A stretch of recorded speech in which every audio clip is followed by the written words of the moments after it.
Okay, good morning, everybody. Day 7 of the Krui Pro. We're going to have a little look at the conditions. I found Mav Wilson, who's lurking around down here in the athlete area. Mav, how's the surf looking, mate? It's pretty pumping. There's just super clean waves and really rippable, so it should be a good day. What sort of size are we talking today? Around that 2 to 4 foot range, so pretty good for anyone that wants to just go above the lip. It is indeed. It's running all the way down the reef. It looks really nice to me. Almost no wind, so conditions are ideal. We're starting with a round of 64 for the men. We're going to clean up those 9 heats. We're then going to rip into the ladies. There's 8 heats in the round of 32. And then we're going to try and get through the whole round of 32 of the men's. So a huge day of competition. Everybody stick around, starting with an awesome first heat. So a big day of action. Thanks, Mav. Good on you, buddy. You.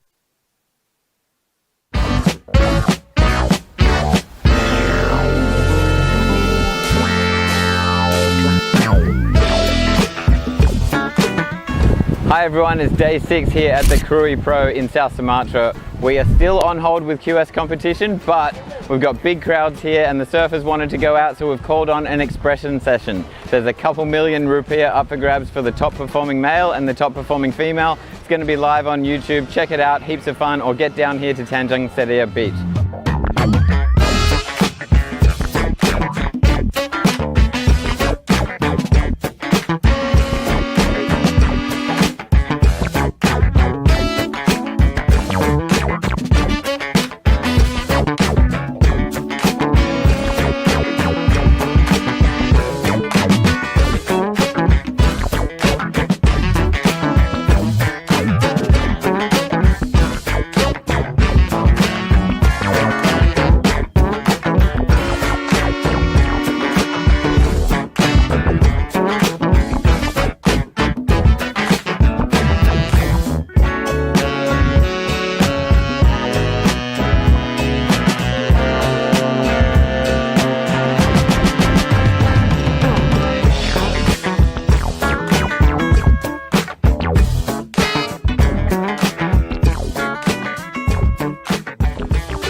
All right, guys, welcome back. This is the Krui Pro day 6.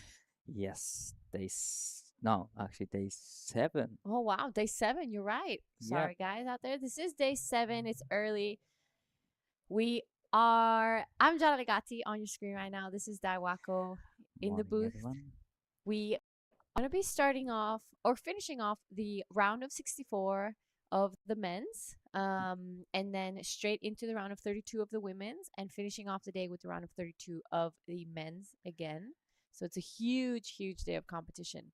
Big day. Mm-hmm. But the condition has been improving and under clear skies, and we have a lot of schedule, a lot of haste to be done. Yeah, but it's gonna be a great day. that's right. And we had an expression session yesterday. We didn't do the QS as the waves were small and very slow, so we want to give the best opportunity to all these surfers. So we are back on. Heat has started right now in the heat 8 of this round of 64. We have Bronson Mady in the red. We have Mega Artana in the blue, Jack Thomas in white, and in green, Koda Killorn. What exciting heat to start things off this morning. So World Junior Champ Bronson Mady is in red. Wow. Yep, so this is a really great heat to start the morning. Actually, me and Mark were talking about it yesterday, saying how excited we are to see it. And to start things off, this is Koda Killorn. Big first opening turn. Sets it up for this second one, wraps it around, stays close to the whitewash, and goes upside down again. This is a great start for Koda Killorn. Everyone's been ready from the big late day yesterday, but waves looking really good. Glassy morning, and this is Mega. Oh, That's a huge big carb and straight into the second, and gets the third section in, but didn't quite ride out of it. that is an incredible start. This is a World Junior Champ, Bronson Mady, on his backhand. Just a one turn wave, but we are just starting things off. What a way to start. Both Koda and Mega got some incredible waves. Here are the replays. What do you think of this one? Well, love to see the reply, We got a bit of special effects going right. on. But yeah, the wave looked amazing, glassy, clean, open face ahead of him, and gets the big, lays into the big curve and straight into the second snap. It gets the finish, but unfortunately comes unstuck. But great way to start off this, heat for Megatron. Probably he's been waiting for 6 days to be surfing the first heat. Yeah, so most of these surfers haven't surfed yet. Right. This is the replay of Coda Killer in the first wave of the set. Good first opening turn. A huge fan of spray. Wraps it around here. So a couple more turns than Mega. Yep. And giving a bit more variety. But Mega, those first two turns were huge. Really well done here for Coda. Right behind is Jack Thomas, the West Aussie. We just saw that last turn. He really hacked into that. So we've got a great heat in our hands. So all four surfers already been got one wave in. So first wave from Coda, but this is the first wave of Jack Thomas. Nice off the top, really engaging the rail. And it gets another float and come around the section. This is where he pushes the tail super hard, gets the finish. The fast of Coda comes in 5.33. That is a pretty good wave. I mean, pretty good score for first wave. And we're still waiting for the last of blue and white. Yeah, you're right. It's a great way to start. And I've said this a few times before. The first heat of the day is the hardest always. Definitely. Because the judges are going to be using you guys as the example. And they are going to be, setting the bar for the rest of the day. They're going to be seeing what you're doing out there. And practically the rest of the day is going to be set on this first heat. Right. So Coda just setting the tone for today. So that first one was 5.33, and we have to remember that score. But a few scores locked in for Jack Thomas. Looking like it's going to be another healthy number. 4.77 for the first wave of Jack Thomas. All right, so all scores are in for the four surfers. Everyone's caught one wave. Coda Killer coming away with the better of it. A 5.33 to his name. Really nicely surfed. He gave the variety. He had a good-looking wave. It was clean. It was glassy. Compared to maybe Bronson, just a one-turn wave. There was a lot of whitewash, and it kind of ran away from him. So the judge is showing, like, this is what we want to see. But no one busted out into the sixes range or above just yet. So they want to see that, but they're like, you guys can give us a little bit more. Right. Judges creating a little space for the good range and excellent range, which we will be seeing so many of it today, because this is top seeded round of 64. Yeah, we're still in a round of 64. That's crazy to think about. It's the last 2 days of competition, and we're still in the first round for the top seeded surfers. Yeah, exactly. So still plenty of heats to be surfed in these last 2 days of the Krui Pro QS 6000. Like we said earlier yesterday, there was a drop in the swell. It was the smallest day of this whole event. So we decided to go into an expression session. And hopefully today we will be finishing this round of 64 and both rounds of 32 for men and women. Just taking a look at this round of 64, many of these surfers still haven't surfed. So they've been waiting a week to get into the water. There are some really big names coming up. I'm seeing Xavier Huxtable in the next heat with Varun Tanjung, Bodie Williams, and Oliver Risenbeek. I'm seeing Dylan Wood-Coxon, Roy Kanazawa, Tully Wiley.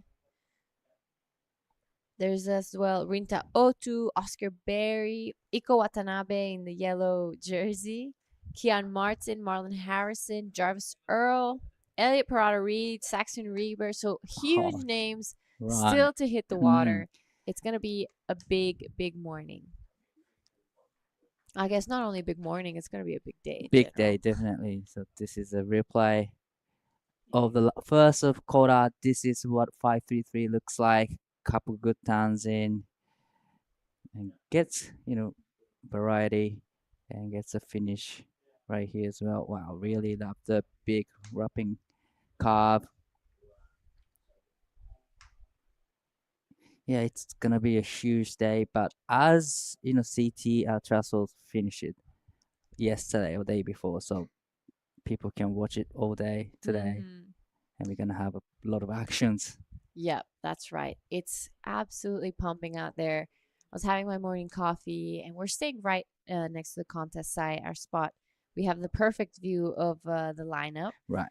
And as I was having my morning coffee, it was just back-to-back sets just coming through. So it's picked up a lot from yesterday. We are going to be seeing lots of waves ridden non-stop. The tide is going up right now. So maybe we'll see a bit of a bump on the wave as the tide reaches its peak, and then it'll just get better and better as the tide gets down. Right, definitely. I think the high tide is around 9 a.m. in Indonesia time. So we have another 2 hours to going up.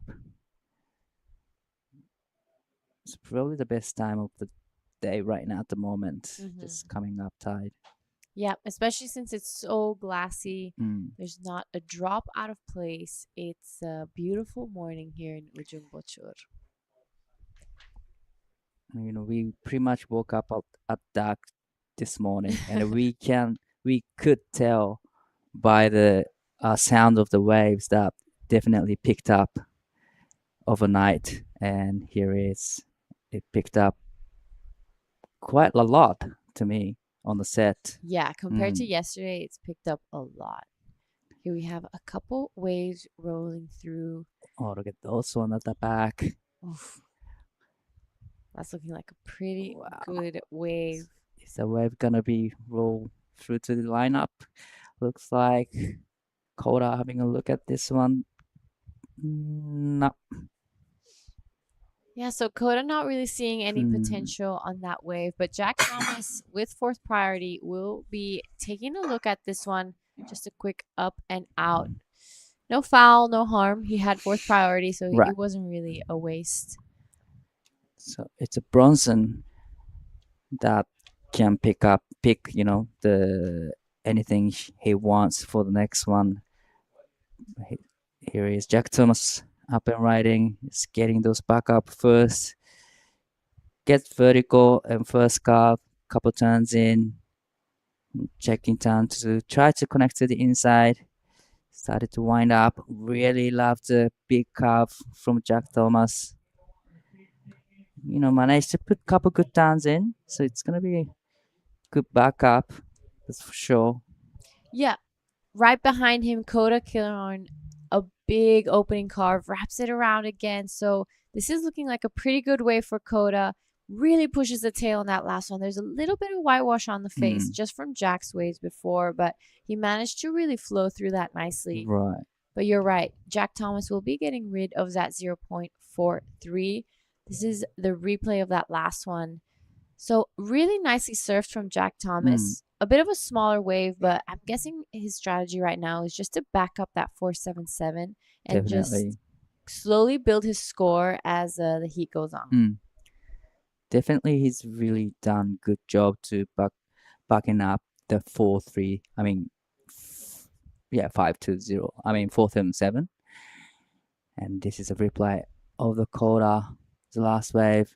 This is gonna be his second wave, and definitely backs it up. Great.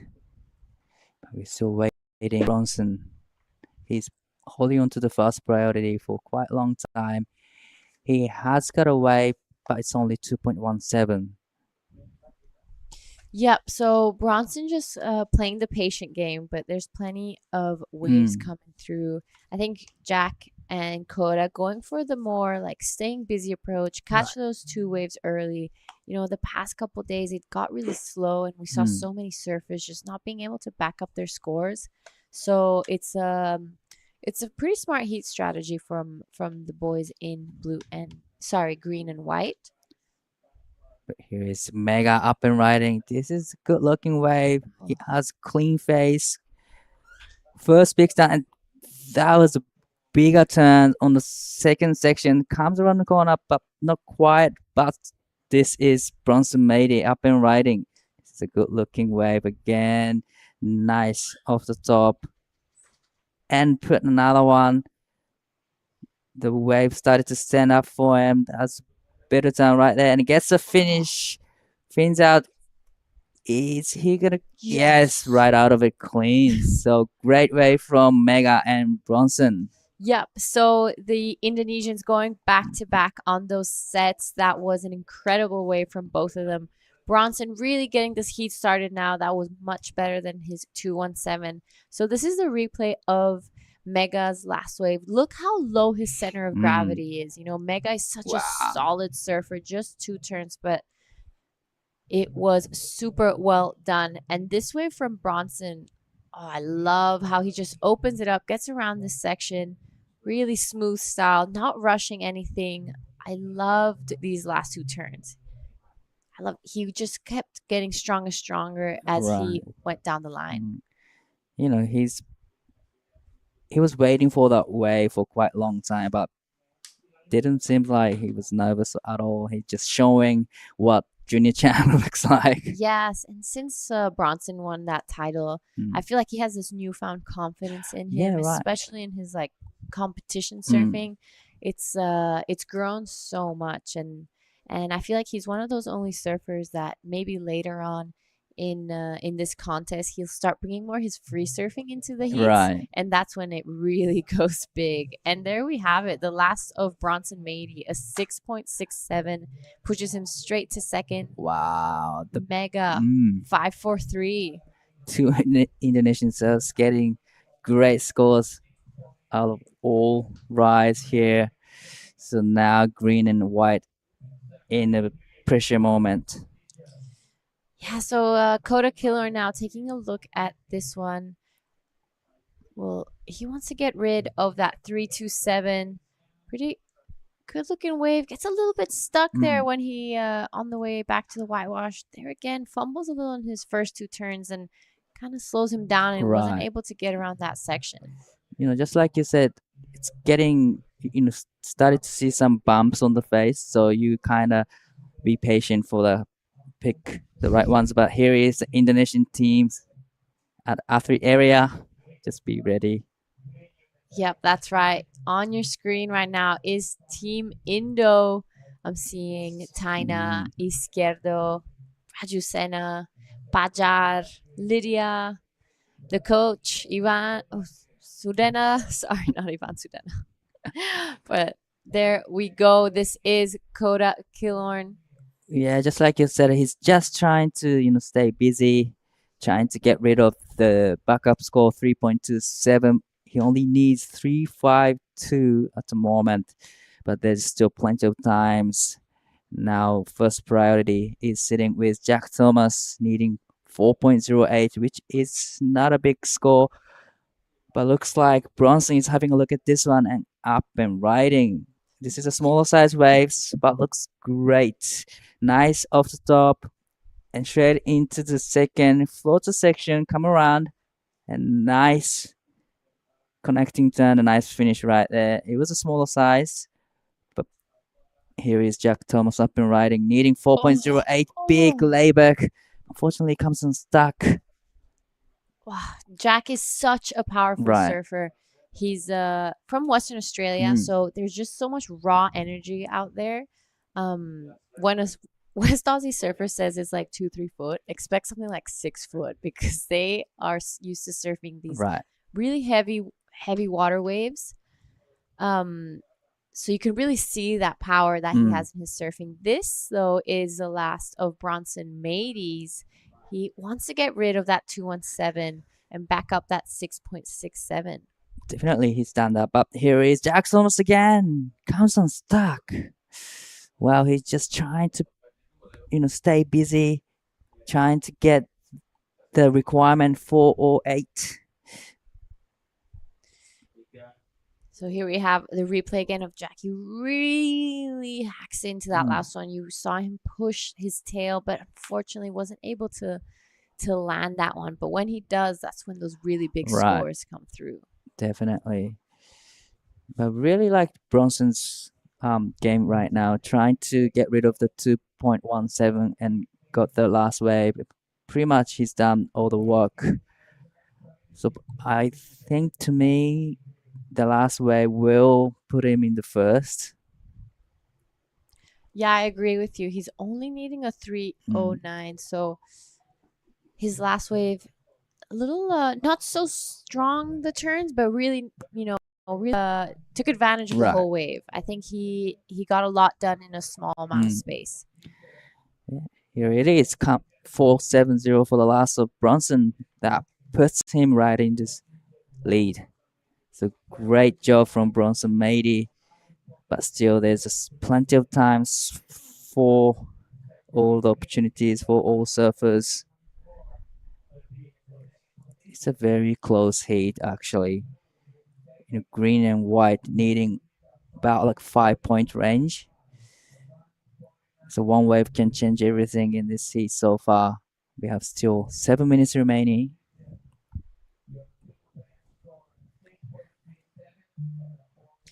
Yep, you're right. It's only Bronson who kind of busted out of the 5 range and got that 667. But it's still anyone's heat. All 3 surfers, Mega, Code, and Jack, don't need massive scores to kind of go into an advancing position. So with 6.5 left, you're right. It's anyone's heat. It's pretty much anyone's heat. But for now, 2 Indonesian is in the first and second advancing position. And Mega has first priority, just trying to get rid of the 433 on the next one. If he does, then probably a lot of pressures on green and white. Well, looks like Jack's going to up the point, trying to get away from the crowd. Yep, he's kind of hunting and looking for his own space out there. He's just paddling up the point because there is a first section out there that you can catch and get a couple turns before you meet the rest of the surfers where they usually take off. So it could be smart, especially with third priority. If something comes up there, it's all his. And even though those higher priority surfers take away from him, he can get a score for the couple of turns until he meets all the surfers. But this is Bronson Matey up and riding, racing down the line, eyeing for the section coming up, going to the air. So that was what I was saying earlier. When Bronson gets comfortable and he's sure he's in a good position, he's going to start taking his free surfing into his heats, and that's when he becomes deadly. I mean, he's World Junior Champ for a reason, and some of the clips that Bronson's been dropping have been insane. I know him and Varun and Sinar, as well as Rizal, surf a lot around Pandawa area, Nusa Dua, as well as Uluwatu, and I remember rocking up one time, and it was this windy, horrible day. It was huge, but the boys were all out there, and I saw Bronson land one of the biggest backside airs I have ever seen. The whole beach freaked out. It was insane.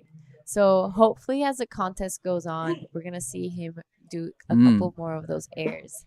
Just showing how much of an all-rounded surfer he is. He takes the air. He's got the turns. He's not afraid of the heavy water surfing. So super, super excited to watch Bronson surf. That's pretty much how he won the World Pro Juniors in Philippines.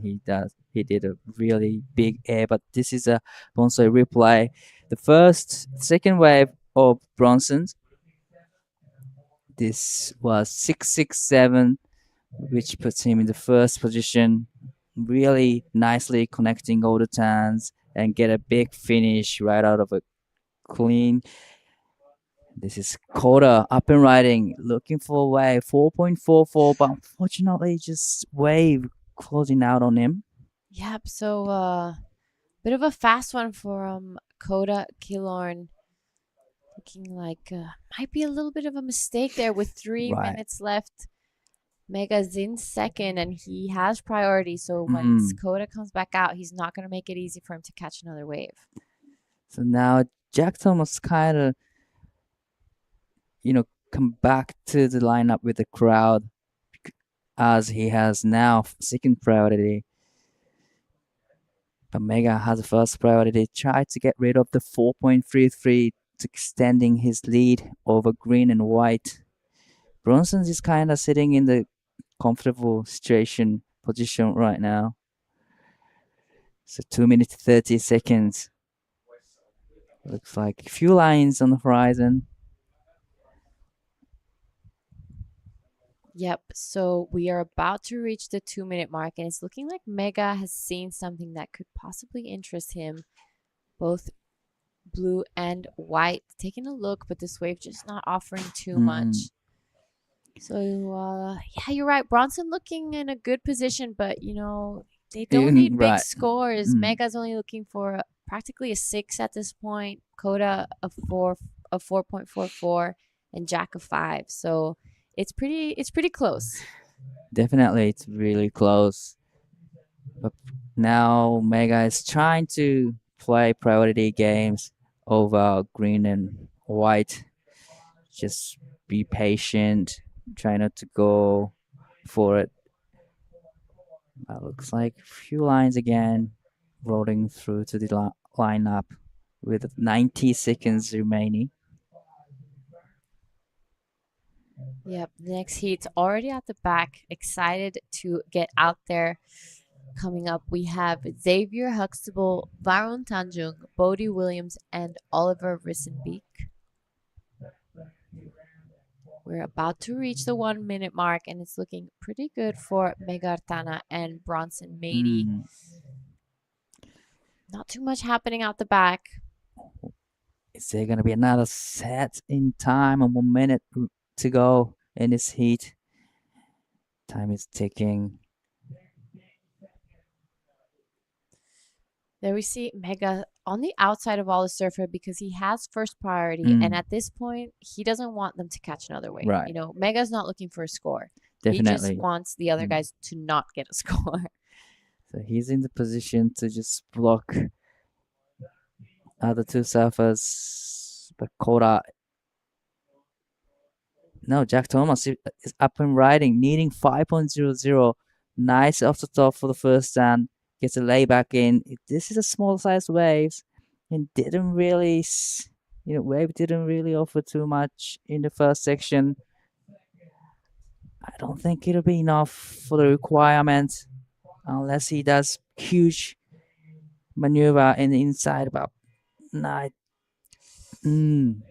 Yeah. So Jack Thomas showing a little bit of frustration on that last one. He needs a 5, and I agree with you. I don't think that was gonna be the score, but not for his surfing ability, mostly because it was a smaller wave.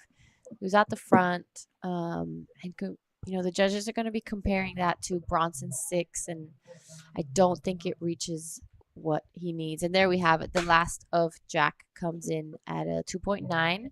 So with that, congratulations to Bronson Mady and Megartana. They will be going into the next round. We're going to go on a quick break, and we'll see you guys in the next heat. Cow! Oh, mate, I just went for a drive. Surf is cooking, bruh! Wind's gone offies, swell's starting to pulse. You all fueled up? It's you and me, man. We're going to get cane today. Yeah, let's go, brother.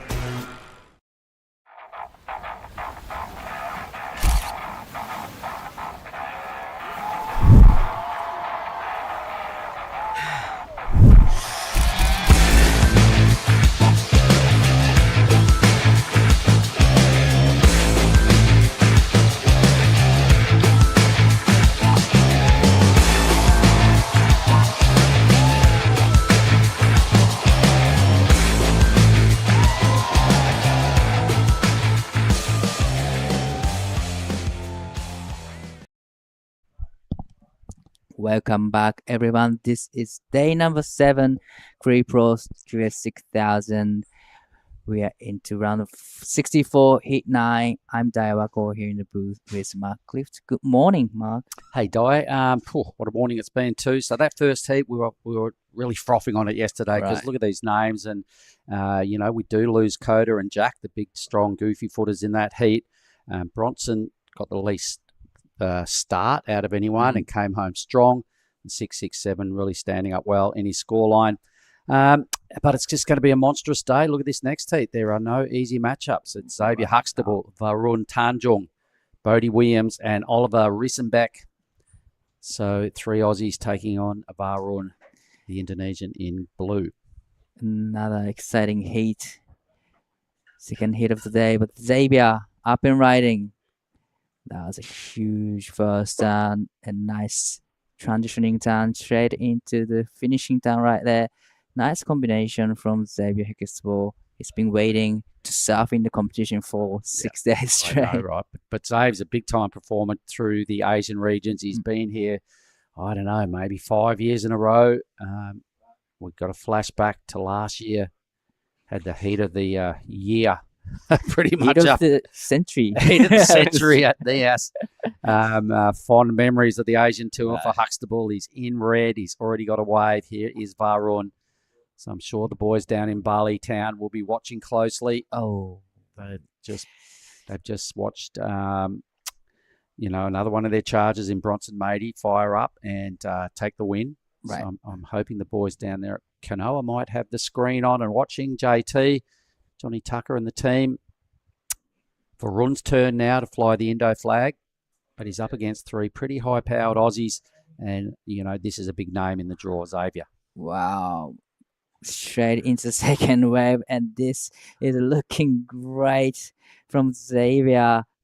3 solid turns already done, and another 5th turns and 6th, and there's still plenty walls to work on for Xavier. That's a great wave from Xavier Huxtable. The fast waves looking healthy, comes in 467. But the Bonsoy replay, look just how glamorous this wave looks. It's got a real clean surface. It's one of those half-size waves that just hug the reef, keep bowling. Every time Zabe got to the bottom and looked over his shoulder, it was there again. Right. Boom. Crunch. Thank you very much. And one more, maybe 2 more, was it? Yeah, two more. Oh, far out. So it could be time for the judges to open up that scale a little bit. That was just intense surfing on just a really, really good wave. That was a great wave from Xavier. This is a replay of the first one. What did you think? Liked it. It probably wasn't as dynamic as his last wave. It was just a ripping start. I mean, the wave cut a little short compared to his last one. Went about an extra 100 meters. There's our drone view of the footage. It looks so cool. There's the best thing I like about Tanjung Setia in this area and the beachfront dive for me. There's a lot of bush. Right. There's a lot of coconut trees still. There's a lot of big trees, and there's a lot of accommodation camps wedged in amongst it all. But they haven't culled everything, and it's cement and road and that sort of stuff. It is what you see, and behind the drone, there's just fields of coconut trees. Hundreds of them just everywhere, and it's just still got that old school feel. I love it. Love the old school feel, and love to cruise around this area. But this is such a perfect setup for goofy footer. Everyone, come on! We just watched Huxtable ripping you goofy footers. But you've been milking it. I've noticed you've done a lot of surfing out here, mate. So you've been enjoying your time, huh? Yes, I had a free surf yesterday. You had 3 free surfs, I noticed. Day. And I had a great time. I made a mess. Yeah, that was a great time. So 633 drops in there for Xavier. So what we're going to do, we're going to hear from Giada and Bronson Matey. So this will be a ripper. Have fun, Giada. All right, I'm here with Bronson Matey. Congratulations. You told me it was a little hard out there. Tell us how you're feeling. Yeah, I'm feeling great for sure. But out there, it was a little bit tricky. There's a lot of wide ones, a lot of fast ones as well. So yeah, just kind of pick your waves and just look for the ones that kind of don't look like it's gonna run. So yeah, that's what I did. Got a couple fun rides, and yeah, it's dope. It's been 7 days until you got to surf. So what have you been doing on your downtime? Who have you been hanging out with? Where have you been going? I've been just hanging out with all my friends, you as well, Warren, Teddy, Kian, and all that stuff. Just been surfing the beach break because it was pretty flat out here. So yeah, we have a good beach break down there. I've just been surfing that all day. The other day you told me you have a pretty busy schedule. What's your next contest and how are you training for that? I'm training for that like this, just by doing a couple more heats. Just trying to get the rhythm going, I guess. And yeah, my next one's in Balido, so we'll see how that goes. All right. Is there anything you'd like to say to your friends and family back at home? Thank you. All right. Thank you, and see you guys in the next heat. Well, that was Bronson, the world junior champion. WSL world junior champion. Said he was going to come and have a chat with us at some point. We're trying to wedge him in here very next heat, everybody. So we know he's a pretty shy, reserved dude. But he did say to me the other day, he said, yeah, I'd love to anytime. So hopefully we'll get him in here shortly. And That'll be exciting. Can talk about his big world junior title. Zabe, meanwhile, has just been on a tear. Wave number 3, can you believe it? Check him out. He's got a great-looking quiver of sharp eyes. He's got Kale Balwarren in his corner. I saw Kale out caddying for him. They were surfing yesterday too, but Xavier comes in 7, and second wave of Xavier comes in 6.33, 13.33 in total score right now. 17 minutes to go as well. Can you believe it? 8 minutes. So Xavier Huxtable got out of the right side of bed this morning, mate. He's on a tear. Yeah, and pretty much 3 other surfers haven't got a waves yet. I know. It's just a one-man show out there. Wow. So Zave and Kale somehow identified where to sit, what to do at the start of this heat. The plan has gone handsomely. Absolutely perfect start here for Xavier. So he's been reading between the lines as well that what the judges have been throwing him, he's like, all right, they're asking more of me. So he got a smaller wave, but he just teed off and went super hard. And, his wave selection is just on point. Every wave he took off, it just has a lot of work to it and hacked the reef really nicely. Yep. Gets so many turns done. That was the 6.33. This is about where I reckon he goes, okay, the judge is asking more. He gets a smaller wave. He now starts to really do some damage to the lip of this thing and come out, with just so much speed to burn. So that was the 7. That was the 7 on the smaller size waves. But I agree with the judges. It was excellent surfing on the smaller size waves. There's no downtime. Great transition in between turns. I love the surfing. Me too. So there we go. Huxtable. Wow, it's rapidly turning into a shootout for second spot. So let's see how the others respond.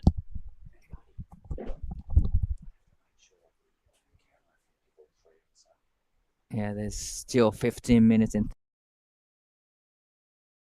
Now battling for the second place at the moment. Not many waves coming through for other free surfers. Because Xavier has been on smaller size waves, so that means there's not much sets coming through the lineup. It's kind of unusual. I stood outside and watched the whole venue for the whole first heat, and the energy is going in a lot of different spots today. All right, sometimes the sets are coming through, and they're no good. They just push wide down towards the caddy area and where the water patrol is. They're just too straight.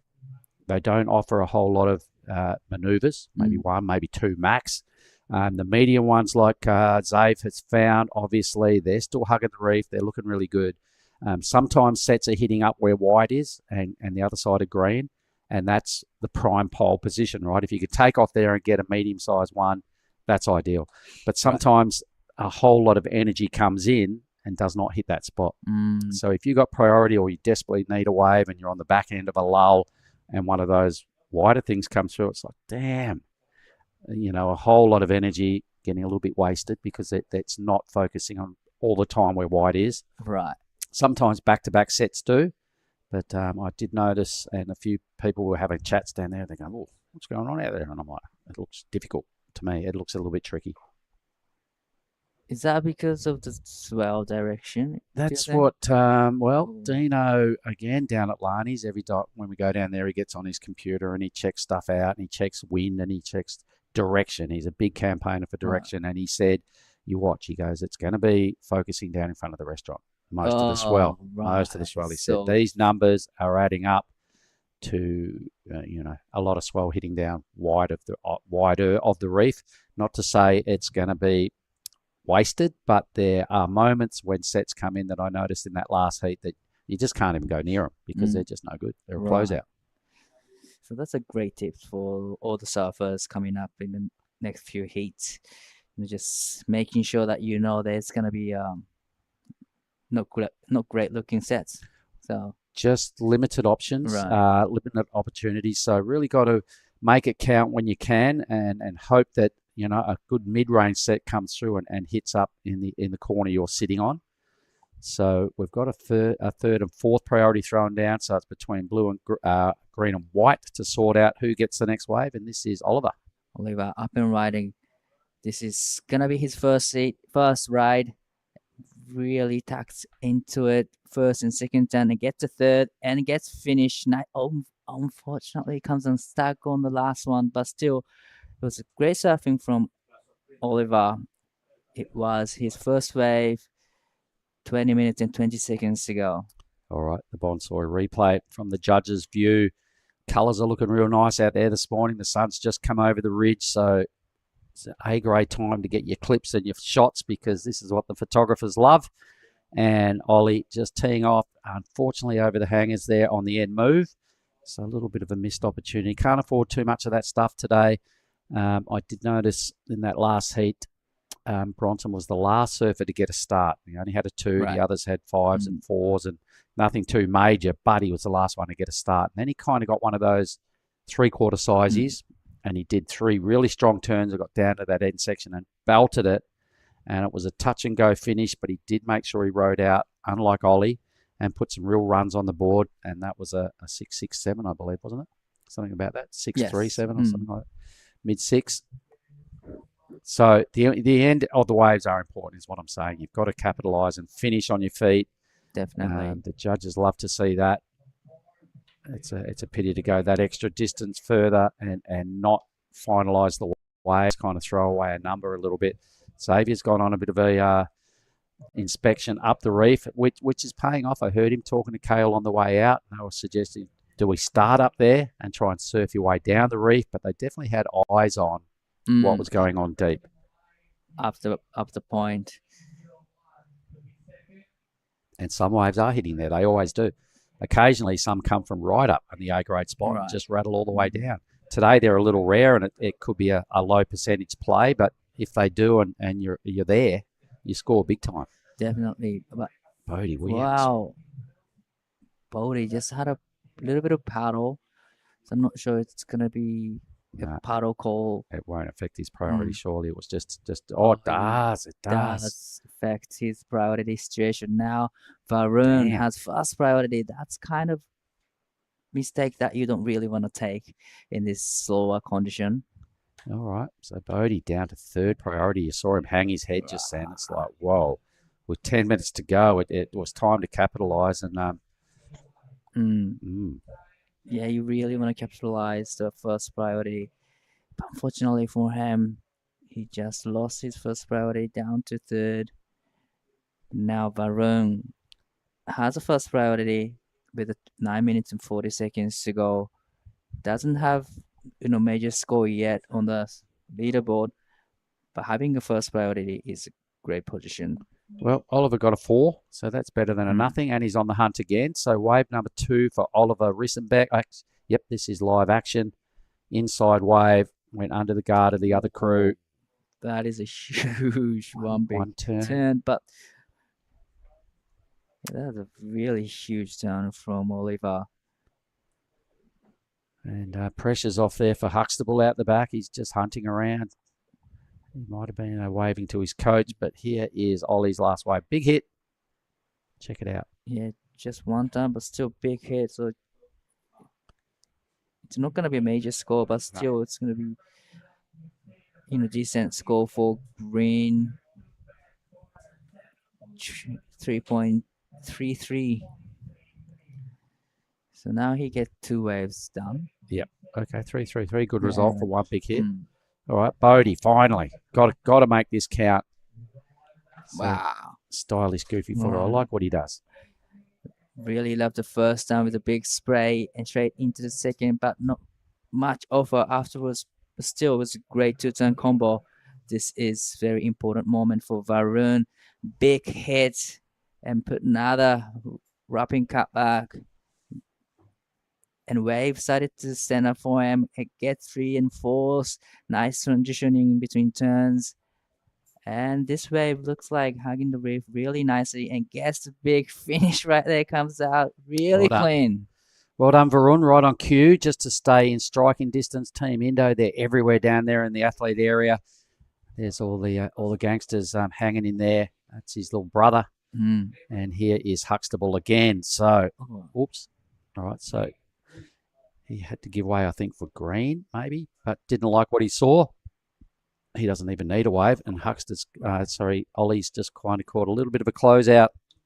So you can see why Zabe didn't go. Mm. So this is a very important moment for Varun. It was a really good start. And even the second turn was pretty good. Another little pocket and just hanging in there and really starts to get it together as he heads down the line. So a very useful wave for Varun. And I'm sure he'll be happy. He stabbed that last section and rode out comfortably. No wobbles at all. Good work. Well, definitely. It's going to be a really healthy number for Varun, Tunjun. So Huxtable wants some info. He's out there looking in. He's been looking in for a while. So probably checking out the priority situation right now. Oh, maybe he is. Yeah, he's probably going, hey, yeah. He's in second priority, all right? So he maybe just saw that. All right, thumbs up. Yep, thumbs up. So that's what he was on about. Right. He was where does red sit? So they just dropped it and rescheduled the Prioritas leaderboard. Bodie Williams, the number will... So these next two numbers, Varun's and Bodie's, super crucial. Super crucial with 6 minutes, 20 seconds remaining. There's not much time left in this heat. Yeah, this 3 waves exchange will be really crucial. But first one comes in for Varun, 550 for the last of Varun. He's in third, but needing 1.83. This is it again. So this is a 5-5. Like, yeah, it's a good start. I really like the way he got a quality move in early just to grab the judges' attention. The wave gave him a bit more joy down the line here and really got up there and just made it count. So well done. Bodie's in a little bit under, about a 2-point spread there, a 3-4-3 for Bodie. So although he's in the hunt, he's got a bit of work to do. A 3-9-1. Well, that's all he needs to get into second. So Ollie's living dangerously in second position. Right. Varun is well positioned with a 5-5, the best number out of those 3 guys, because we're not thinking a win at this stage. We're looking for second spot. As you can see, Ollie needs a 9-3-3 to win. So let's forget about that, Ollie. Let's try and improve the 3-3-3. Here's Varun again. Yep, he's only needing 1.83 and gets first turn in. Didn't quite right out of it. So needing a really, really small score, but comes unstuck.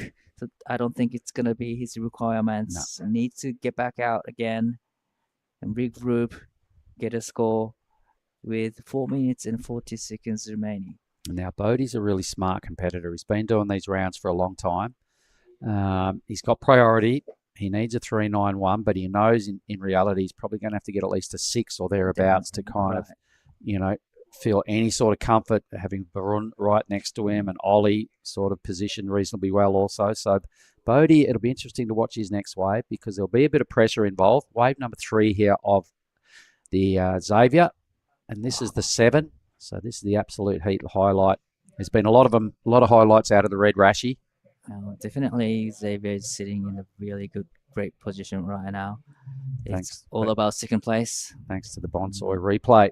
4 minutes on the clock. So Xavier Huxtable, he did all that work. He got his 7 and his 6 and another backup score in just eight minutes or so. It was just so unbelievable. Here is very important wave for Bodie. Up and riding, needing 3.9 warm up.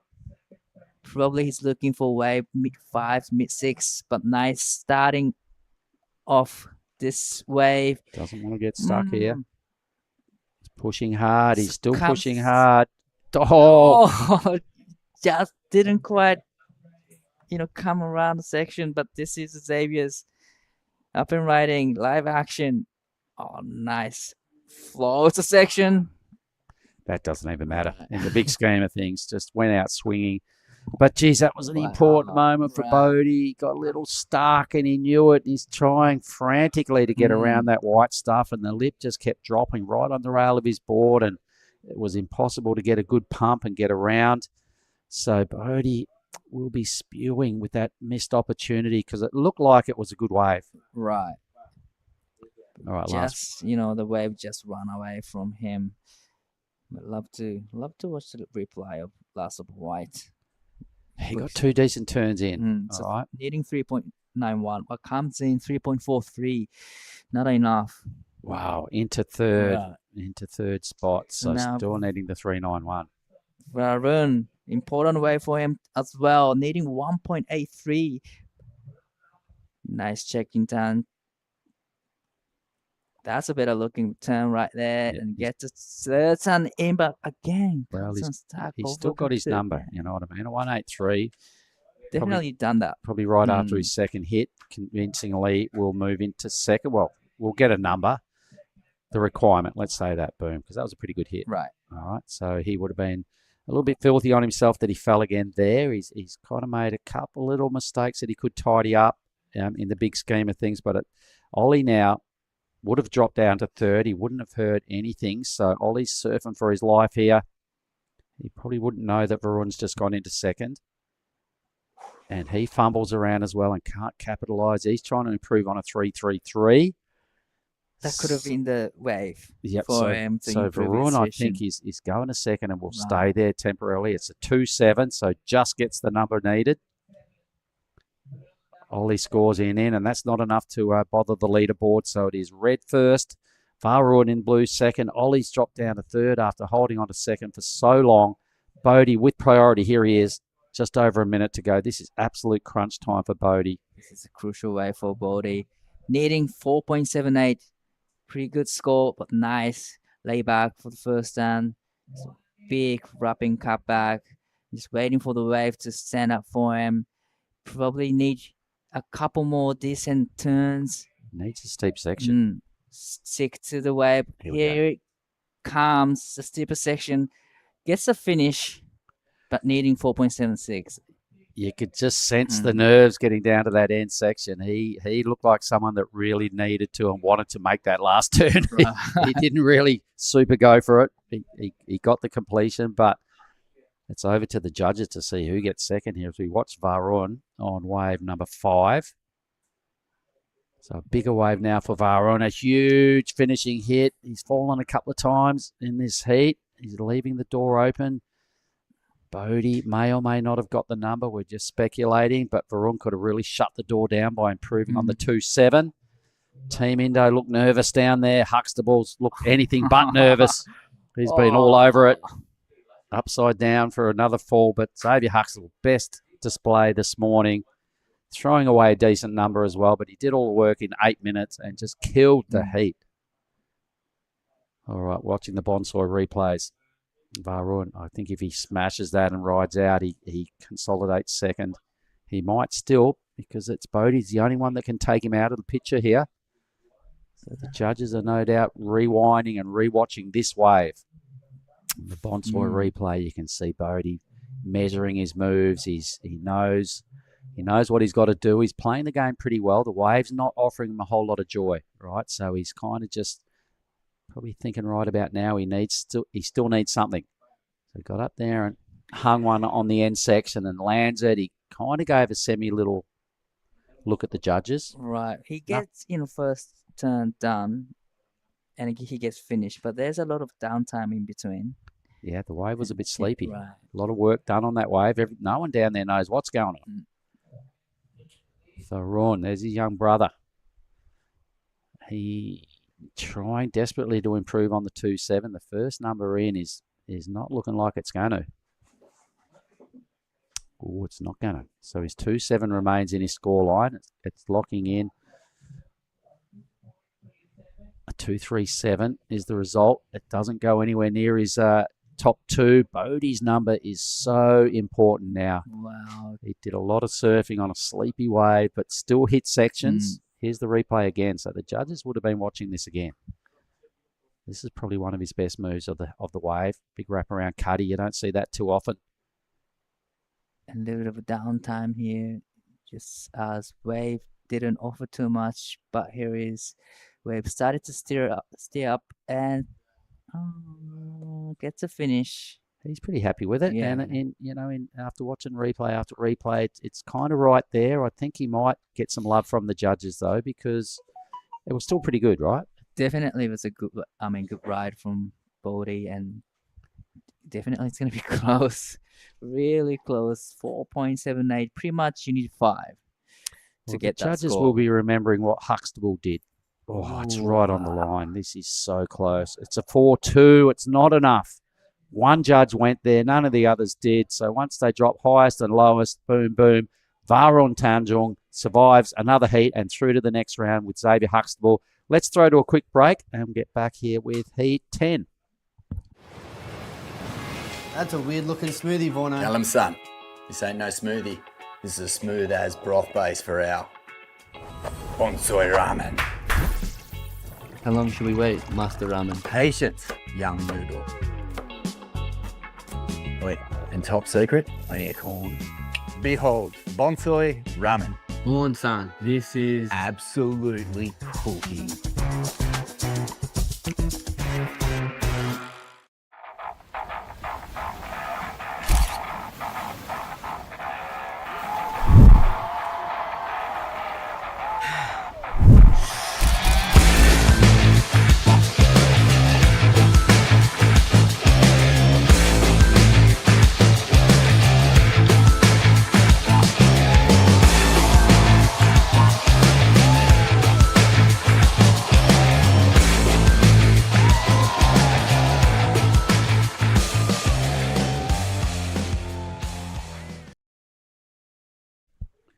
All right, straight into it. Boom. This is Heat 10. That is Roy Kanazawa in the blue. One of the biggest waves I've seen ridden this morning. This end section is hectic. Does he belt it? He does. He gets up there pretty early and a completion, and helping me go through the duties here in Heat 10. It is True Starling. Morning, True. Good morning, Mark. It's really lovely to see a rise in the swell from what we had yesterday, and I'm sure all the men and women in the draw, left in the draw, are getting super excited for it. And yeah, it's going to be a good day. Big day. Big 25 day. heats to run today. It's kind of culling day, really. We're going to drop 50 men out of the draw, and I think how many? 30 women?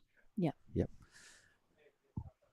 Yeah, lots of waves ridden to start this heat off. This is Dylan Wilcoxon on his first one, part of that Kandui crew.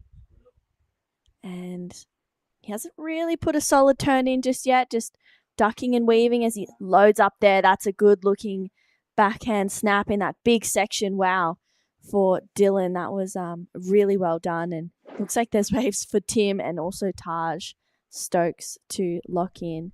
Roy Kanazawa, I love watching Roy competing. I think he's got such a great style in his surfing. I get really excited. He also has a younger brother, Taki Kanazawa, as well, and they both absolutely rip. So, yeah, I'm excited to see what Roy can do on his backhand out here. Well, same with Stokesy, the runner-up here last year, put on a great performance, his first outing. So just to confirm, we're actually going to drop 16 ladies today. My apologies. We have 8 of their heats coming up after the round of men. So we're going to drop 50 men out of today's competition. At the start of the day, there's 66 of them standing. 50 will get culled. We'll roll through to tomorrow with 16 men, 16 ladies. So we will also drop 16 ladies off the competition roster, they'll become spectators, because it's come to this point where this is a huge day. And, we are looking at doing 25-minute heats. So everybody get comfortable, stick around. It's going to be a long ride. Yeah, it'll be a big day, but a good day at that. It's nice. Yesterday we saw it was a little bit smaller than this, and this is Taj Stokes up on his first wave. Gets that first turn, maybe a little fumble, but recovers really, really well for that second turn. Loading up for a third one. Taj is just going to town on this wave. You can see he identifies that section. That's a better looking snap. And another one, unfortunately, doesn't get the finish there for Taj, but he'll still lock in a good score, I think. Yep, he did. He did recover well. He kind of disguised that little fumble and just worked around it and still just played the game and locked in a 5, so right in the middle of the scale. Dylan a 4.67, Bainey a 3.17, and something for Roy, which will be probably pretty decent as well. So the Bonsoy replay looks like wave number 2 there for Roy. Now, I'm not sure whether you caught much of that last heat or not, True, but Xavier Huxtable went out, caught 3 waves in 8 minutes. Wow. 7, 6, 3, and a 4 something. And the others were just sitting there going, what the hell are you? And he just went, it was a one-man show. It's just perfect tactics. Yeah, that sounds a lot like Zave. He is on the Challenger Series as well. He was over at Newey, and he's come over here. I mean, why not? May as well. There's a pretty big gap in between the first Challenger Series event at Newcastle and then the next one over in Ballito in South Africa. So, there's such amazing waves over here. So I love that he's come over here. But that first wave of Roy Kanazawa, a 6.5. It's a pretty good way to start this heat off. A 4.67 for Dylan Wilcoxon. Taj Stokes' first wave locked in at a 5.2. So, pretty good scores to start this heat off. A 6.5. I wonder if that's, with the quality of waves that we have today, are we going to be seeing people keep those 6.5s in their scoreline or drop them? Oh, right now they're gold. It's about the second best number of the morning. It was, I think the wave height had a lot to do with that. It's probably the biggest wave I've seen ridden out of the first 3 heats. And he capitalised. He did some really good surfing. So we are going to throw down with Di Wacko and Xavier Huxtable. Take it away. 19 minutes remaining. All right, you had a long wait, 5 days waiting, and finally you've done the first heat. But how do you feel right now? Yeah, no, it feels really good. Waves are pretty pumping out there. We had like a tiny bit of a slow period through the middle, but yeah, I was lucky enough to find 2 at the start, and that was kind of all I got. And yeah, stoked. Right, you had a 7 and 6 in the early stage. Pretty much your job is done in the early stage. But what was going through your head after getting 7 and 6? I was just kind of looking around. It was kind of hard to position because, like, obviously there was no one really got one, so I was kind of out of priority for ages. And then I took one with priority, and it was a bit flat. But I was just trying to pick a good one and kind of surf as hard as I could and have a bit of fun with it. But I kind of didn't really pick a good one, which kind of sucks. But it was all good. It was great fun, and the waves are cooking out there, so can't wait to get back out there. Oh, you were surfing great out there, and you're gonna have a big day today. But is there anything you'd like to say to your family supporters? Yeah, just like to thank all my fam, girlfriend back home, all my mates watching, everyone, the ghosty, everyone watching, thank you, thanks for the support, and been a bit of a wait, but the waves are pumping and so to be here. All right, good luck in the next round and see you next round. Cheers. Yeah, Oz. He's a ripper. I love him, and he was all bubbles because he had a brilliant heat and just killed it and handsomely moving through to the next round. A Challenger Series surfer, and would have been. I wonder if have you heard any whispers if he's coming to Nias? Or I know Oscar said he wasn't. I think Nias is a little bit too close to Ballito for the Challenger Series surfers. I think, there's if there's not a crossover, it's 2 days. And to get from Nias to South Africa, I think is pretty big mission. Oh, man. I would have loved to have seen Zay there again. The heat of the century last year up there for that man. Couple of 10s and just... Anyway, we digress. We'll get there next week. We'll go through all the motions of what went down last year. Once we're in Saraki Beach, Meanwhile, 16 and a bit minutes to go.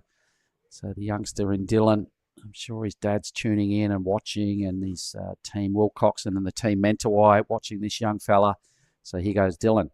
Yeah, really nice line here. He's trying to gain some speed for Dylan Wilcoxon. Tags it, gets that first turn connection, driving through this second one with a little bit of extra power, straight up into that foam climb, and this wave starts to fatten out a little bit. So he's going to kick out. So he just draws this real seamless line on his waves for Dylan, surfing well above his years, it seems. And I'm excited to see where this score looks in. I mean, he's already got a 4.67. He'll go to second, probably first for sure on that last one, but maybe one of the smaller waves of the morning.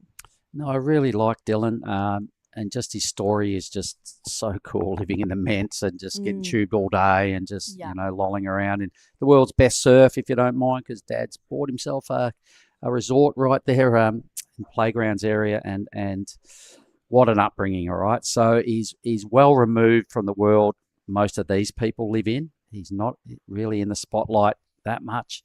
This is the bonsai replay of his very first wave, so it's a 4.67, and they started doing it, I think, last year or the year before, chasing events. This young man with his clan and his dad and his brother, and dragged a few other Mentawai crew, to the big show, these events in Asia. He's really strong. He competes well. I watched him win the Rip Curl Grom Search in Bali a couple of years ago, and he was all over it. He's a really good competitor, but he's still only, I think, 17, and he's still got a real big future, I reckon. Yeah, I remember the first time I saw moments of Dylan Wilcoxon was over in Australia, actually. And I was like, who is this kid? I was like, wow.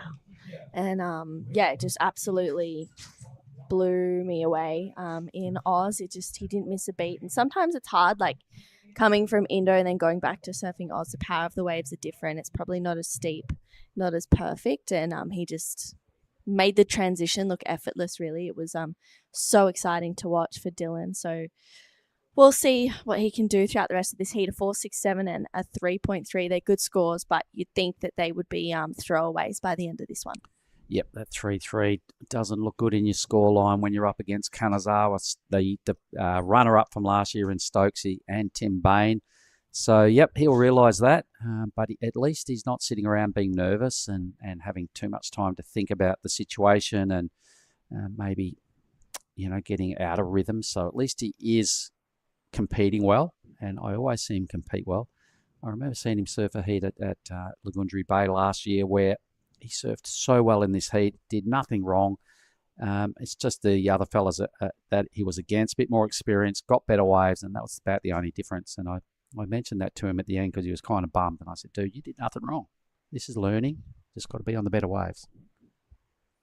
Yeah, it's all part of it, isn't it? And Tim Bain, we saw him unfortunately knock out one of his very close mates a little bit early in the draw, Zayna Sink, and I was talking to him and I was like, good job in your heat. And he was like, thanks so much, but it didn't feel good to knock out Zane, especially when you're traveling with them. They're staying together in Nias and then doing, I think, 3 weeks with each other in Bali. This is Dylan Wilcoxon, though, live action. Great first turn. Gets a second one in. It looks like this one might have a good finishing section. It does, and he absolutely tags it, but just doesn't get the finish. Yeah, he threw everything at that, and rightly so. You're chasing numbers. The judges love seeing a big, convincing finish. So the first part of the last hit looked really good, but you got to ride out. So that was pretty tidy as well. This is a good move. So Dylan, you can see what I'm talking about. He's got the goods. He's got good boards. He's got good backing from Rip Curl, has done for a long time.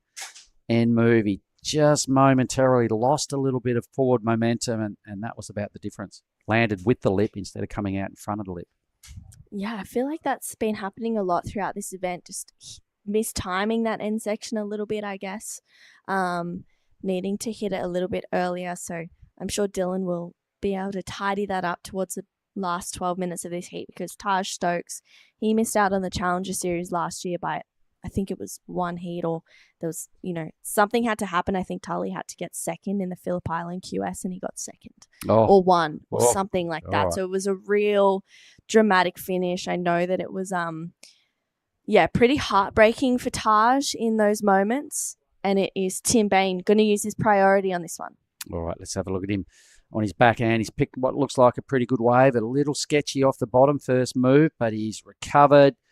Could end up being his last manoeuvre right there. In fact, it is. So a 2-turn combo for Bainey. Well, a second number is a good thing. He's still left himself plenty of time. Meanwhile, Dylan has improved his best wave of 5.03. But what did you like about Tim Bain? Yeah, this was a nice first turn. He gets a little hung up, but it was still in a pretty critical section. Gets that second completion as well. Those completions are so important on days like today, especially in those big sections. The judges are really going to reward it. So, yeah, I thought it was a good two-turn combination. I feel it's going to complement the 317 Taj Stokes. Having a look at this one. Yep, he's a quality act with the rash vest on. As a runner-up last year, he'll want to get right deep into tomorrow's draw. So you've got to survive today. It's a massive day of heats coming up. He hangs in there. Things got a little bit weird down there on turn number 3 for Stokesy. But his 5 was looking pretty good. So that's holding him in reasonable stead. He just needs a 4.71 out of this to overhaul the youngster in Wilcoxon. Wow, yeah, that was a really nice first turn. You can see he touches the rail on that bottom turn, just showing how low he's getting. That, oh wow, looks like his back foot might have just slipped off his board or something's gone on. That's a bit uncharacteristic for Taj on moments like that. That wave was a pretty important one. So I know he's got a bit of time to get back into another wave with 10 minutes to go, but I think he would have been wanting to really get another 5+ and shut this heat down. He finishes that move for sure. He gets the number needed. At this stage, it's still in debate. It was still pretty clean. Couple of big hits. Decent sized wave is going to hold him in favour with the judges, so he may still get there or not. But the judges are saying not. I'm looking at numbers. No, it wasn't enough. 4.71 is still going to be his requirement. All other numbers are in. So Kanazawa in the lead with priority. Great place to be. Dylan right behind him with second priority and second spot. So the youngster's playing a good game here. And Stokesy moves into third. It was only a 3.17 for that last effort. Still needs the 4.71 to survive into the next round, which will be surfed this afternoon. Tim Bain, he's got a 3.17 also. Turning, spinning. The young fella has a squeeze down the line. Not what he wanted. I did notice today, True, a lot of energy in the ocean is swinging down towards Caddy Corner, and there's quite a few waves that semi-close out or only offer one hit. So you kind of got to really pick the tapered wall a little bit more today. Yeah, definitely. Especially with this rise in the swell. That's a really good thing to note, Mark. Especially, it's hard to tell where everyone is sitting on the screens. And we saw in one of the heats, I think, not yesterday, the day before, the separation when Reef went up the point a little bit and everyone was sitting a little bit further down. So the caddies have actually been getting so smoked the last few days. So seeing that as how it's kind of pushing down a little bit, and the caddies just need to make sure they're in the right position and then choosing the best waves out there. Every wave looks perfect, but not all of them actually are. So it's just finding those little nuggets of gold out there is pretty important, especially to be getting scores like a 6.5 like we saw from Roy. Seems like he was just finding that best wave and then hit that end section really well. I'm excited to see him up on his feet again, actually, because I love his backhand. I love watching him surf. Nuggets of gold is what we're searching for out here at Ujong Batur this morning. And Stokesy's got a bit of work to do. So he got second last year. Slammed it pretty confidently.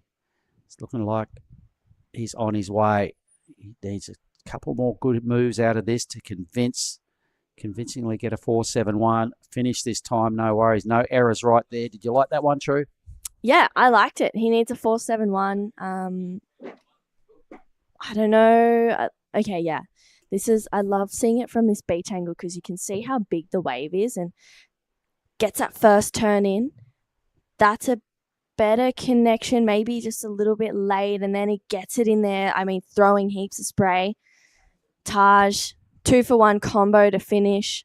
I liked the speed. I liked how fast he was surfing. You could see how hungry he really was on that wave to get the 4.71. So we'll see if he gets it or not.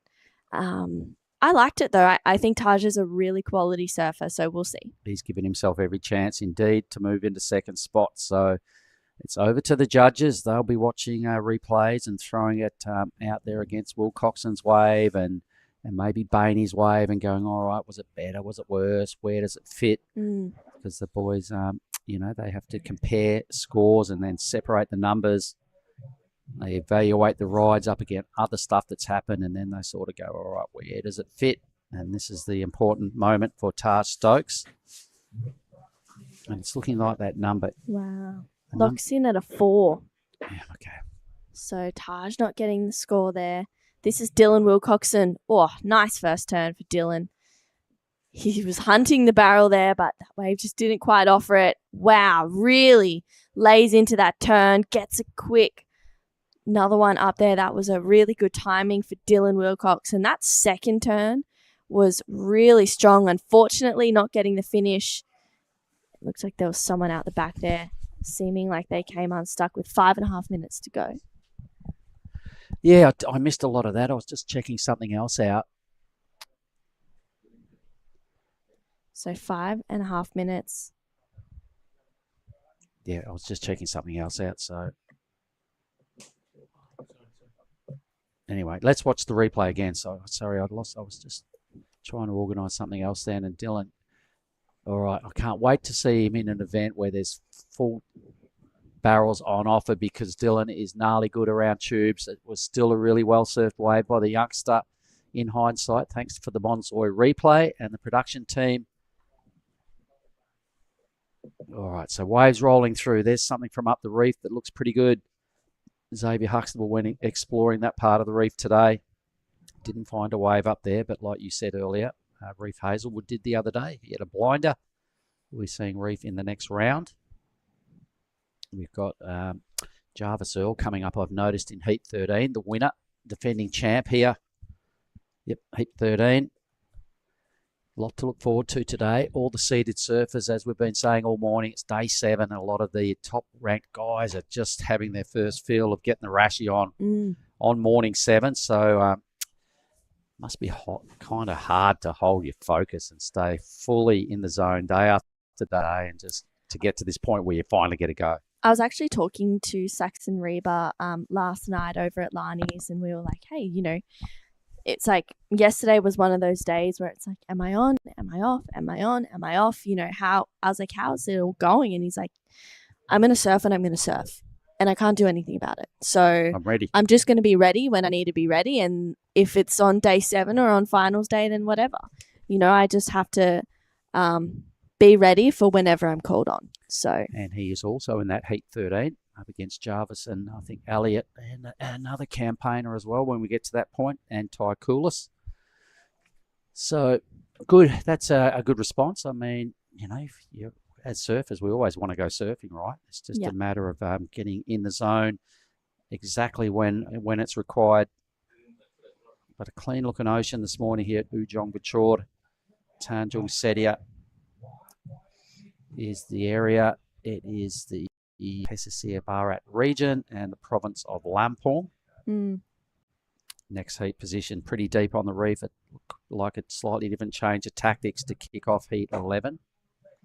This last wave of Dylan Wilcoxon actually locks in at his second best number, 4.97. So I really liked that wave. I thought it was really crisp surfing. So I wasn't surprised to see it go into his top 2. Taj Stoke needing a 5.01 and Tim Bain looking for a 5.7. They're pretty decent scores that are required for Taj and Tim, hoping that they get another opportunity. I mean, there's 2.5 minutes to go. It's a little bit nerve-wracking for Taj and Tim right now because their next wave is going to be their last opportunity, really. Yep, and how's Roy holding firm? It's looking like Taj tried to sell him that wave. He was almost like twitching and going, well, are you going? If not, I'm going to. And I think Taj was hoping Roy would take the bait, but he didn't. Roy there with the 6.50 being about the point of difference here. It was his first wave. It was a big wave. He connected it well. It's probably the biggest wave ridden in competition this morning for his 6.5. Will Coxon's done a really good job. He's just stayed busy. He's ridden 4 waves, and he's kind of got better as he's gone. So the young fella is learning rapidly. He's only 17, I believe, 16 or 17 in that age bracket. Stokesy, meanwhile, is more of a veteran and the runner-up last year, who's kind of on the ropes with 90 seconds to go. Looking for a 5:01, and Bainey as well needs a high 5.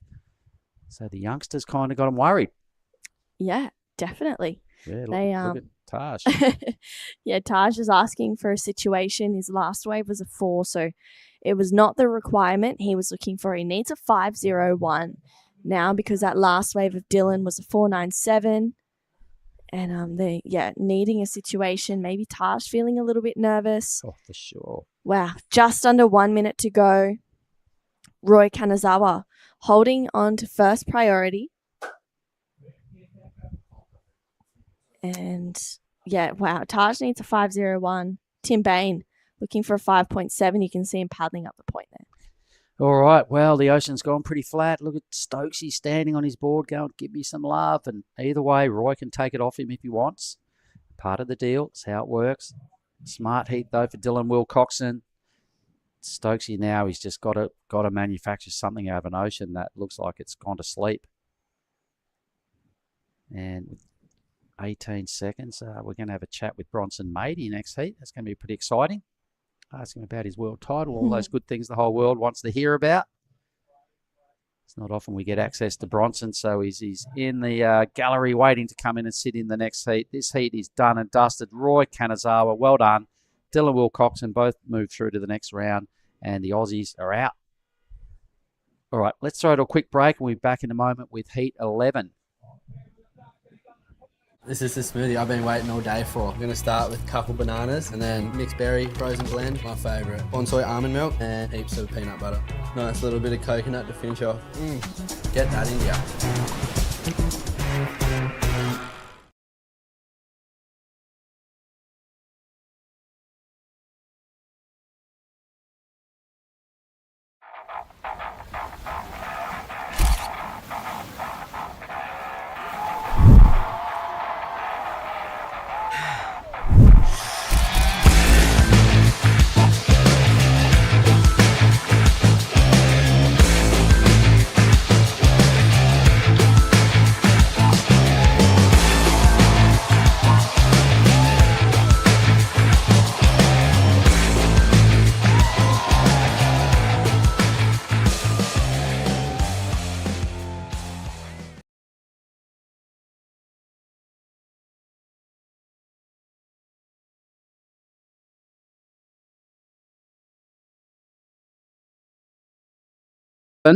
In fact, we have. So let's stay with the live action. We can see who's in it. Tully Wiley. It is Kiyoshiro Suda in the blue, Sammy Lowe in white, and Joshua Stretton in the green. There it is. It's on your screen. So once again, we've got 3 Aussies. We've got 1 Japanese surfer, same as the last heat. It's Giada Lagarde, Mark Clift, and Bronson Mady in the chute. G'day, Bronson. Salamat pagi, brother. We're going to ask you a few questions about the most important thing that's happened to you this year, mate, and that was the World Junior title. We'll get to that in a moment. All right, so this is what Bronson looks like. It's not often. You tell us it's the first time you step in the booth. I can't believe it. I'm a little bit nervous, but yeah, it's good to be here. That's all right, mate. We'll nurse you through it. It's just fun, and we just say what you want to say, and that's about it. But Bronson, you've just been out there. You won the first heat of the morning. Tell us what's it like competing and stuff like this. Yeah, honestly, it was really fun because it's a lot bigger now, a lot more waves coming in, so yeah, a lot of opportunities for the guys. But it was a little bit tricky out there because there's a lot of fast ones. Yeah. And you just kind of pick and choose the waves a lot. And you got off to the slowest start out of everyone. I stayed outside and watched that heat, and you were the last one to get a decent ride, right? You just opened with a 2. I noticed that, and I went, oh, come on. And then you made your next wave count a 6, 6, 7. So you must have been feeling a lot better after that, yeah? Yeah, for sure. I was kind of nervous before that heat because everybody's ripping. So, yeah, it's just good to get a 6 and then you set me up for the heat the whole way. This wave of blue was kind of crazy. Yeah. There's a lot of good waves out there. Having said that, there's some really stretched out waves that aren't that good. It's still, such a sick venue to compete at, right? You've been doing these rounds for a while. Yeah, I've been coming here for maybe since 2019. All right. Yeah. The bonsai replay right there. All right. Giada, you got something you might want to ask Bronson? Well, I've asked Bronson in the past already, but I think it was super interesting and things that, everyone might want to know is you guys went to, not Los Angeles. You guys went to San Francisco? In Vegas. Las Vegas. Okay. Yeah. And you guys did a training like with the UFC and all that. So tell us about that. What was it like? What were you guys doing? Give us some details. Tully Wiley. Hang on. Tully just teed off. Did you see that? I saw that. Sick, mate.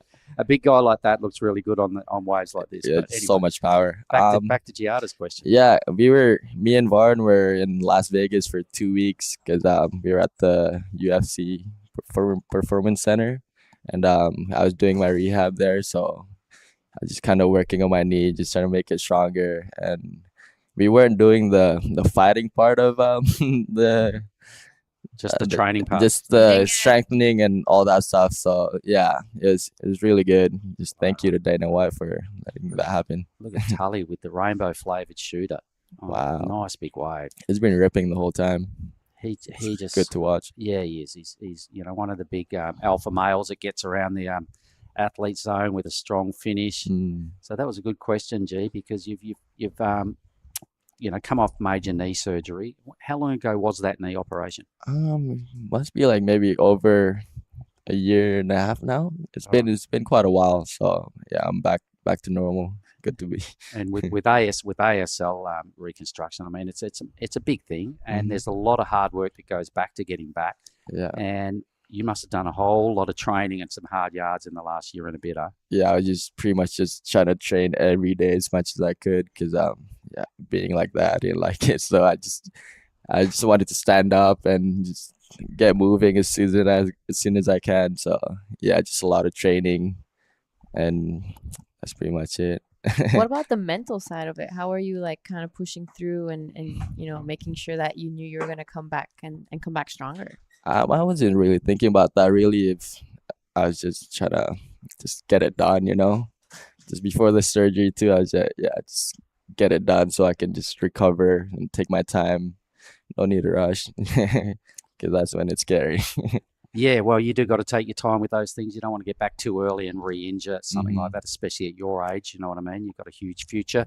And speaking of things like that, and then, really good things happen out of adversity. And you've went and won in January or early in the year the WSL World Junior title. How sick. Shake your hand because I haven't really seen you since that point. And, oh, my God, that must...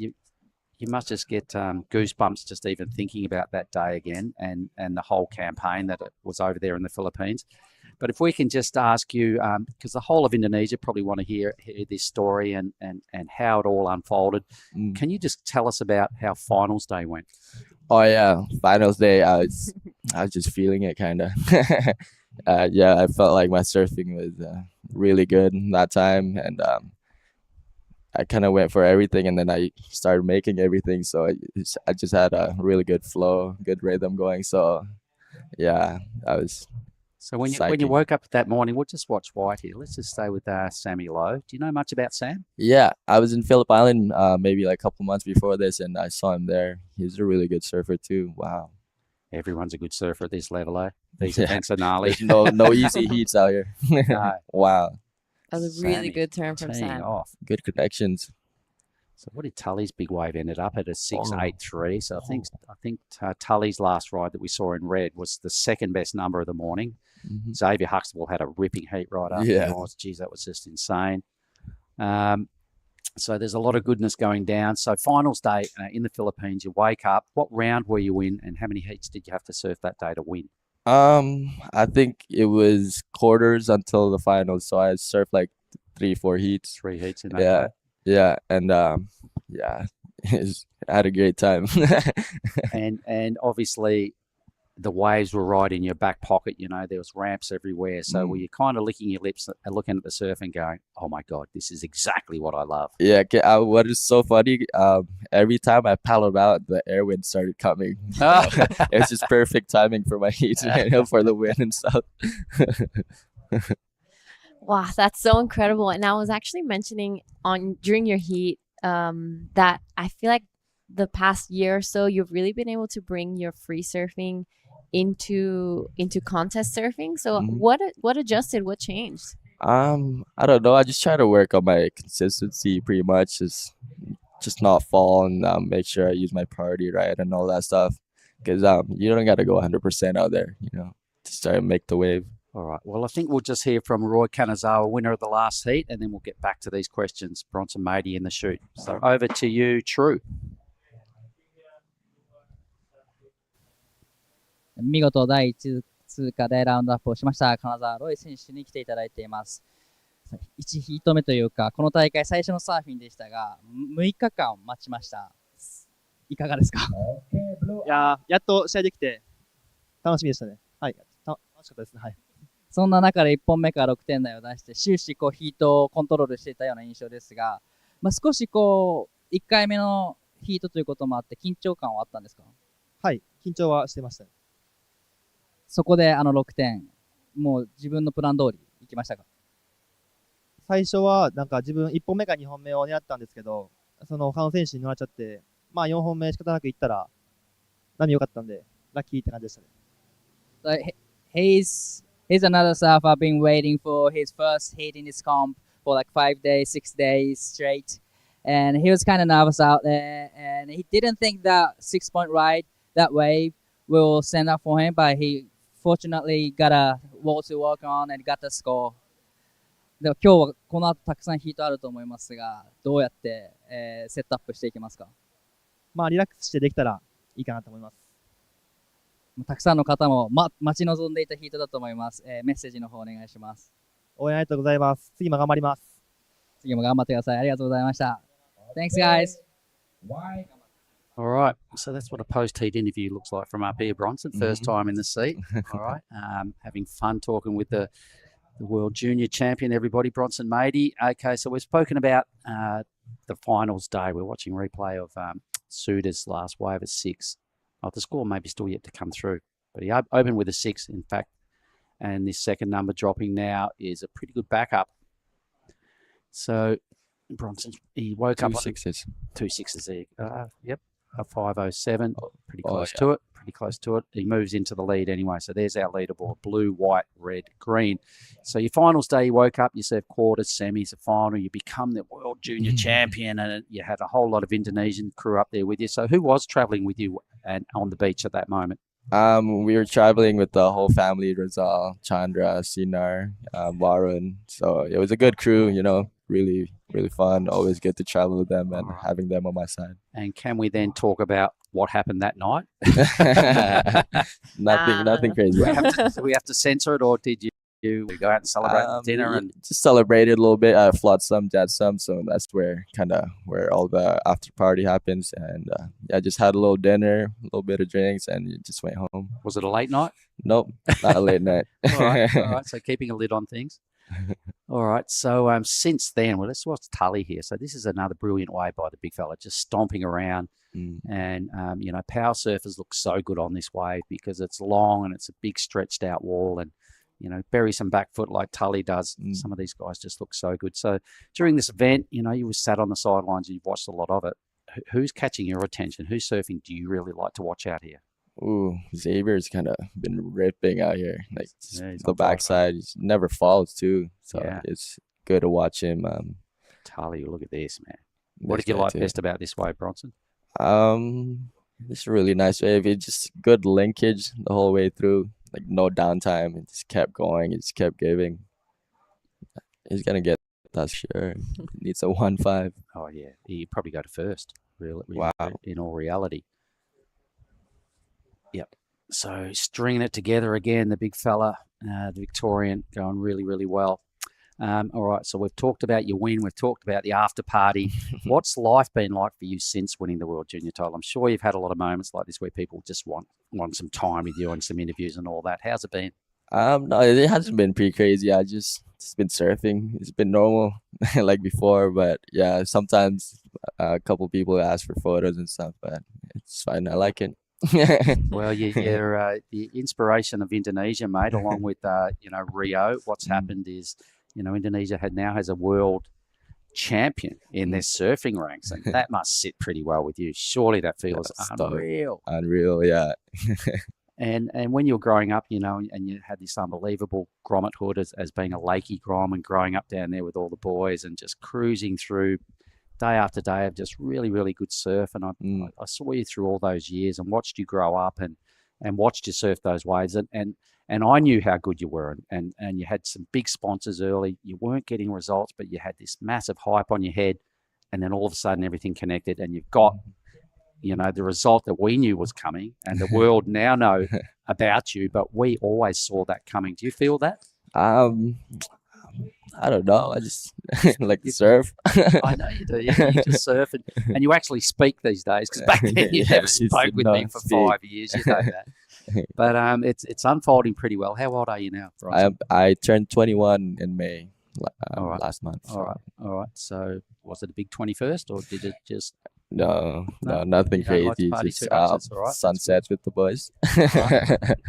All right, and then you moved to Bali and you started living with Rizal and got a bit more serious on the whole surfing program. So we'll just watch green here, Josh Stretton. Needs a 724. All right. Oh, that's definitely not it. Might be the 2.4, but it's not the 7.24. All right, so you moved to Bali. Tell us about that transition. Yeah, I moved to Bali when I was around 9 years old. And went to school there. And that's where I practiced all my English and stuff. Started socializing a bit more. Because, I went to school here. And then after that, I did homeschool. So I started traveling a lot more and then just kept surfing. And here I am now. Yeah, now you're on the Challenger. So tell us about your first experience over there at Newcastle. Yeah, it was a scary one. I thought I was gonna do a little bit better, but it's all good. Just my first time, first heat. So I'll work on it. All right, let's watch Sammy Lowe work on a 5.28 to get into second. Great looking wave goal, but a solid recovery. So young fella here just can't quite connect properly. Once you get a couple of little glitches going wrong, he's just flicked straight out because the judges don't buy into it if you make 2 errors on a wave, right? Yeah, a lot of chatter on that. That was a bit unlucky. All right, so you've been to this area a lot of times as well. You've won the Pro Junior 2 times in a row, so you must have pretty fond memories. I remember over there last year, and it was like after your knee injury, it was quite emotional because it was probably your first really big result after your knee injury. So what does Krui mean to you coming back here again? I love it here. It's every time I come here, it's always so sick, and everybody here is so nice. They're super welcoming, and I have a lot of friends here now. So every time I come, it's a good time. All right, so you've been to a lot of spots in the world, mate. What are some of your favorites? Krui is one of them for sure. Nias, Philippines. Kind of love the Asia region tour. It's like a mini tour, so you get to travel and so good. See different places. It's pretty sick, especially with Cloud9 on the billing and the recent inclusions of Taiwan and beyond. But are you not? I guess you're not coming to Nias. No, I won't be coming to Nias after this. I go straight to Bali, maybe for a week, and then Ballito, Ballito. South Africa. Yeah. All right, because it's a pity because I've watched you do so much surfing up there at Nias and you just fit in so well as a grom. I remember watching times up there because your dad had a homestay up there and he was working there, right? So you spent a lot of time at Nias, and I remember watching you on busy days, 40, 50 people in the lineup, and you just kept getting waves. You knew how to find them, and you're getting barreled on every wave. All those little under the guard, just sitting on the inside, little ones. But you were doing it so well. I went, oh my God, Bronson just knows this wave so well. Yeah. My family was there for a long time too before, so I kind of grew up there a little bit, and went back to Lakey, and then Nias it's a good place. No way, I had no idea. How long were you there for? I was still a baby when I was there during the No tsunami way. and stuff. Yeah, Oh, you were there for the whole thing. yeah, yeah. And how'd you deal with it? Like, how'd you guys get away, or? Um, I don't know really much at the time because I don't know how old I was, but yeah, my mom, she got, yeah, it was scary for her because she got hit, and then there's like no food around the island, so they had to wait for the help and stuff. That's Yeah, crazy. Wow. but yeah, all Well, good now. the Yeah. life and times of Bronson Matey, living in Indonesia, growing up and cutting your teeth on some pretty strong waves at Lakey. So, there's some powerful waves down there. And I imagine learning in that sort of surf, like all the Groms down there now, they kind of do a lot of the hard yards at a really young age. And you Yeah. did too, right? Yeah, they get so used to big waves, like all these barreling waves, because in Lakey it's just pretty much pumping every day. So yeah, the grounds in Lakey are getting a lot better now, and there's so many of them. There's so many of them right there everywhere. So many of them, but yeah, it's good to see. Yeah, I've been watching a lot of them. Oh, here goes White.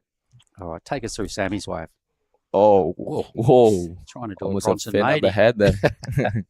Well, talk about Groms. I remember the first time I saw you surfing was a photo actually that Thai Buddha reposted of you in I think it was a wave in Java. Yeah, in That Pachitan in swam- that barrel. Yeah, I was like, "Who's this kid?" And then Bronson showed up to like a halfway contest. I was like, "Hey," said nothing back. I was like, "Okay, Yeah. sick." Don't worry, I got that for 5 years. Gee, I used to say hi every time I saw him, but he'd just like run away. I'm like, all right. He'll learn to talk eventually, and here he is. Yeah, that photo actually, I remember that one. It kind of boosted my career a little bit after that. Then everybody started to like notice me a little bit. But yeah. Yeah, that's the first time I saw you. I remember Buddha reposted it, and I was like, "Wow, this kid's insane! He's like this huge slab, and he's just this, tiny little Grom." Just doing double shotgun. Yeah, so comfortable as well. I was like, "That's an insane shot." Do you still have it? I still have it. Yeah. Should be. It was on framed a in your room. magazine. Somebody in Mentawai showed it to me, and then he asked me to sign it too. No So it's, way. yeah, classic photo. All right. Well, you've had an amazing life to this point, and it's culminated right now in a world junior title. So, who are some of the biggest influences on your life along the way to get to where you are now? Just Rizal mostly. He kind of taught everything for me. Like, if it wasn't for him, I don't know where I would be right now. So, yeah, I look up to Rizal a lot. Yeah, no, cool. And what a moment for someone like Rizal. So did he come to you and say, "Come and live with us in Indonesia? We've got some training to do, and I believe I can help." Is that how? Yeah, it worked? that's what happened. And then my mom just said, "Yeah, I trust him, and I know you're gonna do good things for him." So yeah, she let me go, and Here we are. Here we are. 21 years old with a world junior title under the belt. So obviously, I imagine you're aiming pretty high in this whole professional career thing. Yeah. So you want all of it. I want a world title for sure. Hopefully one day. You got one, but you want the big one, right? Yeah, I want the big one. I want the real one. Right. And then how much has something like watching a Rio Wider, watching what he's done, how much has that helped pretty much every Indonesian Grom that wants to be a pro surfer? Yeah, for sure. Watching Rio on the tour has been pretty crazy. He first in the beginning of the season he was doing really good, and yeah, I've been trying to get to him, but it'll take some time. Must have been good having that experience at Abu Dhabi. Yeah, that was really fun. Yeah, I got to see Rio and stuff there too. And during the practice sessions, we actually had we practiced together. So yeah, and he was even just just ripping. for the cell to give you that opportunity of you want to be there, you want to be that guy, so they've got to have a taste of it. How was the taste? It was a good taste, but in the wave pool, it was so hard, because everybody's so good. They never fall, and they surf a lot of wave pools before. So yeah, it was just good to figure it out, and good experience. When you're trained, like the few times that you surf with Rio, does he give you some advice and tips, or is he like, "Oh, Nah, he just works on his on himself. He's like, "Ooh, this guy's dangerous." No. Yeah. All right, let's catch blue. up with this heat a little bit. We've talked about everything pretty much except the heat, but here is Suda Kayashiro. What do you know about him? I know him a little bit. I was in Japan before, maybe last year, and yeah, I was hanging out with him, surfing around in Japan and stuff. It's really wow, really good style, super clean. He needs a oh no, he's in seconds, all good. And that's all. Yeah, and somebody's up there in the background as well, Josh Stretton. So Stretton needs a big number. Blue was sitting in second. He needed to upgrade a 5:07 to extend and confirm his second place billing. There's only 2 minutes to go in this matchup, but there's so much going on in the last 7 days, and you've just got Urashi on for the first time. So what have you been doing for 6 days? I just been surfing Mandiri pretty much most of the time, and here a little bit because Mandiri is like my favorite beach break in the world. So it's kind of hard not to surf it. Are you staying there? I am staying there right in front, yeah. But the past 2 days we've been staying here at the point because I had the first heat and just waiting around. I didn't want to miss out, so yeah, we just stayed here. Giada, what do you think? Yeah, well, you've got a busy year ahead. What are your plans? What events are you going to be joining? What events are you not doing? I don't know. I'm still trying to plan that one out because during the challengers, if I'm not doing that, so I'll be going to most of the comps. But if there's a challenger comp, if it's tight and stuff, so I won't be doing it. But I don't know which ones yet. We'll have to see about that. Do you have any favorites that you really want to do? Yes, Philippines, Taiwan. Last time I did really good there. It's probably my best result on the QS. I got third, so yeah, it's good place. You're coming to Korea as well? Korea, I think I'll be there. Yeah. Korea sounds fun. Good food. Wave pool. That's not 40 seconds to go. So it is the big fella who stomped his authority on this heat with a 13.20 two-wave total. Pretty big numbers there for Tully. Sood has done a good job. He's just extended his hold on seconds. So Sammy Lowe and Joshy Stretton. The ocean's gone pretty flat, and white and green look like they might be about to drop out of the draw here, but it's going to be a lot of that going on all day. 25 heats are formatted here, so we're going to lose 50 men out of the draw. So I'm just going to shake your hand, Bronson Matey, and say, listen, thanks for coming in and having a chat. Yeah, no worries. I'll come back again if you need me. That'd be great. Hey, listen, it's not too scary, is it? Go in here. A little bit groggy, but yeah, I'll get used to this. You've done a great job. So everybody, that was Bronson Matey. That was Heat 11. We'll be back shortly with Heat 12. Thank you.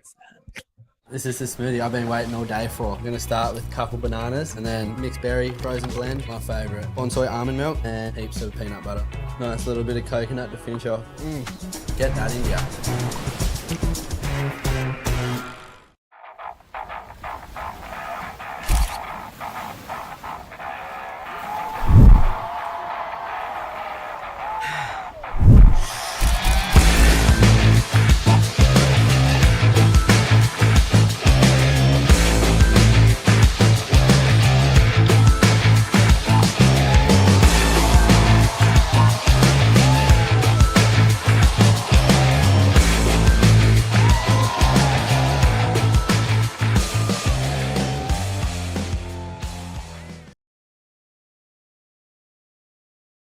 Welcome back to the Krui Pro QS 6000. We had an incredible interview just now with Mark and Bronson. I actually learned so much from Bronson that I had no idea, and I practically grew up with him. So I'm Jana Legati, and in the booth with me again is Dai Wako. Welcome back. Back to another great action. Heat 12. Yep, and this is a perfect heat for you. You've got 3 Japanese against the 1 Australian, so this is gonna be interesting. Yeah, we have Rinta Oto, Raiha Ono, Raiki Masura, and Cash Brown. 3 Japanese surfers against 1 Australian. This is gonna be a very, very great heat. ラウンド部64、ヒート12、レッドにオートリンタ選手、ブルー、小野ライハ選手、ホワイトに増田大輝選手、3名の日本人の選手がクレジットされています。さあ、波の方ですが、昨日のレイデーを終えてかなりサイズアップしていっています。All right, so this is the first of Cash Brown. Big first opening turn. Sets it up for this second one. So a good start for Cash Brown. He's going to get a couple more turns here on the inside. and shuts this one down. So Wow. huge start for Cash. That was a great start from surfing green, and that looked really great wave. But some of the bigger set coming through right now. We are right around the high tide mark, probably. Yep. And well, you can kind of tell there. We'll just get back to that as we see the first of Cash Brown. Big first backhand hack. Sets it up for this second one. Just a bit of a wrap. Sets it up again. So non-stop here for Cash. And I love that finishing turn. He wow, he killed that. Definitely. It's gonna be really healthy number for the first wave for Cash Brown. Yep, so we're waiting for the first score to come through, and it's looking like Reiki taking a look at this one, but not too interested. So Raiha and Rinta has been waiting for 5-6 days. Probably I haven't seen them, or I've seen Rinta surfing at the point, but I haven't seen Raiha around actually. Probably he said he's staying at Mindiri area, so probably been surfing that area and other left as well. So it's gonna be really interesting heat. Yeah, so tell us a little bit about Rinta and Raiha. We haven't seen them surf yet. Give us a little bit of back information.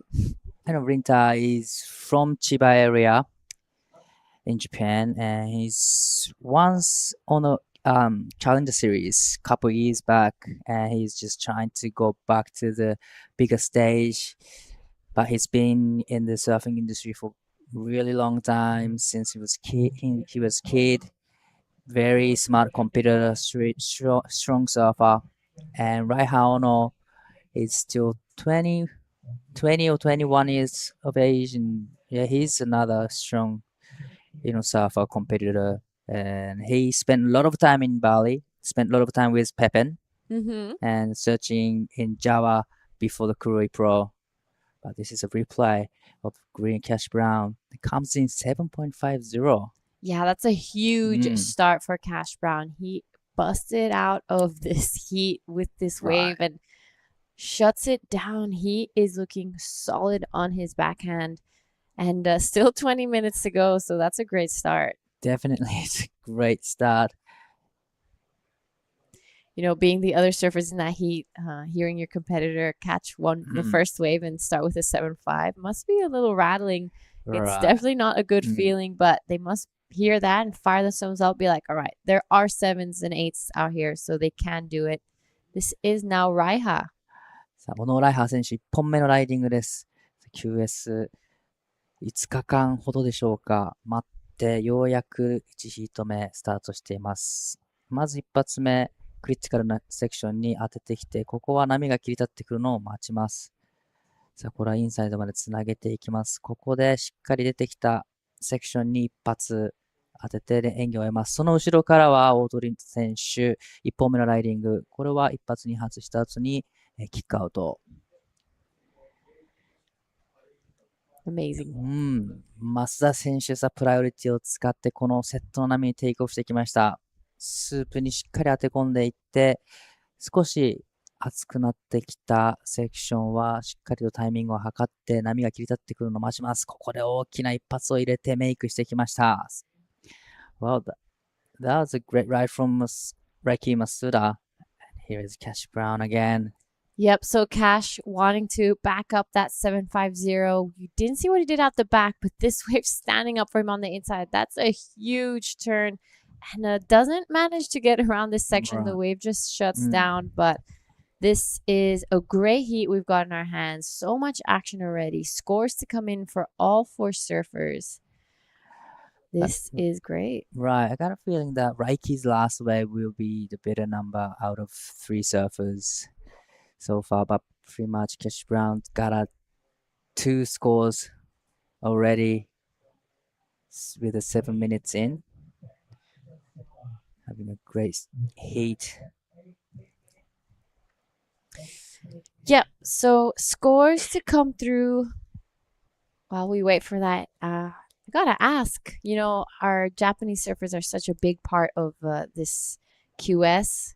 and you're a really important part of our commentary booth. Do you get messages from Japan, thanking you and saying like, it's epic to hear you speak in Japanese? And Yeah, actually, I do get a lot of messages from a lot of people, and yeah, I'm just so excited to be part of the crew and be here and trying to be there for all those Japanese competitors because they have a lot to say. yeah, and they're super interesting.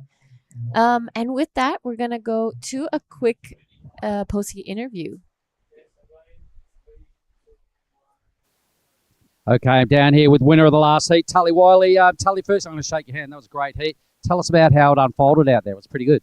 Yeah, it's good fun. It's good to put the rashi on when there's some quality waves, and we spend a lot of time groveling. And so, yeah, waking up this morning, it was offshore and 4 to 5 foot and super consistent. So managed to kind of get a good run off the start, and then, yeah, kind of found another one a bit later on. But, yeah, it's just good to know there's fun waves coming through and you can take your time and, yeah, have fun. Well, it's kind of the best thing about this Asian region is that we don't grovel. We always get to surf in pretty good waves, yeah? Yeah, like last year at Nias, literally got like the best waves of our lives. So, yeah, we're super lucky to have waves like this in competition. A lot of other regions, they sort of tend to grovel it out a bit, and we get to come to remote places in the world and score. So it definitely makes travelling long ways easier. We do indeed. We score most times on the Asian region. It must be pretty cool, though, working with Kale and then watching Xavier just before you blow up. Pretty inspiring. Yeah, we've got such a good little Vico squad going on at the moment. Dave, Ali and myself are all on the Challenger, and getting a lot of support from Surfing Victoria, which is massive thanks to them, and having Kale over here is so helpful just to know someone that's got your back and they can help you out through some situations. And it's good to have him out in the water as well and sort of just guide you a bit after your waves. So yeah, we're super lucky to have such a strong group of Victorians because we haven't had that for a while. So yeah, we're fired up for a big year. Unreal. I love Victoria and I love what you guys bring to the act, and I'm just going to wish you all the best of luck for this afternoon and beyond. Go get them, Tully. Thank you. Cheers. Cheers, guys. Epic. So great insight. He's on the Challenger. Tully is a surfer that's been around the Asian QS for quite a while. He does crew in Nias every year, and a big performer. He does so well every time. So it's I'm excited to see his next heat. Right, and it's really nice to have someone in your corner, right? And this is a bonsai replay, last wave of Reiki Masuda. This wave comes in 5.50. Little bit of downtime in the beginning, but still managed to get big, huge, solid turn right there. Yeah, and I think most of that 5.5 came from that last turn. That was really solid. And right behind him, Cash Brown, a 4.83. So, this wave was pretty solid out the back. Nothing too crazy until he got down here to the inside. So you're right. Reiki got the better of that exchange, but it is Cash Brown with the 7.5. Yeah, he got 7.5 and 4.83. And there's still 14 minutes to go in this heat. So he's the only one who's got 2 waves so far. Having a great heat. Yeah, so yesterday we had a bit of a break in the QS. Right. It was the smallest day of the forecast. A little slow. So it was a great call from everyone to, just have a expression session. But today the swell has picked up so much. We woke up this morning at dark practically, and I could hear the waves, and I was like, all right. The swell's on. We're back on. It's gonna be a great day of competition. So we're gonna be reaching the high tide in around an hour. Okay, we're still on the way to the high tide. Yeah, so it's not the peak of the high tide just yet. We're going to see a bit of maybe some backwash on the wave. Yeah. But it's still going to be perfectly surfable. And as the tide starts to go down, we're just going to see it clean up, and we're going to see that perfect picturesque Ujung Bochur that we've seen time and time again every year. This is now Cash Brown. Gets a little bit stuck off the top there, but manages to stick through with it. Unfortunately, that second one gets him off that wave. So 12.5. And he won't be increasing his scoreline. But tell us a little bit about Reiki Masuda. Yeah, Reiki is actually really a strong competitor in Japan. He came third overall in the national Japan, but here is大戸選手、2本目のライディングになります。ここは大きなセクションに一発当ててくるが少し遅れてしまったか、ノーズが刺さってしまい、ここはこけてしまいました。残り時間12分。そしてその後ろからは、増田選手、2本目のライディングアップしていきます。これもセットの波。ここは波が良くないと判断し、キックアウトをします。残り時間まだ12分を切ったところなので、ここは沖に出てしっかりといい波を待ちたい。Interesting. I was looking like a good wave for White. Right. Probably, didn't. Maybe there's not much wall to work on. But here is 小野選手、この波に乗ってきます。しっかりとこの波で点数を重ねていきたいところ。まずはチェックターンをして波が切り立ってくるのを待ちます。ここから大きなセクションへアタックしますが前に出てこれない。It's like a few bigger sets coming through now. Yeah. And kind of hard to surf on it. Yeah, so this is probably the biggest set we've seen all morning, and you're right, it's breaking pretty far wide. It's fast. It's not easy. It's kind of stretch it out and kind of run away from you. So you kind of have one or two turns in. So I gotta say the Cash Brown got a really great wave on the first wave. Yep. So those inside ones. He really took advantage of that, and that's probably one of the best scores we've seen all morning. He started off with that 7.5. Backed it up pretty quickly, so he's looking like he's in a pretty comfortable position. But it is still with 10 minutes on the clock, so it's plenty of time for the other three surfers to catch up. Just taking a look at our next heat, we're going to be seeing Jarvis Earl, Saxon Reber, Elliot Parada-Reed, and Ty Coolis. So some huge names coming up. Jarvis Earl was the winner last year here in the Krui Pro. Right. He, he was in second place the whole time, the whole final. And then suddenly he had second priority and caught a wave. A two-set wave came, he caught it, and he got a huge number and won the whole event in the very last minute of that final. So it was an incredible heat to watch. He's so young, but his surfing and his competition surfing is so mature. Super mature. Yeah. Right. And very calm. He's very, very collected. He never really breaks under pressure. True. And he's now in a bigger stage, Challenger Series. Probably he's not gonna be joining to, NIS Pro this year because there's CS in South Africa straight after NIS. So, but we will be seeing his surfing again here at Krui. This is Cash Brown up and riding again, trying to extending his lead, trying to get rid of the 4.83. Little bit of form climb, but just quick, in and out. There's nothing for him to score up. This is like 増田選手、3本目のライドか、さあ一発目、厳しいところにカービングターンを入れてきます。これはセクションを越えた後にもう一度チェックターンを入れていきます。この波はいい波になってきました。サードターンでしっかり縦のアクション、これは綺麗に決めてきました。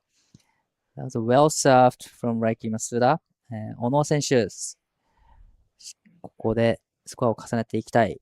現在 3.48 が必要な状況。第3位のポジション、1発、2発入れてきますが、どうしても2発目で少し引っかかってしまったようです。そして後ろから大戸凛太選手、必要なスコア 3.84。ここもこけてしまいます。well, back to back waves, but every surfer seems like struggling to get turns done. Yeah, and we've seen it quite a few times this Mm. morning. I remember the first heat I watched as well. Some of the surfers just, getting stuck with that bump on the face and falling off. But this is the current heat leader on a good looking wave, and he shuts this one down, wants to replace that 483, wants to create some distance between himself and the rest of the field. So Cash Brown looking pretty solid out there. Right, he's in a good rhythm, and I really like the last of Raiki Masuda's wave. Actually, he well managed to put 2-3 turns in, gets a big finish as well. So it's gonna be a really healthy score for Raiki. But unfortunate for Raiha and Rinta's last wave. This comes on stuck on the second turn for both of them.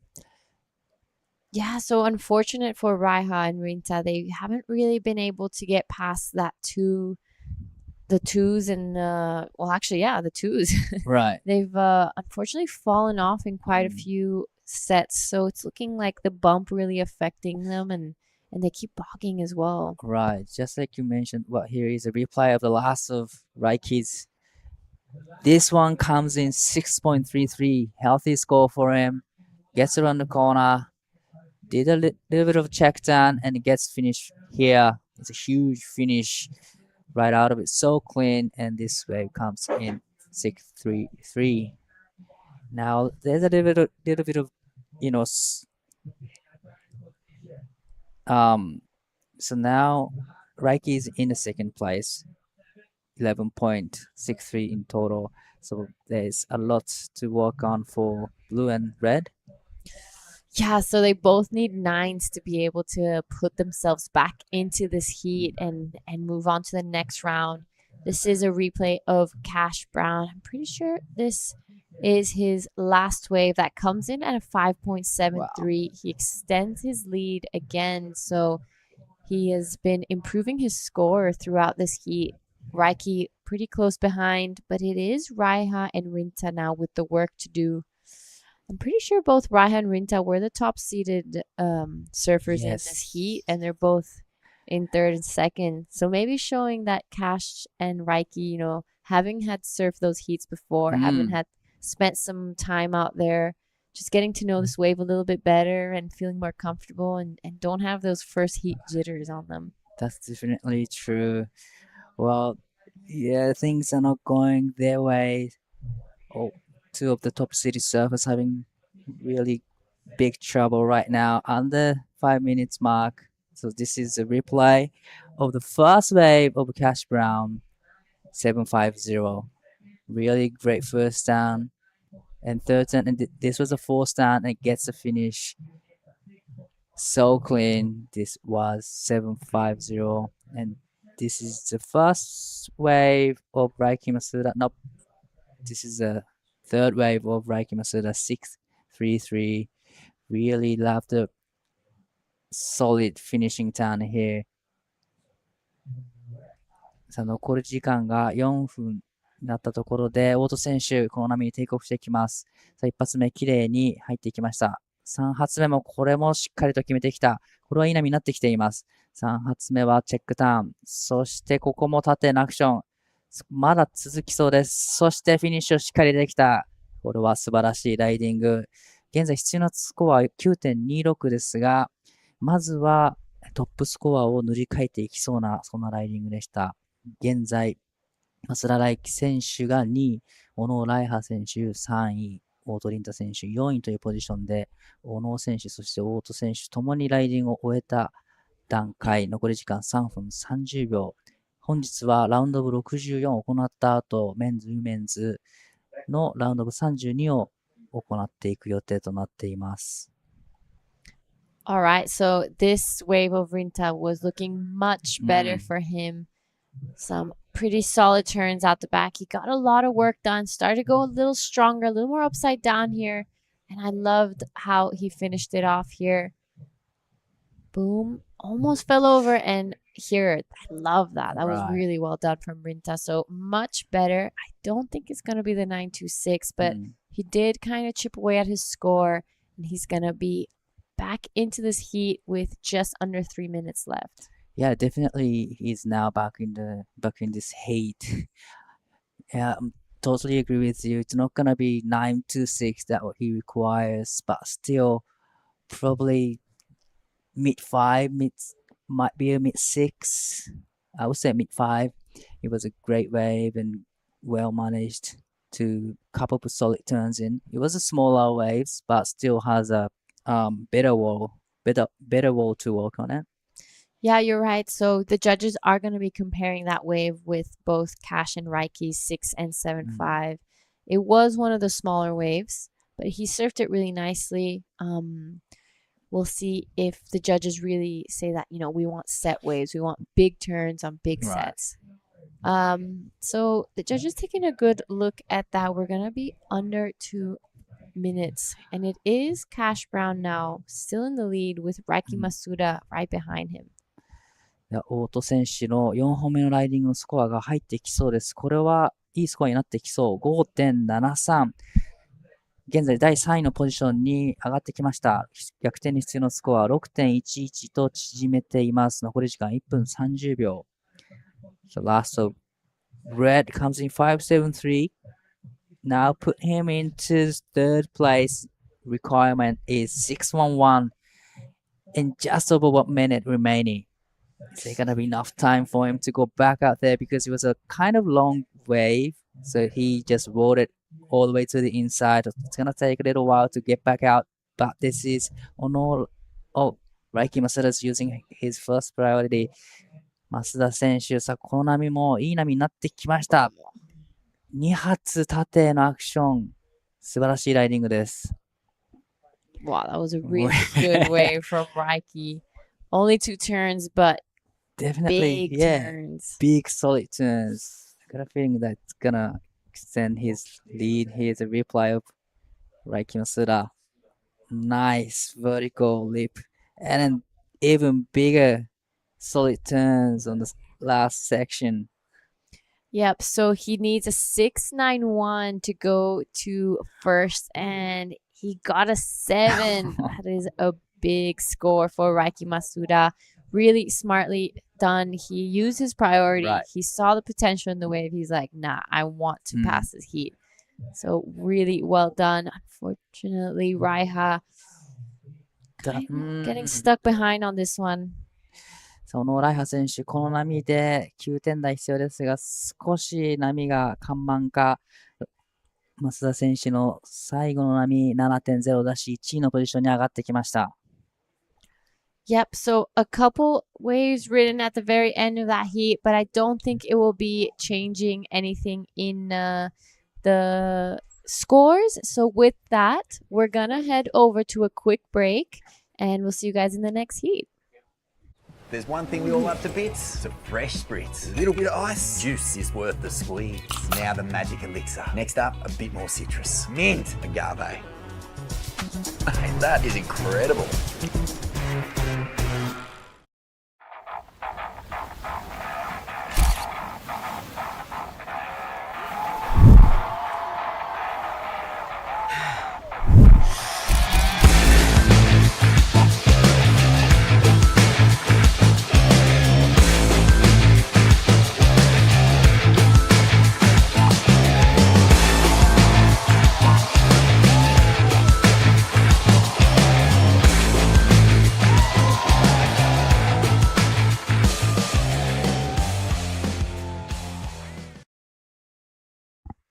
All right, guys, welcome back to the Krui Pro.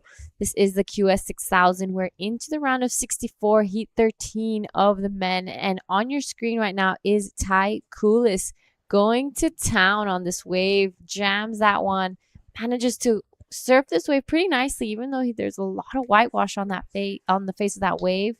Right behind him is Saxon Reber. Big second turn there. And I want to welcome back Mark Clift to the booth. Thank you. Just watching Saxon go through his duties on that wave, looking pretty good, really connecting well. One thing I took away from having a chat with Tully Wiley just a moment ago, he said definitely starting to get a little bit of chatter out there, just with the tide dropping and the wind is fluctuating. Light and variable is what he said regarding the wind. But let's have a look at the defending champ. Jarvis is just so deadly with the rash vest on. He's got just about everything in the book. He just ripped this place to pieces last year when it was solid, and won over there at Krui left last year over Taj Stokes. But look at that for a connection and a finish. And remember here last year, he was getting nines by surfing these bigger waves and just taking on that end section every time, throwing a whole lot of variety on every wave. He was so good to watch. Yeah, he's an incredible surfer to watch, and it doesn't really matter the conditions. He always manages to find those really, really big scores. He's just such an all-rounded surfer. It didn't matter what conditions we put him in. We had him out here at like 8 foot Ujung Bochur. We had him at 4 foot Krui left, and he was on fire the entire time. Yeah, and over the years of him doing the Asian tours, we're watching the Bonsai replay of Reba. He's done a lot of post-heat interviews because he just keeps winning heat after heat after heat. So he's a real youngster with a super bright future. Yep, this wave from Saxon Reba was really nicely surfed. I love the finishing as well, really strong. But you're right, Jarvis is so young and so talented. He's done countless post-heat interviews here. I remember one time telling you, like, I constantly get Jarvis because he just always wins. Yeah. It's, you just almost run out of things to ask him because you know everything about him after a couple of events because he does 15 post-heat interviews over 2 events. But that will be a huge number for Jarvis because I really, really like that replay. I missed it first time around, but the replay, he just did so much good work on a big wave with a really strong finish. Yeah, so a couple scores to come through for 3 surfers in this heat. It's Elliot now out the back with priority, so it's a strong heat on paper. Oh, like even Bronson said, he said they're all killer heats. Yeah, he's getting around down there, and he, that was one point he made. Is there ain't nothing easy about this round or this Asian region events, and Jarvis is just staying busy. Look at him just really invested in every wave he catches, every maneuver he goes for. And he's such a smart competitor. With his skill set and his tactical brain, it's such a good combination. Yep, and there we have it. His first wave comes in at an 8-point ride, so that's one of the highest waves we've seen all morning. And Saxon Reber is now coming in as well. It's going to be a pretty good score for him too. This is the replay of the last of Jarvis, but you're right. Every wave he catches, it's like he puts 100%, even if in a round of 64. Yep, he's a unit. He makes everything count. You never really see him have a shocker of a heat. You never see him make errors back to back. If something goes wrong, he just recovers straight away and moves on to more brilliance. He's been highly rated for a long time for obvious reasons. He's got some of the biggest sponsors in the world, like he's got Red Bull and Co. But for a reason, he's been identified at a pretty young age that he could really get up there and fill the void where Australia's sort of lacking at the very highest end. And he's been touted as one of those guys that could do it. Yep. And just taking a look at the next heat, I'm super excited to be seeing Kian Martin finally surfing out there. He's a good friend of mine and super talented as well. Marlon Harrison, Sol Gwenling, and Harley Walters. Yep. So another big heat. You're right. This is only the round of 64, and each heat is so stacked. So we'll just stay with the live action before we cross to our post heat. We've got Saxon Reeb. He's going to get barreled. Oh, almost. Sick. It's all going on out in front. While we've got a quick little break, let's quickly throw down to Daiwako and the winner of the last heat.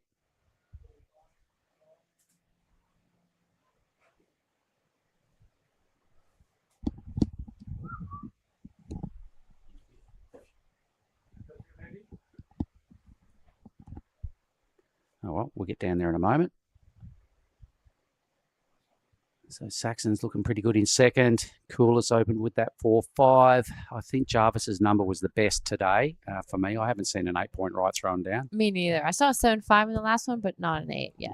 Yeah. So Jarvis last year was living in the 8s and 9s out here at Ujung Bachor, and then he went and did a similar thing around there at Krui. So And then up there at Lagundri Bay, Saraki Beach, a lot of post-heat interviews up there as well for someone like Jarvis. So he's I've heard huge raps on him for a lot of years, and then I started watching him in the first Asian regions events, and I could see where the hype was. All right, I think we're going to throw down to Dai, so go for it, boys.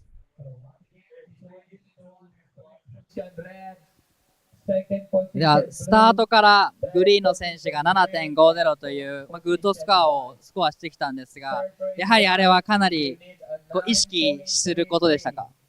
そうですね、意識はしてたんですけど、できるだけ考えずに自分のなんですかね、いい点数を出せるように意識してました。So hearing the first of green 7-5 in the early stage got him thinking, but tried to not think about it. He just stayed focused with his plan, and that worked out well. その後、立て続けにこう波とのリズムが合ってきて、最後波7点というふうに点数を出してきましたが、後半はもうプラン通りだったんですか？そうですね、プランで言ったらちょっとインサイド波狙ってて、2、3発でいいからこうフィニッシュを大きく決めようっていう意識で乗ってました。So he's trying to get a big finish, and that's exactly what he did, and that's how he got the 7-point ride. で今日この後たくさんヒートが残っていると思います。たくさんの方も見てくれていると思うので、メッセージの方をお願いします。次のラウンドも頑張ります。応援よろしくお願いします。次も頑張ってください。ありがとうございました。Back to you guys. Talking with Raiki Masuda. So there's the playing field this morning, everybody, courtesy of Ryan Williams, the drone operator. It's still looking really nice. It's as a lot of the competitors have said, the size of the waves today, right in that kind of perfect size range. Yep, and here we go. Jarvis Earl wanted to back up that 8 on a smaller or medium-sized wave. 2 big hacks out the back, and he floats this one shut. Unfortunately, falls off, but I think already with those two turns out the back, he's going to be improving that 3.83. Yeah, look, he catches our attention every time, and the judges love what he brings because he just ticks so many parts of the criteria, Jarvis. And we might be hyping on about him a bit, but there's a reason, because he wins stuff and he goes really well with the Ration more times than not. We know Saxon's been a big performer at these events over the years as well. I've loved what I've been watching Saxon, and same with Elliot. Has just parked himself up in this Asian region event. He comes every year. He generally rolls around with his old man Jamal, but he's out here doing it with a couple of friends this year. He's got priority. He's waveless, but Elliot will only wait for the best waves. He's pretty staunch on that. 15 minutes to go, folks. Ty Coolis in third, Saxon in second, Jarvis in the lead. Last wave of 5.17 with a fall, so he's looking good. Red hot form. Dai Wacko comes back to help me with the comm duties. Dai, how was that conversation with Raiki? How did that go? Yeah, it went well, and he's very, very happy, getting through the heat. He's done a couple of heats already, so probably he's kind of used to this condition, this area, and he kind of knows where to sit and what to get. So he felt comfortable? Yeah. All right. And Team Japan overall, how are they looking in this round of 32? Have we lost many? Have we got some big names to look forward to in the next few heats? Right. So still, yeah, Japan team going really well, I guess. We've got Iko Watanabe coming up as well. Yeah, coming up in about the 2 heat. And we have Yuji Mori coming up in heat 60. One of them now. Wow. Ty Coolis, actually. Sorry, that was Ty Coolis. It is 3 Australians, red, blue and green, up against the Kiwi, Elliot Parada-Reid, who hasn't budged yet. He's out the back. He wants bombs. Elliot's prepared to just ride 2 waves in a heat. I see him staunch out quite often. He doesn't want to fluff around on B-grade waves. He really just, he hangs his whole tactics on getting absolute nuggets. Jarvis Earl getting 8. Oh, Jarvis is doing Jarvis things. All right. Right. Here we go. Elliot up and riding fast wave of the heat. A little bit of a checking turn, just waiting for the wave to step up for him. Gets a big turn on the second section and gets around the corner. Another good looking carve and straight into the third. is he going to get the last section?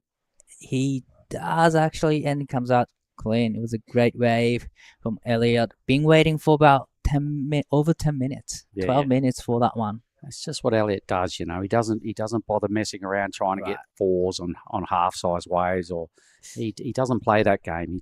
He wants the best waves because he's a big, strong, powerful dude, and he wants bombs. Here is Jarvis, wave number 4, trying to drop a 5.17, so he stays busy in heats is one thing I've noticed out of Jarvis. Wow. He's now the shackles are off, and he's got a good air game, mate. He can do just about everything. Here's Saxon. Saxon is up and right in. Goes to the big wrapping carve. It's a lot of sprays and a little bit checking down. And here is wave just starting to step up and gets a big layback, but unfortunately didn't ride out of it. Might still improve his scoreline. He's just trying to drop a 2.83.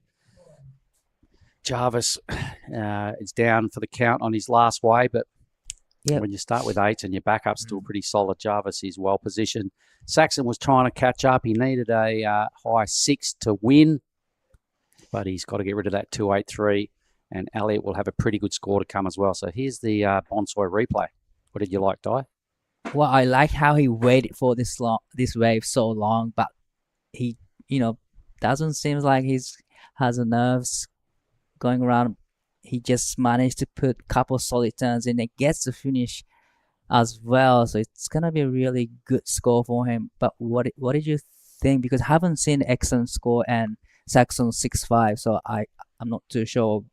It's a good start for Elliot. He didn't quite connect with that end section as well as he would have wanted to. He did some tidy work out the back, and there was plenty of it. So on a larger wave, so I think Elliot's in for a mid-range sort of score that's going to keep him in touch with a shot at second. Right. And that's all you want. First or second is all you need. So long as you keep advancing, that's the biggest part of the program. So definitely he's back in the game with that wave. 100% he is. 100%. Coolest is probably the one that he's going to have to pick up his numbers a little bit as well. So at least he's got priority. We're talking about the surfer in green. And we just had a chat before with Bronson Matey. It was so much fun. It was cool having Bronson in here because World Junior Champ and Indonesian, an event in Indonesia. Everybody wants to hear from Bronson, and he laid it all out on the table and gave us plenty of good input. It was so sick. What was the takeaway from the takeaway from that is he wants to be world champion. He's straight up. When I asked him where's he going, he said, I want a world title. He's already got one world title, but he wants the big one. Right? He wants to hold the big trophy up. So that number locks in there pretty well for Elliot, a 5.9. So a good start. It was definitely worth him waiting for the strong wave, and that's a theme of his tactics when he gets the Rashi on. Doesn't rush, just wait for the right ones. Yeah, I've seen him stress out. He's the old man plenty of times when he's been here because he'll catch one wave and just sit and sit and sit and sit, and his dad's like, "What are you doing?" That's just what Elliot does. He likes to really pick his waves, and he's got to, if they're not A grade, Elliot just kind of doesn't look at them unless he needs a 1 in the last minute to get through. But still, he stayed composed all the time until the end. So that's how he got 5.90. Now he's back in the game, needing only 3.84, which isn't a big score. So this tie now has first priority, needing 5.24. So probably he want to, capitalize on first priority to get right ones, get the score back in the game again.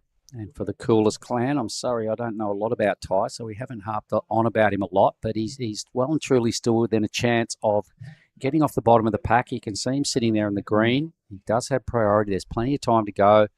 So Ty Coolest is reasonably well positioned with a 4.5 as his best number. He really needs that to become his second best number, and he's got to add a minimum of a 5.24. So 3 Aussies up against Elliot. Elliot now going up the point a little bit, just get away from the crowd. Yeah, well spotted, mate. So El's on the move. Green thought about going with him, but he's like, nah, Jarvis generally knows where the spot is, so he's kind of going and sticking close to Jarvis. So even though Elliot has lower priority, if he gets away from there, probably manage to put can manage put couple turns in before he gets to the pack. Yeah. So that will be enough for him to get 3.84. So that's a great move from Elliot for me. And just trying to. Yep, there's Elliot waving, looking for some input. So Elliot doesn't serve for 3.84s, all right? He won't. He'll know the number needed, but in his brain, he won't be happy with the 5.9 as his best score. He'll want to put that as his second number. Right. Definitely. And, he's given himself a chance. He's gone up there. He's hunting for a set. Trust me. Hunting for set and probably look for the 1 or 2 big turns in. Saxon has fourth priority. He's the one who wants to extend his lead over white and green, make everything hard for them. But there's still plenty of times remaining, and I can see a few lines on the horizon. Yeah, this might pay off. Elliot's sort of got his a bit more of a paddle on now, so he can probably sense something up in his neighbourhood. Right, So this will be interesting to see if this tactic pays off here for Al. He's spotting something out the back, hoping to get one wave. This could turn into a wave. Or maybe it's a bit small, but he's right. He's a long way away from these guys now. So in reality, that's probably 80 meters. There's big space in between white and crowd. So probably he will be getting those couple turns done before he meets the crowd. And Jarvis always looking for another wave.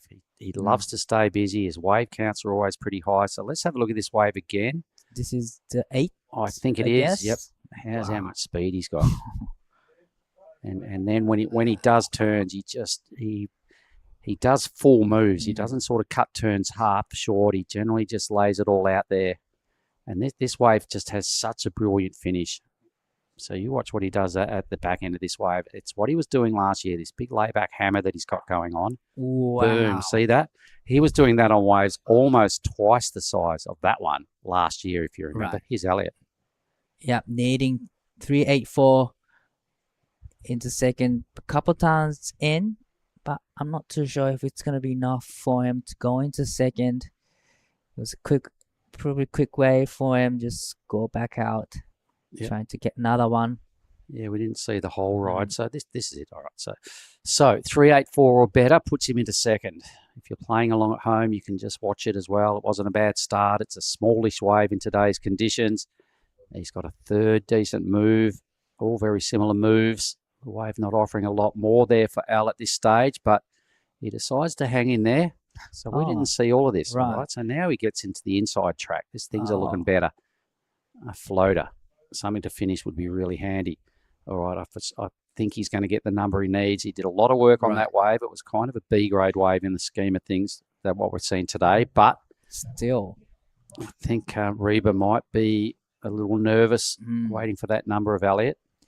Yeah, a couple of good turns down at the back. So now, Four. Yeah. He just got the requirement. Puts him into the second. Just under 5 minutes to go in this heat. That's a smart move, actually, from Elliot. Just trying to get 2 waves under his feet, earlier stage, and put a little bit of pressure onto blue and green. Yep, good work, Al. All right, so Reba now needs a mid-3. Koulis needs a mid-5. Hopefully they get another chance. 4 and a bit. The next heats position themselves right up the point. So they paddled out right up the reef. Deciding to start. Look at this thing unfold right in front of our eyes. Oh my God, no one wanted that. Are you kidding me? Crew at home, welcome to Ujong Bachor. We see a lot of that going on all day, every day, don't we, Di? How's the surf at the back? I mean, the waves are rolling through, and peeling beautifully. Who's this? Wow. Koulis. He sat there for a while. He doesn't want it. Maybe Other one of two those surfers. sets. Jarvis might be heading wide here. Giving himself an option. No. Yeah, this is one of those sets that rolling through up the point. It's a little hard for us because we can't see what's stretching off the picture, right? So there's our screen. The boys always look further down the line to make sure it's going to connect and offer those 3 or 4 or 5 turn waves. That's how you kind of get the bigger numbers. You can still get big numbers off 2 good turns, but when it's doing this and rattling for a long way, the judges do like to see, just those full connections. Reba's thinking about it. No.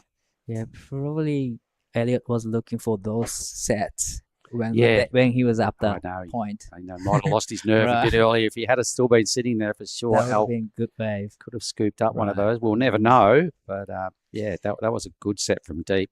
And the next heat, you can see their clear intentions. They want to start up deep.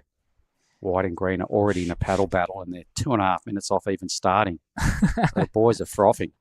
It's Sol and Harley in the next heat. But I wonder where Elliot is right now. He has force priority, but we can't see him on screen. Yeah. Somewhere probably inside or maybe up the point. Could be. I'm not sure whether I saw him go up. Maybe he's just sitting off the pack a bit because he's got fourth priority, right? So he's obviously close. He's in the priority roster, so he's got to be out there somewhere. But maybe he's just staying away from these other crew, hoping to improve his 4. Because you've got to be feeling a little shaky in second at this level with a 4. Right, Saxon needs only 340. That is a small score. Yep. If he gets another, smaller size waves, and he would probably get the requirement. The worst thing for Saxon is he's in third priority. And we're down to that moment now with 2 minutes to go. There's Al. Where he's going to have to hope a 3-wave set comes, or Jarvis with the monstrous lead. Maybe Jarvis does him a favour and doesn't go a wave that Saxon really, really needs. Saxon could get that or one big turn. Right, definitely 340. And Coolest needs better wave, but he has fast priority, so he gets picked. He's waited first one. He's waited a long time as well. Remember, he got a wave really early in the piece. It was the 4-5. Nothing else has really clicked at this stage for Ty. Well, 1 minute and 80 seconds to go in this heat. Time is ticking. He needs a 5-4-1 as well, so something respectable has got to go on a decent wave. So he's now moving in. We can see green in the middle of the screen there. Jarvis always hunts around for waves. He's a wave catching machine. The defending champs had a pretty good outing. Day 7, first time we've seen the defending champ, the defense of his title start, and it started pretty well. All right, this is important. Blue's broken away. He's got himself a squeaky little wave. Needs a 3-4 out of this, folks. All right, Saxon. This is very important wave, needing 3-4-0. Nice off the top for the first turn. It gets second one, turn in, and another one. Managed to put a couple turns down at the back and trying to navigate it all the way to the inside. Try to get finish here. And it's on a good one behind as well. So this is interesting. These guys are duking it out for second and third. Coolest out the back is in fourth, and he might have found himself a wave as well with 13 seconds to go. What a finish. So we're definitely going to stay with these numbers and see who gets through. Coolest falls at the worst possible time. Elliot's still going, and he's kind of given himself some body language that he likes. Right. All right. Reba, for sure, probably got the number he needed. So Elliot would have been hunting a number, so we won't know. There was a great performance from this man, though, in the red, who is our defending champ. Jarvis Earl, what just a polished campaigner he is. So he's just started his work in the first heat, day 7, round of 64. We're on standby. That was the end of heat 13, guys, but we'll stick with these numbers. And we're about to welcome back shortly True Starling to help us with heat 14, but that was kind of interesting. Apart from Jarvis, it was a bit of a shootout for second. We're not really too sure what Elliot did at the back. No, we're not. So, and we're still waiting for the last of blue as well. So it's gonna be tight situation. Well, we watched Saxon's wave, right? And he only needed 3-4. Got some work done on a smallish wave, but there was enough manoeuvring. You would think to probably extract a 3-4 off the judges. So I think that might have happened. Elliot's number is pretty low, so it's looking like not a lot went on for White. We're just watching numbers drop on our monitor, everybody. Elliot's wave is not going into his top 2, so if Reba gets a 3-4 or better, he goes into second. Coolest, we know, fell, so he won't contend for second spot. It's all come down to Saxon's. Coming down to Saxon's Wow. ride, and what the judge is going to give him some love for the smaller wave with lots of work done. Yeah, to me, he's done a lot of work at the back, but we've seen that on the drone footage, right? We did, yeah. So we're not too was a- really sure from the beach angle. It was a bumpy, scrappy sort of wave that offered enough to suggest he's probably going to move into second. 340. Yeah, that is not a big That's score. pretty close. Yeah, But it's I going to thi- be I super think close. Elliott would be worried. The next heat's just biding their time. They'll hear from the beach announcer that they're on hold. A stressful moment for both blue and There's been a lot of white. these. There's been Right. a lot of these, and with 4 quality surfers in every heat, we're going to see a lot more of these today because everybody knows how to finish out a heat. When you're chasing numbers, everybody knows what that number feels like, what it looks like. So it doesn't surprise me that we're getting a lot of buzzer beaters and real clutch moments. But Jarvis has started his defence really well. First surfer to go into the excellent range today. 8 Yep. and 517. Yep. That is a healthy total He score. fell a couple of times in his heat, which is rare. So I guess after the 8, when you open with an 8, the shackles are off and he's just investigating and loosening up because he's got more work to do today. Wow, judges are taking good look at the last of blue now. Yeah, it's got to be pretty borderline. 'Cause it wasn't a great wave, and we still haven't seen it from their point of view. We saw it from the drone. Ooh. Oh, 377. He gets it. He gets it. Elliot Parada-Reed is out of the draw. Coolest will log out as well. That's it. Jarvis and Saxon through to the next round. So we'll throw to a quick break and back shortly with Heat 14. Cow! Oh, mate. I just went for a drive. Surf is cooking, bruh! Wind's gone off his. Swell's starting to pulse. You all fueled up? It's you and me, man. We're going to get cone today. You, let's go, brother.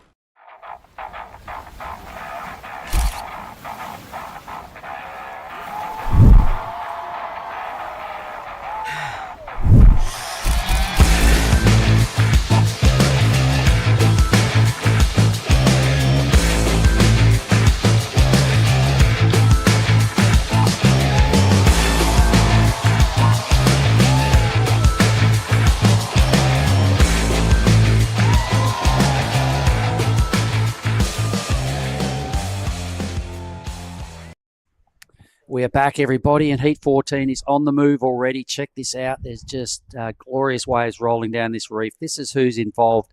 Kian Martin's the surfer in red. Marlon Harrison is in blue. Sol Grundling in the white. And Harley Walters in green. Welcome back, True Starling, into the booth. Thank you, Mark. I'm excited to be back for this heat. This on paper looks like it's going to be a really great heat. These 4 surfers.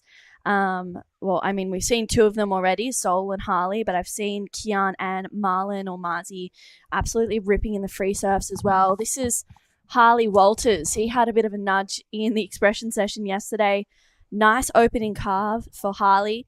Driving through a second one, he's such a creative surfer, always so good to watch. Gets a bit of a slide there. Driving through another hard carve, but just fins disengaging a little bit there. All right. Well, pretty familiar with a couple of these players in this matchup. Most importantly, most familiarised with Kian Martin out of Bali. Saw him as a young Grom. The very first time he come down for the small fries, a real long time ago, and he was just this little dude, and he always travelled with his dad, and now he's not such a little dude, and he's a bit older, and he's out there doing things on his own back. But he's been a big-time performer for a lot of years through the Asian region and just junior events and the whole pathway to become a pro. He's done it all. Marlon Harrison winner a couple of years back in NIAS. Once again, just polished campaign with the race vest on. He's such a reliable competitor. Marlon Harrison is right there with the best. Yeah, I agree.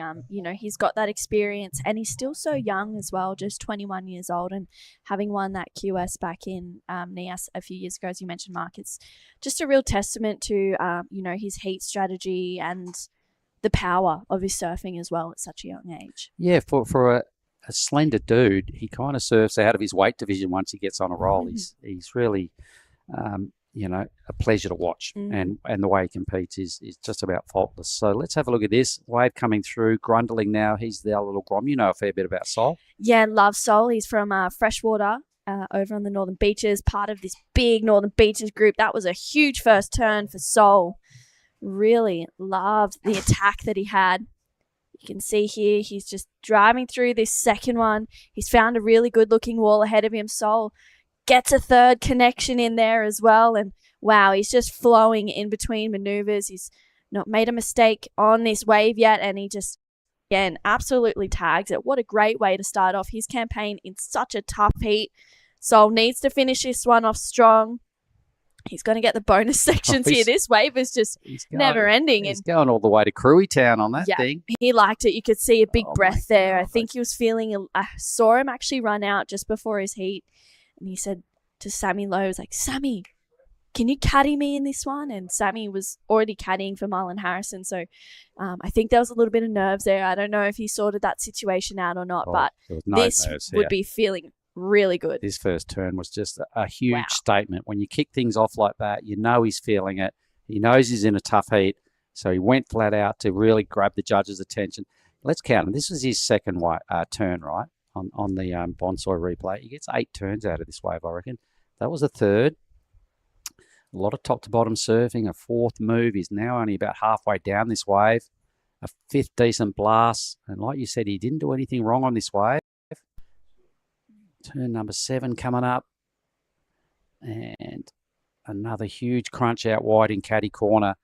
That was a long wave with so much work done. My favourite part was the big breath at the end. It was just like, there's a release. What, from you or me? I think from all of it. You could literally see in Sol's body language. He was like, okay, I've started.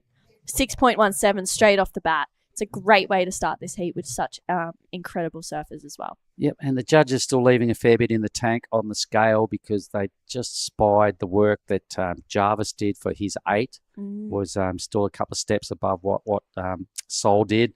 But for sure, the young Grom will be feeling really relieved, especially after connecting so well with that first move. So I'm just going to say congrats to Sol.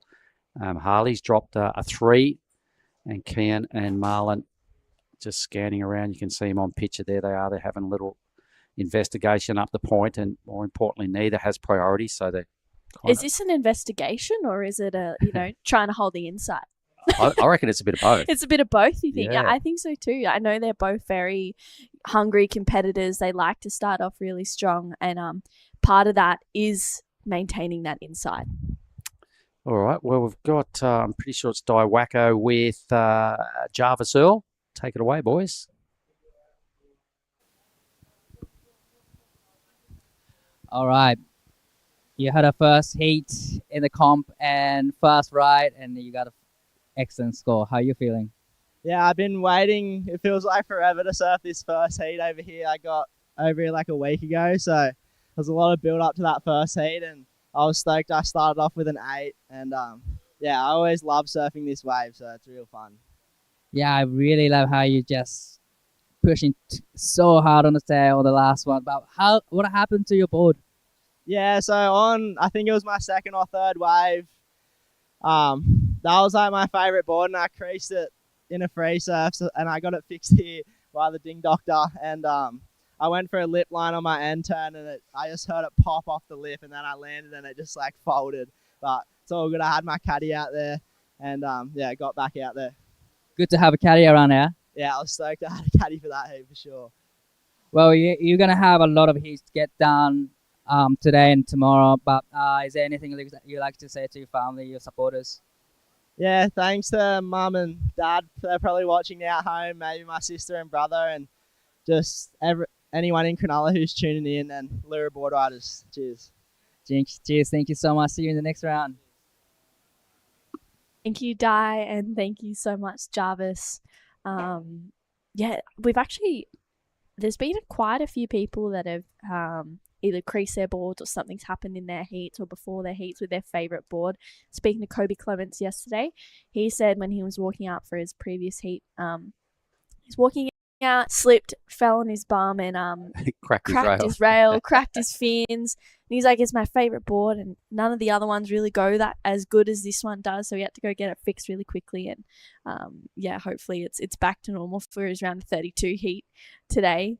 But yeah, it's that is just the beauty of having a caddy out in the lineup right now. It's so helpful. Yep, it's a must-have thing, really. You don't want to leave that, hanging. That if something does go wrong, you don't want to be left wanting. Go, now you got to swim into the beach, right? So you've just got to get it done. You've got to find a mate who's prepared to go and sit out in the channel. And I mean, if somebody asks you and you're doing nothing, why wouldn't you? It's a great seat looking side on into the lineup here. Yeah. But yeah, some slippery rocks along the edge of the Ujong Batur Reef down here at Tanjung Setia. We're in South Sumatra, everybody. It's a great region. Got a lot to offer. It's offered up a lot of events starting back here in 2017. And the government generally are the big sponsors every year of this event, getting some promotion going for their region, the Lampung province.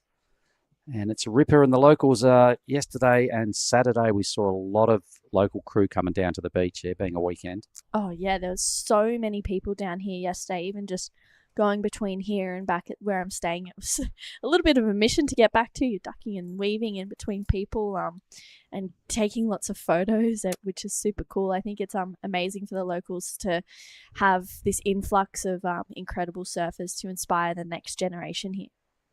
Marzi's on the hunt, can't pick that thing up. That'll leave Kian out the back with what looks like. Could be a wave about to hit up top. Green and white don't get any joy out of that swell line, but maybe Kian does. He does indeed. Here we go. Yeah, Kian Martin up and riding, gets that solid first turn in. He is such a strong surfer, really consistent. He's waiting for this one to wall up and just patient here. I love how he's not trying to oversurf and to just rush it through these sections. Nice connection there for Kian Martin. Gets another one in. He hasn't got two vert just yet. Looks like he's going to do that just here, but unfortunately goes down for Kian Martin. Out the back, Marlon Harrison up and riding. Marzi, as he's well-known, polished campaigner, gets the job done on his backhands, looking razor sharp. Boom, a huge hit. Look at him just standing there. Little flex out. No claim, but just the no claim. So Marzi, I did watch him win another QS event last year in Mandurah as part of our WA Surf Series. Yep. I think it was a 1,000 or whatever it was, but he was so deadly on his backhand there at Avalon. And, just the way he connects and the way he plays the game as a competitor, he just does the things that are required to make heats. Yeah. Yeah, and he brings that extra spice like you see just there. I mean, throwing so much spray, tags it once again. This was such a well-surfed wave for Mars, and you can see he just sees this section and absolutely goes for it, just hammering that end turn, getting the completion. That's going to lock in as a really good score, I think, for Marlon Harrison. You'd see a fair bit of him surfing around the Goldie, wouldn't you? Yeah, see him lots. Surfs for snapper board riders, I'm pretty sure from memory. Living in that Fingal area, so lots of good back beaches. All right, well, he is a favourite. Kian, we're watching the wind-up of Kian. There was a lot of downtime, a lot of sleepiness, and he was hedging all his bets on getting to this first really good section. He still hasn't got there yet on the replay.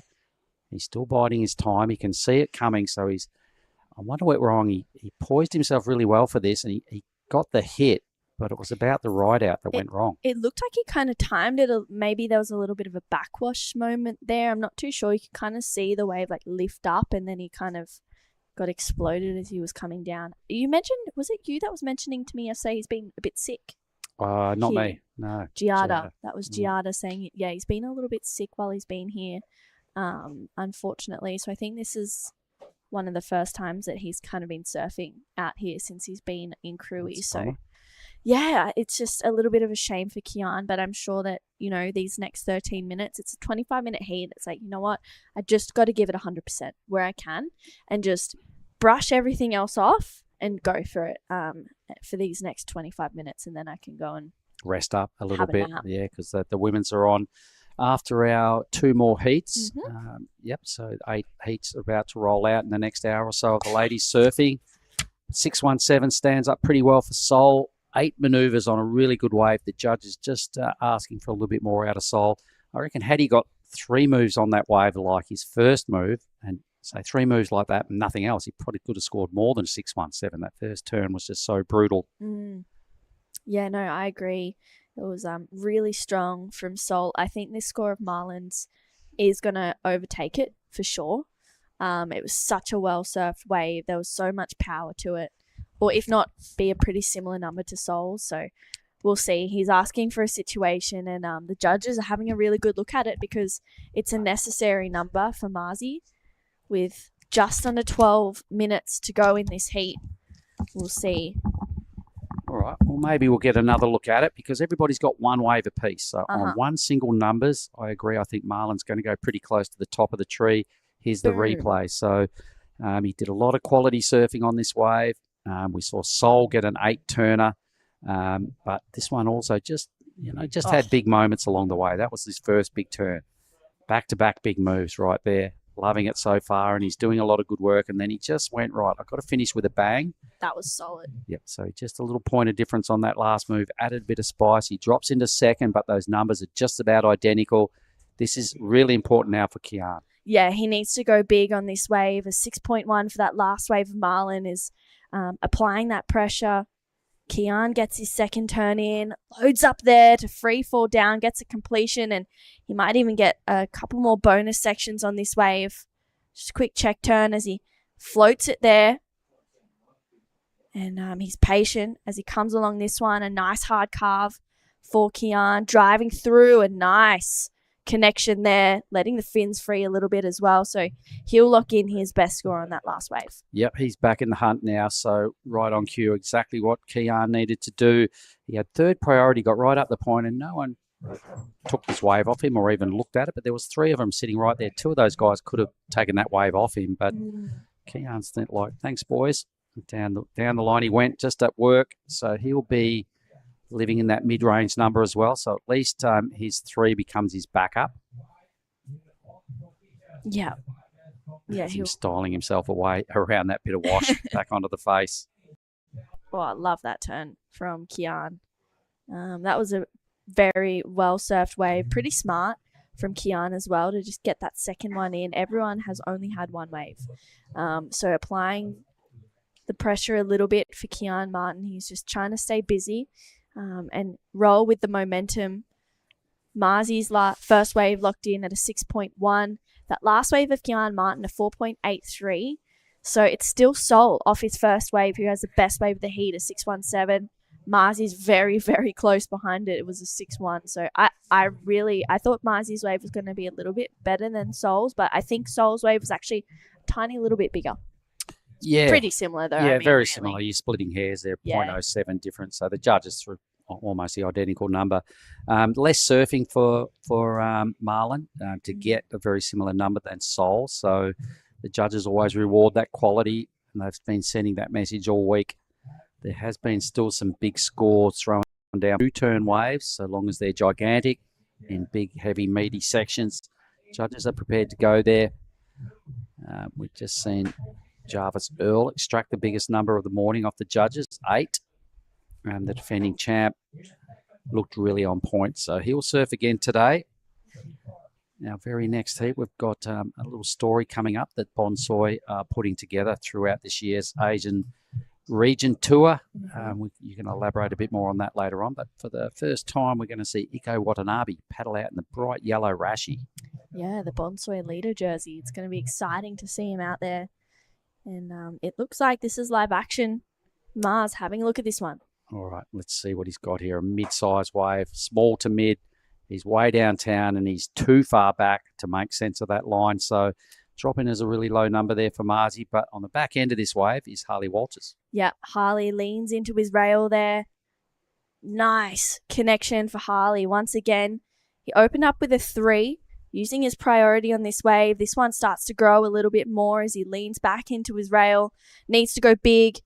Gets a solid connection there for Harley Walters and he kicks out. So I think that'll be his best wave and he'll get himself back into this heat. Yep, things are starting to tighten up a little bit now that the required 2 waves are starting to appear in most people's column. It'll be Sol, the only one without 2, but the best score. So he's just pacing himself well. So what do you reckon was the best part of this? I love that turn there. I mean, the whole wave, he linked it really well. He did what he had to do. It's probably a smaller wave. That turn there was had so much power to it. Gets that end section combination. Love how he was just staying on top of the lip there and he wasn't coming down with it. So really well surfed wave for Harley. Maybe not as much power and grunt as we're used to seeing him, but from him. But it'll maybe challenge for the score. He needs a 5 now, so it might be just under that, but it'll definitely help his campaign in this heat. Yeah. The judges, they want to see a little bit more out of Harley, 4.27. Like you suggested, he was just sort of cruising around in the top half of the wave a fair bit. The judges, you know, they remember what Jarvis did last heat to get 8s and big numbers, and there's been 7.5s thrown down today and a 7. So on a wave like this, top to bottom, surfing in the pocket is kind of the formula. Anything short of that, and the judges, you know, they're not prepared to throw big numbers willy-nilly. They've got to make you earn them.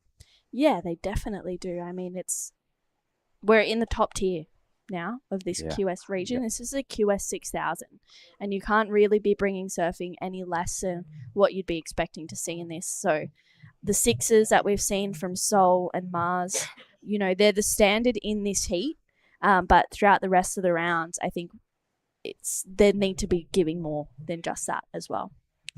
They'll all realise that. I imagine there's a lot of nerves in this round. The boys are teeing off for their first time. Kian and Marlon are the top-seeded surfers. Haven't put the Rashi on this week. Both Harley and Sol have had a little run-up into this position. Sol's scraped through the closest call heat of the whole event. 6 seconds to go the other day, remember, and he picked up his second wave and got through to be in this position. And interestingly to note, it was in the white rash vest, and he said, I think the white rash is lucky. And he's wearing white. Here we go. This is that 6.17 that we saw pretty much straight away for Sol. Oh, huge first turn. That was just so solid from Sol. And love this wave. I love how he was just loading up here. He's going turn for turn. This was huge surfing. And we're in the 5-minute mark. It's a pretty important time in the back end of these heats. And I'm sure Sol, after this wave, he's probably rolling with the momentum, but maybe starting to feel, you know, a little bit like that previous heat. He still has that time and first priority right now. And yeah, this was such a well-surfed wave for Sol, just taking it all the way through. And yeah, you could see that sigh of relief there. A little fist claim. pump. Yeah.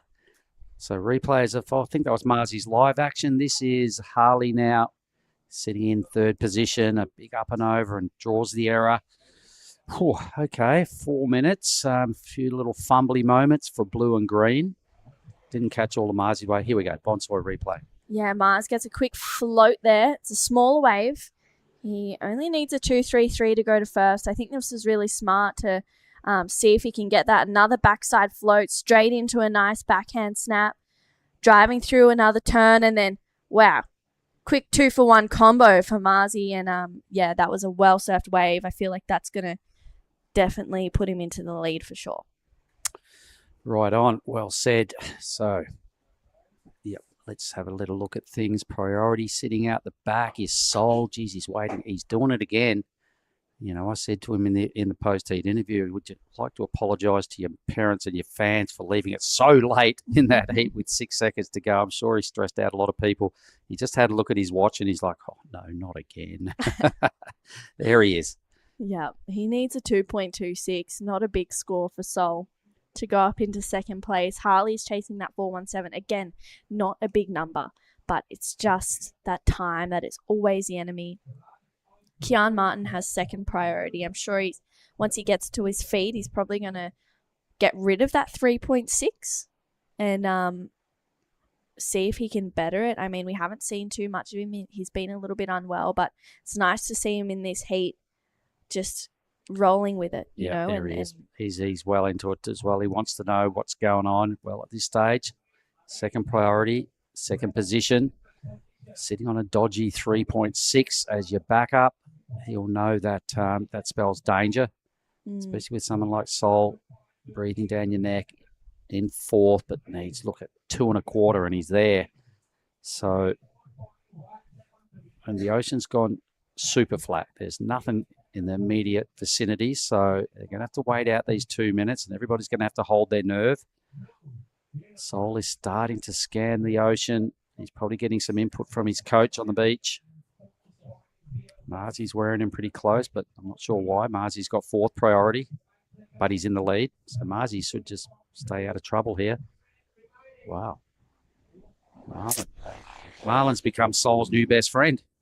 Yeah, he's just... I think he knows that Sol has that best wave of the heat. He's got the opportunity to, get it. 2.26 is not a big score, and I think that Marzi might know that once Sol gets to his feet, he could potentially retake that lead and put him down into second. So I think he's just trying to rattle the cages a little bit, ruffle the feathers, and just apply pressure onto Sol. But Sol only needs a 4 to win. We've seen too many, priority interferences as well. And Sol looks like he's going to take a look at this one. Doesn't get it with, oh my goodness, 1 minute and 15 seconds to go. Marzi gets it though. All right, so let's have a look at this. Well played, Marlon Harrison with 4th priority. Picks up a wave. It's the only one that really doesn't need one. He's in first. We're down to 1 minute. Wow. Grundling's doing this thing he did a couple of days ago, which was leave it till the exact last moment to strike. Now I'm getting nervous. Look, You're making me nervous. He needs a 4 to win and a 2-2-6 goodness. to advance. And you remember how we were sitting on the edge of our chair during that heat because we wanted him to get a wave and he stood up with 6 seconds to go. Wow. He's sort of freaking everyone out again. He's probably freaking himself out about now with 35 on the clock. Yeah. Heat 14. Oh my goodness. He's just about done, but Sol's got other ideas. He reckons it's not done yet. He's looking at another wave, 25 seconds to go. It's a tiny wave. Here we go, True. Oh my gosh. Okay, Sol, he needs a 2.26. It's a really small wave, but he doesn't need much. Nice connection there. He needs to go pretty solid. Gets a turn and a completion. He's like, yeah, that's a 2.26 in my mind.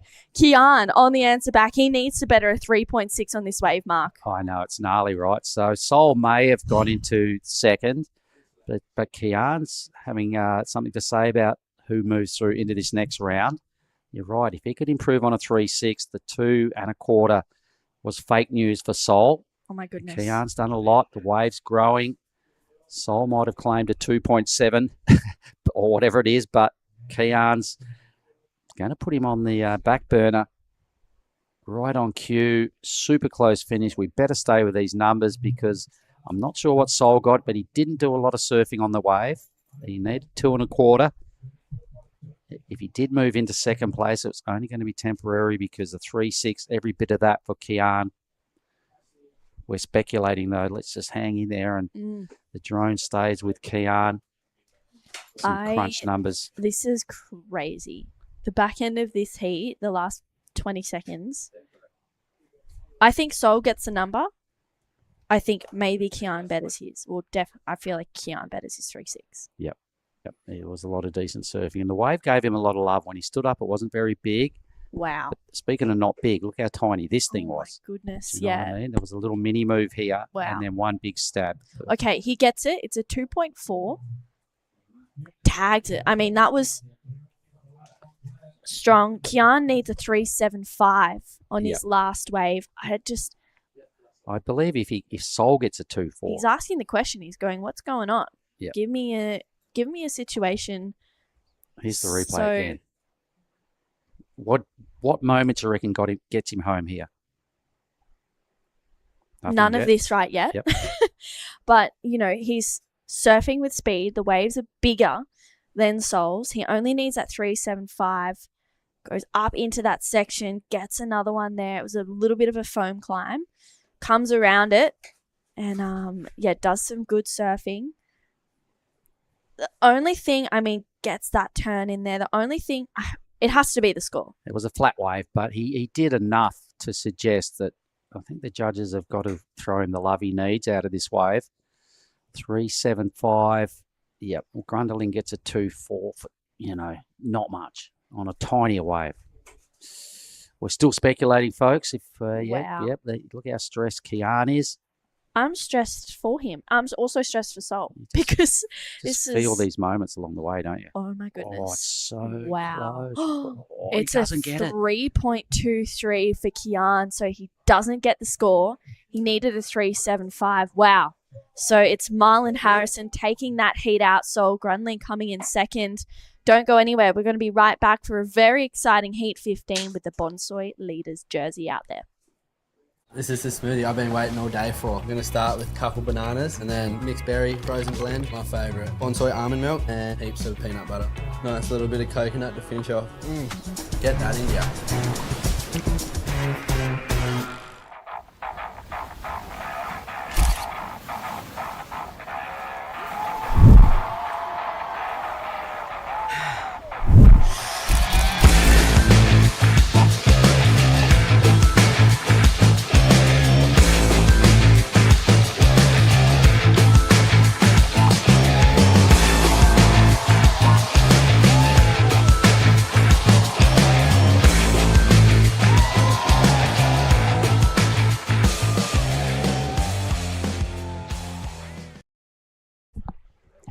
All right, guys, welcome back to the QS 6000. This is Heat number 15, round of 64. And on your screen right now is Lennox Smith.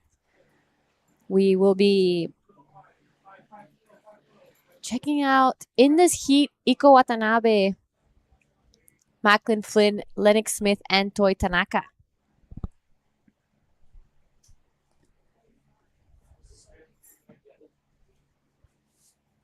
Oh, that was huge. Huge turn from Lennox Smith. And looks like Iko and Macklin Flynn had also a wave to start this 田中選手1本目のライディング。さあ、これはセットの波に乗ってきています。ここはタイミングを合わせるターンをして、波が切り立ってくるのを待っています。さあ、ここから切り立ってきたところに一発、少し引っかかるようなターンになってしまいましたが、ここでまた引っかかってしまいました。さあ、ラウンドオブ64、ヒート15が行われ、ヒート16を終えると、次はラウンドオブ32へと移行していきます。本日、メンズ、ウィメンズを行い終了となります。All right, so if you see on your screen, Iko Watanabe is wearing a yellow jersey. This is the Bonsai Asia Super Series jersey. And practically, there's a new twist coming to the Asian regional qualifying series. The Asian surfers ranked number 1 at the last QS 6000 of the year will be winning a grand prize. So it's a super, super great opportunity. And for now, in the Krui Pro, we have in the women's side, it's Kana Nakashio, and in the men's, it is Iko Watanabe that is in this heat. They're wearing number 1 because they won in the last QS 6000 in Japan.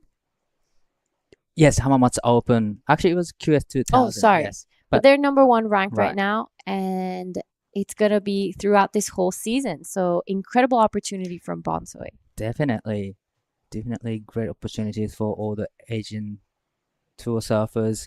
But this is a replay of Macklin's first wave, and this is the last of Lennox Smith. Good looking wave, nice off the top, come around the section, goes to the bigger turns on the second turn, and did a little bit of checking turn twice, and the wave started to steep up for him. Gets another one in. This wave just hugging the reef, really great, and gets a finish. Little bit of fins out. That was a great surfing from Lennox Smith. Yeah, so great heat in our hands right now.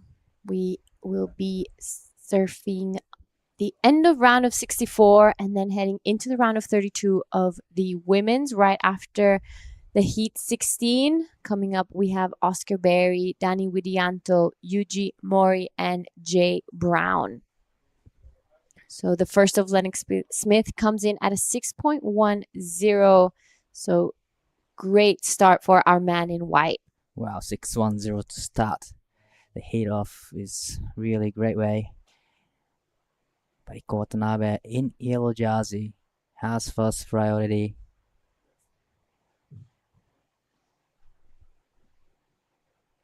Also, the yellow jersey, Bonsai little jersey as yellow jerseys.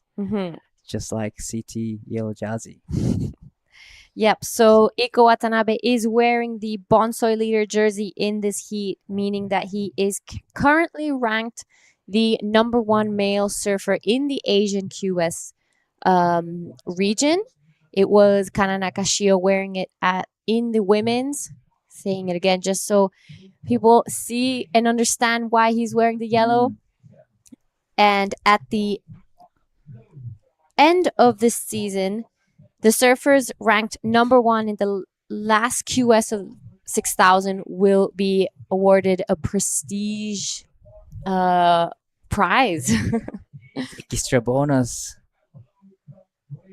That's a really good opportunities for all the Asian tour surfers. Big thanks to Bonsai. Yep, giving great opportunities to the surfers in the Asian region. So with that, we're going to be heading over with a post-heat interview with Mark and the winner of the last heat. All right, winner of the last heat, Marlon Harrison. It only took 7 days, but we got there and you won your first heat. How's that feel? I was so antsy before these last 7 days. It's just been lay day after lay day, and to finally get a heat. Tomorrow be finals day. Just you just got to go back to basics and just do heat by heat and not jump the gun. And yeah, the waves are smoking. I'm stoked they called a lay day yesterday and just held off for the opportunities. And yeah, the waves are smoking. So sometimes a win's a win, no matter what it's like. You got to trust the process, right? Listen, the Asian region, it's been so kind to you, and you've had a lot of good memories here. It must be great to be back.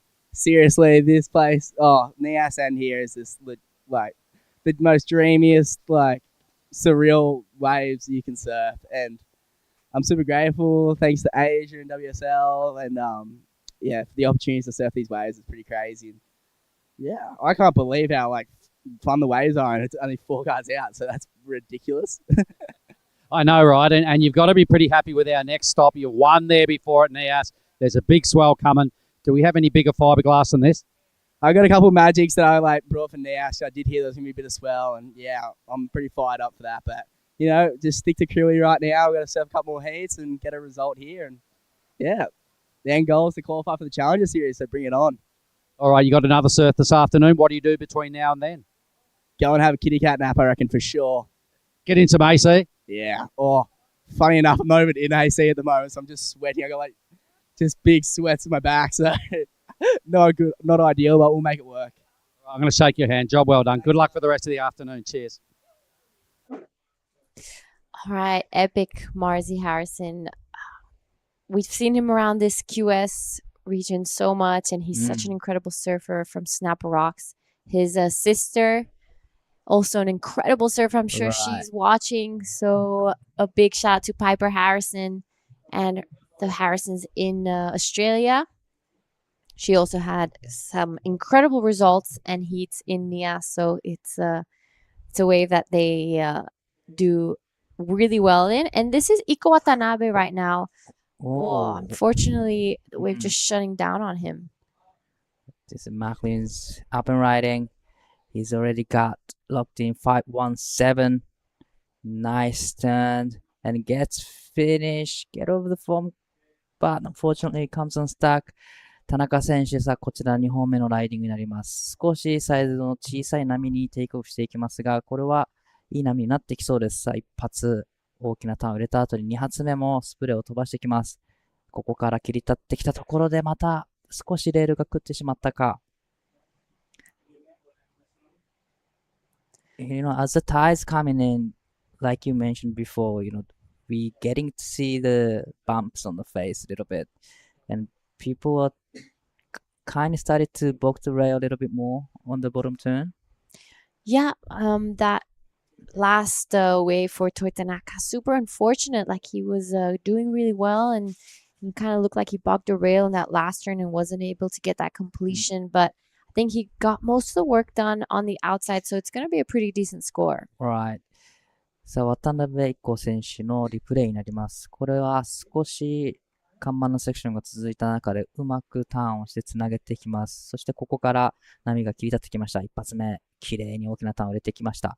そしてここ、果敢に攻めてきましたが、こけてしまいます。So this is Macklin Flynn on his backhand.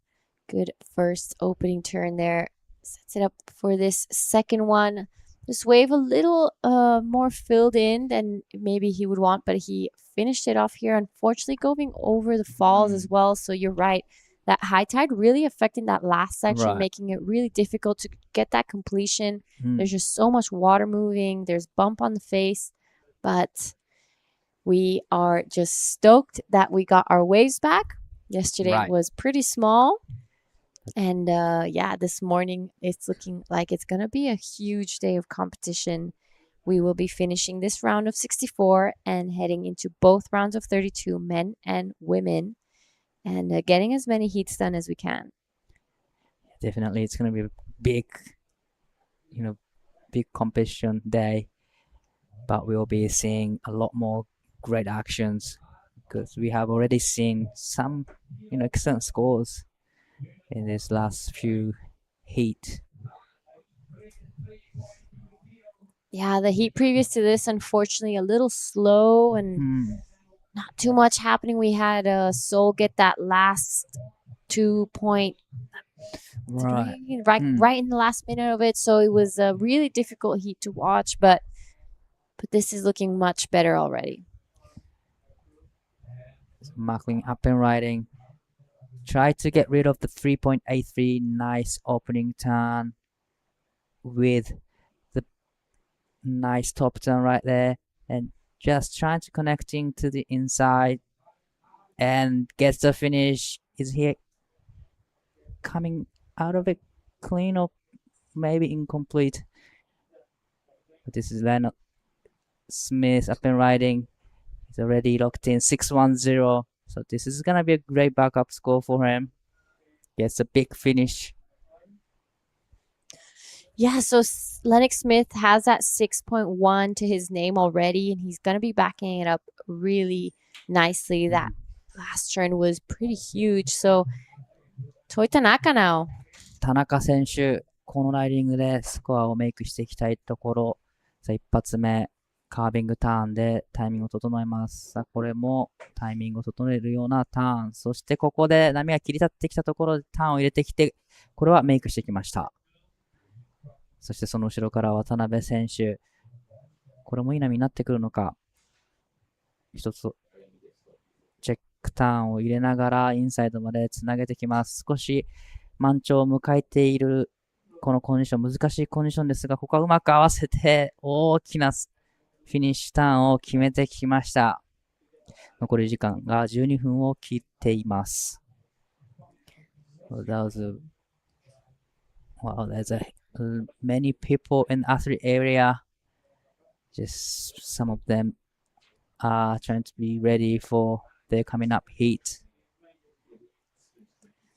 Yep, so there we have Team Indonesia starting to fill in. Every time we have one of the surfers from Team Indonesia, the competitors area really fills up. This is on your screen a replay of Iko Watanabe wanting to get rid of that 0.5 and nicely done here. Yeah, and it gets the big finish right here. Oh, that was huge. Looking back at the judges, he's like, what else do you want? So yeah, there we have Team Indonesia on your screen right now, there to support their surfer Dani Widianto, who's going to be surfing in heat 16 of the round of 64. It will be the last heat of the men's round before we move into the women's round of 32. But as I was saying, it's amazing to see how every time there's an Indonesian surfer about to hit the water, that competitors area really fills up with the supporters and people, friends and family there, just giving each other that extra bit of push to pass the heat. On your screen right now is Lennox Smith good looking opening turn. This wave kind of you know, a little fat in the first part, but you really see it stand up here, and he goes upside down on that one. That was Wow. a huge turn from Lennox Smith, staunching at the end, looking back at the judges. He's like, Right. yeah. You know, he already locks in 6-1-0 now. So he was looking for the backup score, but definitely it's going to be a healthy score for Lennox Smith. Needing only 1.43, and for sure that, you know, he will get that requirement, and probably that last wave puts him into the lead. 田中選手 4.72 を出すと1位へとジャンプアップしていきます。さあ、速いセクションを超えてフローターセクションしますが、少しタイミングが合わなかったか、ここはこけてしまいます。We're still waiting for the last of yellow and white. This is surf in blue. Having a look at this one. Nice off the top and gets a finish right out of it clean. That was a great combo from Macklin Flynn.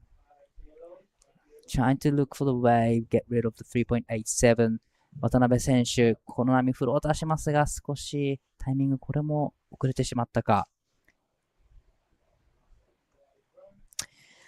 Some scores to come through. So the last of Lennox Smith comes in at a 7-point ride. That is huge. Really well done from our man in white. Now it is the last go of Iko Watanabe and Macklin Flynn to come through. I think Iko's going to come with a pretty good score. He's going to get rid of that 0.5. And we're going to see a bit of a change in the leaderboard right now. But it is currently Lennox Smith in the first with just over 8 minutes left. So we've got a pretty good heat in our hands. There we have it. The last of Iko Watanabe, 7.5. Wow. That was an incredible ride from Iko, and showing exactly why he's wearing the Bonsoi leader jersey. 渡辺選手、3本目のライディングで 7.50 をマークし、2位のポジションへ 5.60 を出すと、1位のポジションにジャンプアップしていきます。ボンソイリーダージャージを着ている渡辺一行選手、今シーズンから新しく始まったボンソイによるプログラムです。QS6 戦、すべて行われた後、アジアツアーの中で QS6 戦以上の試合でランキング1位になった選手にはボーナスが授与されます。All right, the last of blue comes in at 6.97 as well, so he goes back to second. It is now Iko Watanabe in third, needs a 4.64 to go back into an advancing position. It is Toi Tanaka now with some work to do. He's looking for a 7.81, but we've seen him do it in the past. He's an incredible surfer, beautiful style, easy to watch. So it's all a matter of selecting the right wave at this point. Definitely, you know, Toi is really like capable of getting those 981. So just like you said, it's just a matter of selecting the great waves. But Iko Watanabe now needing 464. That is not a big score for him, as he just locked in 750 on the last one. But that time is ticking. 6 minutes and 30 seconds to go. Now Lennox up and riding again, looking for a wave to get rid of the 610. Nice off the top. Just few checking down, but just quick in and out actually. Didn't, you know, the wave didn't really offer too much. At the back, a few lines on the horizon. Yeah, so some bombs coming through. We've seen a little bit of a change in the direction of the swell. You can kind of tell that the wave is going a little faster than usual, and the surfers are much more down the line as well. They're closer to the caddy corner. Having a talk to Dino last night, he did expect this to come. I mean, he's down at Lani's. He knows this wave more than anyone out there. And if you're down here in Krui, you should definitely go to Lani's. The food there is delicious. Dino's got all the insight you need to know on this wave. He knows pretty much everything about it. Yeah, that's exactly right. We'll get right back to that as we're going to watch Toi Tanaka finish this one off incredibly. さあ、田中選手、この波で 7.81 が必要でしたが、素晴らしいライディングをしてきました。This is a really great wave for Surfing Blue, needing 614 to challenge himself into this first. Managed to put a couple turns in. It was a great looking wave. Eiko Watanabe has fast priority. We are reaching at 5 minutes mark. So yeah, it's a really tight heat so far. This is the last of Toi Tanaka. Just a couple of setting up turns, but he did get finish after this check-in time. Big and solid finish from Toi Tanaka. This is gonna be a healthy number for Toi as well. So behind him, Macklin Flynn now, their Bonsoi replay. Beautiful finishing there, so strong, rode out of it really nicely. So that is both Macklin Flynn and Toi Tanaka now that we're going to be waiting for some scores to come through. But it is all eyes now on Iko Watanabe with priority out the back, looking for a 4.64. Does Macklin improve on his 5.17? It's gonna be close. I think he gets a good finish one turn in before that, so it's gonna be close score to, you know, mid-5 to me. But just time is ticking, 3 minutes and 30 seconds remaining. But yeah, as we were saying, there we've seen a change in the conditions. I mean, besides that, it's grown double in size since yesterday. It's looking like it's breaking a lot more down the line, and the high tide is making this wave really fast. So instead of the usual Ujung Bochur where we're seeing those like 6-7 turns happening, we're seeing 2 or 3 really big ones happen in the ending section. So it's super interesting to see a shift in the judging and maybe a shift even in the competitors' equipment. Yeah, right. That's totally right. Because, you know, we've seen waves improving a lot, getting bigger. Then probably this morning, there's a lot of bigger sets coming through to the lineup. So definitely, you know, you need a bigger board today than yesterday. But last wave for blue comes in 5.57. So slightly he's extending his lead over yellow and green. Iko now needs 5.04. Toi now needs 6.45. 渡辺一行選手、現在第3位のポジション、5.04 が必要。田中選手は 6.45 が必要です。残り時間2分10秒を切るところです。The last of white comes in, last of green comes in 6.10. Yeah, so big scores in this heat. Just under 2 minutes left. Again, all eyes on Iko Watanabe. Will he get one more chance? Get that 5.04. Maybe buzzer beater finish for Iko Watanabe. But yeah, so much, as we were saying before, and I'll get right back to that. This is the replay of Iko Watanabe's 7.5, I think. Yeah, believe so. And it gets a finish after this checking turn. Wow. That was huge. Just airdrops it. Looks at the judges. What more do you want? Right. That was a beautiful finishing turn, a lot of projection, generating a lot of speed. Get to 7.50, but is he going to get another one? His requirement is 5.04. Reaching at a 1 minute mark. It looks like a few waves coming through to the lineup now. Iko is having a look at this one. Yep, so he's gonna take a look, decides it wasn't enough and it won't give him the score he's looking for. And I think he was probably right. It was looking like a small wave there. One more chance. We're reaching the 30 seconds of this heat. So pressure's starting to build and it's not looking like there's too much happening out the back. 20 seconds remaining. So he's having a look at this wave. It's gonna be his last opportunity. He is up and riding. 渡辺選手 5.04 が必要で、この小さめの波にアップしていきます。さあ、フローターで前に出てくるが、ここでこけてしまいました。Really unfortunate for Iko Watanabe. Falls off on the second floater. Yeah, so unfortunate for Iko Watanabe. He was wearing the current Bonsoi leader jersey. We might have a shift from now. We'll see what happens at the end of this QS. And with that, we're going to head over to a quick break and see you guys in the next heat. There's one thing we all love to bits. It's a fresh spritz. A little bit of ice. Juice is worth the squeeze. Now the magic elixir. Next up, a bit more citrus. Mint. Agave. Hey, that is incredible.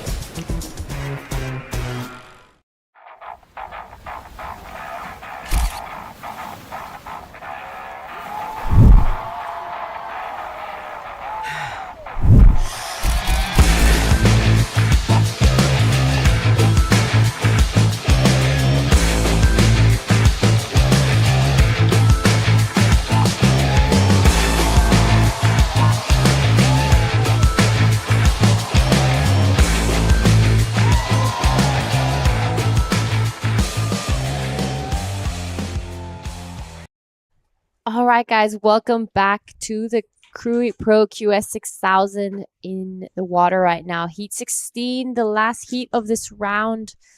I'm Jana Legati. Welcome back to Starling. Thank you, Gianna. I'm excited to be back for this last heat. That one looked like there was a bit of a flurry at the end. What was going on? Yeah, so it was Iko Watanabe kind of chasing a score. Unfortunately, he got the wave in the last 10 seconds, but he kind of just went over the rail and wasn't able to really get past. So it was Lennox Smith and Macklin Flynn who passed to the next round of 32. We'll be seeing them later on today. Wow. But, so we might see someone else in the Bonsoi leader jersey. Yeah, Phineas. that's exactly right. Ooh. But The right race now, continues. yeah, and it's still a long journey before we get to that final winner in the water now, though. A really, really big heat. Oscar Berry, Danny Widianto, Yuji Mori, and Jay Brown. We saw Team Indonesia at the competitors area, all down there checking out their man, Danny Widianto, surfer from Halfway Kura Board Riders. He is Dan Natasha's younger brother. You see them surfing a lot at Kura. They are super all-rounded surfer, both longboarder and shortboarder. And Danny is incredible in the air and in the rails. Like great rail game, air game, so a bit of an all-rounder as well.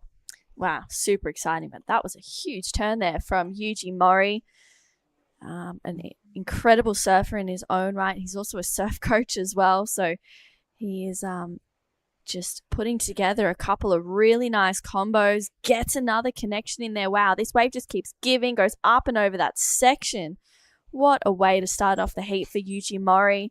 This one flattens out, so he kicks out, and wow, that was a really well surfed wave, and it just was never ending. Yeah, super great start for Yuji Mori. He must be feeling pretty confident.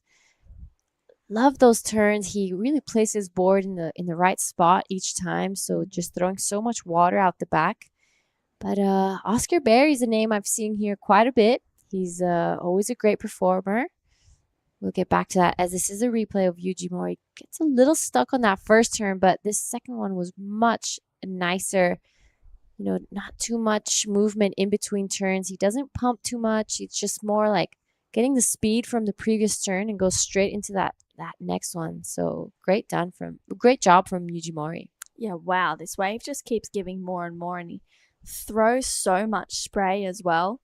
So, yeah, what a great way to start off his campaign in this heat. We've seen him in a heat or two already here at the Krui Pro.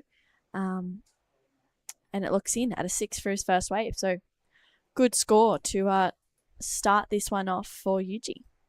Yep, just great top to bottom surfing there from Yuji. And But yeah, so Oscar Berry been around the Krui and Nias quite a few times, has had some great results. But tell us a little bit about him. I'm sure you've seen him in Australia a lot, and I'm sure he does most of the contests over there as well. Yeah, he is one of the best characters on tour. I reckon he's so funny, always smiling. I actually spoke to him the other day. I was like, Oz, how you going? Have you surfed a heat yet? And he goes, nah, I still haven't surfed a heat.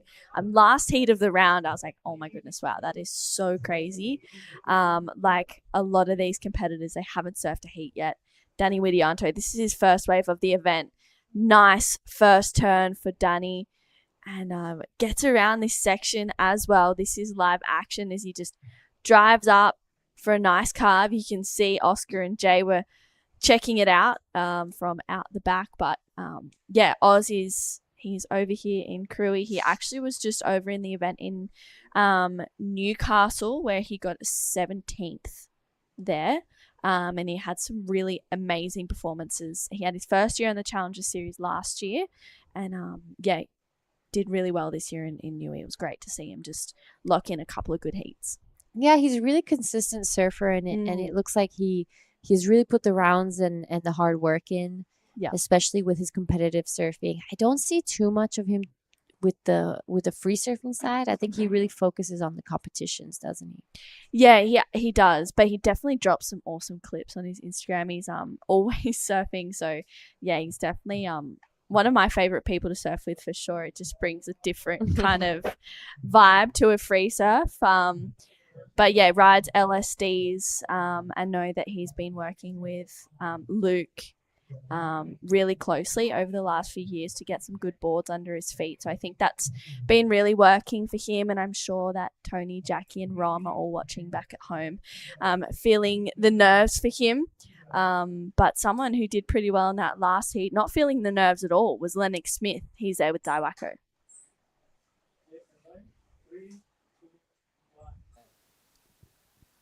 Well, a lot changed in the condition compared to this morning, but how was it out there? Yeah, it's pretty hard.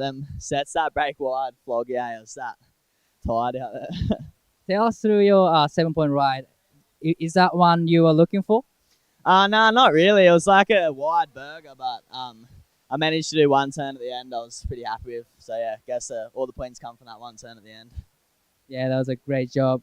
Probably you're gonna have a big day today and tomorrow, but probably you're gonna have another heat this afternoon. And how are you gonna spend the day in between the heat?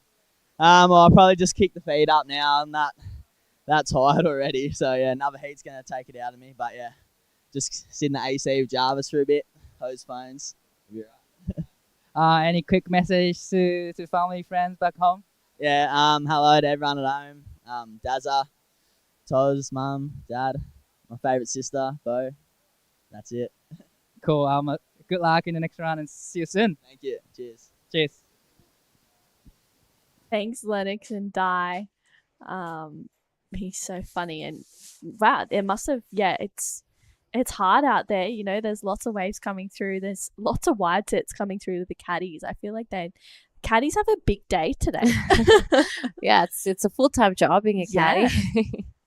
But yeah, I was telling Di, there's been a little bit of a change in the direction of the swell. So we're seeing it break super down the line, a lot wider than usual, and we're not seeing the typical Ujung Bochur wave where you can do like 6-7 turns. We're seeing a lot of 3 or 2 turn waves out there, but hopefully with the lower tide, the wave's gonna kind of slow down and shift a little bit more up the reef and see a little bit more picturesque Ujung Bochur. Yeah, I'm excited for it.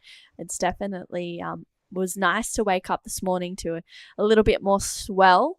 This right here is Jay Brown, though. Jay from Cronulla. He's had a good couple of heats already. Oh, sorry. My bad. Just unfortunately looks like his back foot slipped off, but Oscar Berry gets the next one. Yep, so Oscar Berry now, first wave of the event, day 7.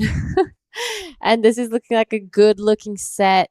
A little more filled in here, but we're going to see this wave kind of, stand up for him, and hopefully he gets a big closing turn or not. This is going to be one of those ones that just flatten out.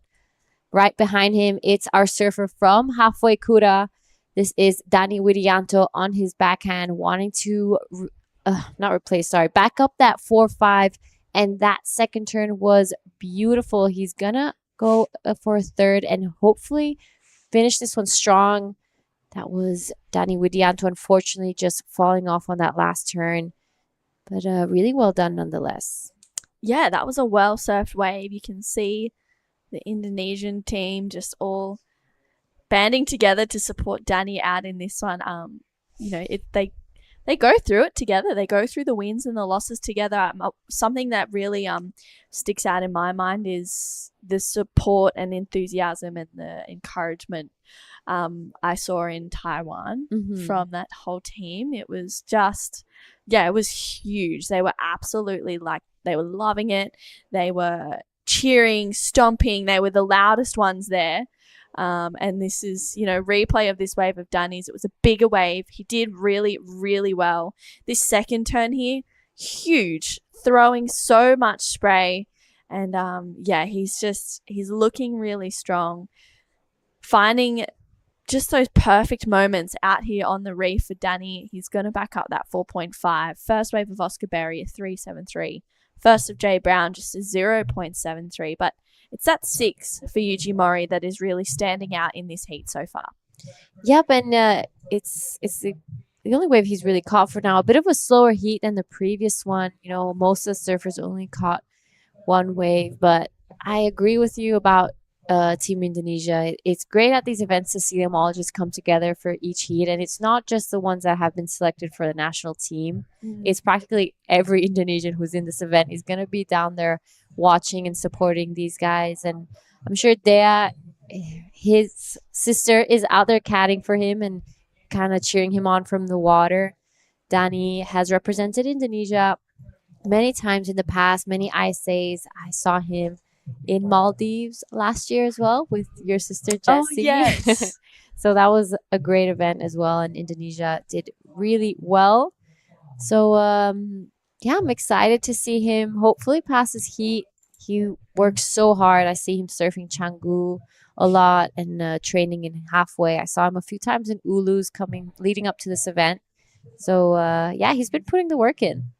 Yeah, it's so awesome to see for Dani, and it's just, amazing to see such a strong contingent of Indonesian surfers come through. And, with the likes of Dani and Bronson and Weston and Varun, they're all pushing each other, especially in the men's side. And then last year, I remember actually doing a heat with Taina and Kailani. They came in and we were having a chat, and it was so awesome. And I could feel the nerves from them in that, as well. And then the excitement, once it just, you can see those emotions and how tight knit they all are. It's really special to see that, and starting to see that a little bit more in the Oz QS as well. A lot of groups hanging around together. They're getting really close, and they just go through the emotions, the wins and the losses with each other for sure. And they pick each other up when they need to and bring them back down as well if their head's too far up. It's awesome. You're right, and we've said this before, but surfing can be a pretty lonely sport if you're, because you're out there by yourself. If you come in and you're not with a group of people, you could be staying by yourself, so it can get lonely. But when you have a good group of people around you, it gives you that extra push and extra bit of confidence to kind of go out there and perform a little better. So I think it's an important part that you're right. I've been seeing a lot more from other countries. Australia, we've seen Brazil do it so much. The Brazilian storm is huge, and every time there's a Brazilian in the water, you just see the flags come up and people down there supporting. So it's great. Yeah, it's exciting to see that in the QS series over here. And next we're going to be heading over to NIAS. I know everyone is excited for that. I think we'll lose a few competitors because they'll be preparing for South Africa, or maybe venturing on elsewhere. This Krui event is such an amazing event. There's so many waves around, so there's so much opportunity to go surfing and get clips. I know so many people love this wave. Dani's last wave was a 5.5. He had a little look at that one, doesn't like it. With just under 11 minutes to go, Oscar Berry, he's going to have a look at this one with third priority. It's a foamy wave. Needs to do something pretty good on it. Gets that first turn combination in. It's a little bit of a flatter wave, hoping this one is going to stand up for Oz. Driving through another turn. Looks like he's gaining some speed here now. That's a little bit better from Oscar Berry. He needs to finish this one off strong. Really good turn there for Oscar, but looks like, unfortunately, he's just come unstuck and Yuji Mori out behind him. Yep, so this is Yuji Mori, already has a 6, and this is looking like he's going to back it up really nicely. Great top to bottom surfing. He was patient with that last section. He didn't rush into it, so really nicely done. Bit of an interesting wave choice from Oscar. You know, had a lot of foam on the face. I mean, I'm sure he saw a lot of potential, but yeah, usually you tend to not catch the last couple waves of the sets because of that. Makes it just a little bit harder to keep your board under control. Yeah, it does. You do feel that, you know, the whitewash and the foam underneath the board. It gets a little bit kind of jittery. But this wave of Yuji, wow, just pushing a little bit wider and just such an open, clean face. And you can see just huge turn there for Yuji Mori. Just that one strong moment, but it's going to be his second wave. So it'll go into the top 2, obviously. And Jay Brown sitting out there with first priority. The last few heats he's actually been starting off really strong. So I was like, whoa, taken back by, you know, that first little mistake on that wave for Jay. We saw his teammate and roommate Ty Coulis unfortunately get knocked out a little bit earlier, but this is Jay Brown right now up and riding. Yep, so this is his second wave. Big carve to start things off. Sets it up here for a second one. Unfortunately, gets a little stuck there on the way down, but a strong finish there for Jay Brown. He managed to recover from that second turn, and Danny Widianto just going down on that wave. But I think we have a pretty good score for Jay Brown to come through, and that will definitely get him back into this heat.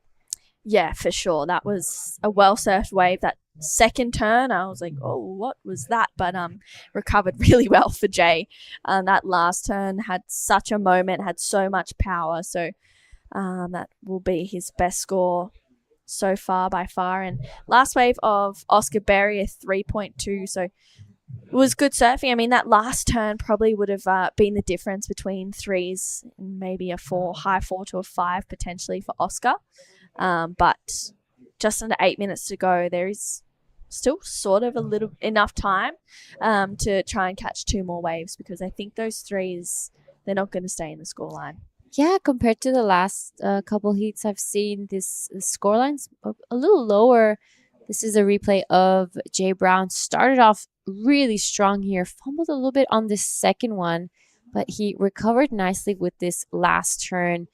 He just threw the tail all the way around, and that was really, really well done. So not going to be the 927, but it's definitely going to put his name back into this heat.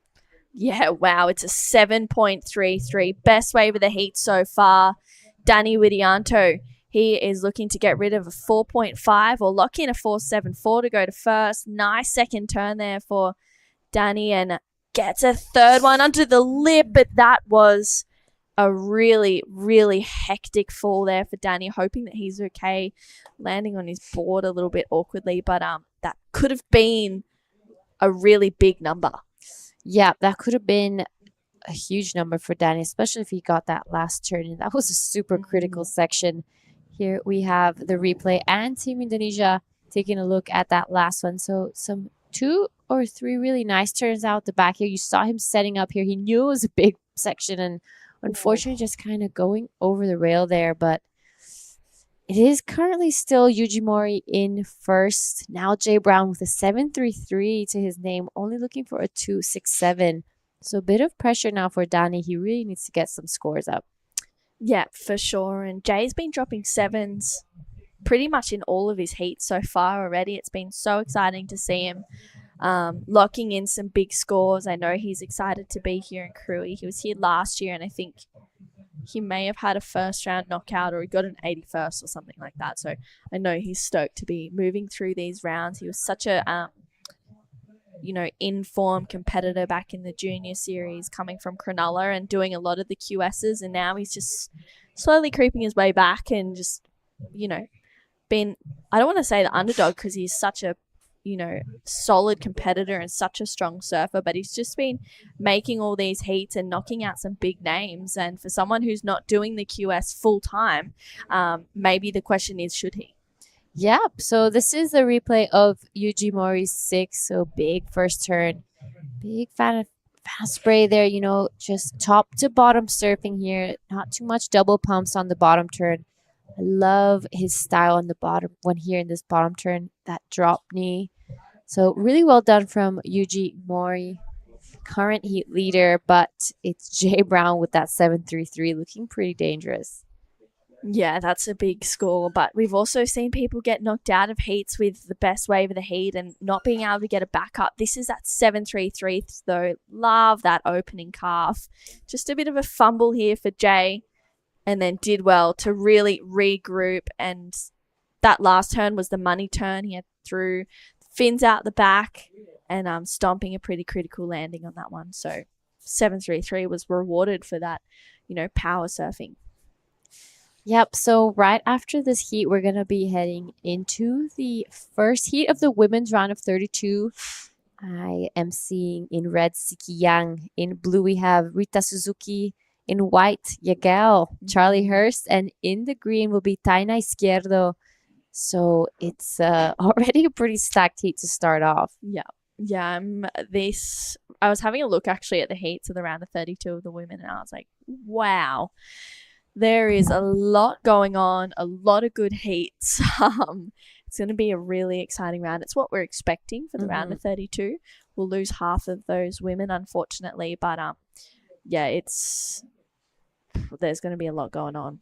We're going to see some good surfing. Yep, there's going to be some good surfing. The tide has already switched. It's going down. We're going to be seeing some beautiful waves come through. Great opportunity for everyone. We had a bit of a lay day yesterday. We had only the expression session. It was the smallest day of the forecast, but today we're back. Woke up around 5 and it was pitch black, but I could hear the waves before I could see them. So I was like, it's going to be a good day of competition. Yeah. And what are your predictions for the back end of the day with the swell? Are we just going to see it continue to get better? I think it's going to stay pretty similar size, but with the mid tide, it's going to get better for sure. Well, I'm looking forward to it. Maybe we'll see a change up in board selections today. Who knows? We've already seen a few people, unfortunately, have to utilize their caddies, but that's why they're out there over in caddy corner. I'm sure they're trying to steer clear of those wide sets that continue to keep rolling through. But with 2.5 minutes to go, Yuji Mori holding on to the lead with a 6 and a 4.23. Danny Widianto has that 5.5 and a 4.5. It's Jay Brown that has the best wave of the heat, 7.33. He needs a 2.67. And Oscar Berry hasn't quite done the surfing I know that he is hoping to do in this heat. He is looking for a 6.57. With 2 minutes to go, that is definitely achievable on one wave. Yeah, and we've seen Oscar Berry in the past do it, so that's I don't doubt it, but he does need the opportunity with second priority. It is Yuji Mori looking pretty comfortable right now, but a very unusual performance from Oscar. Usually he tends to start off strong and have control of the heat most of the time, so yeah, it would be great to see him have one more chance. Yeah, I agree. Good to see him up on his feet again at least once. He's got second priority. I mean, Jay Brown is in fourth priority right now, and he's the one with the most threat. For second, he's going to go this one.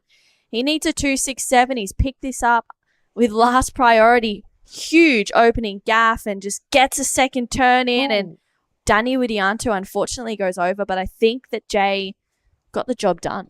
Yep, I agree with you. I think he's definitely gotten that 2.67. Danny trying to, alter that score a little bit because he's in a dangerous position. It is now down to the last minute. An interesting last part of the heat. Yeah, Danny, you can see he was trying to force a situation, I guess, with that last one. I mean, it looks like he kind of went over the falls a little bit from what we just saw. I think Jay gets the score if things stay how they are right now. It's starting to lock in. It's looking really good. And it does change the situation. It's a 4.3 for Jay Brown. He goes up into first place. Yuji Mori down in second. Oscar Berry, unfortunately, just wasn't able to find the waves. He needs a 6.8 on this one. Nothing really opening up just yet. Hopefully this one starts to grow. He unleashes nonetheless. That was a solid turn for Oscar Berry. Goes big here, but just can't hold on to it. And that was, I'm sure a disappointing heat for Oscar. Yep. All right. So I'm pretty sure the results are going to stay the same.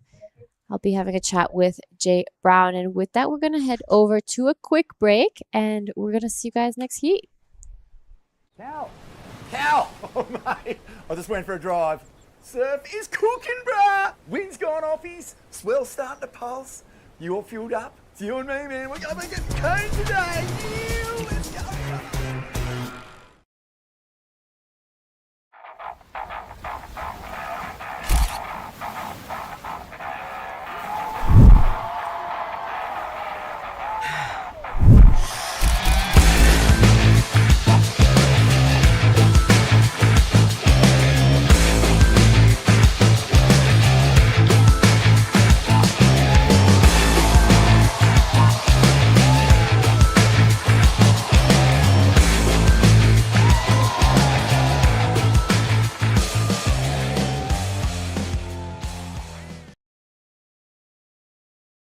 Welcome back. It is day 7 here at the Krui Pro. We've woken up to more swell and more action. Lots of heats to run through today, and we have moved into the women's round of 32. Yang Suchi out there in the red, Rita Suzuki in the blue, Charlie Hurst in the white, and Taina Izquierdo in the green. I'm True Starling. Joined in the booth to call me through this one is Mark Clifton. Mark, I'm excited to be into the women's round. Yeah, look, they've been waiting their turn patiently as well, and I'm sure they are pretty excited to be here and get a taste of it. So all these ladies have surfed before. It's now our round of 32. Mm-hmm. So, we've been saying it all day. It's one of them days where we're going to drop a lot of people off the roster, and 16 of the ladies are going to end up as spectators following this round. They get one surf today. You got to make it count.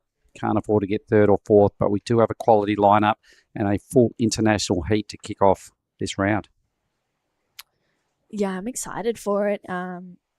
Suchi is such an incredible surfer. She's actually just turned 16, representing China at the 2024 Paris Olympics, where she made a heat there, and then her first ever QS was a Phillip Island QS 3000 at the start of the year, and she got a third there.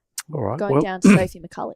I did meet Suchi for the very first time in the Maldives 2 years ago in the Asian surfing games. Mm-hmm. She was a big deal. She looked so impressive. We just kept on seeing her, impress the hell out of us heat after heat after heat. Didn't have a best final, didn't win, but did enough good work to realise that she's a stayer on the tour like this. And this is Taina Izquierdo out of Bali. Absolute charger. She was charging on one of the days before the contest when it was huge, and Taina fumbles there but regroups really well. Another carve here for Taina. Smaller wave, maybe a little bit flatter, lacking those steep sections, but she's got started in this heat, and I'm sure that it's nice to kind of get that first wave early to get rid of those jelly legs. Yeah, look, I really like Taina, what she does, and she's a really cool chick. We get on really well. She speaks well. She's just, a lovely human being. She's been around for a little while, had a few little issues over the years, but she's back, and she hasn't competed for a long time, and she's just really stoked to be back in the jersey and back on tour and back with Team Indonesia. Yeah. So I'm sure the athlete zone right now is full of Indonesian personnel cheering on her very popular character. For sure. They were all there supporting Danny Widianto in that last heat. Unfortunately, he came in third, so not progressing. This right here is Yang Suchi. Oops, we'll get back to that. All right, well, we're watching a replay. Anyway, let's just watch Taina's very first ride. A little flat on the first move, starts to wind up a little bit. I've seen her compete over a lot of years. a little bit better on the second move down in the channel. So that was the end of her ride. Still waiting a number, and we did see Red jump to her feet. We're going to have to rely, I think, on a replay. Either way, there she is paddling back out. So young Suchi representing, and probably the team captain in Team China, because she, at this stage, is their better surfer. Here she goes now. What do you like about what Suchi does? Yeah, well, this is the first look at it, and already she's looking really strong. Love how low she's getting off the bottom. Her backhand is really, really strong. You can see her just touch that rail. Wow, that was a huge turn there for Suchi. And oh no, that would have been upwards of a very good score. I mean, already it's a really good looking number. That just fall, I mean, it would have been nice to just cherry on top, get a good finish. How's our rock solid she is on her feet, apart from the fall, but all those other turns just was... That was amazing. I mean, such a well-surfed wave. The timing was on point. She was just, yeah, I agree, looking really strong. Yep, 16 years of age, big future. We were saying that after the first time I ever saw her. Anyway, when I met her, all right, we're watching, let's stay live action. Second wave now of Ta'ina. She drops a 283 as her first number. Backup scores rolling out in front of us now, representing Team Indonesia. Lives on the island of Bali. Very cool. I've seen her come over to Lakey a few times. I've seen her come to a lot of the events. Lovely human being. All right, so still waiting on a number for young Suchi. Meanwhile, White. Yeah, Charlie, unfortunately goes down on that turn there. Just maybe mistiming it a little bit. I know her dad, Mick, is out in the lineup. And I'm sure her sister Tyler is watching at home. But yeah, it looks like that score for Charlie Hurst will just be a small one. I think Rita Suzuki also got a score in as well. Suchi on a good looking one out the back. Yeah, big wave. Here she goes again. You can just see how much oomph she puts into every turn, even the bottom turns. Look at that, just spray flying off the fins, every opportunity. She's falling because she's going for it. I'm loving her headspace, though, because at least she's having a big dig. And her mentality and these sort of tactics, I think, are going to hold her in good stead. She's just generally fearless, isn't she? You know, amazing. She's just like, it's all good, I'm going. And little backstory to Suchi as well. That year I met her in the Maldives, and I said, "Well, how long have you been surfing? Where did you learn to do this?" She said, "I was actually a sailor, and the surfing component in Team China came along, and they filtered her out of another water sport, being sailing, and said, where you think you need to be a surfer? Come here. Here's what we call a surfboard. You're going to be a surfer." And that was her background to introduction to surfing, and it wasn't long before. She's probably only been surfing 3 or 4 years max. Seriously. Unbelievable story. Amazing. Well, someone who had a really good heat in that last one, pulling it together literally in the last, I don't even know, 7 minutes. A bit of a stressful one for Jay Brown there. He's going to have a chat with Giada Legati. All right, I'm here with Jay Brown, the winner of the last heat. You know, you did that with practically only 2 waves. How do you keep your cool? How do you keep your calm? Yeah, well, I had that first one and just back foot slipped off on a carve, and yeah, it sort of rattled me a bit at the start, and then a few of the boys started off strong, and then I managed to just wait with priority for about 10 minutes or so and got that 7, and then just decided I'd power right up the point under priority and got it back up 4, and that was it really, yeah. You know, we've had a change in conditions. Have you changed your equipment in any way, or are you sticking to your normal board? Nah, just sticking to my normal board. What I know, don't fix what's not broken is my little motto. So, yeah, just stick to that. And it seems to be going right out here with that picking up rise and swell. So, yeah. All right. Is there anything you'd like to say to friends and family watching back at home? Yeah, a couple of my mates watching, and my mum and dad, I'm sure, are watching too. And, yeah, hopefully just keep the ball rolling. All right. Thank you so much. And back to you guys in the booth. And thank you, Jay. Yeah, you could see his first wave. Usually in the last few heats, he was like dropping 6s and 7s. And very first wave in that last heat, he fell. I was like, whoa, what just happened there? But he Speaking of first waves, young Suchi, an 817 with a fall, all right, and probably missed another section or 2 down the line. We don't know. But the surfing she did previous, the judges are just going, right, you lot. That's what we want to see today. Well, it needed to be in that excellent range, really, because she was going top to bottom. She did so many great turns. Even with that fall, it was strong. So an 8.17 of that first wave of Yang Suchi, and just making a statement very, very quickly in this event. I want to see it again. I've just queued up the production boys. They're going to show us again the wave of, look at this, 817 with a fall involved, but just the strength of what she does. Rock solid. Boom. Look at that for a turn. Are you kidding me? That's up there with what some of the better surfing we've seen today, and it's in the opening heat of the ladies round. Oh. And again, I don't mind that she fell because she's going flat out. She found a bump because she was bearing so much rail, so it wasn't her fault, but her mindset is just attack mode at all times, and it's wicked. Oh, it was huge. It needed to be that score. It was the best surfing that we've seen so far. It looks like Taina, she's got a 3.5 and a 2.83. She's going to have a look at this one under priority.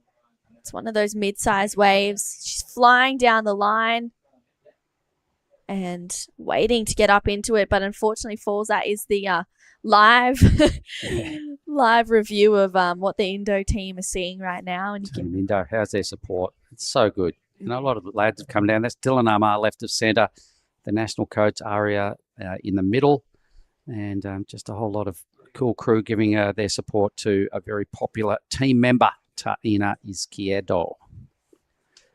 All right, she's second. No big numbers there, though, for Taina. Needs to bank at least an 8.6 to win. Let's forget about that number right now. More importantly, let's upgrade to 2.83. If you don't mind, please, Taina. Rita Suzuki in the blue with priority, one wave, and it's not a big one. So a little bit of work to do from the Australian in white, the Japanese surfer there in blue. Team China is off to a ripping start setter. That's the biggest number I've seen today. Haven't seen any. I've seen Jarvis do an 8, and that's the second 8+ number I've seen. So not sure what's going on down here. Bonsoy just throwing up a few little clips and a few little highlights. I think this might be the slab that's going on just down the road. Yep, so it's right in front of Lani's down there. It became popular last year, actually, with the free surfers and that, because Nathan Hedge went down there and kind of nailed like a Chopu-ish kind of a clip. I remember watching it, just being like, no, he didn't. And since then, it's become a thing. Yeah. All right, so Hedgie's put that on the map. It sits there when you're at Dino's place there, Lani's, you just sit there and you see it fold off, with a bit of tide like now. I was staying with Hedgie last year, and when he came, I remember when he came back in after that one, he's like, Truzy, did you see that one? I was like, yeah, it was huge. And a huge turn to start off for Rita and Suzuki, and she gets this next one in there. It starts to taper off a little bit. She's going to stick with it because it might just bowl up on the inside. Unfortunately not. But that will be her best number with just about 13 minutes to go in this heat. And it's Charlie Hurst yet to lock in a good score with just over 13 minutes to go, but she does have the first priority. She's been here for about 2 weeks. So she's been surfing Ujong Buchor very, lots and pretty uncrowded as well, which has been nice for her. Yeah, we see this wave. We watch heats, we watch 80 people free surf, but it's not like that all the time. It's kind of a sleepy part of the world. We are in South Sumatra, everybody, the province of Lampung. It's starting to become a bit more well-known. The event's been rolling out here now since 2017. So plenty more people have come and investigated, and people that I speak to that do come and do it, they're like, whoa, what a spot. Yeah.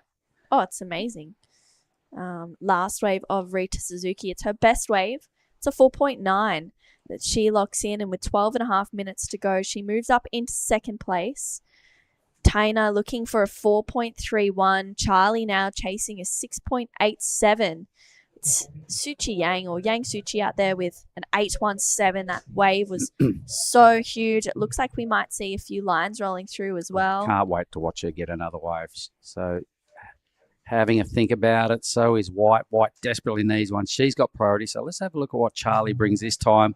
She's been doing the rounds in the Asian Tour for quite a while. She's got a biggish wave. Huge section ahead of her, so just pulls it a little short and just gets exploded as the lip just takes a board out. Kind of a nasty wipe out there for Charlie, who's desperate to get some runs on the board. Yeah, love this first turn, just really lays into it, but just mistiming this section here. You could see the whitewash just getting under her board, and unfortunately She came unstuck, so it locks in at a 2.6. She needs a 5.2 to move up into second. Tyna looking for a 4.31. That was really unlucky for Charlie because that looks like it could have been a good score.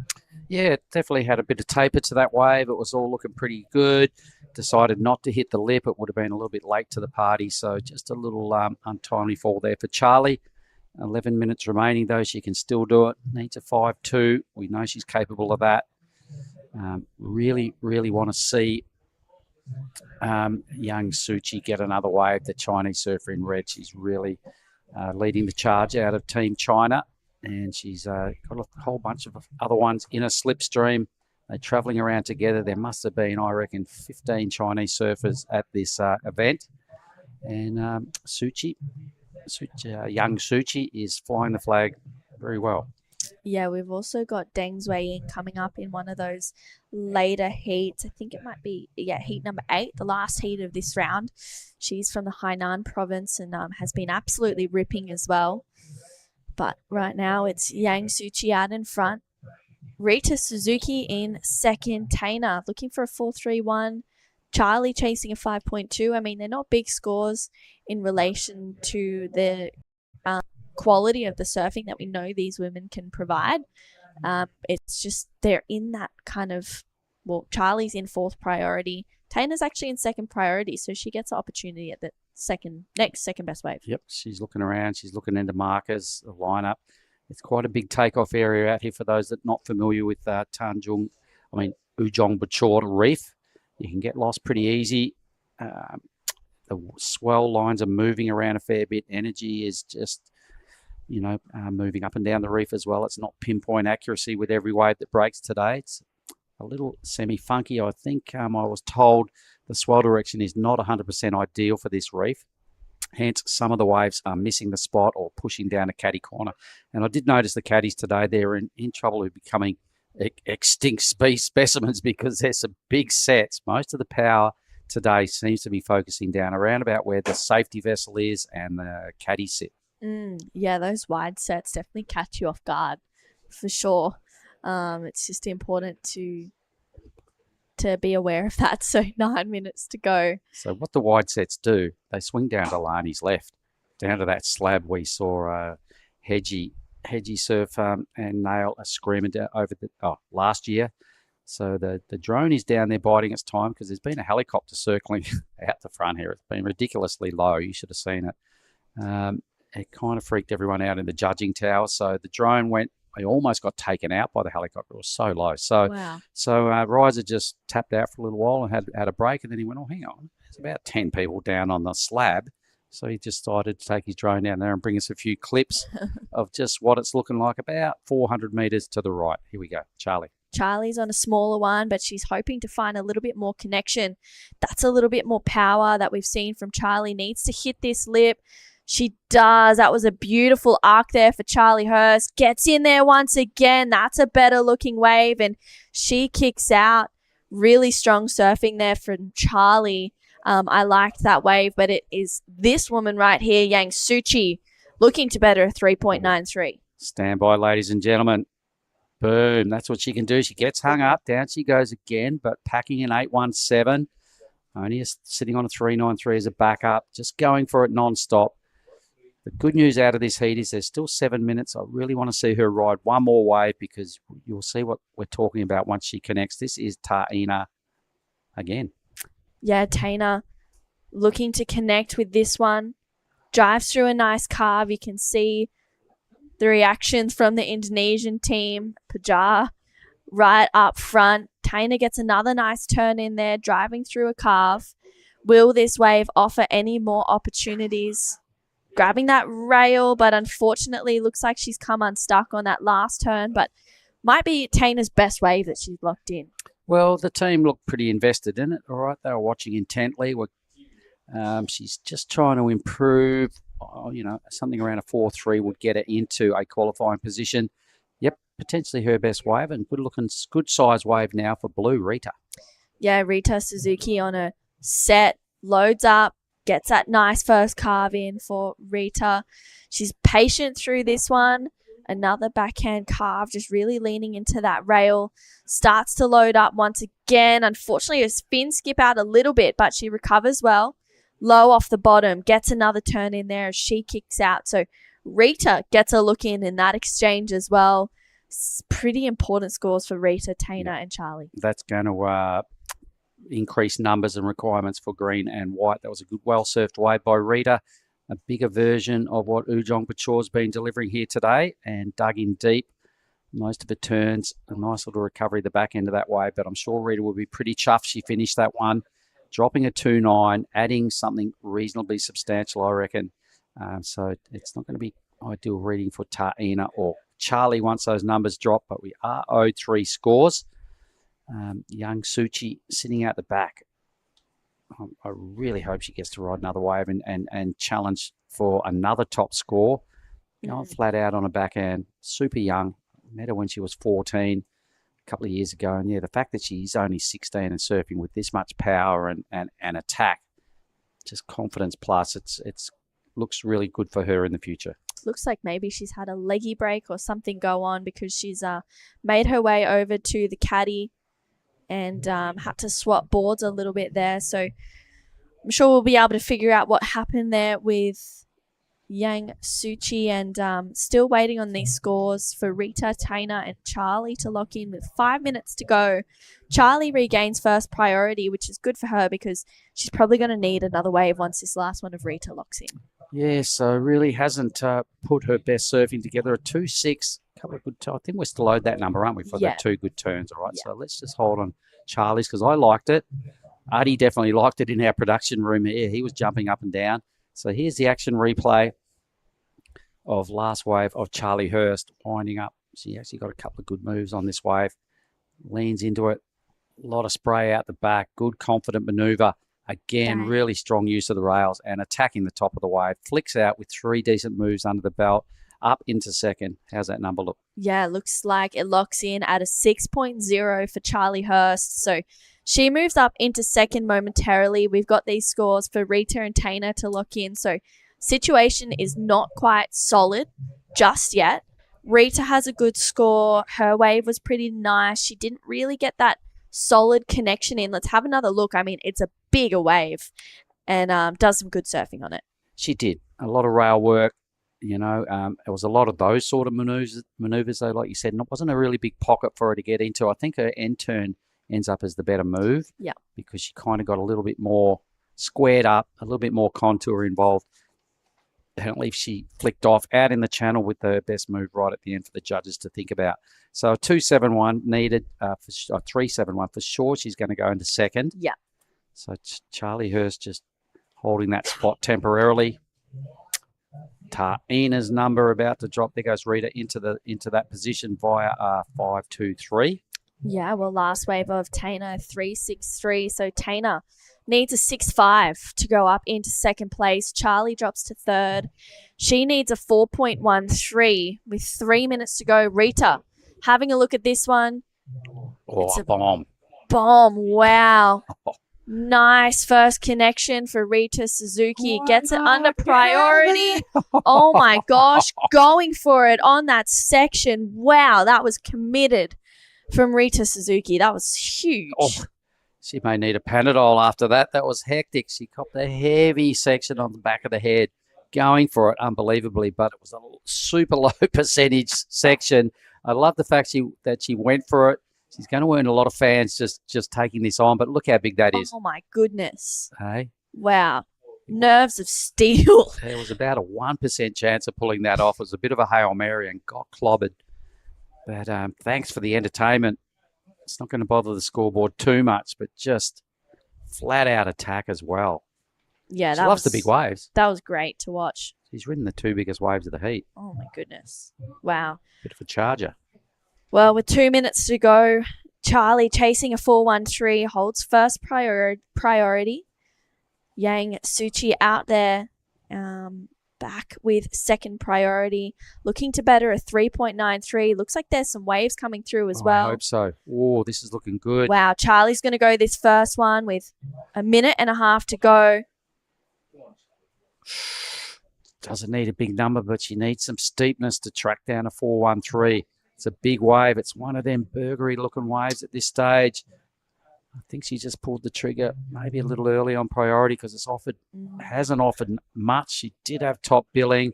And here goes Yang Suchi.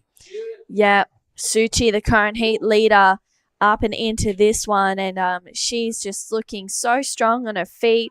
You can see she's putting in the work. Had a bit of a mishap with her board. Lucky she had her caddy out there. Gets a nice connection. This one gets a little bit fat, though. She's heading down to Lani's slab. Well, 1 minute to go. It looks like Suchi has taken this one out for sure. Oh, look, great performance. Setting the bar high now in the very first heat of the round of 32. Opening with an 8-1-7 was just gigantic. That's going to stack up all day in our highlights reel. We're watching a little roll-in takeoff here for Yang Suchi. It's the size of this wave she's chewed off. It's kind of big and it's a little bumpy, but she's going for it. Got a long ride out of this. She's just trying to burn off a 3.93. The number is in. It didn't go there. It was just a 3.2. So all numbers are in. It's 20 seconds to go. It's definitely looking like Team China have got a surfer through to the round of 16. It's looking like Team Japan are there as well. Charlie is somewhere in the lineup, but hasn't got close to the peak. Next heat is starting to get into position. All right, well, that was fun. Highlight reel there from Yang Suchi. Thank you very much. And Rita Suzuki surfing the two biggest waves of heat number 1. We'll throw it a quick ad break and right back with heat 2. That's a weird looking smoothie, Vorno. Tell him, son, this ain't no smoothie. This is a smooth as broth base for our bonsai ramen. How long should we wait, Master Ramen? Patience, young noodle. Wait, and top secret, I need a corn. Behold, bonsai ramen. Moon-san, this is absolutely cooking.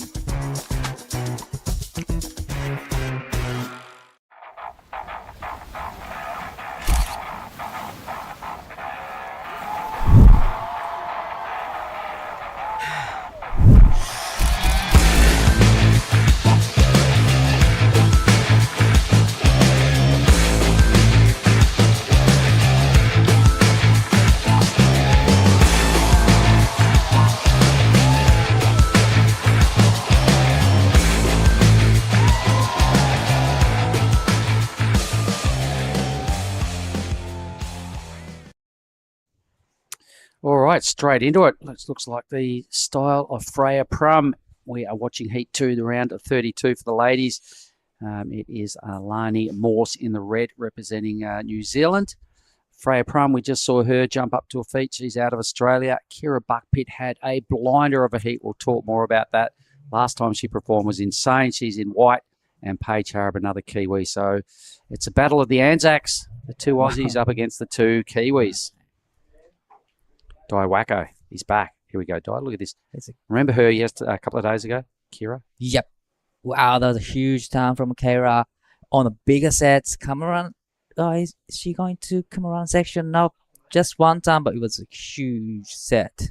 Look, for me, the surf's picked up a fair bit. Yes. These waves are just now super consistent. These set waves, they're large. There's plenty of them. Here's Alani Morse.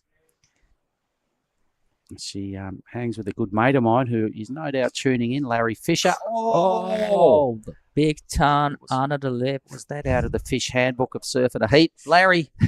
But she went for it. That section's really hard to hit. Right. It's just, there's about 3 foot extra size down there now. Most waves seem to be growing as they get to that point as well, Di. Pretty much, she was on the barrel right there, under the lip. She went for it, but this Paige Harrop, good looking wave. Oh, unfortunately comes unstuck. Maybe blue got in her eyesight there and just kind of threw her concentration off a little. So uncharacteristic fall for Paige. But that is our matchup. The Kiwis are in red and green. Right. The Aussies are in blue and white. But how's the last heat? Young Suchi. Yeah, Young Suchi's excellent score. And she fell on the back end of that wave as well. It would have been 9s or mid-9s if she made that 100%. one, right? if she, I don't know what else was on the back end of that wave, but a couple more turns, you could have seen the perfect number because she was just looked unbelievably good on that wave. I've seen her do that before. Not so unbelievable, but young Suchi has come out and made a big statement here. And now Freya Prum. This is a good-looking wave. Medium-sized set. Camerona section goes to vertical, but probably went a little bit too late for the section. All right, Alani has dropped a 3. Copped a bit of a clobbering, trying to snap under the lip. Kira Buckpitt will have a decent number as well. So back to Kira the other day. Dropped a low 9, dropped a mid 8, a 7 and a 6 in the same heat. Remember that? Yes. And drops 4-5 for the first. I mean, one big turn. Yep. So Kira is got a lot of talent to burn. Here it is again. Wow, that's a big wave. That was a really good turn, right? And then got denied any sort of second maneuver. But you can see what's happening now. Waves, that was about 4 foot bigger than when she stood up, just about. So down where the caddies sit is a nasty part of the reef right now. The biggest waves unloading are right down there. There's guys surfing Lani's slab, and the drone was just down there filming them. Been watching that footage. You want a piece of that, don't you? You wish you were down there. It looks good. So just about how far is that break from the point? Okay, from about where green's sitting, let's say 300 metres. Oh, it's not that far away. That's not that far. It's just the other side of the caddies. Right. So when we're seeing these big, waves that extend down to where the caddies are and they get really big and super hard to hit, they're the swells that are heading down. Just about another 150 metres away is where there's probably 10 or 15 dudes trying to surf the slab. Riser was just down there with the drone getting some clips of guys pulling into some pretty nasty barrels. It never used to be a wave. Really? Yeah, like last year. What's put that right on the map? People used to surf it rarely, the odd one or two, but not many, right? It was a novelty. And then last year, some of the surfers started getting stuck into it. Hedgie went down there with his flotation vest on, and he's like, I'm going to go surf the slab. And he nailed this clip that Riser got, drone footage, that one Riser clip of the year. Hedgie got like just a drainingest, mean on the foam ball tube and made it. That people come here now and go, right, where's that wave? I'm surfing there. And Dino's like, it's just there. They're like, where? There. They're right out in front of his place. And on that piece of reef, yes, when there's enough tide and enough swell and, with this direction, most of the swell is heading down to break in front of, Lani's restaurant. So that's right where the slab is. You would have been staring at it many times and maybe didn't even know. Definitely. Yeah. Yep. It's quite a lot of people now, hey? It's become a thing. Yeah, it's become a thing. Hedgie made it a thing. It never really was. It was a little bit of a misto wave. So there's still no name on the point yet? Or someone that named wave? it? I think they just call it Dino. Slab. A new slab. Yeah. Wow. That is a new point. And Krui. Just another surfable wave in Krui. I got shown another wave I'm not going to talk about as well when there's a big south swell. So, yep, this area got a lot to like. I saw some of Josh Kerr's footage last year of a right, the other side around past Krui.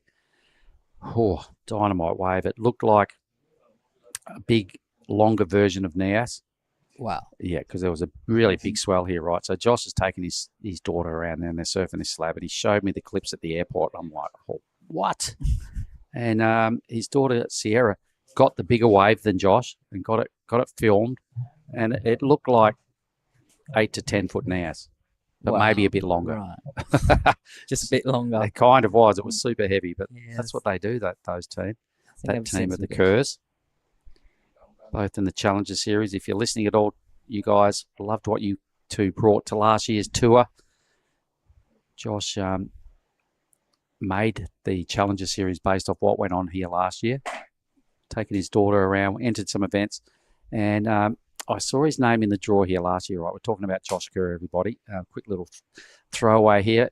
Josh entered the draw here last year. He came into the Krui event in the very first round, no seeding points, nothing. He was just, I'm like, Josh, when was the last time you started in round one? He's gone, well, quite a long time ago. I said, how come? He goes, I put my entry in late. I said, and he's gone, no, because then I started in round 1 at Nias. That was his plan, right? To go to Nias and surf maximum amount of heats. In the great surfing, yeah. He ended up surfing 8 heats at Lacundri Bay to come second. It's an epic condition. Yeah, epic conditions, got tubed off his head, did all sorts of crazy things on a twin fin that he had no right to do on a wave like that, as big as it was, but he got away with it and did it because he's Kersey. He surfed 8 heats, and his whole theory of putting the late entry in was start last and just surf most heats. It was sick.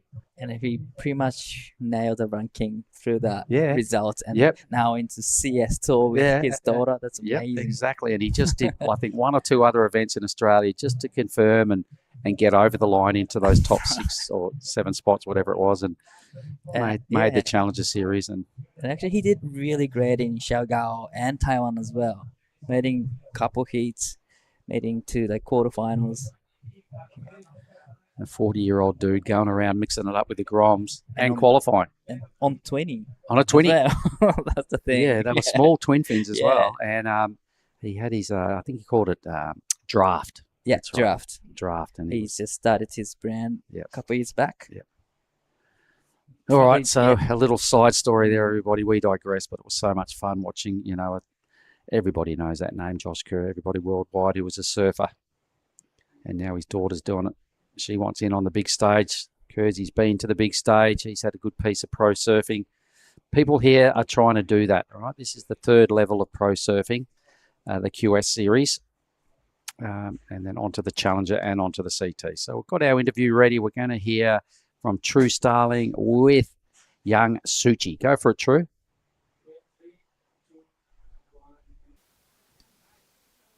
Thank you so much, guys. Suchi, an 817 to start off that heat. How are the waves out there? The waves are pretty good. So fun, so long wave. Very love. Yeah. You were absolutely going for it out there as well, and your leg rope snapped. You had to go over to your caddy in the lineup. What did they say to you? Very tight. Just keep swimming. Very tight. Yeah. Moving into the round of 16, are you excited for your next heat? Next heat. Yeah. I want very keep going. Yeah. Okay. Would you like to say hi to anyone back at home that might be watching? Do you want to say hi to anyone back in Chinese supporting you? Okay. 感谢国内的人对我的支持，然后我会继续加油。谢谢大家。Thank you. Well, there she is. That's what Yang Suchi likes. Get used to it because she's going to be doing a lot of post-heat interviews in the future, and you're going to hear more and more of that name because I believe she has a future as a professional surfer. Wow, did you see the 817 she got? Yes, I did see it on live, and it was amazing how she went bottom turn with the right hand on the rail. Really loved that bottom turn. Yep, good style. Used to be a sailor. Got taken out of sailing. Did I tell you that? Yeah. Wow, sailor into surfer. Well, that's a new way to start surfing. Yeah, because I asked her when we were at this event, I said, all right, so how long have you been surfing? She goes, well, not very long, a year. I said, a year? She goes, yeah, I was a sailor. And Team China come along, trying to find surfers. So they investigated in another water sport, which was sailing. Mm-hmm. And they saw her and they went, you come here, here's a surfboard. You are now going to be a surfer. And she started surfing. And she's only 16, right? Right. When I met her, she was 14 and she'd been surfing about a year. How? China want to win gold. They want to do stuff at the Olympics, and they just be finding surfers and going, you're on the surfing team. And that's how Suchi ended up on the surfing team. Well, never heard of, Sarah started surfing and now into QS 6000, one of the highest rated QS. The highest numbers of the day in a big event like this, yes. Wow, that's amazing to start surfing. Have a chat with her sometime. She's got some good stories. Yeah, go and introduce yourself because she speaks pretty good English and she's got time for everyone. All right, this heat, Kira Buckpit, a 9.27 the other day. All right, went out there and just blew her heat to pieces. Also had an 8, thrown away a 7 and a 6. She would have won the heat easily with waves 3 and 4. She's a quality act. A little bit of slower heat in this heat. Everyone's be really selective. I've seen a lot of wave coming through, but I don't think really offering too much for all the surfers. Being selective. This All is right, the this last. is Kira. This is the one we were talking about. Right, All right, so four, just have a look five. at the quality of that one hit. Just to beat that lip down and not get clipped. All right, and Den didn't get anything else. So this is her 4-5. She's got fourth priority. We're now watching live action. This is Paige Harrop. This is looking good. Wave. Nice. First turn. Float section. Yeah. That was a huge turn again. Rock solid. Paige. It's a solid combo from Paige. Definitely it's going to be her best score in the series so far. So let's have a look at Paige. She's been around the traps doing events for a long, long time, right? And she's still hunting it because she still surfs so good. And she still loves competing, all right? The sure-footed Paige Harrop. Let's watch live action. Freya. Freya on the smaller size waves, but this is a good-looking wave. A lot of walls to walk on. Get 3 action down with plenty of spray. That was a great combination from Freya. Wow, it's gonna be a really, healthy number for Freya and Paige. That's definitely. And 15 minutes in, here's a replay. Yep, so this is what we didn't see the start of. But that was a good start here. The Bonsai replay. Freya Prum. For me, if she gets another one here, right, there she goes. I think this is the highest wave of the heat. And wow. Yeah, oh, definitely. 4 good connections right there and jumping off. So she's ridden the best wave for me. Really connected well a couple of times on a backhand, looking super strong.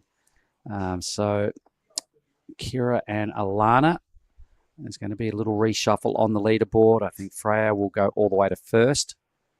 Paige has got a number to come. Those two will go into first and second, I'm confident. 10 minutes to go. We're kind of speculating here, but there's no big scores, all right? So all spots are shaky, and big moves on the leaderboard could happen quite easy, which we're about to see for Freya and Paige.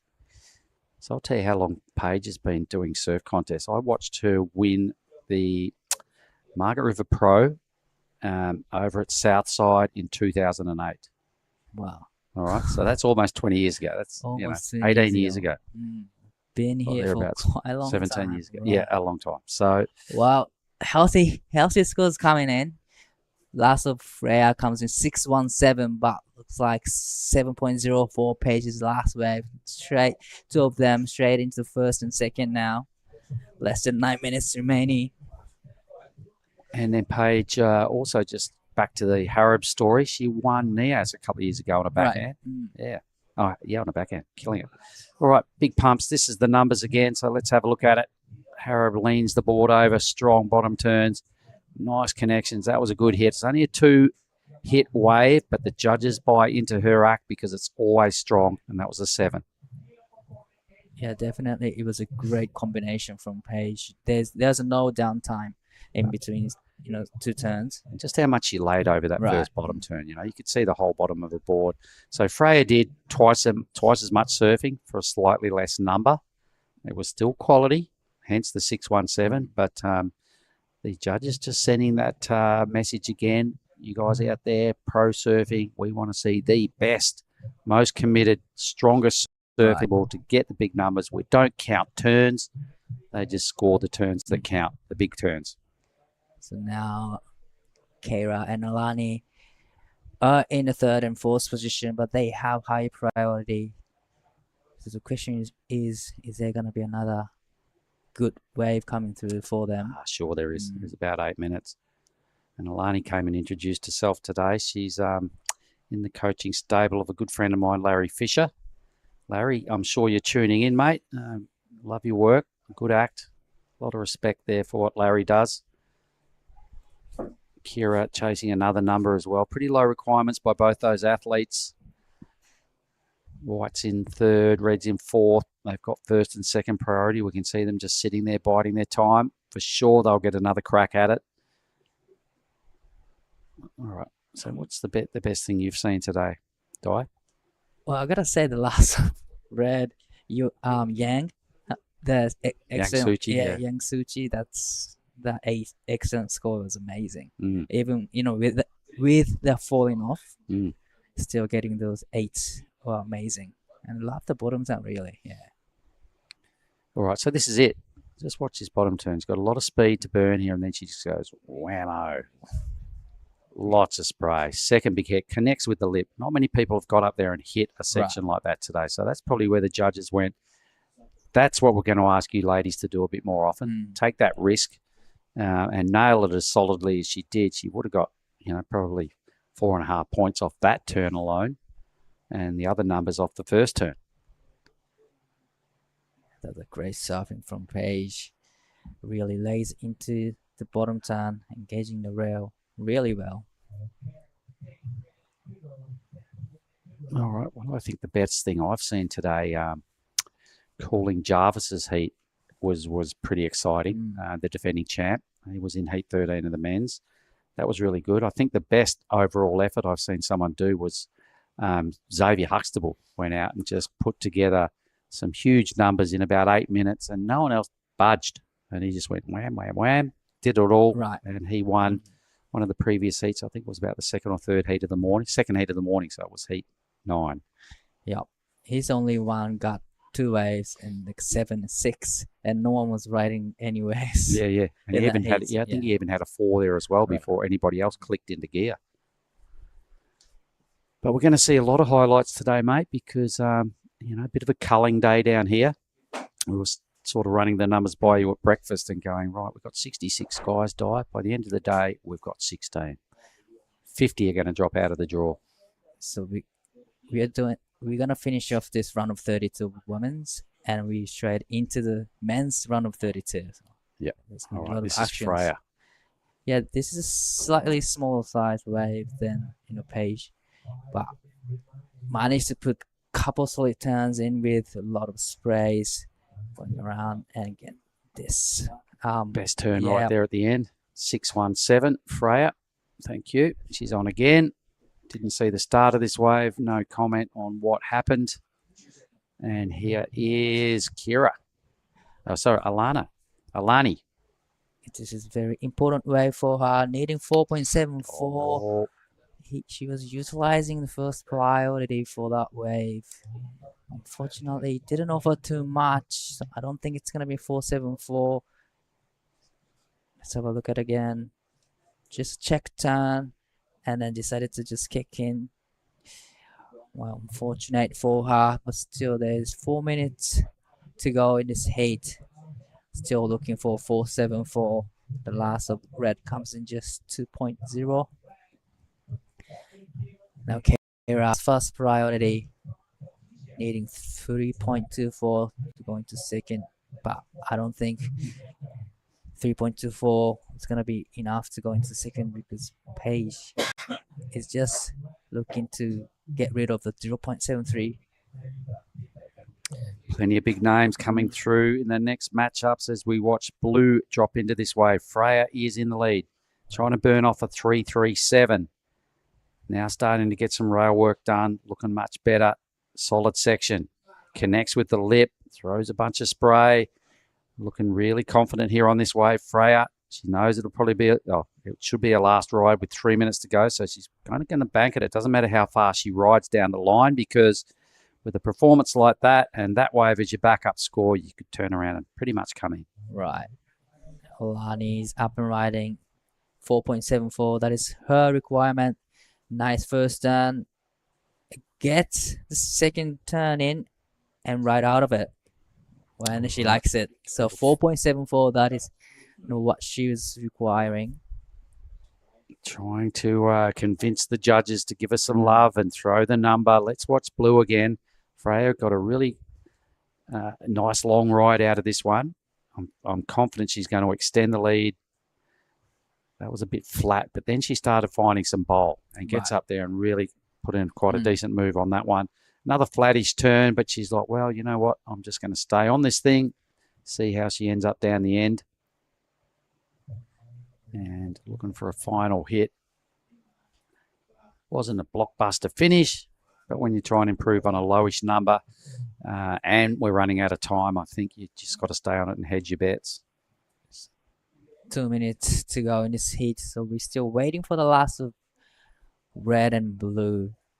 Kira lurking around out the back. This is almost the exact opposite heat to the one she had last time I saw her, dropping 9s and 8s and all sorts. She could do with one of those numbers right about now.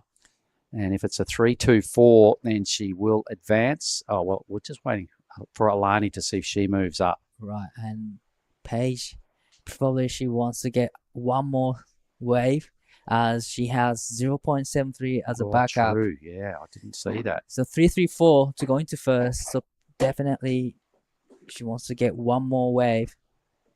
About 1 minute and 15 seconds to go. Freya extended marginally with a 4-1-7.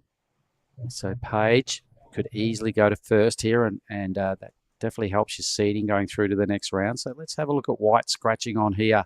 Kira Buckpit, really tiny wave in today's conditions. Super small. Tags it again, 50 seconds. Yep, you can see the anguish on her face. She knows that's nowhere near the requirement. So last of red comes in 5-3 now. She's in second. And Paige was on the wave. Paige. She needed 1.33. We are not too sure what she did at the back. But 1.33, just... So that must have been a late call. I didn't even see... I hope the beach announcers got those requirements to Paige before she stood up, because she was looking pretty in second, packing a 7, the highest scoring wave of the heat, sitting in second, and then stuff just changed right before she stood up. So I wonder if she even realised the situation. Here she is again. On the smaller size waves, but it has a wall to work on.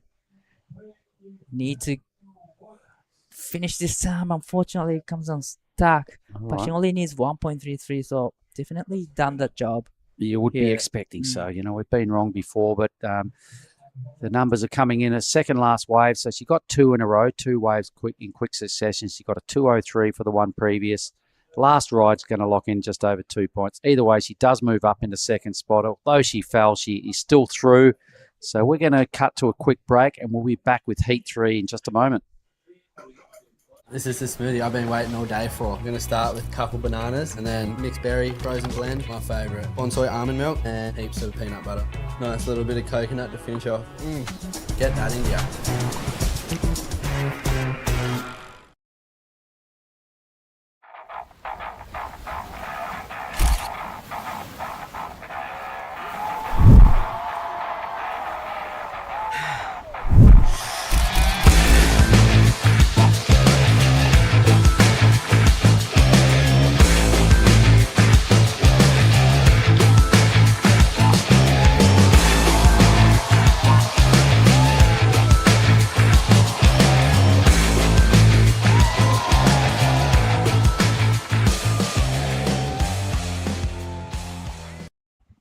Welcome back, everybody. This is day number 7. Krui Pro QS 6000. We're into round of 32, heat number 3. I'm Daiwako here in the booth with Giada. Yep. I'm back. excited to be back after that quick break. In the water right now is last year's Krui Pro winner, Mirai Akeda in the red. We have Holly Williams in the blue. In white, Leilani McGonigal, and in the green, Olive Hardy. So huge heat in our hands right now. Huge heat. Both Mirai and Holly had a great run here in the Krui Pro last year. Mirai taking the win, and Holly Williams, if I'm not wrong, semi-final finish or quarterfinal finish, which is a huge result here. It's a big event, and she had to, surf through some pretty crazy conditions throughout the entire event last year. We had massive Ujung Bochur. We moved it to Krui left, then came back here. So really well done from both those girls. Leilani McGonigal, a past winner here in the Krui Pro. Yeah. If I'm not wrong, I think the year she won was in 2019. She came here a bit just before COVID, won the event, and Olive Hardy, sister to Willow Hardy. Sorry guys, I just blanked out for a second. Both West Aussies and incredible chargers. So here we have right now Holly Williams on her backhand. Wow. Big first turn. Good looking wave here. Sets up for this second one. See if this wave gives her a little more to work with on the inside. She has a nice cut back there, giving a bit more variety in these turns, but unfortunately just gets stuck in the whitewash there. So this is a Leilani's first wave. Nice turns. But another beautiful carve. And I guess, wow, gets a solid turns, went vertical with a lot of sprays. And I think she's gonna get to finish right there. That's a beautiful wave from Leilani. Definitely it's gonna be a healthy number. Yep, and behind is Olive Hardy on her backhand. Gets this one, unfortunately, just falls off. But yeah, I was saying Olive Hardy is Willow's younger sister. Both are from West Oz. Unfortunately, Willow wasn't able to come as she got injured, I think in Newcastle. Had to undergo surgery on her knee. So super unfortunate, but Olive is here, and I'm sure Willow is supporting her. This is the last of Leilani McGonigal from Costa Rica. Beautiful 2 turns there. She's going to set it up, wraps it around again, but I really like here how she takes advantage of the wave, really standing up for her, goes a little more critical, pushes the tail, and shuts this one down. Really well done, Leilani McGonigal. So some pretty good scores to come through. Right, definitely. Definitely it's going to be a healthy number for Leilani. And, you know, we have Mirai Ikeda up the point, just waiting for the right ones. But she is also incredible so far. Last year's winner here in Krui. We're still waiting for the last of blue, white, and greens exchange. Yeah, both Mirai and Leilani are surfing in the CS tour, right? Mm-hmm. Yeah. So Mirai already won the Pro Junior Women's here earlier this week. She is the back-to-back winner of the Pro Junior. This is her right now taking a look at this wave. 池田選手1本目のライディング。さあ、いい波になってきそうです。サイズがある波にテイクオフ。1発目はチェックターンをしてタイミングを測ります。そして2発目、少しずつ際立ってきているが、どうでしょう、この波少し看板のセクションが続いてしまいました。ここでキックアウト。Wow, huge score for Leilani, 817. Yep, showing exactly why she's been a winner here in the past. She feels comfortable out here. It's very similar to her home break in Pavones. Also a super long left. So she said it's very similar and that she sees a lot of similarities, but you know, she's far from home. The place is very different, but 817 is a huge start for Leilani McGonigal. Definitely. She's really used to this long left volley condition right now. But 817 for the fast of Leilani's and 450 for the first of Holly Williams wave. We're still waiting for the last of red as well. Olive Hardy's last wave comes in 3.73. But there's still 18 minutes and 20 seconds to go. This is a last of white. Yep. So this is the 817 of Leilani. Kind of just goes back to the whitewash on that first turn to gain some speed. But this is where it all really starts happening. Big first turn. This turn. Wow. Super in the pocket there. Big fan of spray out the back. Wraps it again. And this finishing is so strong. So incredibly well done from Leilani McGonigal. So Leilani is in the North American region, if I'm not wrong. Was in Newcastle for the Challenger Series. And she was staying with our friend True. But True got the call up to come here to Krui.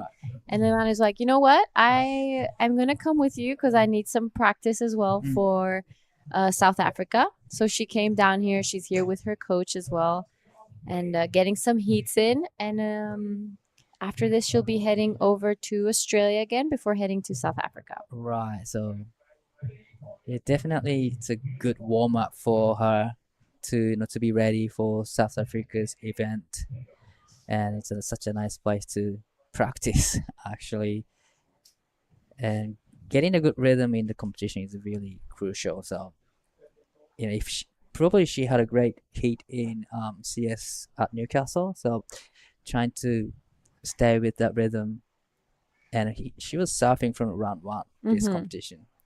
Yep, that's right. And there's no better way to improve in contest surfing but doing contests. So yeah, true. it's the best way to, get comfortable being uncomfortable, getting those scores under pressure, making sure you follow through with your heat strategy, and just kind of figuring out what works for you and what doesn't. So it's a smart move from Leilani. True did tell me that they wanted to do an Indo trip anyway. So she's Okay, like, right. two birds, one shot.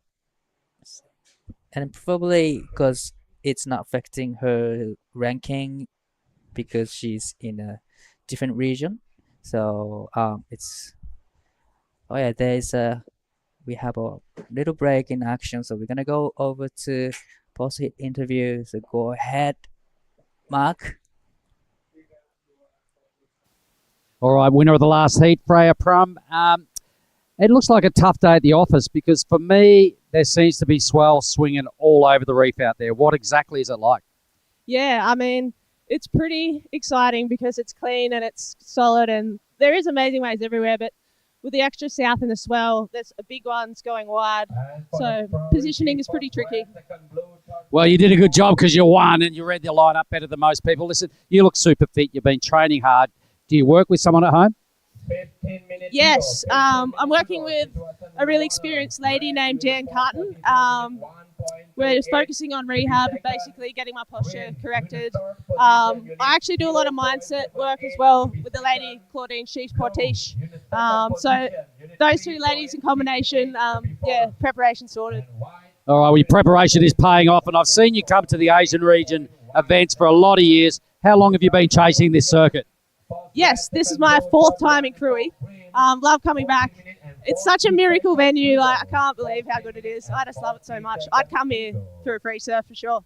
And yeah, Philippines, amazing. Nias is a mental battle, that one, but if you score waves, like, it's pretty incredible, like last year. Have you got any bigger boards for up there this week? Yeah, I learnt from my near drowning experience. My 6.0 got snapped like a twig first wave. So yeah, I got a 6.2 with a bit of beef in it, so ready for Nias too. Unreal. Well, I love your work over the years. You've been one of those warriors. I really enjoy watching you surf, Ray. So congratulations and good luck in the next round. Yeah, thanks, Mark. Appreciate it. Cheers. Good on you guys. Back to you. Thank you, guys. That was a great post-hit interview. So everyone's pretty much seems like excited for the newest event coming up. As the forecast saying, it's gonna be a solid waves again this year. Yep. So in the forecast, it's looking like towards the end of the event, we're going to get a pretty big push in swell. Seems something that happens every time we go to Nias. And usually here in Krui too, but strangely yesterday it was the opposite. We had a drop in the swell. But we're back in action. There's plenty of waves here. It's going to be a huge day. After this, we're heading into the round of 32, heat 4, and finishing the day off with the men's round of 32. Yeah, we have a lot more heats coming up and a lot more actions coming up. That looks like Leilani is having a look at this one. It's up and riding. This is smaller size waves, but still beautiful opening curve. And straight into the second. Another beautiful curve. And wrapping back, cut back. And quick out. But that was beautiful wave.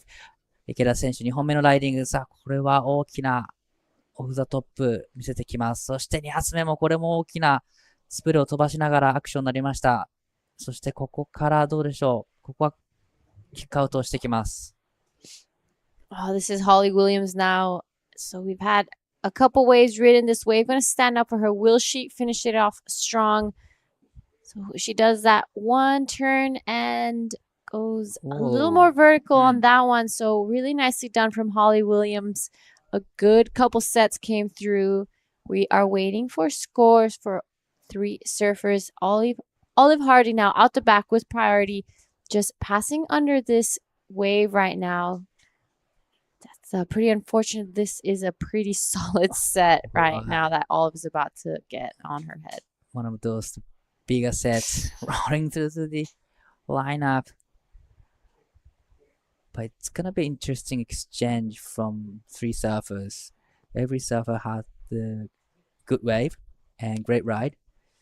So wonder who's gonna get better number out of 3 waves. Yeah, so here are the replays. This is Mirai Akira, last year's winner here at the QS. Big second turn. Loved how she really got it in the pocket there. That third one was even better. So as this wave went down, she got better and better throughout it all. That was beautiful from Mirai Akira on a solid set as well. This is Holly Williams also on her backhand. So this is kind of where we caught up with her. Bit of a softer opening turn, but sets it up for this second one. That was much better, and I think this last turn was the strongest one of this wave. That was a solid last turn, and it's gonna be an interesting exchange from all the surfers. And actually, I liked Leilani's second wave as well. Yeah, it was a smaller one on the inside, but it had a really good wall to it. It kind of was like bowling and coming back towards her. So she got some really nice turns. It's going to be interesting to see how the judges, compare the size of the waves with all these surfers. But I think Mirai Akira got the best of it. Yeah, I got a feeling the same. But, few scores locked in for Leilani and looking healthy as a backup. So this is a replay of Leilani's last wave. I really loved the first opening. Big curve with a lot of spray, even bigger on the second turn. And little check-in turn and finishing off this wave. It was a great combo though. Yeah, you're right. And the score for Leilani's comes in at 6.5. So she backs up that 817 with a 6.5. That's a pretty huge total for Leilani McGonigal, especially being her first 2 waves. Holly Williams' last one, a 5.83, and it's Mirai Akira with a 7.33. Wow, we've got an incredible heat in our hands. This is stacked. 15 minutes in and a lot of great scores in the leaderboard. さあ池田美来選手、最後の波で 7.33 をマークし、第2位のポジションへ 7.35 をスコアすると1位のポジションに上がってきます。So now, Liv has first priority. She's in a little bit of trouble, needing 6.84. Pretty decent score that she's requirement.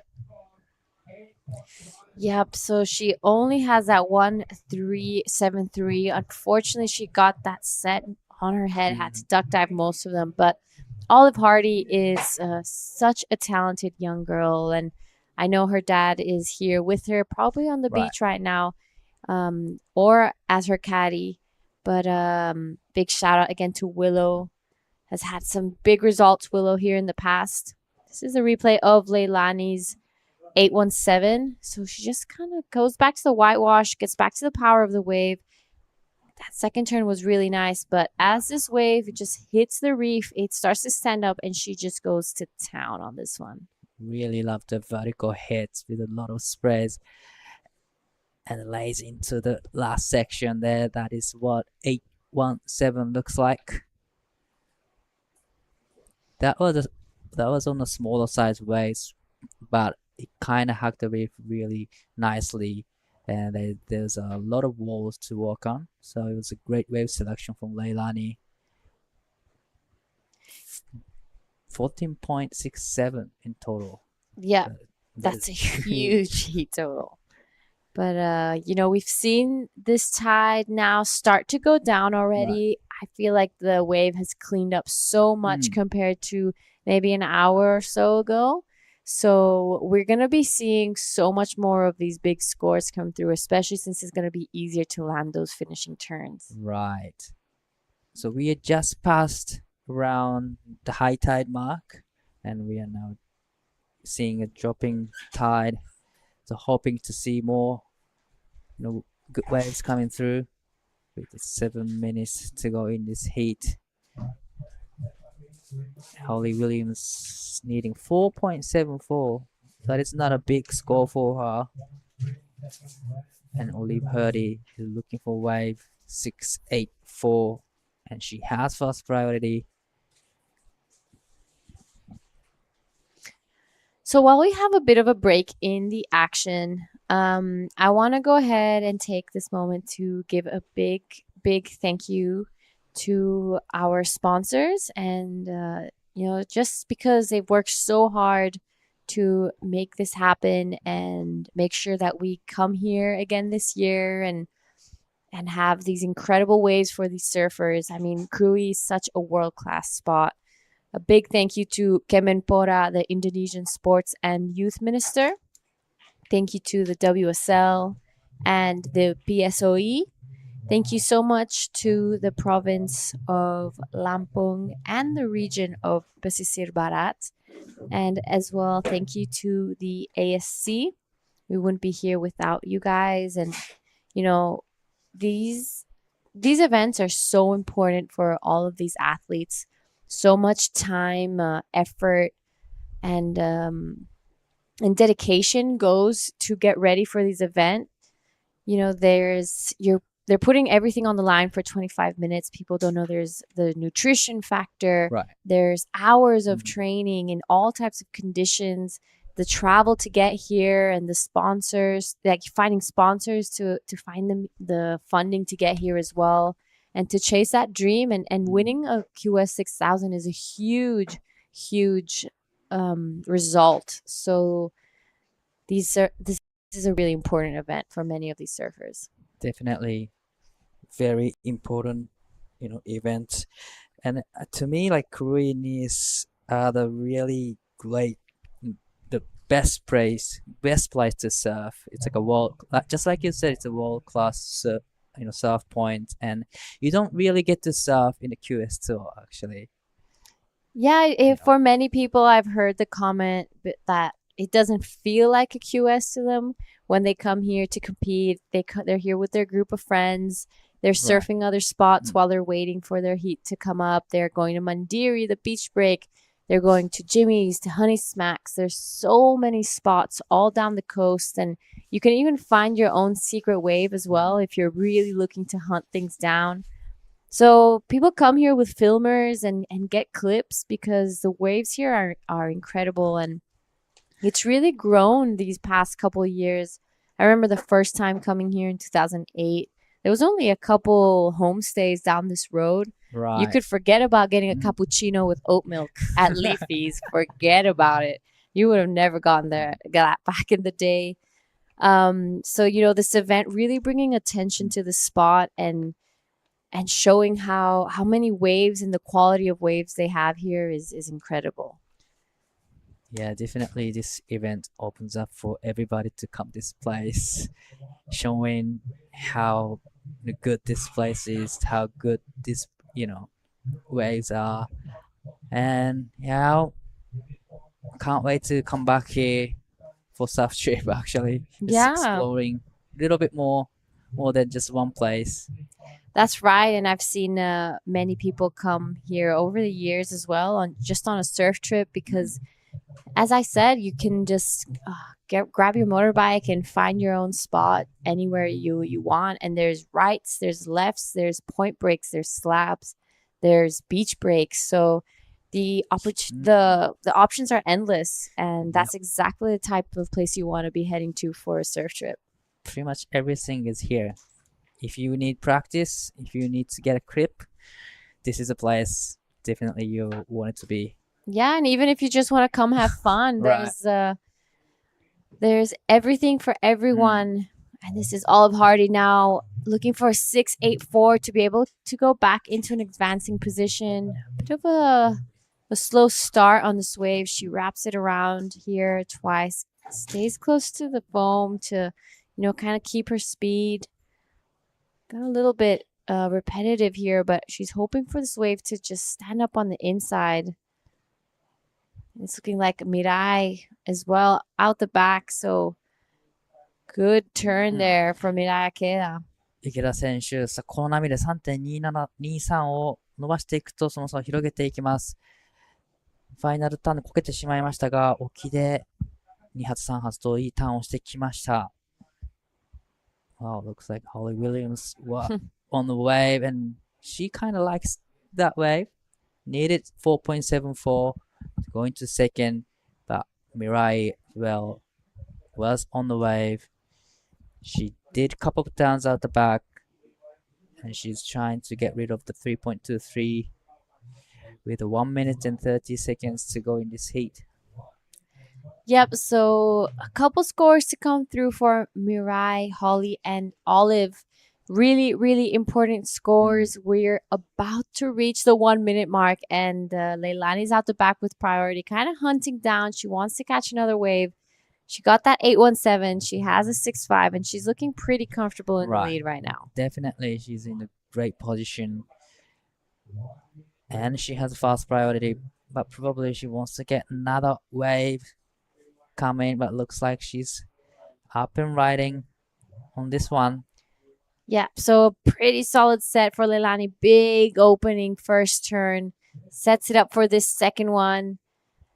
Gets this done. It's a set, and she rides out of it. A bit of a victory lap there for Leilani, but we're still waiting for scores of Mirai Akeda, Holly Williams, and Olive Hardy.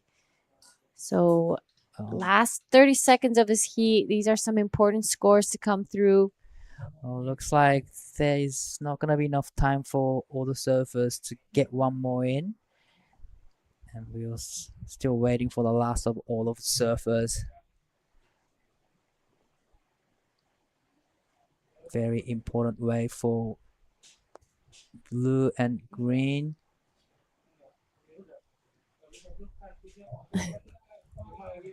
That was probably the caddy. All right, so I think we're going to stick with this because these are some pretty big scores to come through and really important. So Holly she liked the feeling of hers. We saw the end of it. She was stoked, trying to sell it to the judges. Right. She needs a 4.74 for now. I'm sure Mirai Akeda is getting rid of that 3.23 pretty soon. The judges taking a really good look at this because these are some vital scores right now. There on your screen right now is Leilani McGonigal. Here's a replay of Mirai Akeda. Big opening first turn. This set is huge. She's on a bigger set and managed to put 3 turns in. And the third turn was even bigger. And gets one more in. Oh, this is going to be a pretty healthy score for Mirai. This is Leilani's last one. She wants to improve on a 6.5 as well. This is a solid set. Only 2 turns, but really big there. She pushes the tail on that last one. Comes in. She's feeling pretty confident. But I think Mirai is going to have a pretty solid score. Those 2 turns were impressive. Right. On the bigger size wave, on the set. The last of blue was really crucial, though. Okay, so the last of Olive Hardy comes in at a 3.67. So unfortunately, she will not be getting past this one. But it's all eyes on Holly Williams and Mirai Akeda now. We would love to see a replay of Holly Williams' wave. We're not sure what she did, but important scores to come through. What do you think? Well, Mirai's last wave looking great, actually. Healthy numbers are locked in. 7.87. Now she's in the lead. We're still waiting for the last white move. Wow, there's a little bit of situation changed. All right, now it's blue looking for an 8.84. That's a huge requirement. Leilani in second. Wants to improve a 6.5. So we're going to stick with it. These are really important score. Holly Williams last wave coming in, and it's looking like it's going to be a nice score, but maybe just under what she's looking for. So for now, it is Miraya Kera pretty comfortably in the lead. Her last wave comes in at 7.87. Well, nice scores are locked in for Holly Williams. Needing 8.84.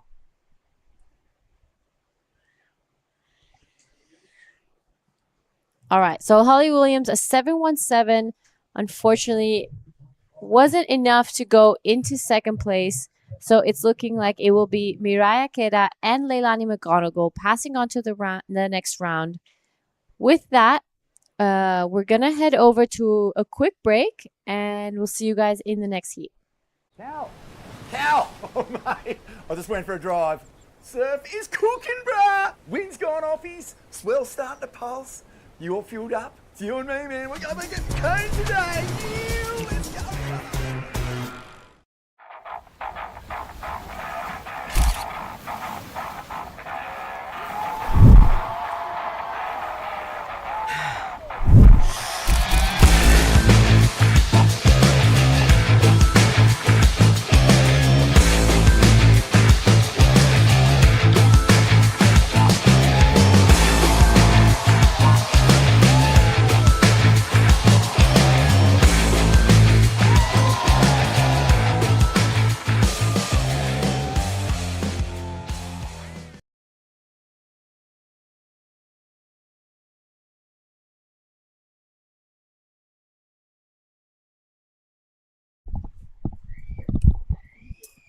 Oh, welcome back to the Krui Pro. This is the round of 32, Heat 4. I want to welcome back True Starling. And True, tell us a little bit about what the Asia Super Series is. Yeah, we have the Bonsoi Asia Super Series, which is a super exciting new, tradition that we are introducing to the Asia Regional Qualifying Series.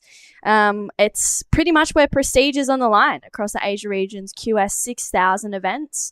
And in this heat, that woman on screen right there, that is Kana Nakashio. She is leading the rankings of the Asia region, which means she gets to rep the Bonsoi leader jersey, which is pretty amazing. So from now on, the surfer sitting at number 1 on the Asia regional rankings is going to wear this iconic Bonsoi leaders jersey, which is going to be a little spot of gold out there in these heats. We're going to see it in Nias. After Nias, which is the 21st to the 26th of June, we're going to be heading over to Korea, which is going to be July as well. So there's actually lots going on. It's a moving badge of honor, which travels with the rankings leader, bringing extra pressure, extra glory, and a $5,000 prize purse for the men's and women's rankings leader come the final QS 6000 of the season. So lots to be excited about, especially with this young lady in this heat, Ruby True from North Narrabeen. She's used to going left. Beautiful first hook. I know Kai Odden is her caddy out there, and what a prestigious caddy that is, as Ruby lays into another turn, goes up and over, unfortunately, on that last connecting section, but she did a lot of work regardless. Yeah, I love that first turn that she had. It was really drawn out and powerful from Ruby True. This is now Hinata Shimizu on her backhand as well. Nice opening first turn, sets up for the second one, airdrops down, gets her on this foamy section, and she's going to want to do one more turn. Will she get around it? And it's looking like she will. Unfortunately, just pulls off the back, but that was some really nice work done out the back from Hinata Shimizu. Yeah, that first turn was beautiful. Getting that really nice connection in. And Ruby is actually, she was part of the 2024 Paris Olympics for skating. She's a dual athlete, skating and surfing. She's also an X Games medalist, where you see skating, BMX, all these other cool sports that are like lots going on. So she's, an incredible athlete within her own right. She's got some amazing stories to tell, I'm sure. So I know that she's really hoping to make impressions in the QS season as well. All right, and with that, we're gonna head over to Mirai and Dai with the post-heat interview. 一つ前のラウンドと打って変わって前半にこう波を待つ状況となり後半にかけてスコアをしていった状況だったんですが作戦としてはやはり先に2本揃えるようなイメージだったんですか？そうですね最初にもう5点ぐらいのスコア出せる波に乗ってからそこからいい波に乗るっていう作戦だったんですけど、ちょっと最初スタートダッシュがちょっと遅れちゃってそこがダメだったかなと思ってます。その中でもしっかりと7点ライドを後半にかけてスコアしてきました。もうあの波に乗ってこれをやるっていうのはこう波に乗ってからのマニューバーはもう頭の中でイメージはできてたんですか？そうですねカーブでつないで張ってきたセクションでリップするっていうイメージがあったので、でも最後の波もラストセクション油断したっていうかこけてしまったのが痛かったなって思います。So how original plan was to just get a wave as soon as he starts, but unfortunately it didn't go that way. But still, fortunately, she got a wave, 2 waves, and 7 and 7, and she had a little bit of mistakes on the way, but still she's happy with that result. それでは、今日のヒートはこれで終了となりますが、明日またビッグデーとなります。この後どう過ごしますか？いっぱい食べていっぱい寝ます。はい。しっかり休憩取ってください。最後にメッセージの方お願いします。応援ありがとうございます。次のラウンド16につなげることができました。明日もいい波だと思うので、全力で楽しんで自分のサーフィン見せます。応援よろしくお願いします。明日も頑張ってください。ありがとうございました。Thanks, guys. All right, thank you so much, Mirai Akira. She had an incredible heat as well as Leilani. Gal, she absolutely killed it. We had some huge scores come through in that last one, and Mirai is last year's winner here at the QS in Krui, and Leilani in 2019. So we had some big names in that last heat. It is Ruby True with a 6.33 to open up this heat 4 of the round of 32. On screen, we see the next heat paddling out as well. So a bit of a replay here. I love this first turn. She really opened up and wasted not a lot of time to get back into this second one. What did you like about it? I loved, the power that she put behind each turn. You could see her really stamping on that back foot and just driving through each one. And this one turner from Hinata, that was so smooth. I loved that connection, and then gets that second one in as well. It locks in at a 5. And yeah, she started off this heat really strong with just those 2 turns. Yeah, so the bonsai replay here, incredible waves from the girls. It is now Kana Nakashio needing to get rid of that 157, and Charlie Hatley with priority yet to start this heat, but she is an incredible competitor. She has been here quite a few times already. So tell us a little bit about Charlie. Yeah, so Charlie, she's still quite young. I think she's about 15 or 16 now. And she's actually a couple weeks ago just recovered from a knee injury. She had to get knee surgery. And yeah, she had about 8 to 12 weeks out of the water. So now she's back in the Rashi. This is one of her first events back. She had an appearance at the Challenger Series, and that was a nice connection there from Ruby True. She's also a quality athlete as well. Unfortunately, goes down, and Kana Nakashio out behind her. There's some big waves coming through. Kana gets that first turn in, and she's trying to find this next section that she can get up and into, which she does. That was a nice connection once again there. This one going so wide. Kana gets another turn in, and you can see it starting to fatten out, but she's going to stay with it, driving through another turn, and just surfing off screen there for Kana Nakashio.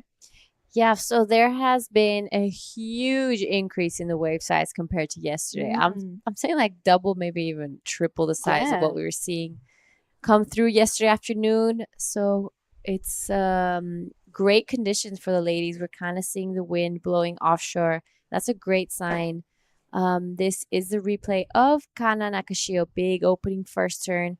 Holds the rail on that second one. Gets around this section and sets it up again. Love that. Gets a little stuck off the top, but manages to hold through. But nicely done from Kana Nakashio. Yeah, she's such an informed surfer at the moment.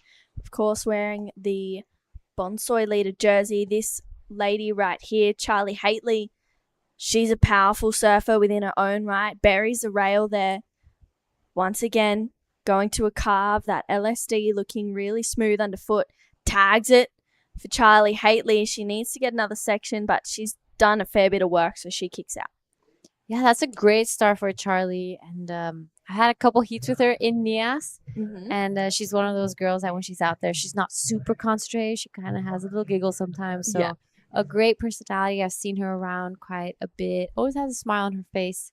So a lovely girl and a great surfer. Yeah, she absolutely rips. And last year she had some really, really good results. I think she got a third in Shagao and a pretty good result, maybe a fifth or around a 16 appearance in Taiwan. And she was traveling with Sierra and Josh Kerr, and they had their own little contest within the three of them, which is amazing. And Charlie is, you know, fighting for that Challenger Series spot. And with turns like that, you can see why she belongs to be on, that deserves to be on there.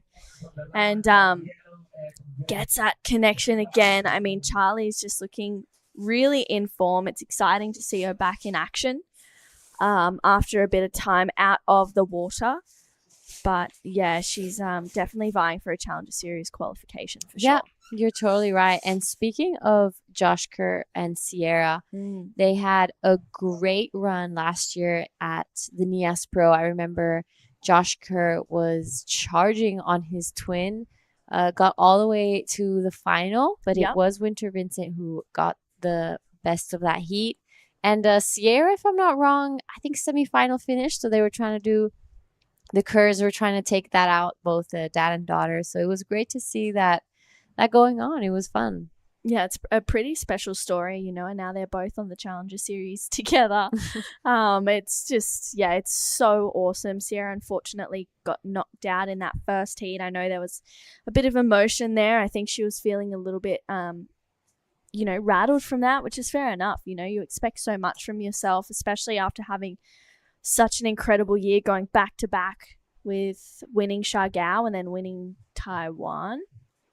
From memory, I'm pretty sure.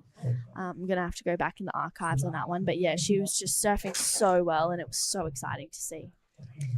Yeah, she spends a lot of time at Kandui Villas up in the Mentawai. I know her and her dad love being there. They chase swells, and I've been there at the same time, and they surf like 8 to 9 hours a day. It's pretty insane. Wow. They are frothers. I've met Sierra, I think, quite a while back when we were both on the Vulcan team, and she was just this young girl, but already had an incredible talent and and drive for the sport. Yeah, she's pretty incredible to watch. She's one of those she's one of those surfers where you never really know what you're gonna get, and I love watching people like that because it's, what are they gonna do now? You know, it's not you're just not expecting what's coming.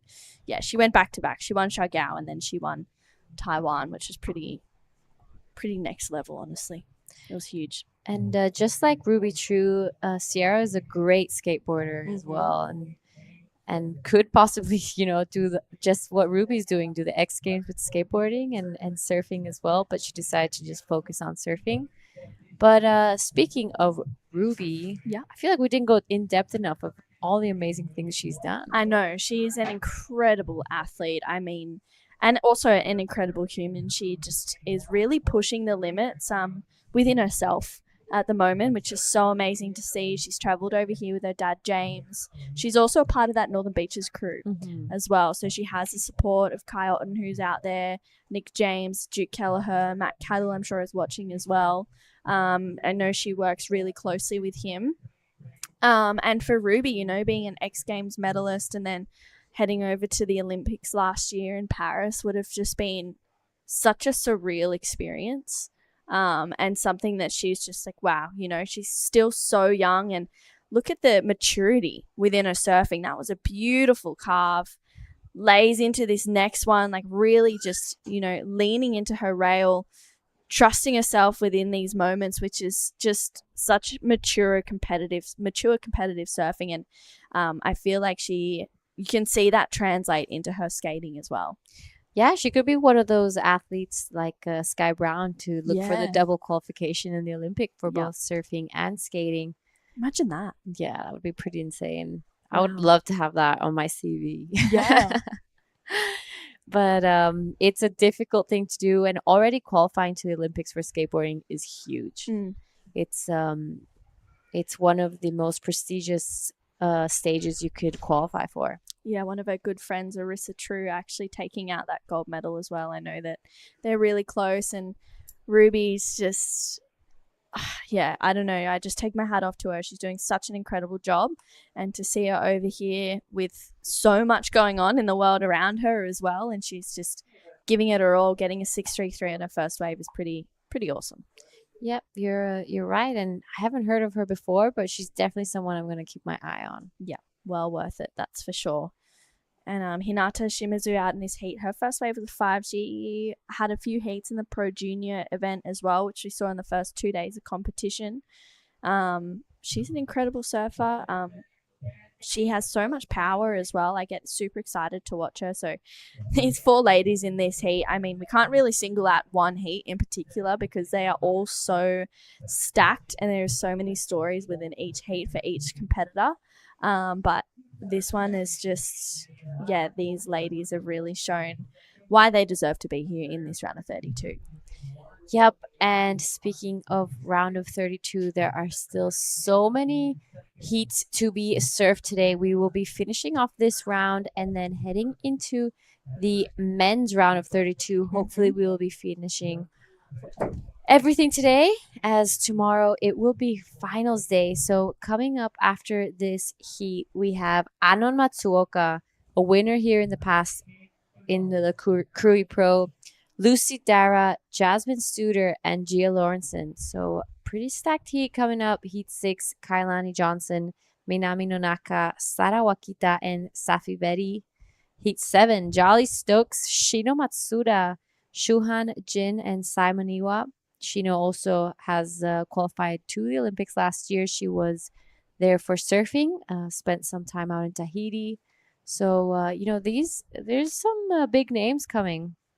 And to finish off this round, Zui Deng, Natalie Fensom, Ziggy McKenzie, and Isla Hupats. Wow. I know Ziggy and Isla, I'm pretty sure, are traveling together and staying together. I keep seeing them around each other all the time. So I think they're, feeling a little sad to be in the same heat, but maybe excited if they can get the 1-2. Yeah, you're right. They are staying together, and I know they are staying together as well with Emmy and Emmy's younger sister, Izzy. So it's a great crew of girls that they've got going on. I see them at Leafy's a lot, and they're always like, yeah, we just came back from Mandiri. We went to Krui. So they look like they're here on a surf trip as well. Yeah, it's super exciting. They're just having the best time together, and it's cool to see such a powerhouse of women pushing each other. And this lady right here, Hinata Shimizu, she was having a look at that one. Not really the wave that she was looking for. We have, of course, seen the swell pick up in size throughout the day, which is super exciting. There was some heats in that some waves in that last heat, and I was like, whoa, that is a solid wave coming through. Yeah, Leilani getting that 8. I mean, Mirai finished with a 15.2 heat total, and Leilani a 14.67. That's huge. Those are some big scores coming through. They were killing it. Leilani bringing out her the pavones style. So she must be feeling right at home here. Yeah, I think she is. She loves the left point, of course, being a goofy footer as well. She's like, this is, my dream. I was even talking to Jay Brown before, and I was like, dude, you stressed me out in that heat. And he's like, yeah, sorry about that. I was like, it's all good. And I was like, keep it going. He goes, as long as there's swell on the left point, I'm I'm stoked. For all the goofy footers here, I'm sure that they're just losing their minds a little bit. Mind you, I'm a natural footer and I actually was like, I'd like to be surfing a heat out there today because it is so fun. But it's even better to just watch these women absolutely tear it up because it's been so incredible just seeing the big numbers be dropped. Yep. And speaking of pavones, I know you spent some time there last year. Yes. Do you find that this wave is similar or what do you think? I think it is, it is pretty similar. It just doesn't have that like fatter section as what this wave does here. I didn't get pavones pumping when I was there. I got it really fun on a couple of days, but not that like all-time picturesque. I think they've had some fun waves lately, but yeah, I still love it here. This is so fun. Yep, this wave is world class. And this now is Hinata Shimizu wanting to back up that 5. So great start, but this wave kind of just fattening out a little bit and having a bit of whitewash on the face. Looks like she just tripped over there, but plenty of time left. 5.5 on the clock. So it's looking like Ruby True with that 633 wanted to back it up because no one really has anything too solid just yet. Yeah, this is that last wave of Hinata's really nice first turn. And you can see she drives through this second one, really taking her time. But this was unfortunate, hit a bump and it just caught her off guard. And she goes down. So this heat has really slipped away and not many waves have been ridden. I mean, 5 minutes remaining, just under is Ruby True. She has the best wave of the heat, that's 633, but her backup's a 2.83, which is, if we're looking at the last heat, a very big difference. Yep, you're right. And sometimes that just happens when you have a wave that's full of waves. It's possible that the next one is pretty quiet, and that's just the ocean and what makes our sport so exciting. But so Ruby True now, if she wants to stay in first, she's gonna have to get rid of that 283 because all the other surfers in this heat are incredibly talented and don't need big scores to go into an advancing position. Yeah, it's needing 3s for Kana Nakashio and Charlie Haitley is pretty scary. It's a pretty scary position to be in for Ruby and for Hinata. So I feel like, no one's safe in this heat with 4 minutes to go. It's just the time that's really going to play the biggest factor. But we've seen, it just feels like it's been the story of this whole event so far. The buzzer beaters. What is going on with that? We've seen so many buzzer beaters. I mean, it's been exciting for sure, but it's, in the last 3.5 minutes, it just, I don't know about you, Giada, but I get invested. I'm like, wow, I want all these surfers to do well. And then scores need to come through and they get waves and they do good or they fall. My heart starts racing. Yeah, I totally agree, especially since we've competed in the past and we know that feeling of, needing a score. You get that wave and your heart starts racing when you're just waiting for that score to come through. And when it does and it's the score you need, it's the best feeling in the world. But then when it's not, it really just brings this, your heart just drops. Yeah. So that's why I think we get really invested in these heats and these athletes just work so hard leading up to these events and so much hard work goes into it. So I think we just know the feeling. Yeah, definitely. It's it's an exciting feeling, but also a nerve-wracking one for sure. It's like, whoa, there's just so much that's going on. Now I feel it for everyone that I watched. I'm like, I thought I put this behind me. I thought I wasn't feeling these emotions anymore, but they just roll through because, you have friends out there or people that are basically family to you and you just really want them to do well. But yeah, I don't know about you, but I was a crier. Anytime I'd lose heats, I would wait till I would go home and I'd have a little tear. Oh, 100%. I feel like everyone's a crier, but just there are some who show it and some who don't, So it just depends. Well, no, there are criers and then there's like the angry ones that are just real angry about losing. This is Kana Nakashio now needing a 3.20 to go into second. So this wave just not providing too much. Maybe here on the inside, she's going to get a couple more critical turns in Will she finish this one off? And she does. Wow, that was a beautiful turn from Kana Nakashio. Decides to pull off, and behind her is the current heat leader, Ruby True.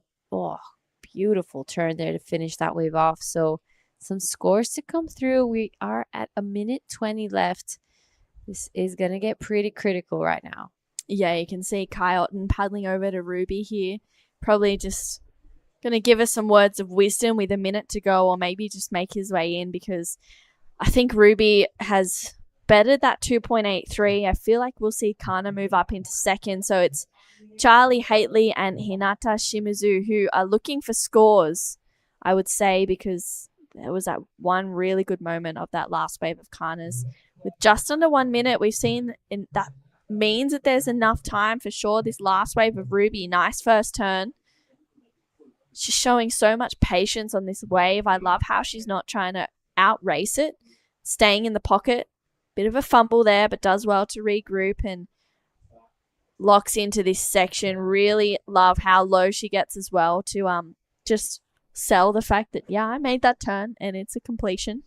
And that's going to go into my top 2. So, seems like Ruby's just, surfed a really smart heat.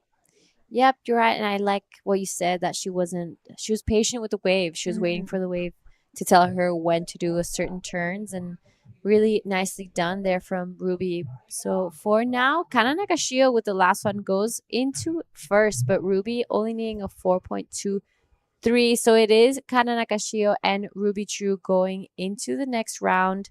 With that, we're going to have a quick break, and we'll see you guys in the next heat. Cow! Oh, mate. I just went for a drive. Surf is cooking, bruh! Wind's gone offies, swell's starting to pulse. You all fueled up? It's you and me, man. We're going to get cone today. Yeah, let's go, brother.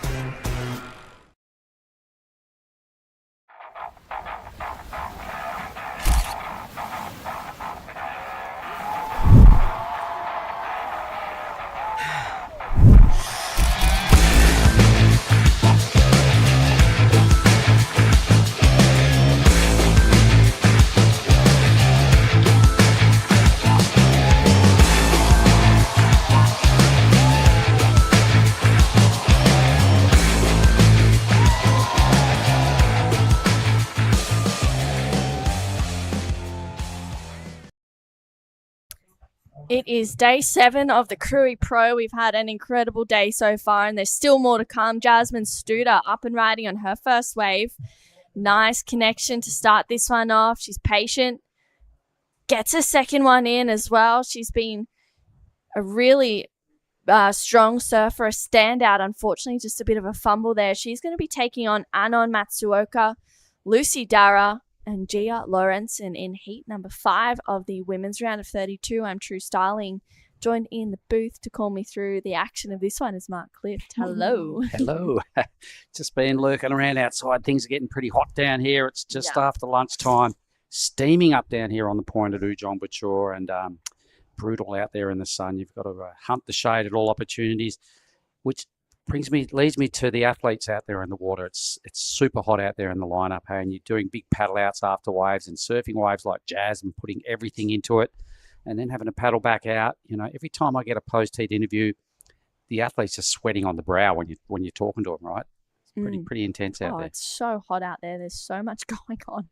Even, the water's hot, the air's hot. There's not really much of a break until you get to that cold shower at the end. Oh, so good. All right, we've got a little bit to get through to that point. I think we've just passed the halfway mark of the day, everybody. So we've penciled in 25 heats today. It's looking like we're going to get there. This is heat number 5 of the women's. So a former champion there in Anon Matsuoka in the red, holding pole position, not letting the girls on the inside, trying to just boss her way into the first really good wave. But Jazz, pretty good opening there. That will settle her nerves. A 4.33, although she did fall. I think she did some confident turns. We know she's got a little knee issue, but it didn't look like there was anything to worry about right there. She's got Aria and all of Team Indonesia in a corner, giving her plenty of advice and support. And no doubt Luke's online watching. If you are, g'day, Luke. Yeah, there's plenty of support here, which is I mean, I was talking with Gia about this before. There's so many amazing teams and groups that are traveling with each other and, you know, going through the wins and the losses with each other. It's just so awesome. And particularly with the Indonesian team in Taiwan last year, they were the loudest and the most excited group of people for all of their athletes' heats. It was amazing to see. And Lucy Dowright now up and riding. She's from the south coast of New South Wales. Nice second turn there. Lucy got second in the under-16 Australian junior titles at the end of last year. And she put on a great performance there. And wow, huge turn, but comes unstuck. Anon out behind her. All right, former winner. Anon is a big deal. Everywhere she goes, she is a strong competitor. She had a little bit to think about, attacking the lip right there, but it's probably wise to just preserve yourself at the start of the heat. But yeah, there's a lot to like about this matchup. Anon, 3 goofy footers. Gia, what's Gia? I'm not sure. Gia's natural footer. There we go. So 3 goofies up against Gia in the green. The natural footer. Gia has priority. But lots of strength surfers in this heat, right? Out of the goofies that I know pretty well from what I've seen so far, all mighty handy. I have seen Gia surf a lot of times as well. It looks like she's paddling for this wave, doesn't opt to pull the trigger. But Lucy won a really high-quality heat the other day. I had an interview with her. She's quietly spoken. She's just such a good competitor as well that I reckon has got a big future because she's quite young.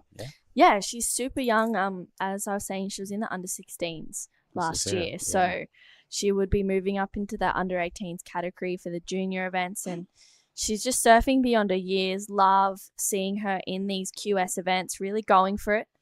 And wow, this last turn would have been huge if she had been able to make that. And then this is Anon. She's a 2023 That's right here. leader, I'm pretty sure. Yep, And Anon did win just a couple of years ago. Yep, 23. So 2 seasons ago, 2 hit-outs ago, she won here. She was also still in the Pro Juniors this year. So another sort of a young surfer. How are these really junior surfers just taking over? Well, It's amazing. It's amazing how good they get early when you look at, Lucy and and these sort of people that it's just incredible that, the way how far surfing's gone. When you were 15 years ago, you weren't at events doing stuff like this. No. You were at home trying to figure it out, surfing your local beachy and just hoping to get a free-ish or a cheap new board off somebody or whatever. And now they're fully sponsored. They've got these really cool crafts. They've got coaches and they're all stepping onto international stages like this. So same with Jazz. She's another youngster just going through the motions and getting better as we go. I've seen her surf for a long, long time. But Anon is just such a force, and I can't say enough good things about her over the years here at the Krui and Nias events. I've seen her blow Nias to pieces as well on her backhand. So she's definitely not a one-trick pony. Oh, no. She also won the Cloud9 event in 2023, I think, as well, actually. A breakout year. Yeah, she was just going for it. Won the event over in Siargao, which was incredible. And yeah, she's on the Challenger Series now. She actually, I'm pretty sure she got a 41st there at Newcastle. So I think she got knocked out in that first heat. But still, every day after that, she was there. First one there in the morning, last one to leave in the afternoon. It was just incredible to see her dedication to getting better and to performing well in any event that she has. And I mean, right now she has got some really incredible surfers against her. Gia Lorenzen hasn't had a wave yet, but Gia, her backhand is so strong. Right. I'm excited to see what she does on this next wave. Sometimes she has a few moments, but she's really good at collecting herself and putting herself back into a heat. So I feel like she's just going to be sitting pretty. All right, let's see. And I hope she gets the opportunity shortly, because with a rev up like that, I can't wait to see her ride a wave and show us what she's got. But we've got a lot of big heats to get through today. Obviously, we've got 4 more of these, and then we've got the men's round of 32. And I'm glancing through the draw, and it's like, oh, what an afternoon's entertainment we've got. It just keeps getting better and better. So for the crew online, I reckon just get comfy and yep. If you're still at work, maybe knock off, go home and just watch what's about to go down here at Ujong Patrol Reef this afternoon. It's a perfect day here, really. It's great. So it is. When I walked outside and I'm looking at the ocean, it's just glistening offshore. It's steaming hot, puffing little breeze. It's all looking really good. The waves are swinging around a little bit. It's a tricky lineup to read. When you see the TV set, you're like, "What's he on about?" That's it looks pretty standard to me, but it is tough. And there's a lot of big sets that don't add up to much. There's varying takeoff points. So you've got to really use all your waterman skills today, I believe, to get on the best waves, and you have to get through. Yeah, I agree. There's moments in heats where those big sets roll through and people just get caught out of position or they get caught duck diving. The caddies have been getting smoked.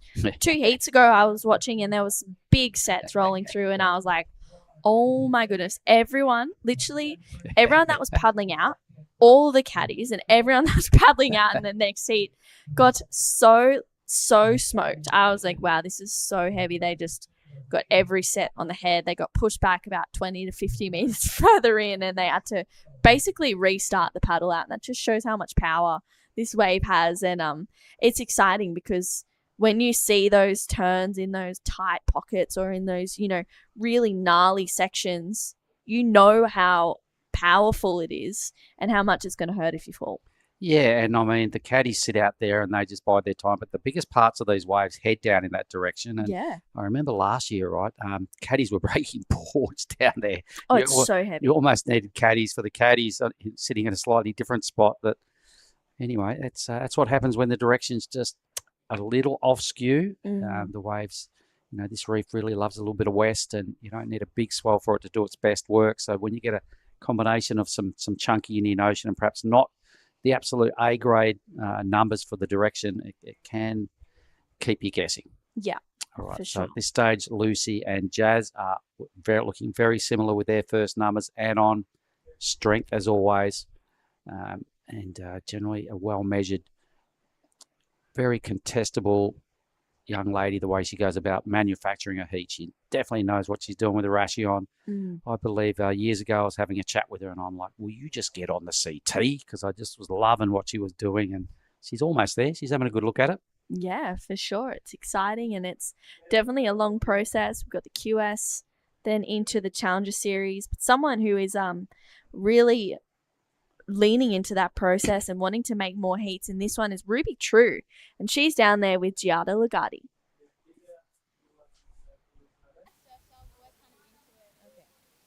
All right, I'm here with Ruby, the winner of the last heat. But I want to ask you, you're an Olympian as well as the X Games. Tell us a little bit about your skating background. I've always loved skating and surfing, and growing up by the beaches next to the skate park, always been into it. And yeah, everyone always asks me what I love more, skating or surfing, but I can never decide. And trying to balance both is the hardest thing because all the surfers are like, oh, you're a skater, and the skater's like, oh, you're a surfer. But I love it, and I love having a new comp every single month, and yeah, so grateful to be here. All right, and what made you also decide to start competing in surfing? I love competing. Like, I have 2 sisters at home, and we're always competing for stuff, whether it's like, I don't know, who can get out in the surf the first or something. So it's always kind of been, yeah, I've always kind of loved competing, and yeah, it's great. What do you think is the main difference between the contests in skating and surfing? They're both quite similar, very competitive, but the skaters, it's like a big family. Like, we all come together, and when someone lands their tricks, everyone's banging their boards and they're coping, like, so stoked. When the surfing's more individual, I feel like everyone's kind of got their own thing going on, but I've made heaps of friends in both, and it's great traveling the world, meeting new people, and I feel like the surfers and skaters both get along because they have like similar interests, and yeah, I love it. That's incredible, and you surfed a great heat. Is there anything you'd like to say to friends and family back at home? I just want to say thanks to the Northern Beaches High Performance Program for making this possible, all the coaching, filming, the caddying. It's been amazing, and thanks to my parents and my sponsors for making it possible. All right, thank you, and see you in the next round. Back to you guys. Thank you, Giada, and thank you, Ruby, an incredible young woman she is. And yeah, she put on a great heat, taking out, getting the win over Kana Nakashio, who is the Bonsoi Asia Super Series leader. in that Bonsoi Leaders jersey. Right now, with 12 minutes to go, not much going on in this heat. 3 waves caught, a 6-5 for Anon. We do have a score, for Gia to lock in.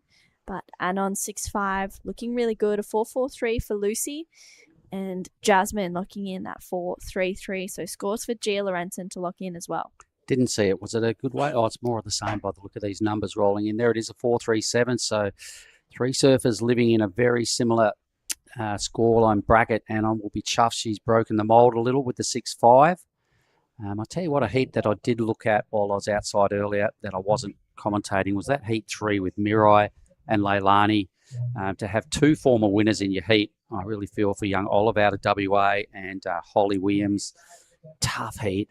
Looking at the numbers they threw up, they're back in winning form as well. So, there's some deadly competitors out there. And for me, that was just the toughest heat of the day because even the surfer that got second, which I think it was Leilani, really had some big scores as well, yeah? Yeah, she had a 14-point-something combination. For second. For second, it was really, really crazy. So, that heat was a stacked one. Mirai was going to town. Lei was going to town.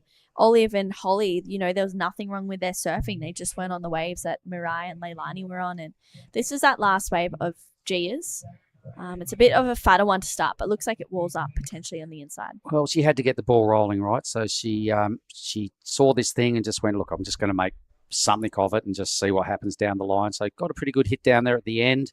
Probably the highlight of that heat, of that wave. It just was one of those waves that sort of run away from her a little bit. It hit the deep water really quick and didn't offer any super steep sections, but she's put herself right there with the other 2 in blue and white to at least have some number. It's going to be really come down to their backup scores. Anon, we know, will do Anon things with 10 minutes to go. She's got second priority in the lead. Jazz has first priority.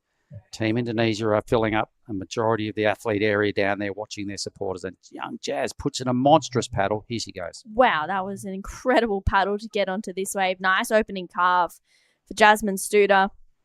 Driving through another one. She just looks so good on rail. I love watching her surf. So much power. Just really pushing off that back foot. Oh, make that turn, and that's a good score. So she goes off screen. I don't know if she made that one. And out the back, Gia also goes down.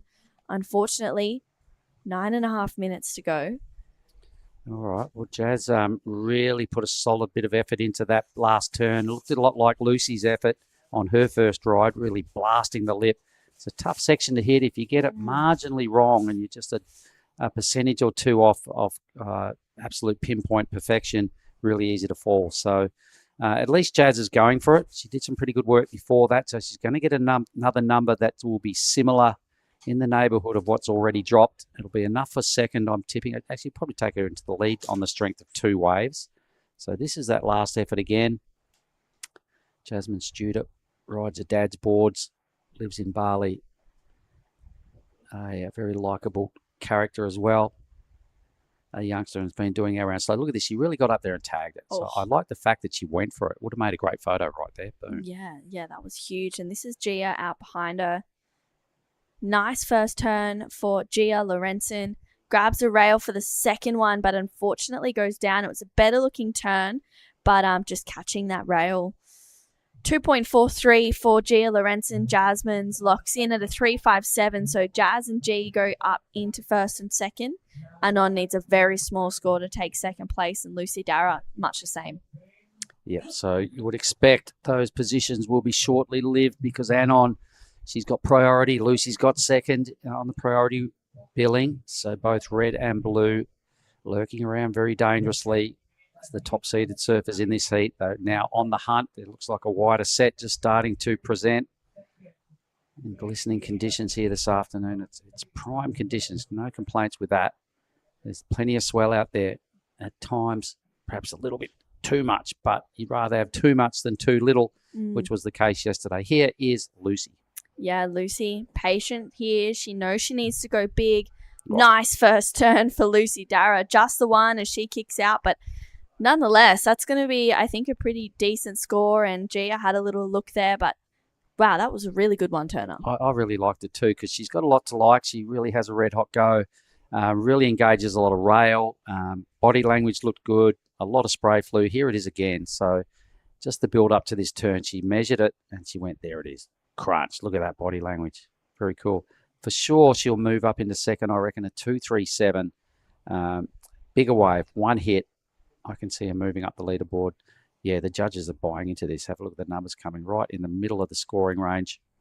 Yeah, it's a 5.33 for Lucy Darragh. She goes up into first place. Her best score of this heat so far, and the second best number in this heat as well. So Gia drops down into third, needs a 3.53, and Anon needs a 1.4. I mean, a 5.33 for one turn just shows how powerful it was. Lucy could just sit there and hang a hat on that and go, oh, they're loving me. I only did one turn. I got that sort of number.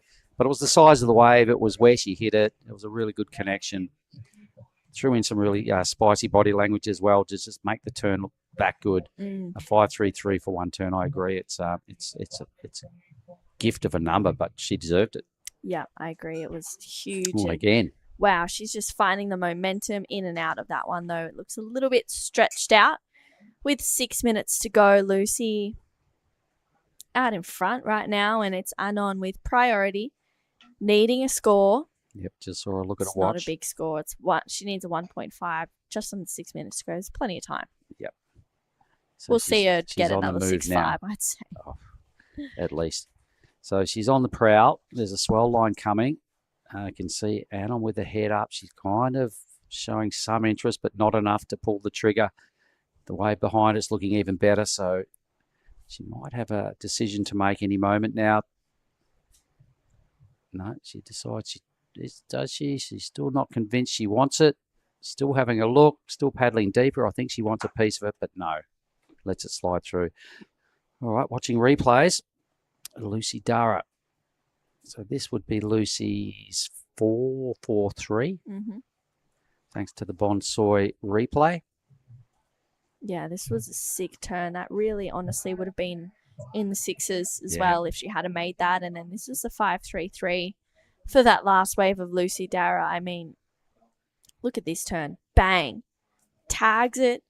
Just throws so much spray. That was, yeah, really, really incredible surfing there from Lucy. And right now, she's in the lead.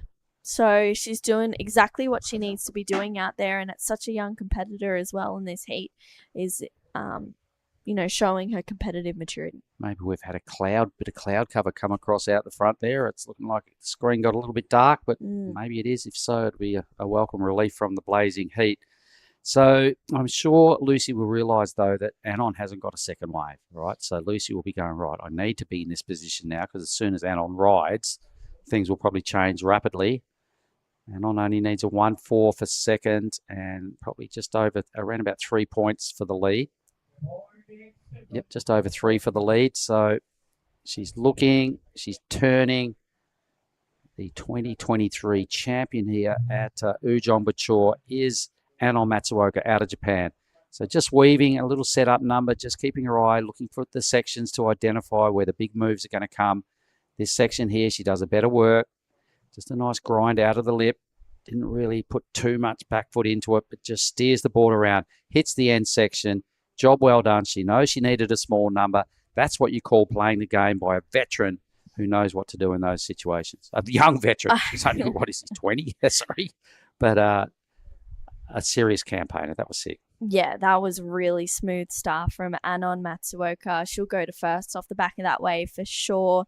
And it's going to be a fight for second, I think, because we've got 3 minutes to go. I don't know if Anon will get back out there in time, but it's Jasmine Studer and Gia Lorenzen. Looks like Gia also got a wave as well in that moment. Right. So she has a score line to maybe potentially a score to lock in as well. Just under 3 minutes to go. Lucy, she's controlling the heat right now with first priority. All right. Well, this is a good thing. She's really well positioned. That 5.33 still stacks up. A one-turn wave, big number. People have been getting through with 5.33s. She just got to hope that becomes her second number. So let's watch Anon's last ride again. Just measuring this. She knows she just wants to finish it. She's probably going to run out of time to get back out there and get another one. So she's gone, I've got to play the game. So she's really read the play well here. She hasn't really taken a major risk on this wave. Hasn't been asked the question just yet until that end section, which she sticks up there, jams it in and just rode out comfortably. So a well-measured ride straight to first place there for Anon. Yeah, I feel like standard procedure for Anon Matsuoka from that last one. It's going to lock in at her second best number. It's a 5.3. She goes up into first place. And right now, Lucy with priority looking for a 6.48 to go to first, which means Jasmine Studer is chasing a 5.43. And Gia Lorenzen looking for a 5.39. She has a score to lock in, it seems like, with a minute and a half just over to go in this heat. It's an important score if Gia did catch a wave. We haven't really seen it. I'm hoping there's a replay, but we're not too sure just yet. But there's lines coming through. There is plenty of energy heading onto the reef. Blues sitting out the back. She lets it go. Wave for Gia into second. 5.57. We missed it. Wow, this last wave of Gia would have been a good one. It's a 5.7, the second best wave of the heat. So Lucy, she's not controlling the heat. No. She's in trouble. Wow, she needs a 4.75 to go up into second place. It's been a real seesaw battle. We're going to watch Anon's wave. I think hopefully there's no live action right now. Lucy needs a score with just under a minute to go. That's the 6.5 for Anon. Here's the 5.3, was it? 5, yep, thereabouts. So this is what got her into the lead. Now, I'm pretty certain there was a moment for Lucy that she may have to capitalise on this set that was rolling through. Maybe we can cut straight to the live action in a moment. Yeah, with 30 seconds to go, this is really crucial, these moments for Lucy Darragh and Jasmine Studer. Lucy, it looks like she still holds first priority. Don't think she had a look in on any of those waves that came through. She's going to dip out here. Wow. 14 seconds. Stuff turned around really quick. Didn't see the wave of Gia's, so no comment on that exchange. But for sure, she got a ripper. Anon, the former winner, will move through in first, so you'll get to have a chat with her, or maybe Di. But I think Anon speaks good enough English. Gia Lorenzen into second, resurrected herself at the back end of that heat. Feel a bit sorry for Lucy. She had a red hot go at it, and I feel a little bit sorry as well for Jazz. Anyway, that's how it goes, everybody. That was the end of Heat 5. Back in a moment with Heat 6. This is the smoothie I've been waiting all day for. I'm going to start with a couple bananas and then mixed berry frozen blend, my favourite. Bonsai almond milk and heaps of peanut butter. Nice little bit of coconut to finish off. Get that in ya.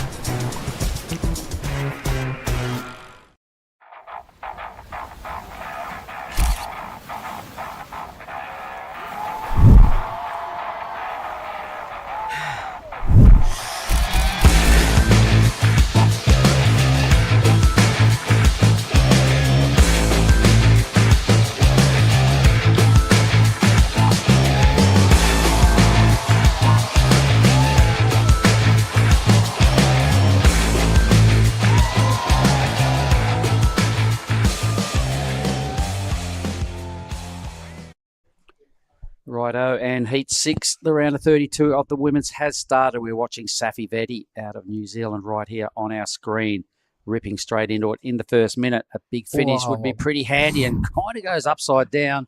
Made it look easy. A lot of other people have been dusted right there. Not an easy section to hit, but Safi Vetti, boom, crunches it big time. Didn't see the start of the wave, so we'll have to rely on our Bonsai replay of that one, and also Kailani's first wave in red. They're up against Minami Nonaka and Sara Wakita. I'll welcome back our Japanese counterpart here in Dai Wako. G'day, Dai. Good afternoon. Just All right. passing afternoon. Replay. Wow. So this is Kailani. First wave of the heat. Replay we're watching. All right, so she got around that section and she got to hit it. She goes into a layback. Probably needs to just stay strong in the legs, but this wave looks really good for Safi. This is a bigger size waves, but really tugs into it under the lip, and just a couple checking turns here.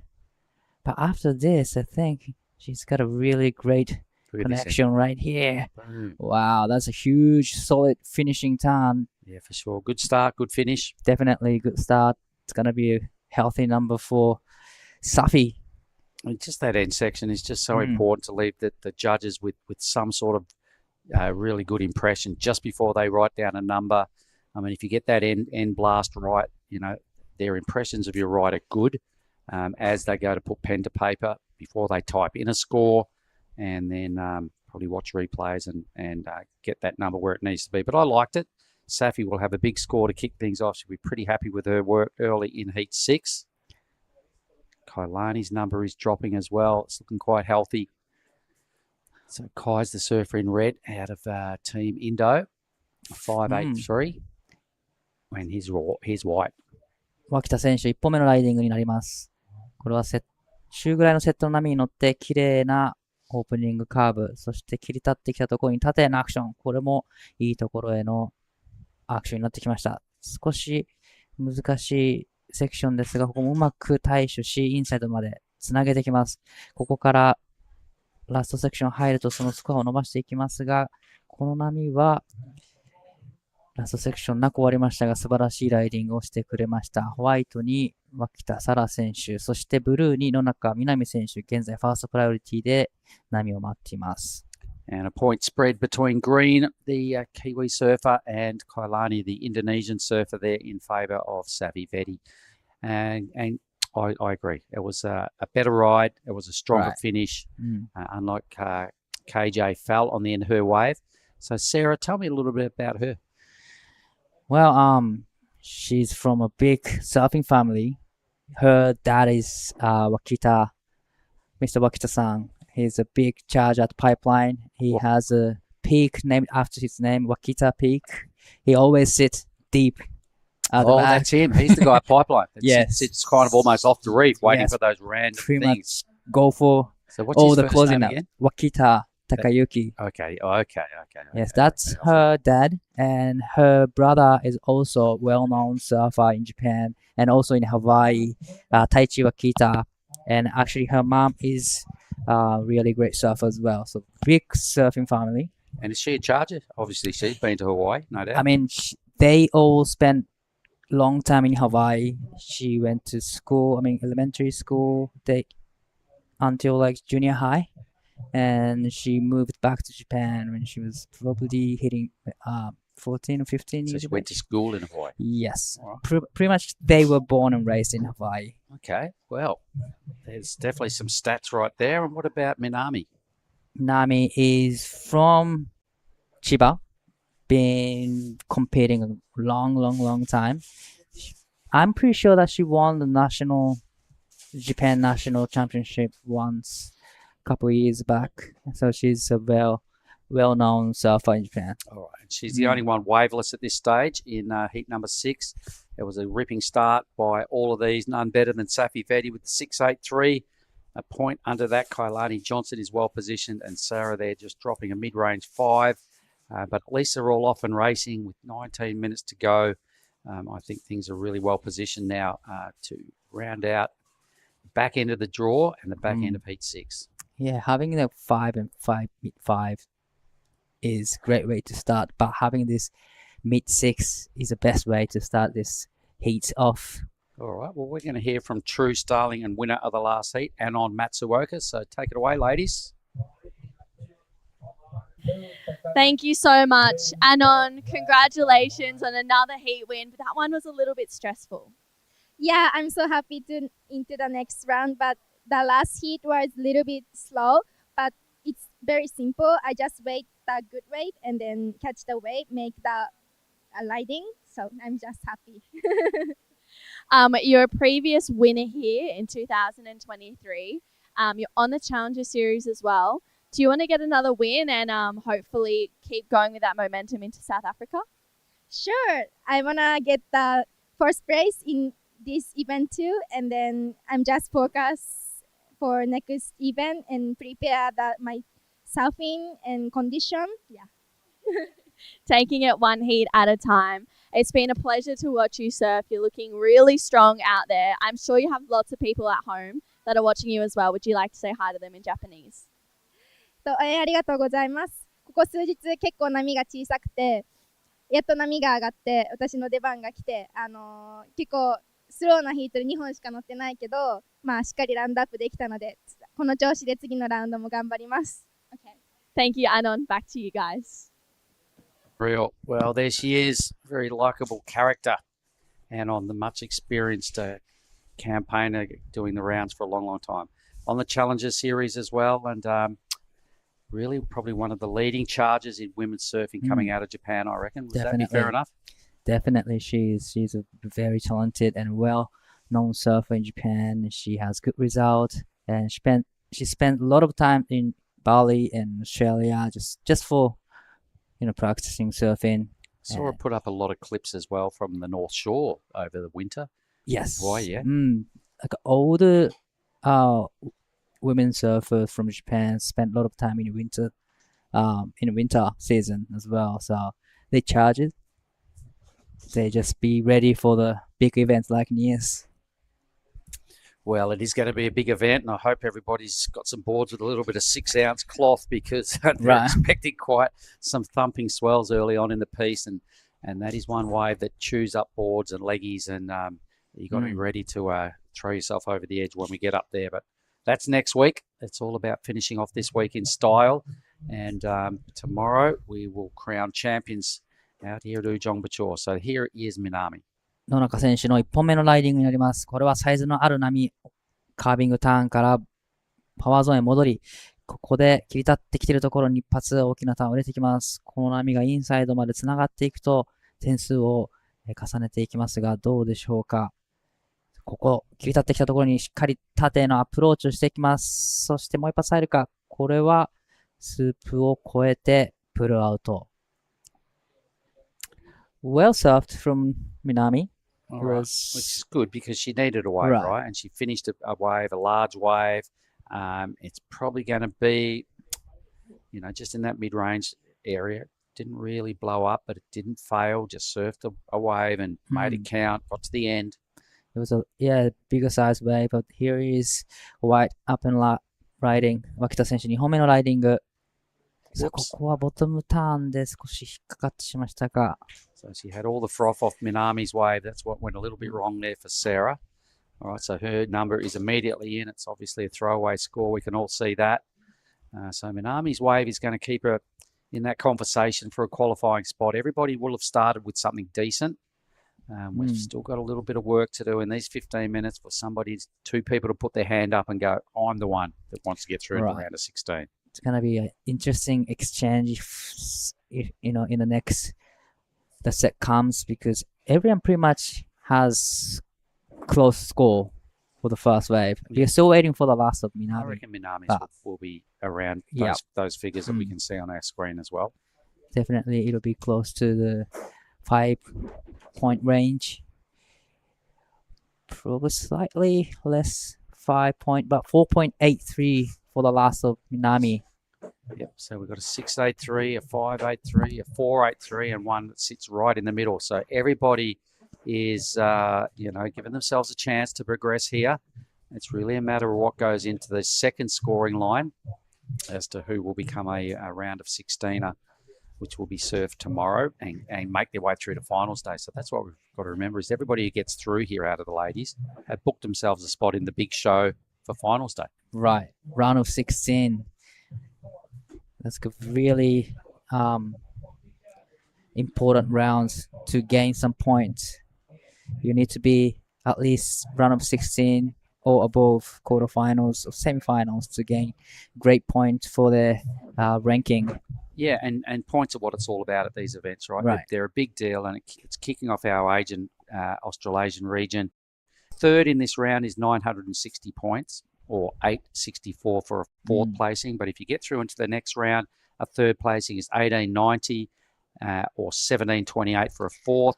So it takes a substantial jump up by about 1,000 points. Pretty much like getting a second in QS 2000. And the prize money doubles, all right, as well. So I'm sure everybody, prize money never goes out of fashion. Everybody likes a few dollars to help it get to the next event, and they're pro surfers, so money is part of their job.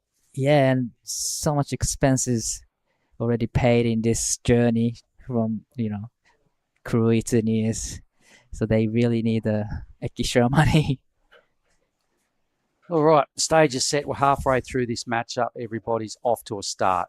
Who can back it up? Who can do it in the best style? Safi Vedi with the 6.83, a bigger wave, with a good start and a good finish, representing New Zealand last year at the Olympics. So she will. I saw her at Lakey before that. I said, "How you going?" She goes, "I'm a bit nervous." going to Chopu, and in the biggest of stages like the Olympic Games, it's like, oh my gosh, and now I've got to do it. The one time I do qualify and we're going to a Chopu, oh my goodness, everyone's going to be watching. And she was at Lakey for that reason, to do a little bit of training and take some drops and get her confidence up to where it needed to be. But she's here again for another year, another crack at the Asian Series, off to the best start. So we've been on about the typhoon brewing off Japan with all these really good surfers that are coming through, and we've suggested that it's not far off before somebody really cracks it and hits the CT on the women's side of the draw and the men's side of the draw. So if you could put you on the spot and go, okay, give me one women's name and one men's name who you currently think could be the first CTers out of this current batch. Well, gotta say Hiroto, and for the men's side, he's probably in Japan preparing for the QS in South Africa.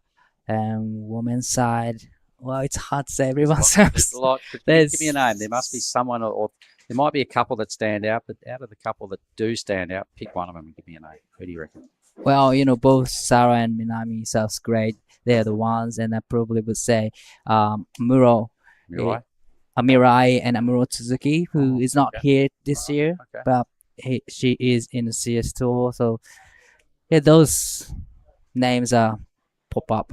All right, I'm sorry. It was a tough question. It definitely was a tough question to ask. And because I see a lot of them, but I don't get to see all of them, there's probably some I don't see that might still be at home or injured or whatever. So I was just sort of delving into the fact that I believe it's going to happen sooner or later. And, the hype on what I'm seeing out of Team Japan, it's real. And then we've got other people like when you see Iko, what he did winning the juniors the other day. There's so many crew that you could all put in a very similar conversation, but this is the very best score of the heat, folks. That was a great looking wave with an open face, cleaner face actually. This wave comes 6.83, a lot of works down at the back and gets a big finish. So this is a bonus section actually to get herself in the first place. Yeah, really hit that section with good momentum. Would have got a majority of the points of that ride off hitting that end section, because not many people actually blast the lip and survive. So the timing was perfect for Safi right there. Since then, it's been a bit of downtime. Only had 5 waves ridden total this whole heat. 4 of them are keepers. They're starting to rapidly become keepers, those first 4 scores, as we're running out of time here. So backup numbers are going to be crucial. Next decisions will probably make huge determination as to who makes it through to the round of 16. Definitely 9 minutes to go in this heat. Once you're on the bigger sets and then you ride it all the way to the inside, it'll take a little while to go back out. So time is ticking. There's still 9 minutes remaining, but I don't see there's enough time for a couple more. Probably could be 2 more waves each, but the waves just goes a little bit quiet at this moment. All right, and still to come this afternoon on the women's side of the draw, Charlie Stokes, the Australian, will head out in the Red Rashi next heat, up against Japanese's Shino Matsuda. Shuhan Jin out of China, she will do it next, and also Simon Iwa, who's won here before, I'm pretty certain, as a junior, I think it was. She's in Heat 7. Heat 8, we've got another Chinese surfer in Deng. We saw her yesterday, Natalie Fensom, and another couple of Aussies there in Ziggy McKenzie and Isla Huppets to round out this lineup in the ladies' round of 32. So some big heats to finish that one up. And I was having a look at the men's draw, and there's 8 heats to finish off a very successful but long day. And some of the names, I'll give you the names that are in red, just so we can see who's leading out these 8 heats. We've got Winter Vincent, Caleb Tancred, Reef Hazelwood, Mayday Ariana, which is Fajar. We have Xavier Huxtable, Varun Tanjung, Jarvis Earl, the defending champ, and Saxon Reba. So plenty to look forward to here this hour, but this is KJ Wow. Kailani Johnson. Looking great waves. Managed to put 2 big turns in. Really love the first turn. Pushing really hard, throwing a lot of sprays, and gets a float in the last section. It was a great. It's gonna be a great backup for sure. Yep, I'm tipping back up for KJ. Just tagging it a couple of times. No big moments there to really extract huge numbers out of the judges. But the first one to get some runs on the board is their second score. So with 7 minutes to go, she'll have enough time to get back out there and contest another ride, and we'll go straight into first. And now everyone's requirements will change. So a little bit of scoreboard pressure. Definitely another good score for Kailani. Definitely put her into the lead with 6 minutes and 35 seconds to go. Wow, not many waves coming through this seat so far. Goes really quiet for a while.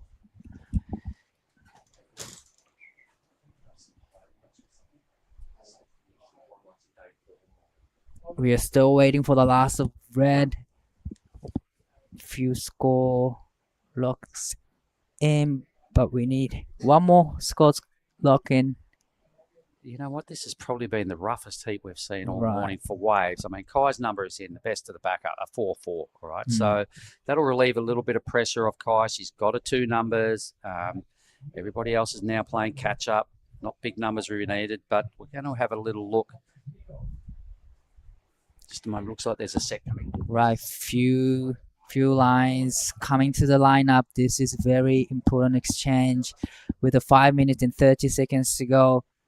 There could be an opportunity here, so we'll stay with the live action for the moment. Kailani with the 4-4, well positioned, just over 10 points as a 2-wave total, but I'm seeing plenty of energy head onto the reef. We haven't seen a whole lot of this in this heat, so this is super important now for Safi Vetti. Safi is up and riding, looking for the great backup. Just checking turn. And gets the big finish. She's and done it she again. right out of it. Believe it. Super clean. So it's going to be a huge score for Safi. 2 from again. 2 for Safi. Not many people hit that and live to tell the tale, right? A lot of them get blasted. But like She's few done it more twice. coming through now. Oh, yeah. Almost a bit too much.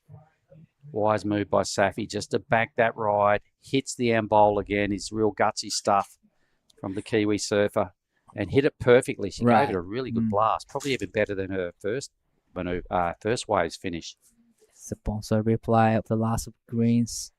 I really love how she went vertical and just committed. Blasting through up the and roof. Judges are going to love that for sure. Sick commitment to a big section.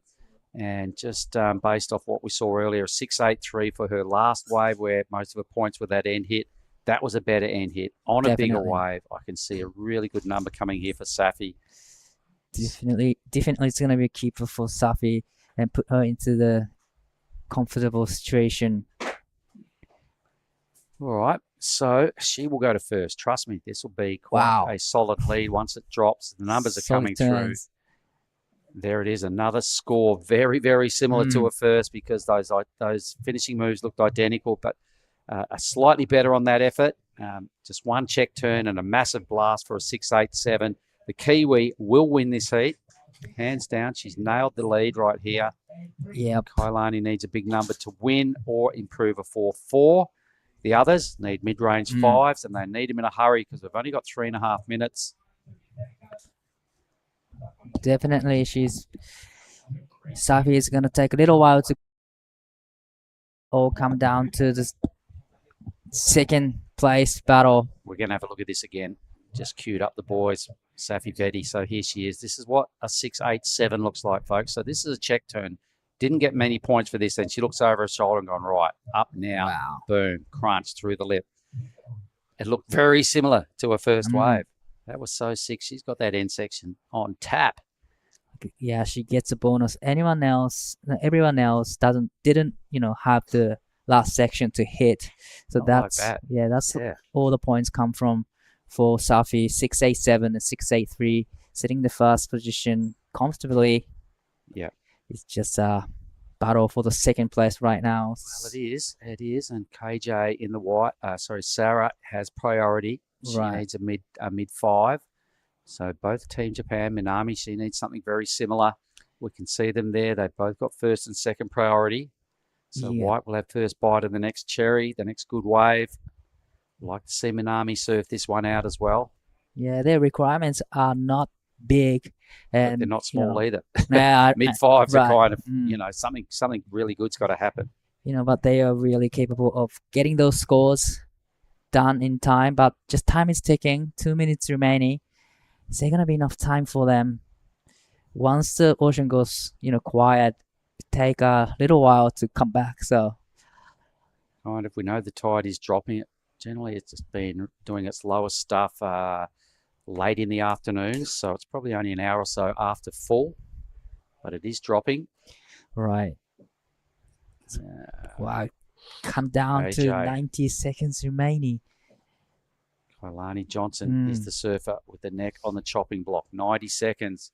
2 Japanese surfers can dislodge her from the round of 16. Safi Vedi has booked herself a position as one of those top 16ers. Outstanding performance. I'll get to have a chat with her in a moment, no doubt. But the ocean, I can't see many lines. It's not good reading for Team Japan. Right. The ocean goes quiet. I don't see any lines on the horizon. They've got to hold firm, though. They can't come in and just Mhm. catch a scrappy one-footer just to get a wave, right? They've just kind of got to, realise they've still got priority. 50 seconds, something may pop up, but you can't just throw it away and come in and catch something like we're watching right there. That would be Right. useless. They needed some kind of decent turns to get requirements, mid 5s. For the last 30 seconds, I don't really see anything happening at the back.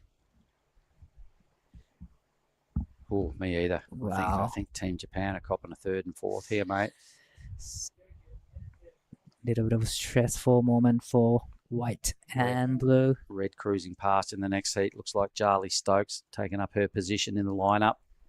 10 seconds. It's looking like that's it. Safi Vedi, congratulations. I'll go and have a post-heat with her. Kailani Johnson holds on, representing Team Indonesia. See her in the round of 16. So that's Heat 6, folks. Over and out. They're the results. Throw to a quick break, and we'll get back with Heat 2 in just a moment. Heat 7, sorry.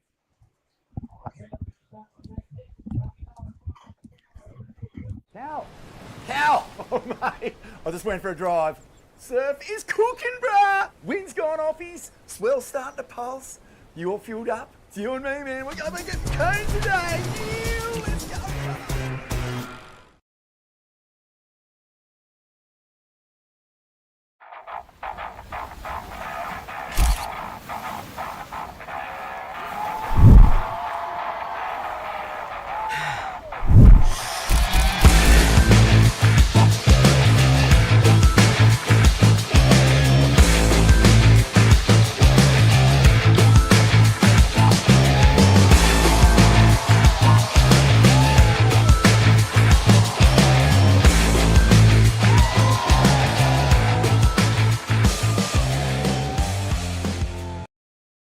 Welcome back, everyone. This is Krui Pro, day number 7.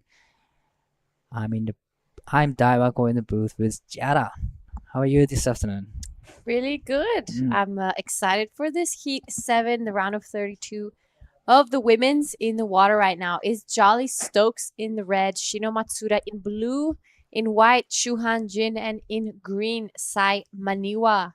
So a pretty huge heat right now. This is the second last heat of the round of 32. We will go back into Heat 8 and then go straight into the men's round of 32. This is on your screen right now. Jolly Stokes opening up pretty strong. One of the smaller waves, but she's been swifting through pretty nicely. Just gets around that fast section. This wave gonna give her something to work with on the inside. Unfortunately, goes over and out. Comes unstuck. It was a smaller size wave, but I think that was a great move from Jolly Stokes because in the last heat there were not many waves coming through. So getting the scores early stage is a good idea. But here's a replay of the last red. Couple solid turns in and a little bit of a downtime here racing down the line, just waiting for the wave to step up. Here it comes the last section, but unfortunately comes unstuck. But definitely it wasn't too bad for the start. Get things going. We are still have a lot of time, 20 minutes and 25 seconds remaining. The last of red comes in 3.33. Yeah, so let me know what happened in the last heat. What went down? Well, there were not many waves coming through actually, and in the first exchange, Safi got a great wave, gets to finish, and other surfers didn't have opportunity to hit the last section in, so that's how Safi got first. And well, this is Jolly Stokes on a set, just a quick up and out right behind her Simoniwa. マニュア選手1本目のライディング、さあ1発2発と2発目かなり厳しいところに当ててきましたが、前へ出ることができません。So Sai has been here in Krui quite a few times already. Right. She has been a Pro Junior winner here in the past. She has told me that she spent quite a bit of time in Gold Coast area. Right. She used to go to PBC as well, and now she is a uni student at I believe Griffith University. And Well, she's still in Australia. She's still in Australia. Lives with her mom and sister. Mm-hmm. So yeah, she's having a great life on Gold Coast, surfing every day with a pretty good waves. Yep. So she's used to those long peeling right-handers. This is Krui left though. So you don't really, you're not really be able to find left on Gold Coast. But still, there's a lot of beach breaks that you can practice on your left. But nothing like Krui long peeling left. Yep, that's exactly right. Krui is an incredible wave, and it really showcases some high-class surfing because it gives you the opportunity to really just like hack into those turns, put that rail against the water, and really push your limits in the surfing. Right. We've seen some massive scores come throughout the years. Probably the only thing missing on this wave is probably some more barrels, and then it would be the perfect left. That's so true, but this is 松田篠選手1本目のライディング、これは綺麗な波になってきています。ミディアムサイズの波で1発2発とターンを綺麗に決めていき、インサイドセクション、ここも大きなカービングを披露していき、ここでカットバックをして、この波、さあどうでしょう、インサイドまでつなげてくるか、ここで演技を終えます。That's a really good looking wave, from Shinomatsuda. Managed to put a couple good turns in. There's no vertical hits, but still it was a great surfing. And this is Shuhan Jin up and riding, nice off the top. Wow. That was a very critical section to hit. Yeah, it was looking like she had it until that rail, that inside rail kind of just dug into the water and she kind of went over her board there. But really, really good surfing from Shuhan Jin. She had a great previous heat. Kind of if I remember correctly, a bit of a last minute win as well. But she seems like a solid surfer. I love that every time she places her board on, the crest of the wave, a big fan of spray just comes out the back. And she's a very kind of an elegant surfer. She didn't seem to be rushing anything. She had a smooth line. So it's nice to see Shuhan Jin. Yeah, she's really good at, engaging the rail fully and a lot of commitment. But this is a reply of Shino Matsuda. So Shino, our Olympian from Japan, good critical section there, wraps it around again. So nice surfing from Shino. This wave comes in at a 5.67. Jolly Stokes sitting on a 3.33 and a 0.5. Shuhan Jin's last wave a 2.30 and Simoniwa a 1.93. So Shino right now taking the better of it. Right. A nice wave, lots of turns on it. Nothing too crazy or critical, but she's probably just wanting to get some scores on the board. Yeah, like you said, she serves really safe, but still she got that 5-6-7, which is pretty decent score to start with. So probably on her next wave, she will be eyeing for the critical section to gain better score with 17 minutes and 25 seconds remaining in this heat. Yeah, and she, she's been around the contest scene for a really long time. Yes. She's got a lot of heats under her belt, and she knows what she has to do. At the end, the round of 32 is still pretty early in the competition, so you don't have to be surfing at 100% just yet. Right. You haven't reached the man-on-man. You could be passing heats with the 70% or 75% at this level of surfing. That's true, because you don't have to win this heat, right? You kind of need to be in the second place to get through into a round of 16. So yeah, like you said, you don't have to commit 100% in this round actually. Yep. And talking about passing heats, we're gonna head over to Mark Clift with the winner of the last heat, Safi Vet.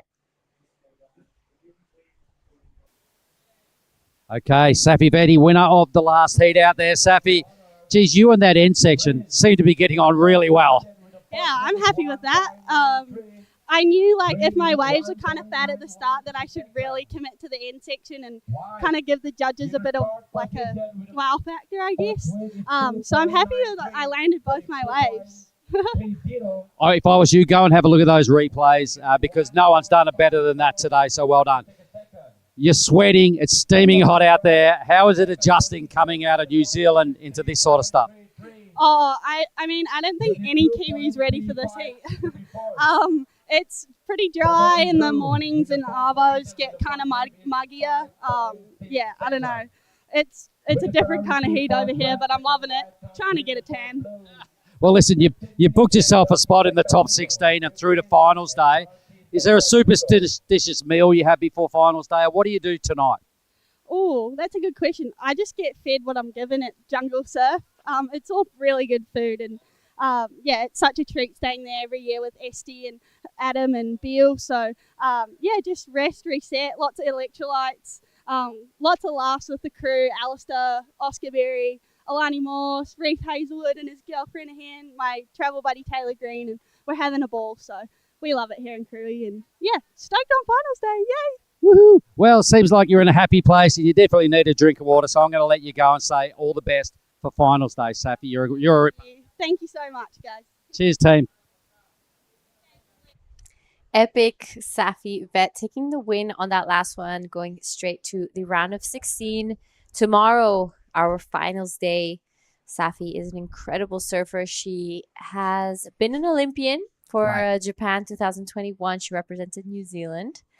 Oh, in Japan and France as well. I mean, Chopo as well. I think so, actually, now that you say it. Yeah, I think Mark was telling that she was Olympian for the in France at Chopo as well.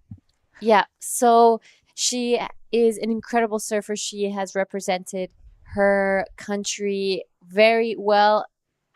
An amazing person to be around. Safi is always happy, always positive, and she brings a smile to everyone's face. Right. She's always smiling and surfs great.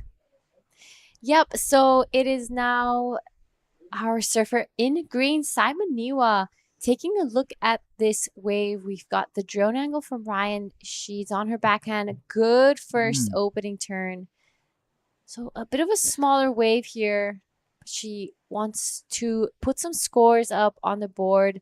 13.5 remaining. Wow. She's done a couple of good job inside section. Managed to put 2 or 3 turns in, but this is シの松田選手、2本目のライディング、大きなカービングターンから縦のアクション、2ターンコンビネーションをきれいに決めていきました。Oh, behind Jolly Stokes on a ball. Wow. That's a beautiful way to finish that wave. And I would love to see if she got any more work done on the outside. So it's looking like Shuhan Jin with priority out the back. A couple sets coming through, but Shino and Jolly getting the better of that Right. exchange.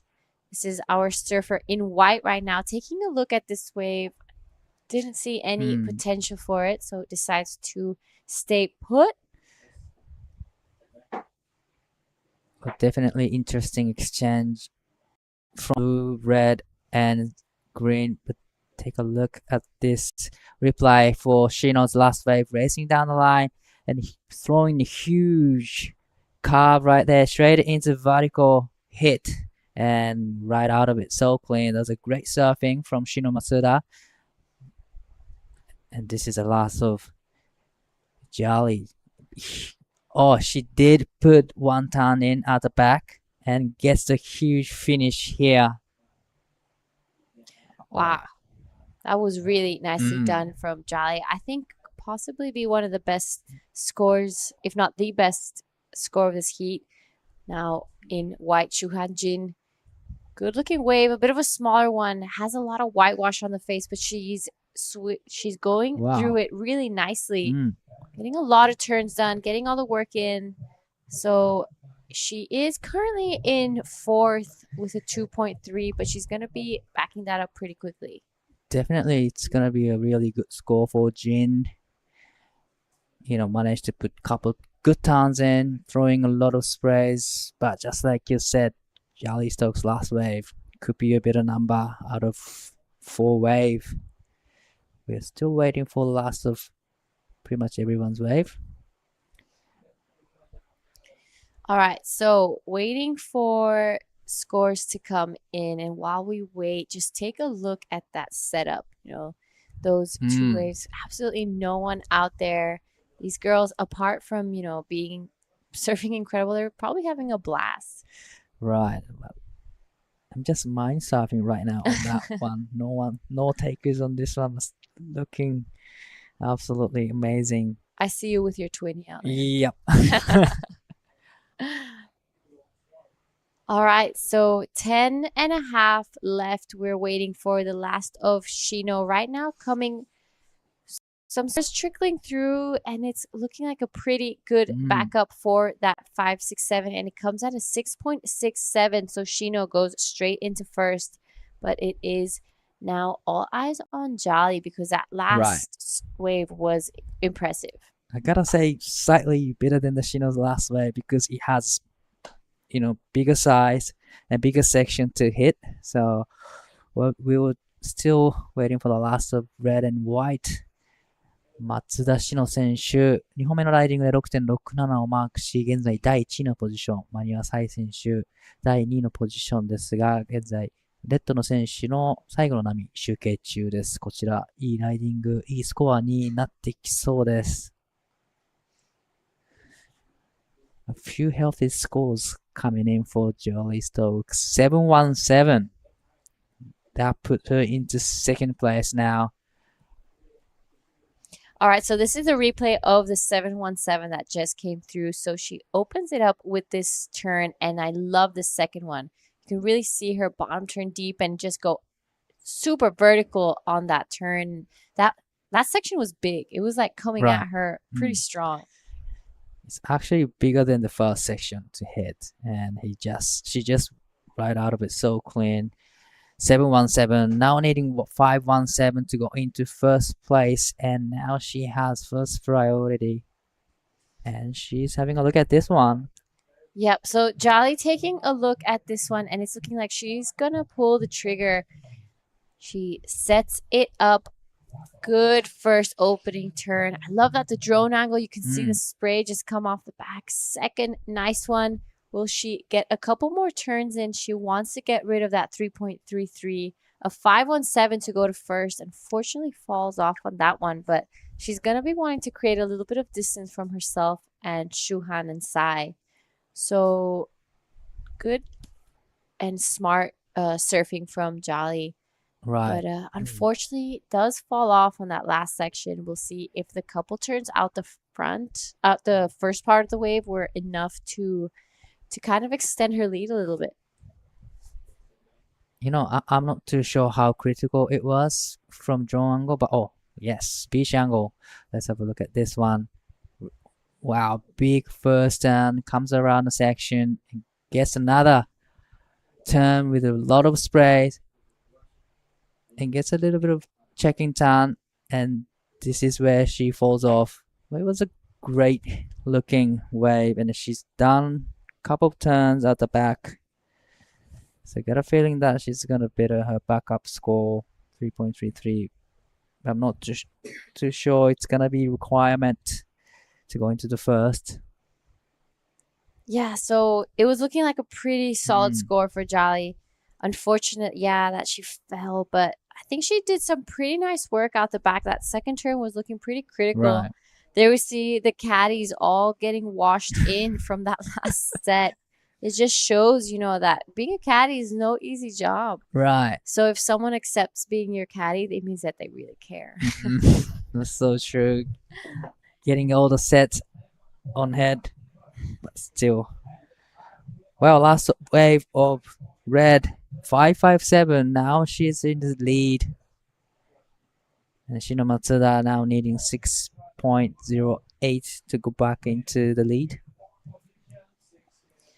Yep, so it is now Shu Hanjin and Saimaniwa with a bit of work to do with 6.5 left. They're going to have to get out there and get some scores on the board. A 7.67 and a 7.27 are pretty solid requirements. Right, very solid scores. Pretty much they need to get best wave in this heat to go into the second place with the 6 minutes to go.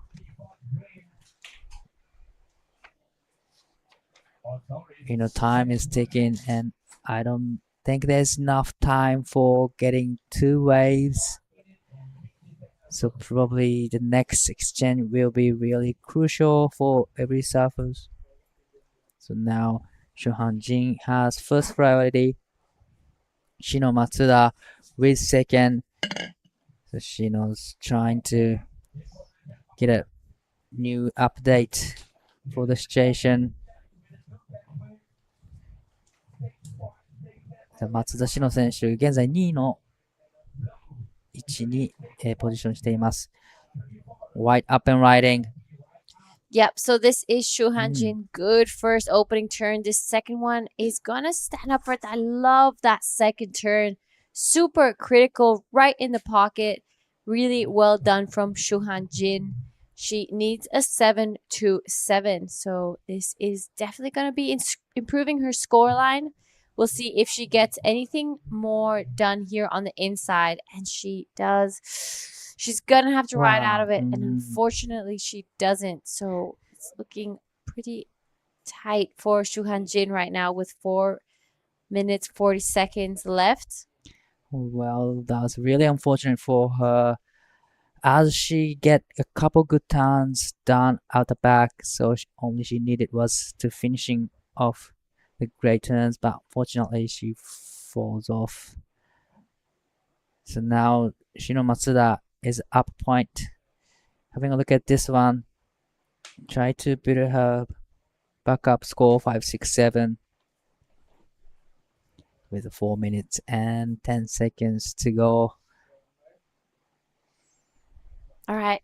So coming up next in this round of 32, Heat 8, we're going to be seeing Su Ying Deng, Natalie Fensum, Ziggy McKenzie, and Isla Hupats.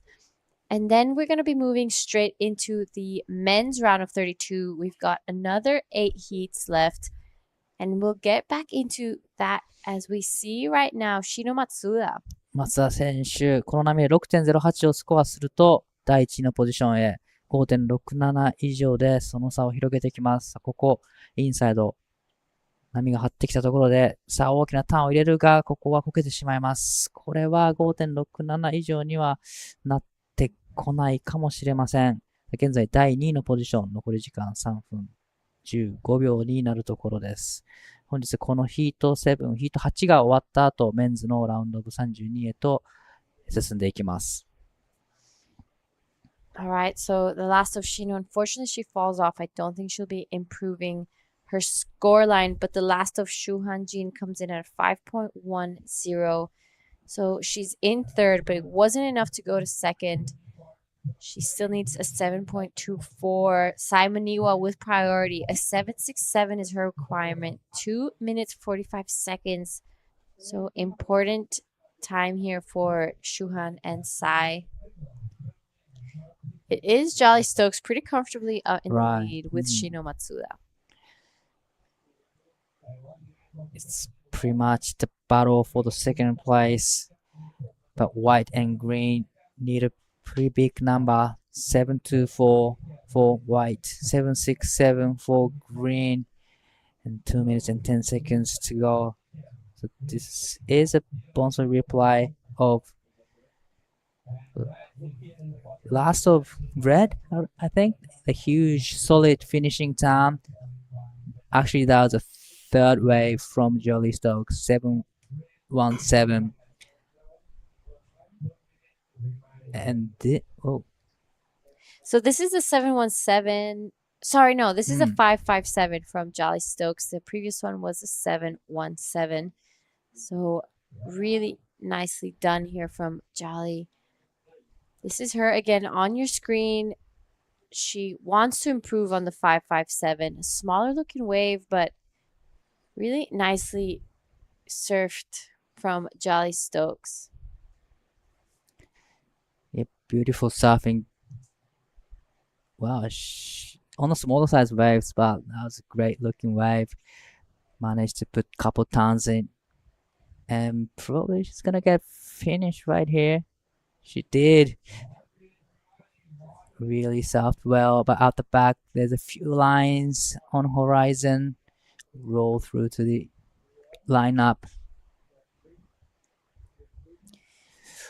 Ooh, so Simoniwa paddles for that one. Unfortunately, isn't able to get onto it.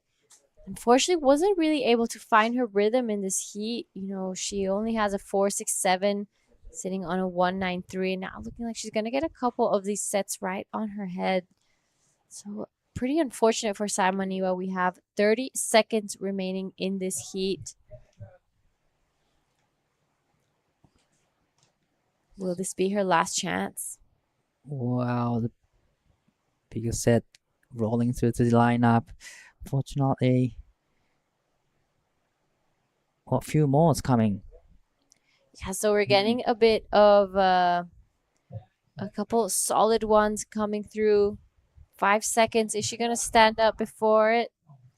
さあ、マニア選手、この波乗れるのか。惜しくもこの波は乗れず、このヒートが終了となります。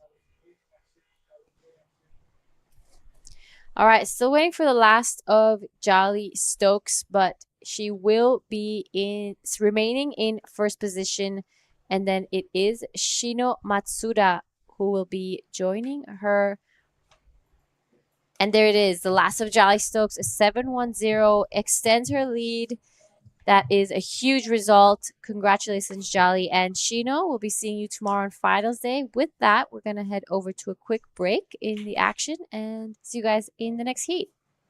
This is the smoothie I've been waiting all day for. I'm going to start with a couple bananas and then mixed berry frozen blend, my favourite. Bonsai almond milk and heaps of peanut butter.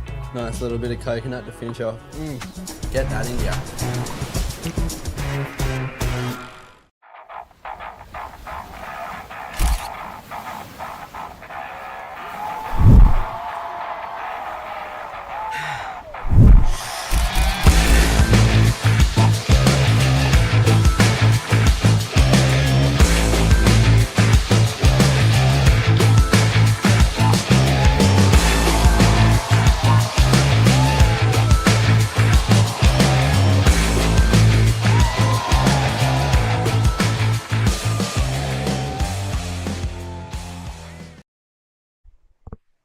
All right, guys, welcome back to the Krui Pro. This is the QS 6000 day 7. Right now, in the booth with me is True Starling. Welcome back.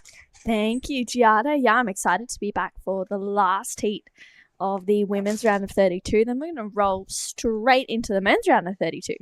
Yep, that's exactly right. So just to give you guys a bit of a rundown of who's in the water right now. So on screen is the results of the last heat. Congratulations, Jolly Stokes and Shino Matsuda. But right now in the water is Sui Ying Deng in the red.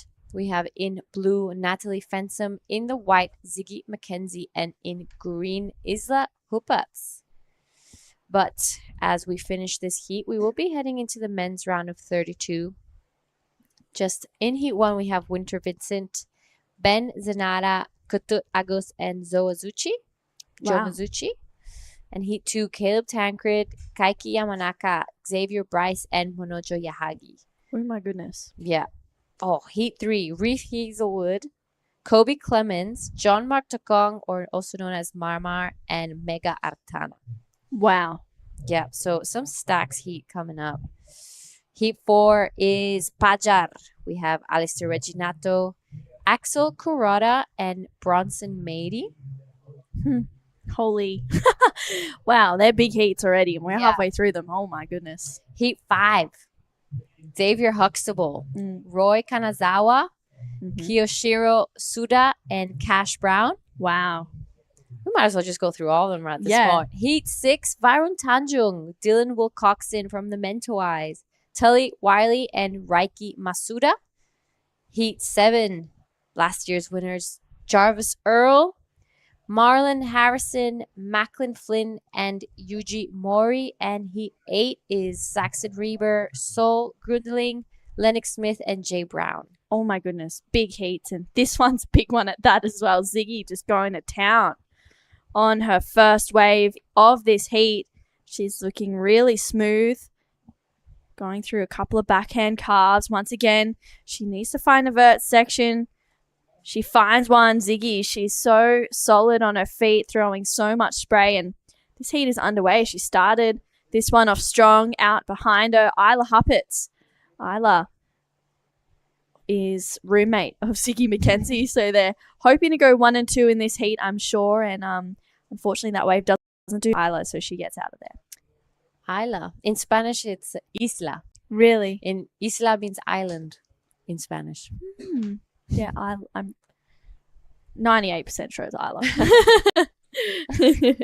But yeah, she's awesome. Isla is originally from Victoria, but moved up a couple of years ago with her fam up to Burleigh Heads. But this lady right here, Ziggy, put on a really strong start. Yeah, I love this second turn. Super sharp and in the pocket. Goes straight to this third one. So a super strong start here for Ziggy. Her friend Isla right behind her. They're hoping to do the 1 and 2. You're right. And Sui Ying Deng and Natalie Fensom yet to start. But Ziggy McKenzie, everyone, she is showing exactly why she is World Junior Champ. Yep, exactly. And a 6 locks in for Ziggy's first wave. Scores still to come through for Isla's first one. It'll be a good number, but maybe not a keeper by the end of this heat with the standards of Sui Ying Deng from Hainan, the Hainan province of China, which is a really fun left reef. There's heaps of beaches around as well. So she's got plenty of practice, plenty of opportunity, and also Nat Fensom, who got a start in the Challenger Series at Newcastle after she won the trials there. She got a 25th. She actually, unfortunately, got knocked out by Sally Fitzgibbons and Laura Rupp. Yeah. Laura Rupp is a young and up-and-coming surfer from Brazil. She's been really getting some attention out there. She's won a couple of the QS events in Brazil, if I'm not wrong. I've never met her personally, but we have a lot of friends in common, so she's been killing it. Yeah. Wow, it's amazing. It's so awesome. There's so many incredible young junior surfers coming up. You think about Tia Zabrowski as well. Oh my goodness, she was ripping in that first Challenger Series event. So these 4 ladies or women are trying to get on there as well. Yeah, and we'll get back to about Tia right after this interview that Dai has of last heat's winner. Well, it looked like there's so many waves that stretched out down the line. It's kind of tricky to get the right ones, but it seemed like you had a good rhythm in the ocean and you get to pick right ones. Yeah, some of them just stretch out and close out, so it's pretty tricky to choose the right ones, but I'm lucky that I just picked off a couple good ones and yeah, got a couple good scores and made the heat. Do you think the plan went well? Yeah, I think it went pretty good. Ended up getting the win, so stoked with that. now we're on to the finals day, and we're gonna surf pretty like as many heats tomorrow. But how are you gonna spend the rest of the day? Yeah, tomorrow's gonna be a big day, so I'll just go back to where I'm staying, have a Picari, get hydrated, and just rest for the arvo, having an early night, and yeah, get back out there tomorrow. Super hot in the water. Yeah, it's so hot. I feel like I'm on fire. It's like it's boiling. All right. Would you like to say hi to your family, friends back in home? Yeah, hey everyone, my family and all my friends watching back home. Thanks for the support. All right. I'll see you tomorrow. Good luck in the next round. Di and Charlie. She's a funny human, Charlie Stokes, and on the Challenger Series as well. And I know that she's just come over here. There's a bit of a gap in between the first one in Oz and South Africa, so why not come over here to Krui if you can? Yep, that's right. So a lot of the big names that we're seeing in this event are probably not going to be joining us in the NIAS one. So it's going to be interesting to see who kind of steps up and gets to finals day. We're going to be seeing some new names for sure. And this on your screen right now is a replay of the 6 that Ziggy got straight off the bat. Really, really nicely done. So much speed in between the turns. She really wastes no time. This wave, a bit of a strange angle. Doesn't really open up like we've seen, but really nicely done from Ziggy. Yeah, 6. I mean, it's a good score. We've seen that kind of the 6s and aboves, they've been keepers as usual, as you would expect in the round of 32. But on days like today, a 6 is such a great start. And more often than not, we're seeing people get through heats when they're starting off with that 6. It just gives them that little bit of an edge, I guess, over those other competitors. Yep, so Ayla Hupat's a 2.93 to start off her heat. It's a bit of a slow one. The last heat we had so many waves come through, but we've seen that all day. That is kind of like one heat has a lot of waves, the next one a little bit less. So yeah, it just depends on that. You'd have to go and change your heat strategy depending on the type of waves that you're getting. Yeah, definitely. It's keeping a close eye as well on the conditions and how much they're changing, and especially with the tide going low as well.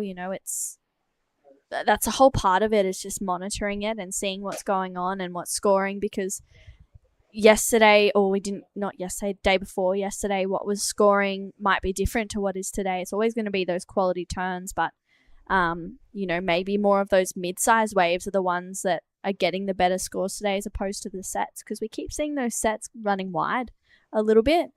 So yeah, let's see what Deng Zhuiying and Natalie Fensom can do in the last 15 minutes of this heat. Of course, 25-minute heats. No restarts today. No, and I don't think we've ever really had the need to. Yeah. It's been kind of firing all day long. We've had so many waves. We've had 8s and 7s and 6s, so a lot of action all through the men's and women's. And I'm sure as we get into the men's round of 32, we're going to be seeing some really high scores. It's still pretty early in the QS round of 32. We're not super deep into the draw, so most of these surfers don't need to really be giving their 100% just yet. Yeah, you could be passing heats with the 70 or 75% of your ability of surfing. Yeah, no, I agree. It needs to be lifting from the quarterfinals on, even the round of 16. That's when it gets to the pointier end of the draw, and we're seeing those really important moments where the men and the women are lifting and they're rising to the challenges. This is Nat Fensom on her first wave, gets a nice first turn. She's nice and low. Wow, good second connection there for Nat. Goes up for a third, but just gets demolished there, unfortunately, for Nat Fensom. But 2 good turns to start that wave off regardless. Yeah, that second turn was really impressive. That third one just really got her. That was super brave to kind of go for it. She knows she needs a big score. She heard Ziggy's 6, so she's like, okay, I've got a pretty decent heat in my hands. I've got to get things started. Yeah, for sure. She's a smart competitor, Nat. She's still quite young, about the same age as Ziggy and Isla, and Ziggy up and riding once again. Yeah, I love Ziggy's style. She's so smooth on her backside. That second turn was really nice. She really followed that lip line, put the board in the right place. So I'm happy to see Ziggy, really starting off strong in this heat. Oh, Just as I said it, unfortunately falls off, but she did most of the work out the back. I remember seeing an earlier heat of hers that she did end up winning, but it took her some time to get some scores on the board, and that never really feels good. No, it's always they're nerve-wracking parts. I know Ziggy's doing a bit of work with Adam Dufner over here. We'll come back to that though. This is that replay of Nat's last wave. This second turn, you loved it, hey? Yeah, I love that one. It's so tight in the pocket. Threw a lot of water out the back. And I love that she went for that third one too. This is Ziggy's last wave, so she's going to be backing up that 6 really nicely. Love that second turn. Super, super tight in the pocket. Gets it done. And this is Ziggy McKenzie, everyone. Yeah, wow. She's looking really hungry in this heat. She's seems like she's really fired up. She'll back up that 6 for sure.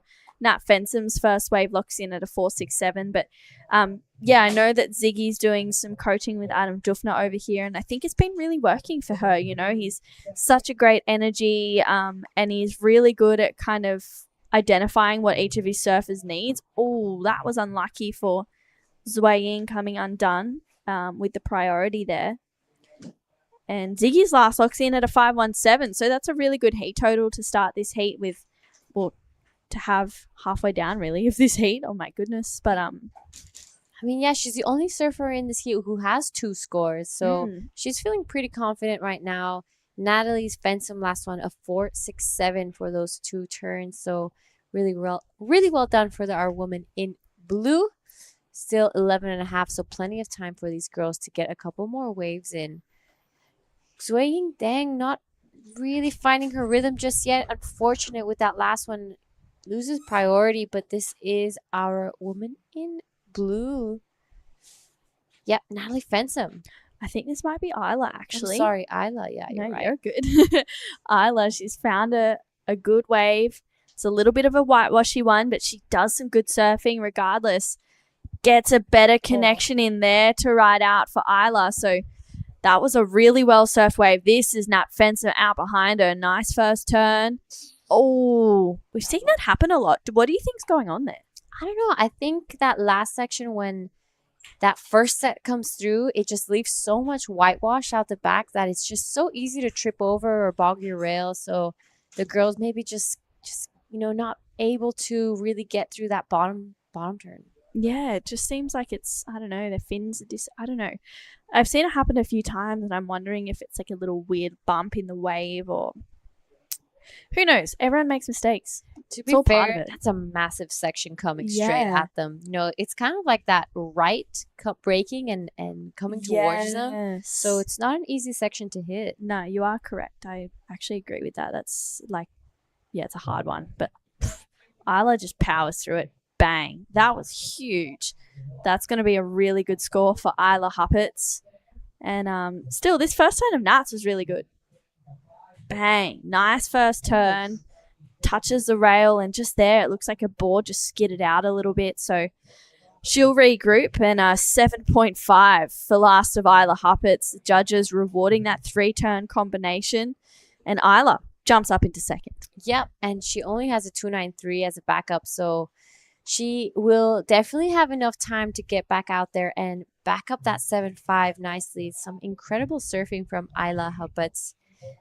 In the past year, we've had her older sister, Mia Huppets, come through Krui and Nias. And if I'm not wrong, I think it was at Nias where she's had some great results. Super, super strong surfing. But I did hear that she is backing off from the competition nowadays and kind of letting Isla come through. So it's great to see it be a generational thing through the family. And there's a younger one as well, Anna. She's younger than Isla, and she's a force to be reckoned with as well. They're all 3 of the Huppet sisters are just incredible surfers, and this is Ziggy. She's just really smooth surfing. She would be really happy with this wave, just driving through a series of really, really nice turns. She's surfing with so much power. It looks like she's really just walked into herself and she's like, you know what?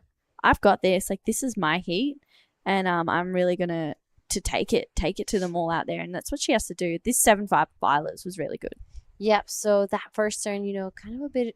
The first two turns were not as strong as this last one. I think most of the points came there. A huge section. She rides out of it. So 7-5 for Isla. This is Xue Ying Deng right now on your screen. First wave at 8 minutes. So hasn't found her rhythm, but it's looking like she's getting a couple turns up. A finishing section here, and she's looking for something big. She needs 2 scores at least. I mean, she's sitting on nothing right now. Yeah, well, at least she's got a score to lock in for Deng Zhuiying. Ziggy up and riding again. She's just been on a heater in this one, and nice first turn combination. Gets up and into it again. Wow, that's a better looking combo. Ziggy is just answering back, not liking that Isla has the best wave of the heat. Rides out of that one, and wow, that was a really well surfed wave for Ziggy McKenzie. That was huge. Oh, I'm calling it. She's going into the sevens ridge with that one. That was an incredible wave, and you're right. The girls are going back to back, so it's gonna be an interesting finish here. It's looking like the Ziggy and Isla show at the moment, but Natalie Fensom as well has been surfing incredible. So I would love to see her get another chance to, fight back. Yeah, I agree. She's been looking really strong, and I know she's hoping for a round of 16 appearance. She needs a 5.77 on this wave. Carves down for that first section, but yeah, that one doesn't really offer too much more, so she kicks out. This last score of Ziggy's is going to be big. Yeah, Wow. no, I'm agreeing with you. That last turn was incredible of Ziggy. Kind of similar to Isla's one, but I just felt like the wave was a little cleaner, so it's going to be an interesting comparison. Yeah, I agree. It'll be, I don't know where it's going to go. It's definitely she'll replace the 5.17 for sure, and was strong surfing. She just had that real sure approach of each turn. Could see Isla having a think about that one there, doesn't like it. She's sitting out there with first priority with 6 minutes to go. She needs to better a 2.93 to make it harder for Nat to get up into second. Deng Zhuiying, her first wave locked in at a 3.67, and Isla having a look at this one. Yep, so she wants to get rid of that 2.93. This is a pretty good looking wave. Nice first opening turn. She's hoping for this wave to stand up for her on the inside. Really difficult, a lot of whitewash, but she's managing pretty nicely. Couple nice turns, but nothing too critical or crazy just yet. Hopefully, as it reaches the inside reef, it stands up for her. She's going to stick with it, though, so she's seeing something down the line. Not just yet. So, wanting to get rid of that 2.93, maybe a small improvement, but not what she's going to be looking for. And there, I'm seeing some scores come in for Ziggy's last wave, and it's going to be big. Wow, it's a 9.17 for Ziggy McKenzie. Let's take another look at this. Giada, this was excellent. Yeah, so no pausing in between the turns, just straight top to bottom, so sharp and fast. This last turn was pretty crazy. She manages to stick through. That was incredibly well done for Ziggy, a 9.17. That's the best wave we've seen all day. Wow. And you can see her, she was kicking and scratching out the back. She is, it's always nice to hear a 9.17 to your name. And Ziggy will be feeling really confident off the back of that with 4.5 minutes to go. She's taken the lead. Last of Isla was a 3.83. Nat needs a 6.67. Zhuiying needs a 7.66. I mean, Ziggy's really run away with it right now. Yep, she is. That's an incredible score, and rightly so. That I think that last turn was where most of the points were made. It was super critical. It was a big set wave, so Ziggy, incredibly done. Yeah, wow, 9.17. It's really matching that 9.33 we saw of Kira Buckpits in the earlier rounds of the event. A 9.17 and a 6 for Ziggy. Incredible stuff. 3.5 minutes to go. It feels like it's a battle for second, but then I'm also thinking Isla's already got a 7.5. If she gets a good wave and goes to town on it, she could get the 7.68 and go to first. You know, it's one of those moments where you can't really count Isla out for first. Yeah, you're totally right. And Isla just needing to get back out there, but 3 minutes is definitely enough time for that to happen. I think it's Natalie Fensom taking a look at this wave. She needs a pretty solid score, a 6.67 to get back into it. Unfortunately, Zui Dang not really finding rhythm just yet. She got that 3.67. She's taking a look at this one and she's gonna go. Oh, unfortunately, isn't able to get onto it. So just under 3 minutes remaining left in this heat. Wow, that was the second time that's happened to Zui. Unfortunately, not scratching onto that one.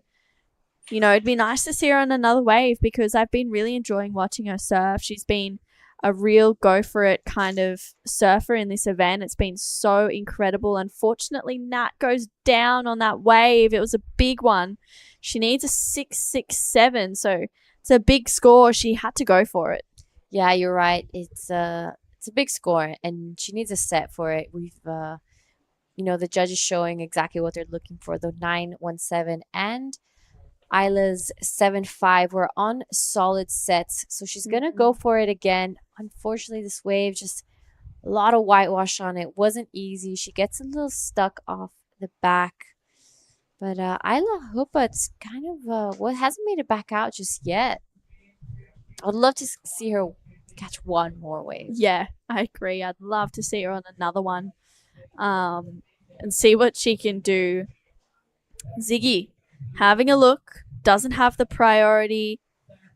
She doesn't like the look of that wave either. So it is Deng Zuiying who holds first priority. She needs a 7.66 to go to first place. I mean, we saw her get a buzzer beater earlier in that first round. She had a 1.8 and then needed a 5 something and got a 5.6. So it was really exciting to see from Deng Zuiying, but we'll see if she gets another opportunity in the next minute 15.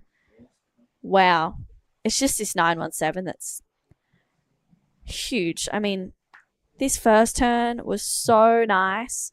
Loads up into it. And then this second one, so much power. Huge hit there. Just driving through it with so much speed. It's like she's getting more speed coming out of the turns and then gets that to complete. Duffy would be pretty stoked on the beach right now. And this is Ziggy again. She is looking pretty unstoppable at the moment. She has caught some incredible waves and has just improved her score throughout. It is now Isla Hupat's taking a look at this one. She has priority. She is not going to be giving the chance to Natalie Fensom. So decides to just go straight. That wave just closing out. Not going to be going in her top two. Last 20 seconds. And I think it's pretty safe to say that Ziggy McKenzie and Isla Hupats did the 1 and 2. The roomies going to the next round together. Yeah, they were doing exactly what I'm sure they set out to do, was to progress through that heat together. And wow, what an incredible heat for Ziggy McKenzie, that girl on screen there, a 9.17 and a 6. That's a great heat total. All right, and with that, we're going to go to a quick break, and we'll see you guys in the next heat. There's one thing we all love to bits. It's a fresh spritz. A little bit of ice. Juice is worth the squeeze. Now the magic elixir. Next up, a bit more citrus. Mint agave. Hey, that is incredible.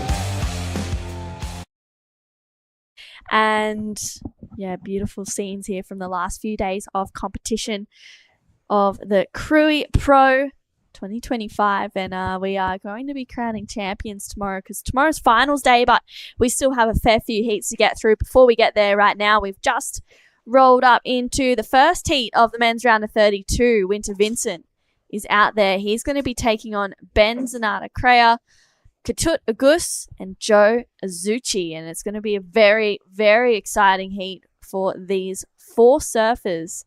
I'm True Styling, joined in the booth with Mark Clifton. Mark, it's been a great day. That last heat, huge. Yes, tell me about it. Someone's mentioned something about a 9. Please Something about a 9.17 from Ziggy McKenzie. Yep.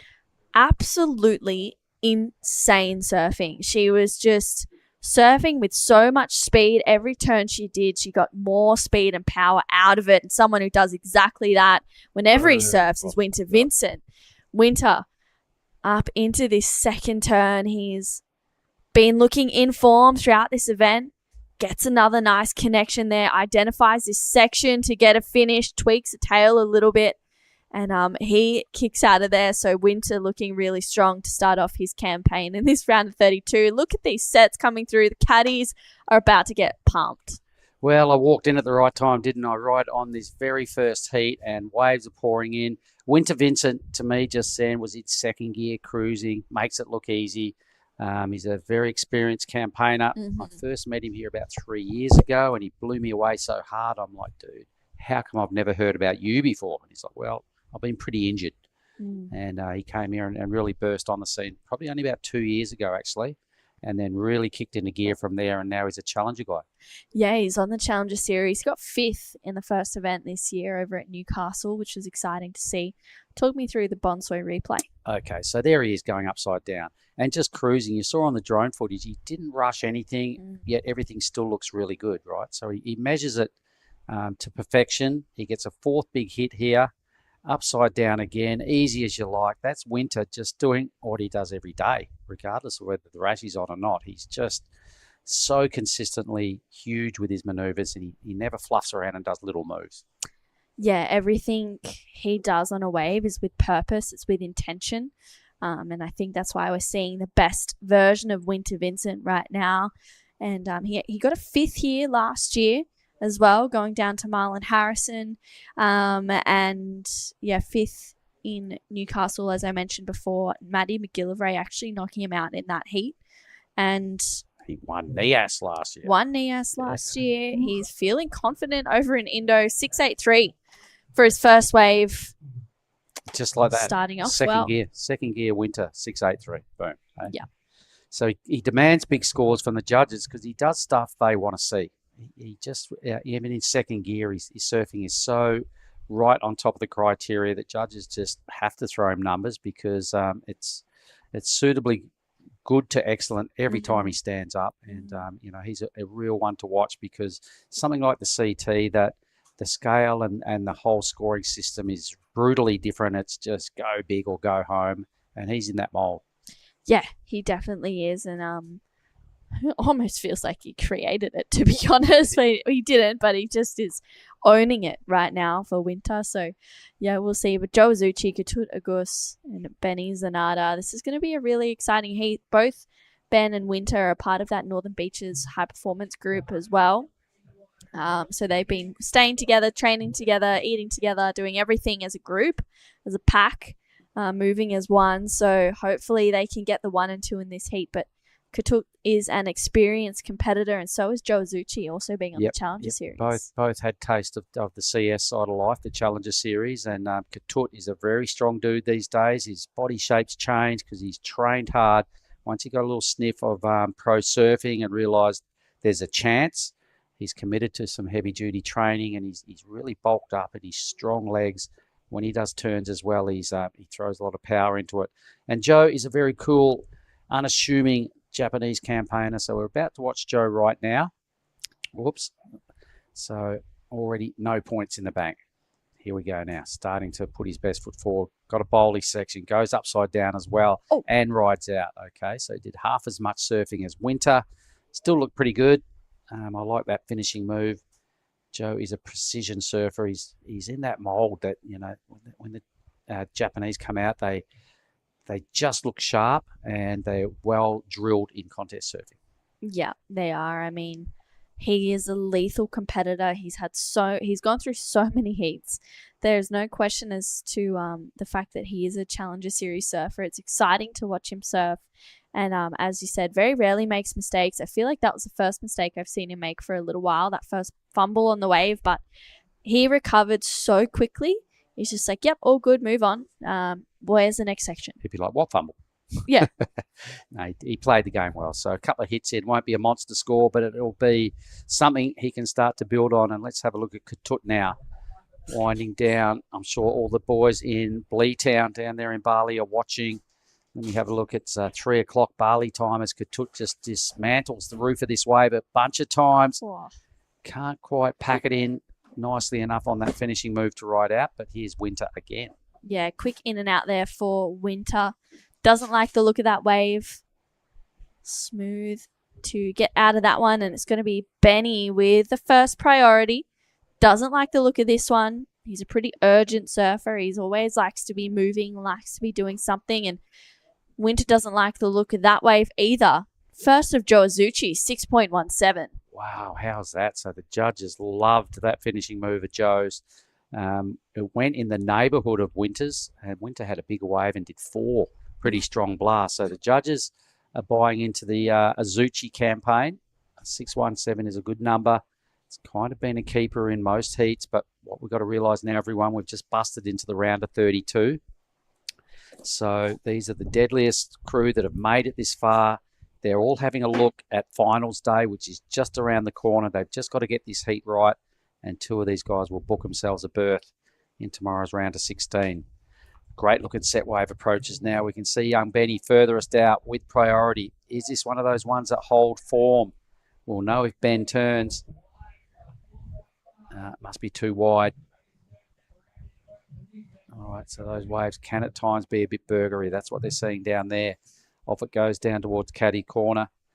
All right, so while there's not a lot of immediate wave riding going on, let's have a chat with Giada and Ziggy. Go for it, girls. All right, I'm here with Ziggy, 917. That is a huge score. Did you expect that when you finished that wave?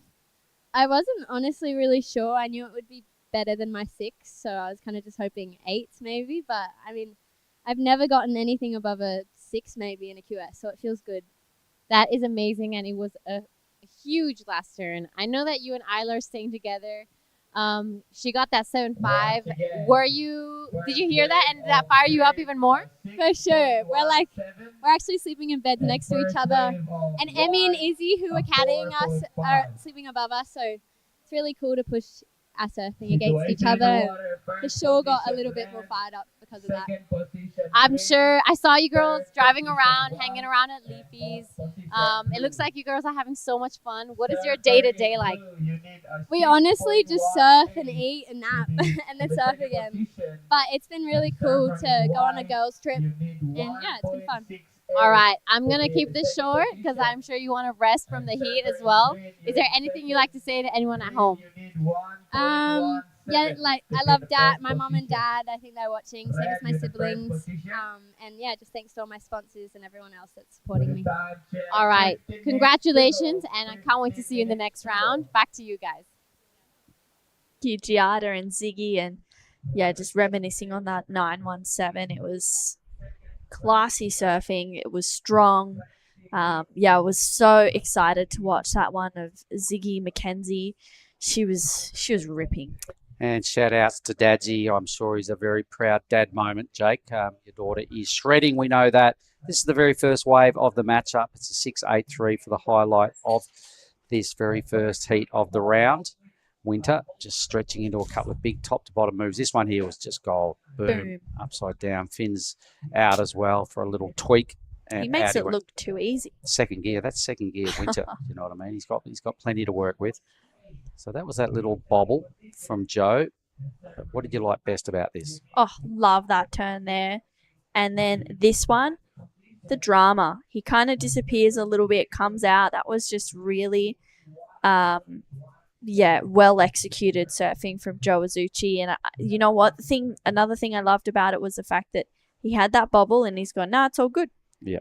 You know, some people hold on to that and they go, oh, well, I've got to kick off this wave. And he saw that there was scoring potential on it. And he's like, no, I am going to stick with it, regroup, and attack it. And that's exactly what he and did. his number went pretty close to Winters because his wave had bowl, right? Winters was a bigger wave and he did some good open face slaps and he got up near the lip a couple of times. But Joe's wave actually bowled out and both his scoring moves were really tight in steep bowly sections, and the judges loved it. So this is Ben. Oh, nice first turn for Benny.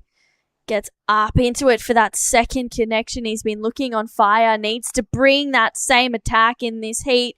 That was a good turn for Benny Zanata. And if he can finish this one, wow, he gets a finish and you can see that passion. He loves it. Yeah, he is looking really solid right now. He's looking fired up, and I love when I see a fired up Benny because you're gonna get a performance from him, and yeah, he just started off with a really good one. He's just got really good extension through his top turns. You know, we saw it from the other day when he got through a last minute heroics in a heat, and he needed a score, and he was just pushing so hard. Once his tail gets near the top of a wave, he just really goes for it and gets a lot of spray flying every time. And it was a really solid finish here as well. So I can see why he's excited because he did everything right on that wave, right? Gives himself slaps his own mitts. And sometimes you've got to give yourself a rev up because no one else in the water is going to help you out while you're in a heat. So Ben's keeping it real, giving himself a little moment where he congratulates himself, and I liked it. So everybody's off to a pretty good start here. Yes. Tut's 4-5 was still substantial. It wasn't a fail. He can do better, but nobody's got terrible numbers. No and one. Ben's will be good as well. Yeah. Well, Joe Azuchi looking to back up his 617. Nice first turn. He's super low. Gets out of that one. Winter actually let him go it, and I feel like that was a good decision from Winter. Katut not liking the look of that one with 11 and a half minutes to go. We're waiting on this score from Benny Zanata. I think it'll be a good wave. I really liked it. I just love when we see Benny get fired up with his surfing. He gets super exciting to watch. I haven't seen him go to the air yet. Oh, he's got a good air game, huh? Oh, yeah. Okay, all right. Well, that's why I say yet, because I feel like it's going to happen at some point. This number is I believe it's sort of, around Joe and Winter's sort of score. Maybe a little under, but it's definitely going to be up there. So he started well. He's just got to now get his act back out the back. 11 minutes to go. He'd probably be the least experienced at this level up against these three. So his numbers coming through. The judges are loving it as well, and it is right there. Wow, second best wave of the heat, 677. Benny Zanata, the Grom, has just thrown it down. And he's mixing it up with the big boys. Yeah, really well surfed wave for Benny. I'm sure he'll be loving it, feeling the fire. So 10 and a half minutes to go. Really one good wave per surfer right now. Winter still getting the best of it. That's 6.83. That's going to feel pretty nice. Such a good matchup to kick off this round Wow. because everybody is giving themselves a chance now. So Yeah. it's going to be a crazy, frantic last 10 minutes because everybody would have heard all the numbers, and it's like no one really has a jump on each other. They're all right there. So, they're all going to have to get down to business now and stay within their own brain space and go, right, what I need to do is another big number, and I've got 10 minutes to do it. Yeah, it's so exciting. I'm so excited. Benny is the under-18s New South Wales state champ as of recently, so he's just taken out that event, coming here over to Krui, and I'm sure going to NIAS with a whole heap of momentum and confidence. This is Katut Augusto. He goes straight up into that first turn connection. Wow, that was really smooth. Surfing once again, gets that second turn. He throws so much spray. Does well on that third turn. A quick little check snap to really load up there. And he gets a finish. Winter out behind him. Winter's got a slightly bigger wave. He's a slightly bigger dude. He's hitting big sections and once again just going top to bottom. So how's this exchange from Katut Augusto and Winter Vincent? And Winter just, again, he makes it look easy. He's kind of got this Parko-esque thing about him that he just looks like he's never trying, but he's always getting good scores and hitting sections flush. That was so sick. I think Katut may have rushed a little bit of this wave. Like, it was looking so sick, right? These first two turns. Yeah, he might have got a little bit excited on turn 3 or something, because I Yeah. think he just gets a little This one. stuckish moment right there. This turn, bang, just one. Yeah, so Winters, in hindsight, will attract a bigger number, I think, from the judges. Cruised his way through huge sections again. It looked a lot like his first wave, just a little, I think maybe bowlier. I think Winters in for a good score here. What did you like most about this wave? I love the fact that it was a bigger wave this first turn. Oh, I love the way that he just drives out of it. That second turn was huge. And yeah, as you mentioned, Mark, he's just, it looks effortless how he just does that. It's so nice to watch. Even now, it kind of just leaves me a little bit speechless, because it's it's just so smooth, and the transitions between turns, it's just one line. I can see Winter with the 2 biggest numbers in this score. That was just such a good exchange. So the judges will have seen what Katut did, and they go, okay, that was pretty good, no worries. And then old mate just behind him just teed off a little harder. And, we get a 5.97 for Katut, surely. Winters is huge. An 8.17, wow. Had to be, right? Soon as he almost got a 7 out of his first wave, and this was just a better wave. He did very similar stuff, just the wave allowed him to do it a little harder, a little tighter, top to bottom 4 or 5 times. So Winter Vincent, 8.17, huge lead right now. So Katut, Joe and Ben, all similar first numbers. I can't wait to see how this unfolds. Yeah, me too. This is going to be so exciting. 3.7 for Benny, a 4.3 for Joe. They're not big scores. Katut's right there. He's really close with that 5.97. I'm sure he's wanting to break that 6 range, but 8.17, wow. Big fella, just stomping and leaning hard. He doesn't pump at all. He just goes from rail to rail. He's got perfect sections dropping, and it's just non-stop motion. Did not miss a beat. Second gear, Winter Vincent is drawing 8s out of the judges. Yeah, how is that? That was just... He's like, here it is. This is me. This is what I'm going to do, and this is what I do every day. And this is why I'm a Challenger Series surfer, and this is how I'm going to get onto the CT. 15 points out of 20 on his first two good rides. Still got 6 minutes. I sure hope he gets another wave, because imagine the confidence he'll be surfing that next thing with. Yeah. So Katut, he needs, first place is almost Gonski. He needs just over 9 points to win, or upgrade this 4-5 that's languishing in his scoreline. The other 2 have better first numbers. So Hati Katut, as Joe Azuchi with top priority needs, only a 4.3, and Ben Zanata a 3.7 for him. He could do with one eye open. He's that good. So if I was Katut, very nervous times. Oh, yeah. You're never feeling safe in these heats in first or second. I mean, it feels like Winter's kind of got a good handle on first right now, but even then, you just never know what's going to happen with the quality of Katut's, Joe and Benny surfing. But yeah, from around the 32 onwards, you're never safe. It's until that hooter goes, it's a real question mark in first or second. And Benny has a 6.77. Yeah, that's a really good score. It was a good wave, and he's looking fired up. Joe is also such a skilled competitor. Well, he got his 6.17 off basically 2 turns, right? Yeah. So the judges love his act. And Katut, pretty good. He's just going to have to reset here. He's getting some decent numbers due to the fact that his second score is it's low, but at least he has a second number. Joe doesn't really. Ben definitely doesn't. So Katut's going to have to be on guard here and really work his way and think his way through these last 440, because he's got 4th priority. So he's definitely going to need another number for sure. He's definitely not safe. He needs to ride one more wave and do, I reckon, his best surf in these next 4 minutes. Meanwhile, little fella. Here we go. Benny flying down the line on this one. Needs to go big on this first turn. And he does. Wow. Makes it. But unfortunately, it was just a 1 turn. Sorry, Benny. I counted him out. I thought he fell, but this Joe Azuchi out behind him. Yeah, love his act.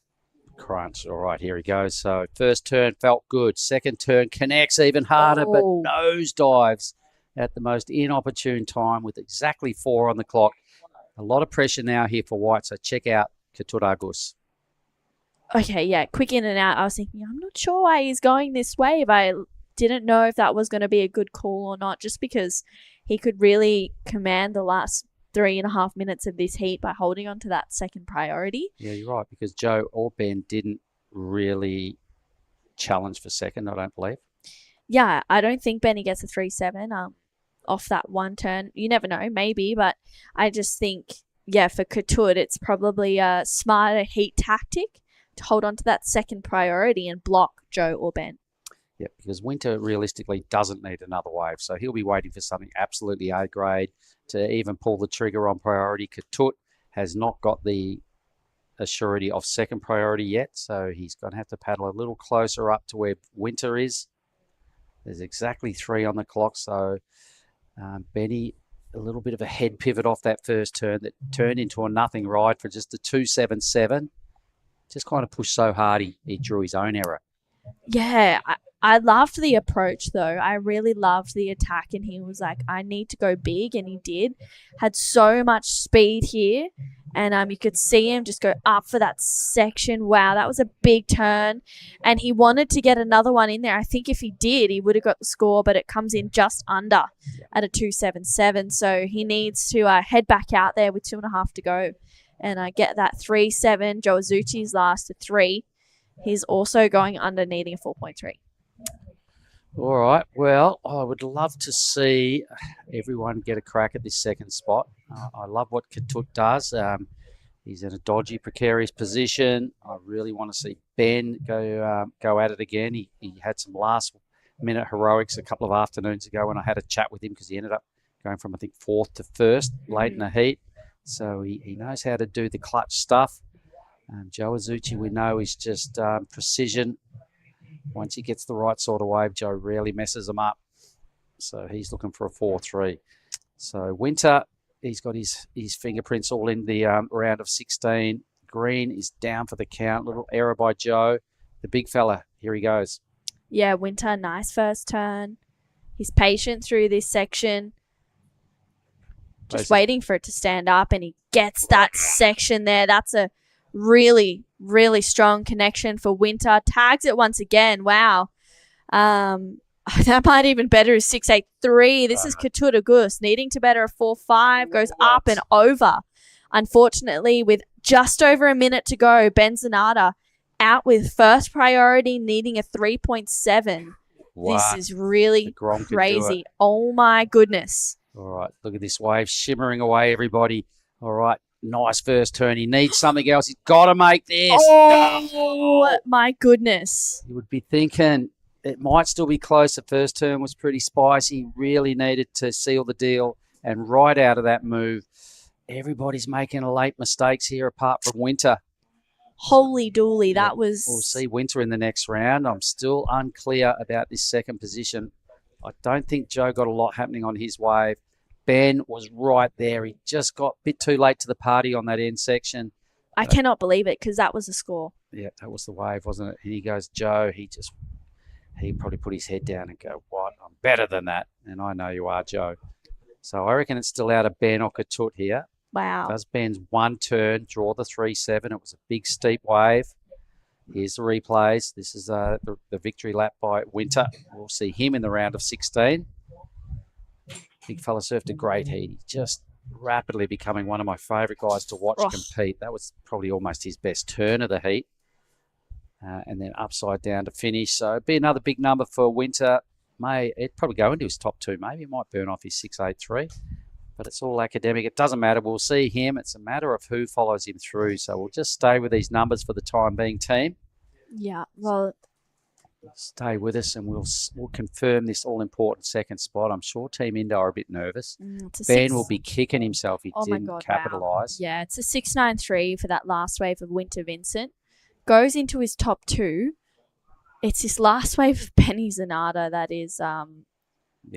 really... If he hadn't made that last turn... That was a no-brainer. It was a no-brainer. Every day the... A weird-looking smoothie voice. A weird-looking smoothie voice.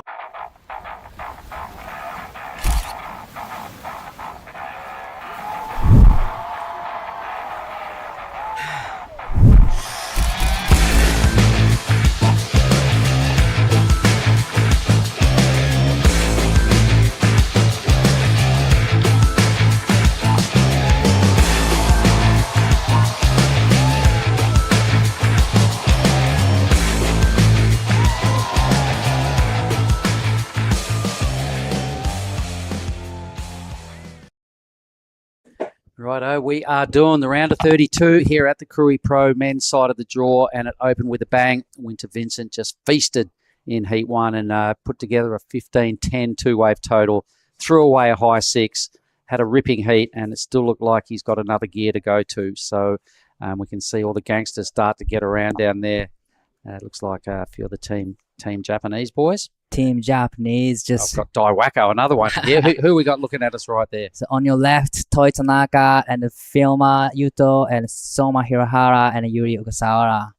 And from the back, probably that's Shuma, young juniors, doing kendama, the Japanese toy. All right, so this is our matchup. It's Caleb Tancred, who's been having a ripping tournament in the red, Kaiki Yamanaka in the blue, Xavier Bryce in white, and Manojo Yahagi in the green. A couple of Aussies and a couple of Japanese. Right. Caleb Tancred starting in the very first round, through to the round of 32 today.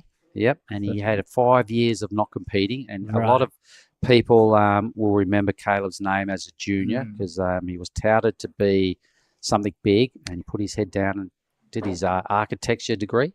So on screen, there is a team, Listen to the Roxy beats. Japanese. Got Now the tunes Omra. going there, girls.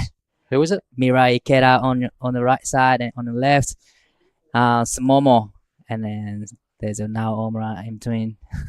Just trying to probably have a look at this heat. Kaiki Yamanaka and Monojo Yahagi.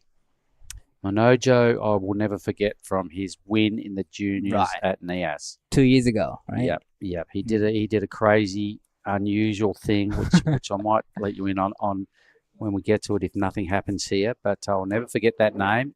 It's an unusual name, but it was a dynamic victory, which I'll tell you more about in a moment as soon as we get a break. But this is a set that's rolling through, does no joy for red or white. Right, no takers on this few set. Looked good, but not too sure if it didn't offer too much. But Xavier, having a look at this one. No, not really into it. Maybe one more opportunity behind. Either way, these 25-minute matchups have been full of fireworks. That last heat was so close. Ben Zanata fell at exactly the wrong time. There's the local community getting around, sitting under the tree, looking for a shady spot. It's steaming hot out there. But here is Caleb Tancred, the big stretched out first hit and another ripping second move. And once again, he never seems to rush stuff. He's just pacing well, realizing he's got a long wave ahead of him and he's got a lot of business to attend to. Fourth good maneuver. Here he goes again. So wow. Every turn happening right in a pocket. This was just great wave choice for Caleb. Nothing too rushed. Just connected everything beautifully. That'll be a great score to kick things off. Definitely. This wave just turned into a great wave. A lot of walls to work on. But this is Kaiki Yamanaka。山中選手1本目のライディング。これはいい波になってきそうです。一発目、大きなセクションに当ててきますが、少し引っかかってしまったようです。このヒートには2名の日本人選手がクレジット。山中海輝選手、そして矢作物女選手。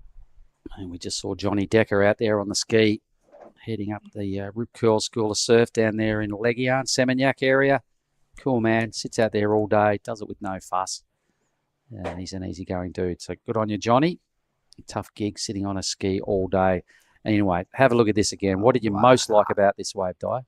Like, he just connecting all the turns seamlessly and so smooth. Just like you mentioned, no rush in between turns. Just, waiting for the wave to steep up for him. He just tags it into the critical section of the wave every time. And there's like a variety of the maneuvers as well. Oh, this wave just turned into solid wave. That was a well start from. Yep. Caleb. That'll attract a decent number from the judges. Got to be somewhere in the good range. We saw a lot of excellent surfing, a lot of really high level surfing that last heat, and I reckon this is going somewhere near what we saw out of Vincent and Ben. And it does too. It's right there. So Caleb Tancred, a big time performer, part of Team Billabong for a lot of years when he was a junior. So even a big company like Billabong identified the quality in this young man, and he's thrown a 717 straight up. Great way to start. Congratulations, tick, tick. Caleb Tancred looking like he wants every bit of finals day. Definitely 6 minutes in and already getting those good range score 717. That's healthy. So he surfed the very first men's heat. Yes.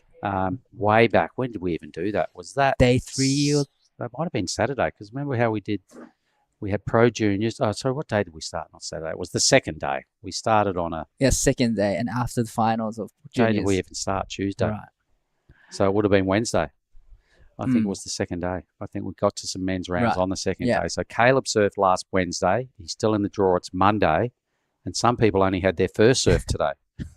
So he surfed a lot of heats. He's got a good run up through the field. Maybe he has a good rhythm in the ocean. From the surfing pretty much every day in a heat. So how weird is your week when you start a surf confident Tuesday? You know what I mean? Right. You're normally used to a Friday or a Saturday start or something like that. And finishing on Sunday. Yeah, Pretty much, exactly. yeah. And then it's like Tuesday start. Throws my week out. So sorry if I've got to go through the calendar just to work out where I'm at. 717, Caleb Tancred. A big deal back in the day when I saw him at the Tar Small Fries the very first time. Cheeky little Billabong Grom. Who's this? Is this Blue? 山中選手、2本目のライディングになります。さあ、一発目、綺麗に当ててきて、ここはタイミング測りのターン、そしてフィニッシュを決めてこれるか、大きなターンを入れてきますが、少し引っかかってしまったように見えます。White now, Xavier Bryce. Shimmering wave. Let's see if it's got enough bowl to get some big turns going and extract some numbers off the judges. That was pretty good. A nice little slide off the coping, but it proved a little bit too much. But nothing's too much for Caleb. Here he is again, wave number 2.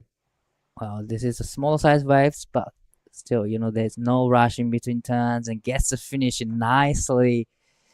He's backing up his 717 nicely. Yep, he doesn't make any mistakes on the wave, actually. That's pretty good. 5 years without competing. Put a Rashi back on the dude. It's like he just, where did you even go for 5 years? It's like he's never left. Right. So he said it felt really good to be competing again and get those juices flowing. And, once a competitor, always a competitor. So he's getting around the site and he's looking really, engaged. And he always says hello. And he's back in pro surfing at a high end, 6,000. He didn't fluff around with much at home. He's just come straight to a big time event. So this is the last of Xavier Bryce. This is a nice looking medium-sized wave. Gets the first opening turns in and a lot of checking turn. But here, this is a nice solid turn from Xavier and coming to the inside section. And this is where he falls off. But that was a good looking solid vertical turns. Yeah, he was on his way to a pretty big number, but didn't capitalise here. And this is Caleb's second run at a number, which we're still not sure what it is. It'll just be in the mid sort of range somewhere because it wasn't anywhere near his first 717, but it was still a handy backup. Definitely, yeah, he's got a good finish, so definitely it's going to be a good backup for Caleb. Leaves your boy waveless. So I'll tell you the Manojo Yahagi little story at Nias a couple of years ago. He was in the junior final. And it wasn't going that good for him. I think he had one reasonable number and he's sitting there and he's low in the priority ranks and time's getting away from him. The other 3 were sitting on the regular peak at Nias, Lagundri Bay, Saraki Beach there. So he's done something really weird. He paddled halfway to the keyhole, which is a long way out of picture. Wow. No one really takes off over there. He got a little wave and he popped quite a large air straight away. Boom. Lands it. Keeps pumping down the line and did another huge air before he even got to the guys that were sitting on the regular peak. What? Got a huge number and won the junior final surfing a part of the reef that is just randomsville. He was in the middle of nowhere and turned it into the winning score right behind everybody else. It goes, what are you doing, you idiot? No one surfs over there. But he got 2 airs in before he got to the boys. Won the juniors. And it's not a big field out there, it's a tight field. Yeah, and I'll show you when we go there. I'll point out where he did it, and you probably get what I mean when anyone that surfed there will know what I just said. But we're waiting for an interview, but more importantly, we'll just watch these waves come through because there's a fair bit of energy heading into the reef, and Manojo doesn't have a wave. He's got priority. He's But- sort of showing some interest in this line. He's having a look at this one. Think he's Probably gonna- be going. Yes, I think he's gonna go for this one. 矢作選手、1本目のライディングになります。さあ、この波、しっかりとファーストターン、そしてセカンドターン、いい演技を繰り返しています。ここから掘れてくるセクションに当てていきます。ここはうまくバランスを整えます。そしてインサイドのセクション、ここから切り立ってくるところにターンを入れられると点数を広げていきます。どうでしょうか。さあ、これも素晴らしい一発決まりました。さあ、10分待っての1本。これはいいライディングになってきています。That one, you just looked like you had it dialed in from the start. Yeah, that was a fun one. The waves are pumping today, so yeah, stoked. Was it good to have a heat with your fellow teammate Benny out there? Yeah, Benny's still young. He's a good kid, but yeah, unfortunately he got knocked out. But I'm sure he'll be around. That's it. You're done for the day. No more surfing. What are you going to do to rest and recuperate for tomorrow? Yeah, tomorrow's going to be a big day. We've still got a bunch of boys in this heat. Zave's in this heat. And I think Kobe's next heat, so I'll be down here in the sun just sweating. Supporting the team. Yeah, supporting the team always. I'm sure you have friends and family back at home you'd like to say hi to or any messages. Hi to everyone back home. I'm sure, well, Dad's overseas in LA and Mum's back home with my sister Sunny. All my friends, family back home. Zan, everyone, thank you. Thanks, Winter. We'll send it back to you guys. Through to the round of 16, the number 1 seed. He's got the red rash vest in the next round as well, and he will feature, no doubt, in that very first heat of the round of 16. Numbers filtering through for Xavier's second ride. And Manojo, we're yet to see the scores align for his first effort. Caleb having a great heat so far, 7-1-7 and 6-0. Nice. Got a 6 out of the judges for that last Right. effort. So he's doing the surfing they like to see. Manojo's got 2 waves. One of them's a total dud. One of them's pretty good. Kaike's got a couple of numbers that are throwaway scores. Caleb's really well positioned, and Xavier will be comfortable in second, regardless of Manojo's number. So, Team Australia in the 1-2, 11 minutes to turn it around. Kaike's got priority, the surfer in blue. At this stage, needing a mid-6th, so his 2 numbers are stacking up pretty low, and they put a fair bit of scoreboard pressure on himself by not really getting a keeper just yet. 山中海輝選手、現在ファーストプライオリティで3位のポジション 6.44 で2位に上がってきます。矢作選手、最後の波、今、集計中です。まだスコアが揃ってないので、トータルスコアどうなるか分かりませんが、かなりいいスコアが出てきそうです。残り時間10分30秒。Yeah, judges are taking good, look at the Monojo's first wave.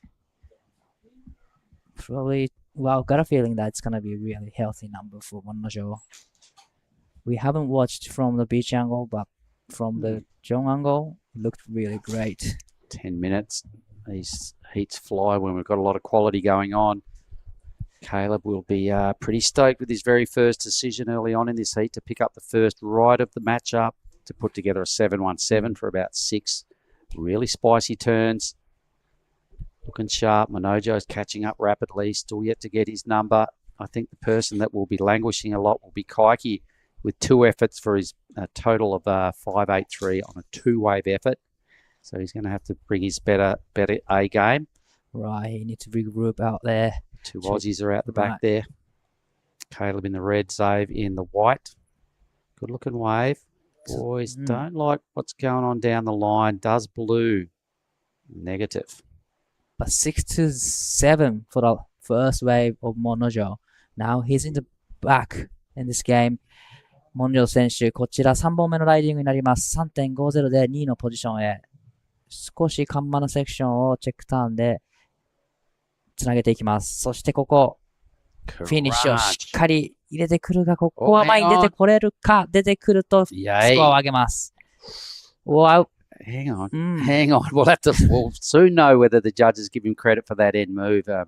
It looked like he lost it, then he looked like he made it, right. And he looked like he might have still lost it.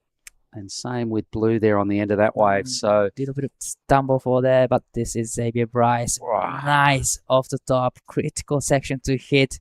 Gets around the corner. Is he going to get a finish here? Puts another one in. Project so much. Puts another one. This is gonna be really good score for Xavier Bryce, and even gets finished right there. Oh, yeah, congratulations. Wow. That was a huge statement by Xavier Bryce. He got those two really vicious stabs along the way that the judges will love. Bowley sections and just push super hard, blasting through the lip of the wave a couple of times with a really difficult finish that could have gone pear-shaped really easy, but he made it. I'm still not convinced about Green's finish on his wave. Didn't see all of Kaiki's ride, but stuff's getting pretty close now in this Right. With the 7 minutes and 45 seconds to go. So we are waiting for the last of white, green, and blue. Oh, also red had a ride. Basically everyone. And, whoa, bigger sets are rolling through the lineup. Going on the Ujong Batur Reef. There's a light on shore puffing around out the back. You can see that.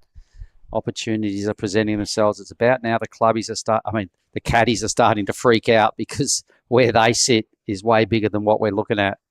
Definitely, they get all the set on their head right now. Yep.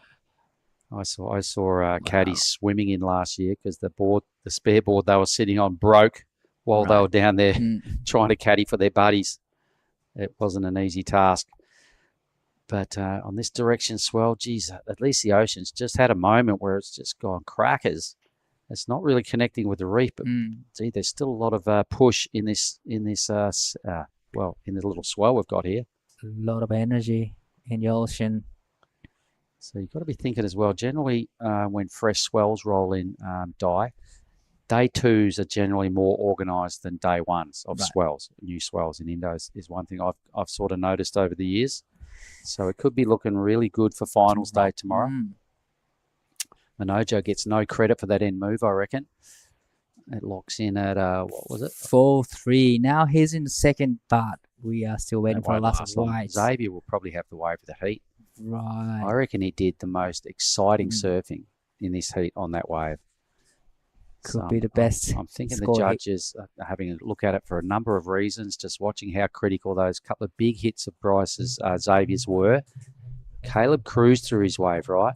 And Xavier got really dynamic a couple of times. And he gets the finish. So here it is again. Thanks, boys. Right on cue, the Bonsai replay. So when he had his big moments, he grabbed him by the horns. He really threw it hard. Boom. That was massive. That connection was so sick. Really big points out of that one turn. And he gets another one of those down the line here. You watch. All right, so cruise mode, other section presents. Boom. Wow. He repeats that sort of move again. The judges will love that. And then this finish was super difficult. He waited a long time. I thought he waited too long. But he gets up there, a little bit of drama, disappeared for a moment and then reappears. I can see that being the better number. So let's watch red. Here's Caleb's replay, all right? So maybe the judges will... So which wave was this of Caleb? Probably previous wave. That His one six, we were still waiting. Oh, he's got a score coming. Of course he does. And it gets the finish right there. But to me, Xavier's wave was a bit better, a bit critical. Look, the Aussies are going to extend the lead. Trust me. There's two big numbers coming. Another really good one for Caleb, and I still believe probably the wave of the heat from Zave. The judges are looking at it. Some indications are filtering through for white. It's looking like it could be the best wave of the heat. Wow. Yeah, it kind of had to be. It was just more dynamic. A couple of his big sections that he teed off on. A 7-4-3, so it turns into the best wave by a little bit. His backup is under Red's. Red's still got a score to drop, so Caleb will extend the lead, I reckon, with this next ride. Xavier's moved into a pretty healthy position now. He's extending. He's just put a bit of breathing space between himself and Manojo, who now needs a 6-3-4, and Kaiki, with priority, needs a mid-7. Yeah, Kaiki is now in a little bit of a trouble. Need a huge work to do. 7-5-7, but he has hold on to, he has first priority. He's having a look at this one. Oh, crunch time, 3:40 could be his last opportunity. So blue decides this is what he wants. Go for it, Dai. 山中選手、この波で 7.57 が必要です。さあしっかりとタイミングを測り、クリティカルのセクションに一発出てきます。これは大きなセクションになりました。そして前出てきて、ここもチェックターン。切り立ってきたところにしっかり一発、綺麗なターンを入れてきます。さあ、インサイドセクションになったところで、つなげていくと、その点数を広げていくことができますが、どうでしょうか。ここで、さあ、綺麗につなげていきますが、これはフィニッシュが入らなかった。7.57、どうでしょうか。残り時間3分になるところ、矢作選手は 6.34 で2位のポジションへ行きます。Needed 7.57. Nice bit of drone work following Kaiki down the line.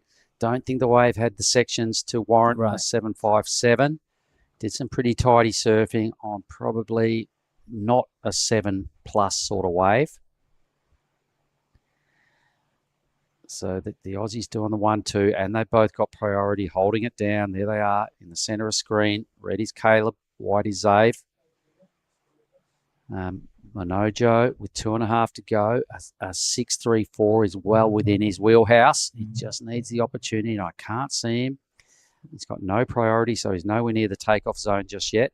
Probably he's still, paddling back to the point. Maybe, or he's steady down the line. But here is, you can see few waves on the horizon. Roll through to the Aussies don't want a piece of this one. Maybe looking a little flat. Running out of puff. That back wave looked pretty good if you took off up the point. So last of blue comes in 4.90. 山中選手の最後の波 4.90、逆転にしてのスコア 7.57 には届きません。Good looking set. Wow, this is about 6 or 7 waves in this set. They're no good where the team are, but they look pretty good from up on top of the point. If you're having a free surf and you found one of them, you'd be pretty stoked with yourself. Definitely.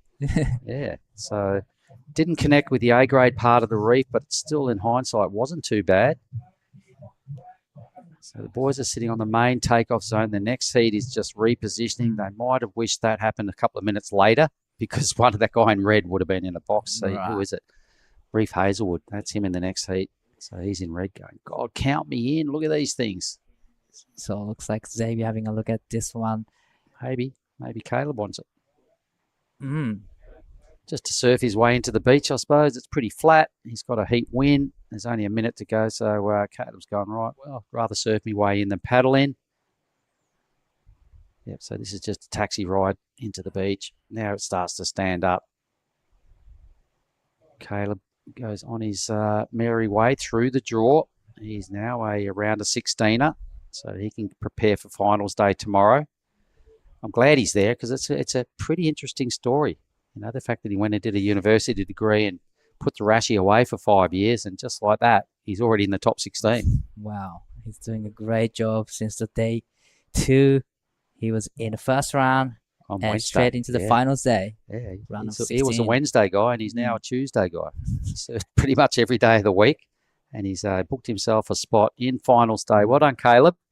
Xavier looks like he's going to hold on here. Manojo's next to him somewhere, but the count is out.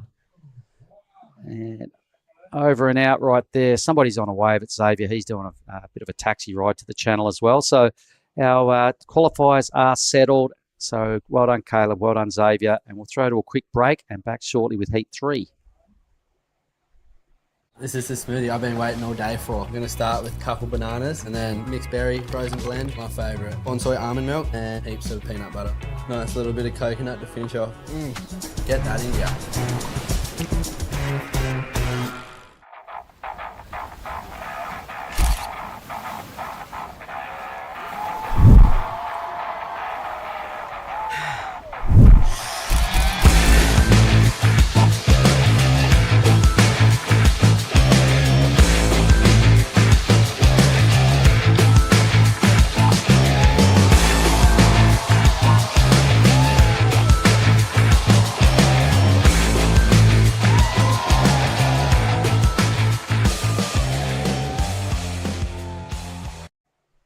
Welcome back, everyone. This is Krui Pro day number 7. We are now into men's round of 32, heat number 3. We have Reef, Hazelwood, Kobe Clement, John Mark Tugong. I'm Numan Altana. I'm Dai Wako here in the booth with Jara. So a few more to things get done. A few more heats. Yep. So it's been a huge day. It is. We start at 6:30 this morning. Yeah. And now probably about 2:30 or 3 o'clock. Yep. In And the we've afternoon. got at least 6 more heats left, including this one. So we are really powering through today. We have had nonstop action all day here. We Right. finished the round of 64 of the men's. Then we went straight to the women's round of 32. And now we're finishing off the day with the men's round of 32. So that tomorrow is our finals day. We have round of 16, Right. quarters, semis, and finals. Another huge day tomorrow. Probably, all the competitors will be surfing 4 heats in one day. The finalists, they're Yeah. gonna be surfing 4 heats, and that's huge, especially out here. It's a big lineup. It's you have to paddle back a lot every time you catch a wave. The waves are long, so it's really tiring. It's hot. Right. They've got to stay hydrated. They've got to eat properly. So it's gonna be another big day tomorrow. But back to today. This is heat 3 of the round of 32. This is Right now in the water is Reef Hazelwood in the red. We have Kobe Clemens in blue, John Mark Tokong Maramar in white from the Philippines, and Mega Artana in the green from Indonesia. So big heat in our hands. Coming up next, we have in heat 4, Pajar Ariana. We have Alistair Reginato in white, Axel Kuroda, and in green, Bronson Mady. Another big, exciting heat coming up in heat number 4. Well, every heat's pretty much exciting matchup to me. Yeah, that's right. In every heat, there are big names, and there are going to be big scores as well. So right now on your screen is John Mark Tokong, the Prince of Philippines. Just one turn, and unfortunately falls off on that one. Wow. But some big sets coming through right now. Big sets. Probably all the caddies are paddling so hard to try to get over it, but not too sure if they can. This is one of the biggest sets so far in the afternoon. A few more on the lineup. Yeah, so yesterday we were all begging for waves, and the ocean was like, you know Right. what? You want waves? Here you go.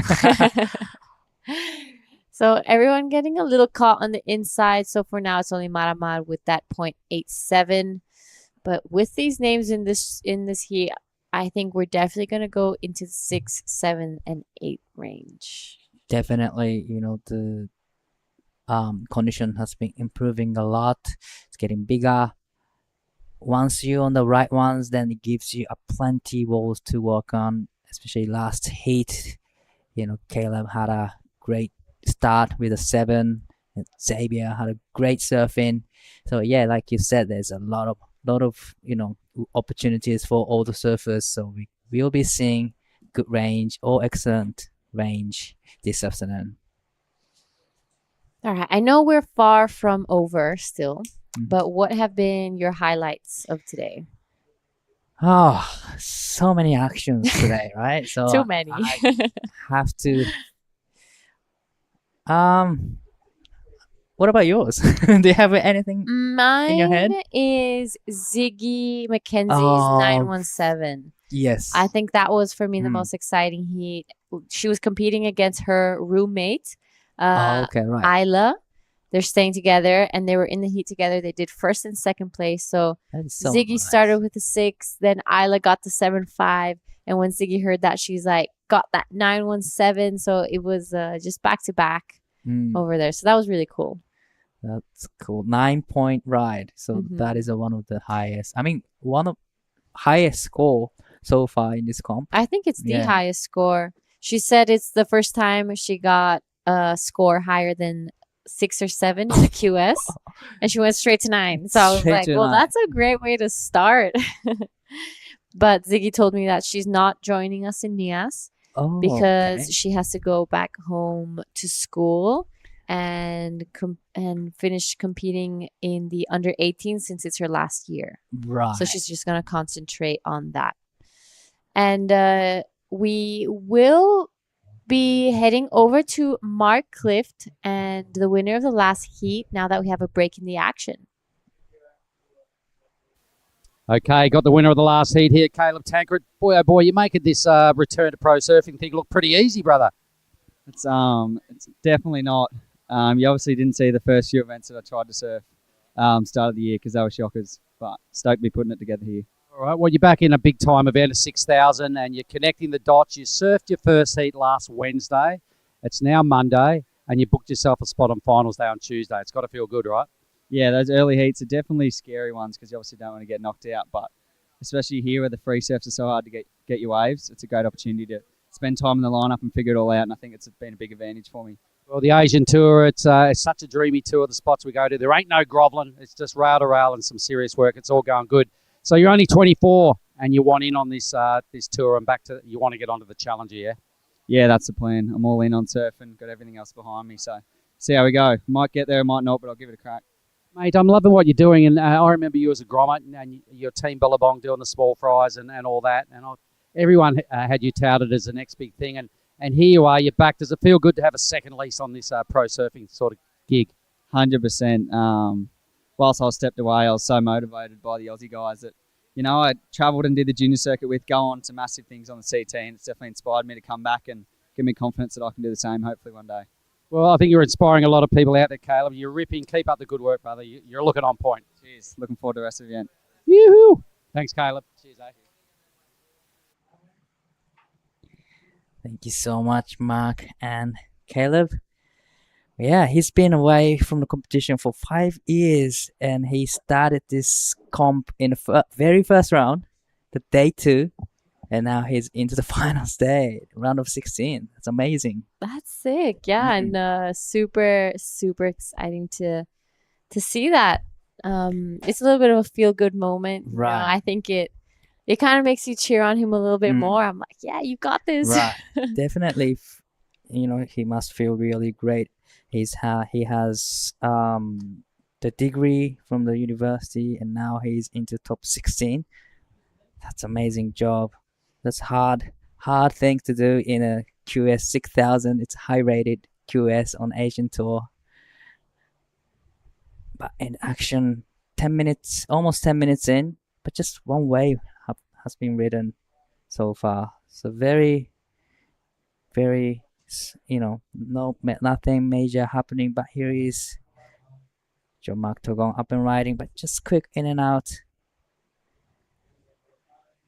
The Prince of the Philippines has won back-to-back events at the QS over there in Cloud9. He's such a strong competitor out there. But speaking of strong competitors, this is Mega Artana taking a look at this one, trying to get around this section, but this wave just kind of running away from him. So slightly positioned a little too deep. Behind is Reef Hazelwood now. Good looking wave. First opening turn is looking like it's a bit of a fast wave again. That second turn was much better. Let's see if he gets anything done on this inside. What do you think? Well, really like the first time, tags it, really snap it really quickly, and racing down the line, gets a layback in, gets another tags in. But this is Kobe Clement. That's beautiful first down. A little bit hard to surf on it. So many whitewash a couple times in, but I'm not too sure what he's done at the back. But pretty good scores probably coming in soon for red and blue. Yep, so Marimar taking a look at this one but wasn't convinced. So Kobe and Reef have some scores to come up. First two well-ridden waves of this heat, the more significant scores that come for now. This is the replay of Reef. So good opening first turn. Kind of sped down the line. I love this second one. Really jams into it. Tries to get around this one. Gets a couple more turns in, but I think most of the work was done out the back. Yeah, definitely. I love the first turn and the second turn. It gets kind of good finish right there. So this is gonna be a pretty good score for him. But this is Kobe Clement's last wave. Nice checking turn and wrap that second turn and get third one in, but not much there afterward. Still great way to start this heat. 10 minutes in, 14 minutes to go in this heat. Yeah, I mean, the only real score besides Kobe's is Reef, so it's a good start. He's got a couple turns in, got those that first wave nerve away, and got his feet on the wax. So like they said in the interview, it's so crowded in the free surf. It's hard to get some waves out there. So I know a True. couple surfers who didn't even bother. Right. They're just like, I'm just gonna surf my heat. Well, the first wave of Reef comes in 6.0, and Kobe Clemens' first wave comes in 4.67. So Reef got a better number out of the exchange. Yeah, so 6 for Reef. Most of the scores probably coming from that second turn. It was really tight in the pocket, really leaned into it. So Reef has been always a bit of a star surfer here in these events. He's always posting up some really big scores and getting really deep into the finals day most of the time. He's a name that, it's you see him in your heat draw and you wouldn't be excited. You'd Right. be like, oh, this is going to be a tough one. I think Reef had a really great hit in a round of 64. I remember he had like his little tubes in the last heat, so he is, yeah, like you said, he's really good on this kind of wave, long peeling left. Starting with 6 is a very good way to start this heat. But 12 minutes and 10 seconds to go in this heat. Marama has first priority. Yeah, so Marmar is one of those surfers that is always super happy. He's stoked to just be here. He's an incredible surfer too, so it's a great person to have on a surf trip. This is just a replay of Reef Hazel Woods 6-point ride. Yeah, really like that Ooh. one. Lays into it. Layback, comes around the section, gets a bonus. Yeah, just like you said, pretty much all the points comes from that second turn. I've seen one local kid riding Marama's surfboard the other day. Really? In the ocean. So There we go. The team Indonesia is there supporting Mega Artana in this heat. And coming up next as well is Pajar Ariana. So Team Indonesia down there supporting, making sure that they have that extra bit of confidence and making sure that their teammates are well taken care of. right, what a great teamwork there from Indonesia. Team Indonesia. It'll give you extra power in the heat. Definitely. Oh, yeah, I agree with you. Just knowing that they're down there supporting really helps the performance there. I see Kailani Johnson had a great heat. She will be surfing finals day tomorrow. Taina Izquierdo and Dea Natasia as well. Those are the 3 girls representing Indonesia in the moment. Their coach, Dylan, and there is coach Sudena as well. So great stuff happening down there. I'm sure the conversation is fun. Right. I would like to hear what they're saying. So they are like traveling together as well as a group. Yeah. Okay, so right now the team is the girls I just mentioned. So it's Kailani Johnson, Taina Izquierdo, and Dea Natasia. And the boys team is Pajar Ariana. It's Danny Widianto and Mare Joy.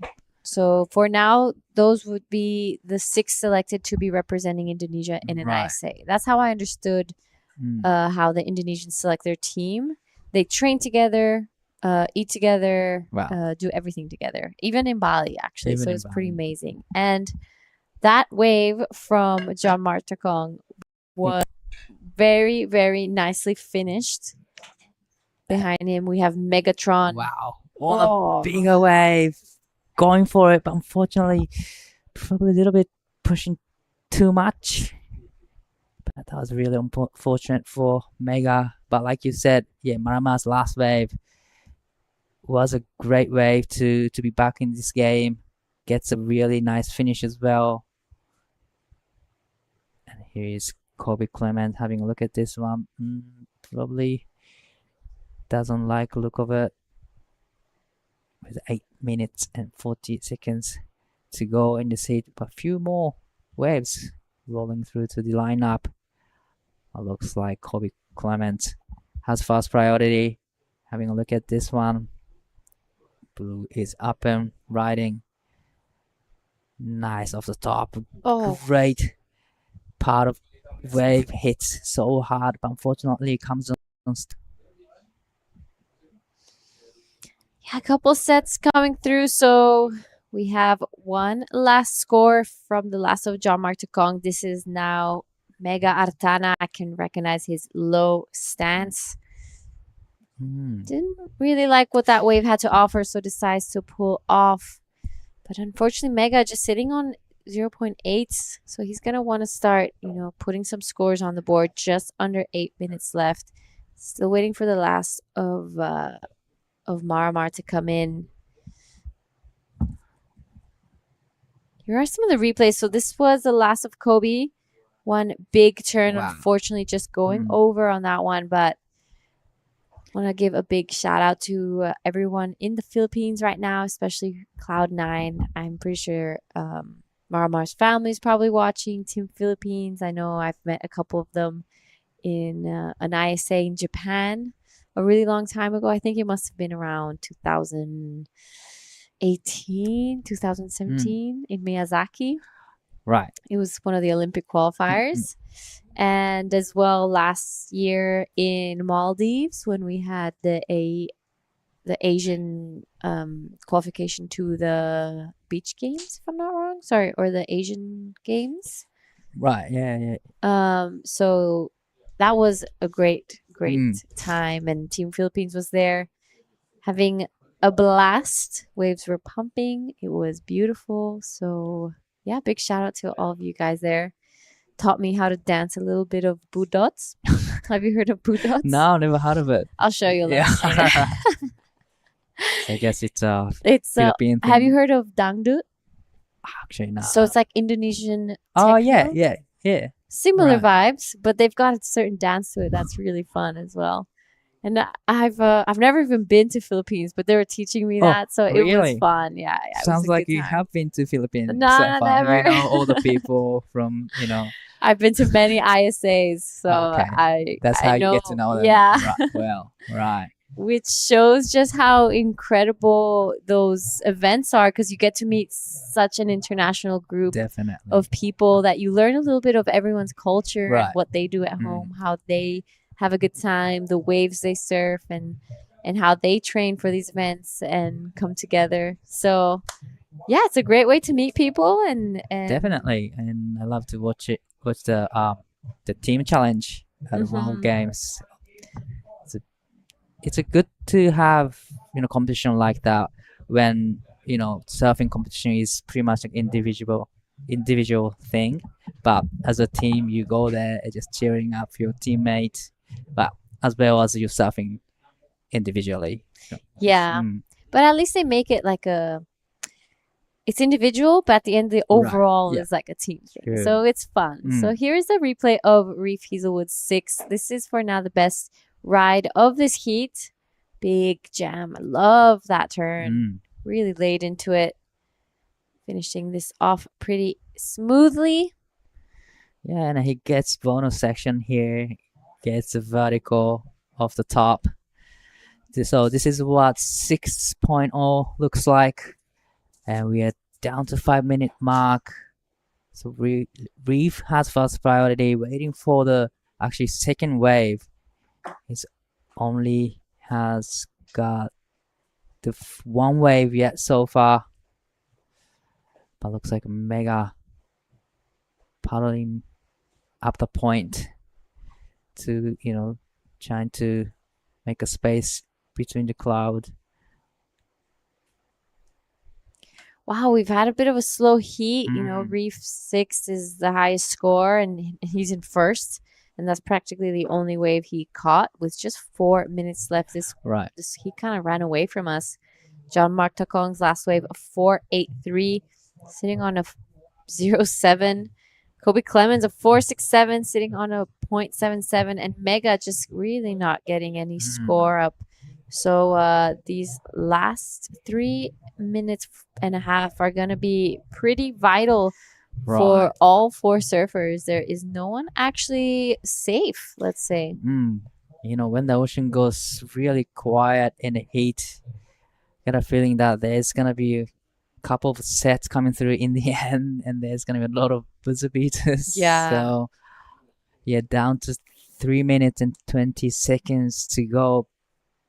Is there going to be another swell for them?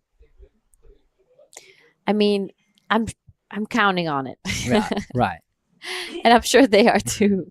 This is a replay of Jean-Marc Tacong's 4.83.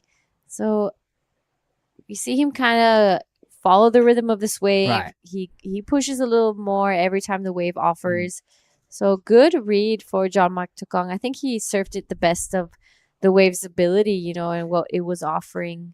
Definitely. Wave didn't offer really a lot of steep section, but still he managed to put a critical hit on that wave, and that wave comes in 4.83. Now he's sitting in the second position, but 2 minutes and 30 seconds remaining. They don't really have the backup scores yet. Wow, it's down to 2 minutes and a half. So this heat goes by really quickly. Yeah, it did. We're about to reach a 2-minute mark, and not many scores at all. So I'm sure the boys out there are starting to feel the nerves. Kobe's standing on his board, looking out the back, hoping for something to kind of rock up. I think we will be reaching the dead low at any moment from between half an hour to an hour from now. Right. So it could be that the next couple heats we might have a couple more lulls and less waves ridden until we have that switch of the tide. And that incoming tide might just make a couple more sets come through and show a little more consistency. Out the back, Megartana just up the point. 2 good turns. He needs a 4-2-1, massive. And he's going to finish this one off. He rides out of it, and I call it. That's a 4-2-1. Definitely does. 4-2-1. And this is Reef. This is going to be his second wave. He already locks in 6.0. So this is going to be a great backup for him. Couple of critical hits. And down the line, is he going to get the finish? And probably he will. And he did get finished. That was a nice wave for Reef. But all eyes on the last of Green Mega's last wave. Yeah, and will Kobe Clemens or Jean-Marc Tacong get some scores in? That's a good looking wave for Kobe Clemens. Goes a little sleepy here in the wave, but he sticks with it. Let's see if he gets some more work done here on the inside. This wave starts to stand up for him again. Ooh. Good finishing, but I think he could have done a little bit more there. Probably missed time for the last section a little bit for Kobe Clement. But here's Arama, important wave, needs a score. Just racing down the line. Is he going to come around the section? Although, unfortunately, the wave just running away from him. All right, so Megartana, I think that might be before the buzzer beater, but this wave is tiny. He, not sure what he's going to do here. Just one big finish. Oh, and doesn't ride out of it. So, scores to come through for all 4 surfers. We're definitely going to be sticking with this one because these are super, super important scores to come through. Literally in the last 50 seconds, all those waves were ridden. 4 waves are ridden. And very important wave for Kobe and Mega. Yeah, so unfortunately, Mega doesn't really have a backup. That would Mm. only be his first Right. and only score. This wave of reef, he got so much done out the back that we missed on the live. So he will definitely be backing up that 6 with something pretty similar. Really well surfed here. Reef Hazelwood took it all the way in. It was a wave that kept on giving. Right. And it gets a nice finish right there. So definitely he will be in the first place. But all eyes on the last of green and blue. Mega's finishing on that last wave was really, really hard, and he managed to stick with it. Love this first turn of Kobe. Unfortunately, here this wave not offering too much, and he finished it. He completed the wave, but I feel like he could have done a little bit more Yeah. down here. Right. Maybe hit it a little bit more in the pocket, a bit more vertical. Yeah, Reef just mistimed on the last section, but still a lot of work done at the back. All right.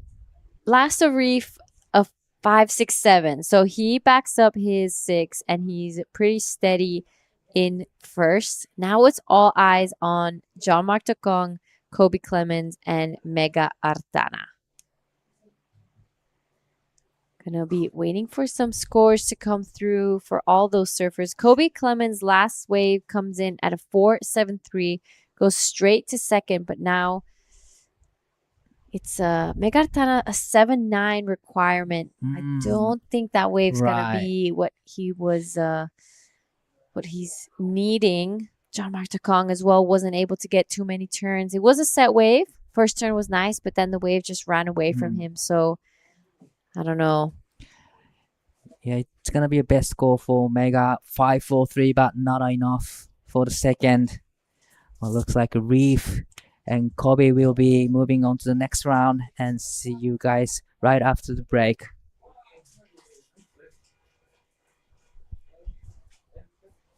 There's one thing we all love to bits, some fresh spritz. A little bit of ice, juice is worth the squeeze. Now the magic elixir. Next up, a bit more citrus. Mint, agave. Hey, that is incredible.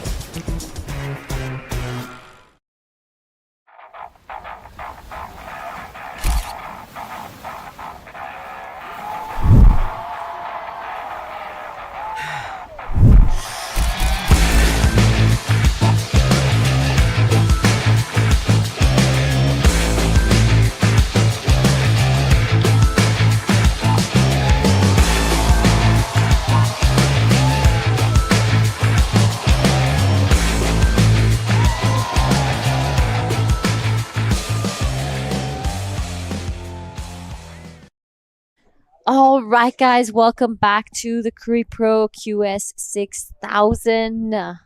Those are the results on your screen right now of our last heat. That was heat 3. Right now in the water, we have heat 4 of the round of 32. I'm Giada Legati. Welcome back, True Starly. Thank you, Giada. I'm excited to be back for this heat. This is I feel like this is going to be a really good heat. We've had some cracking ones already for the round of 32 for the men. Pajar is out there taking on Alistair, Axel, and Bronson, and yeah, what a heat of A-list names in this one. Yep, that's right. It's a super, super exciting heat. We have 2 Indonesians against the Australians. Bronson Mady, current world junior champ.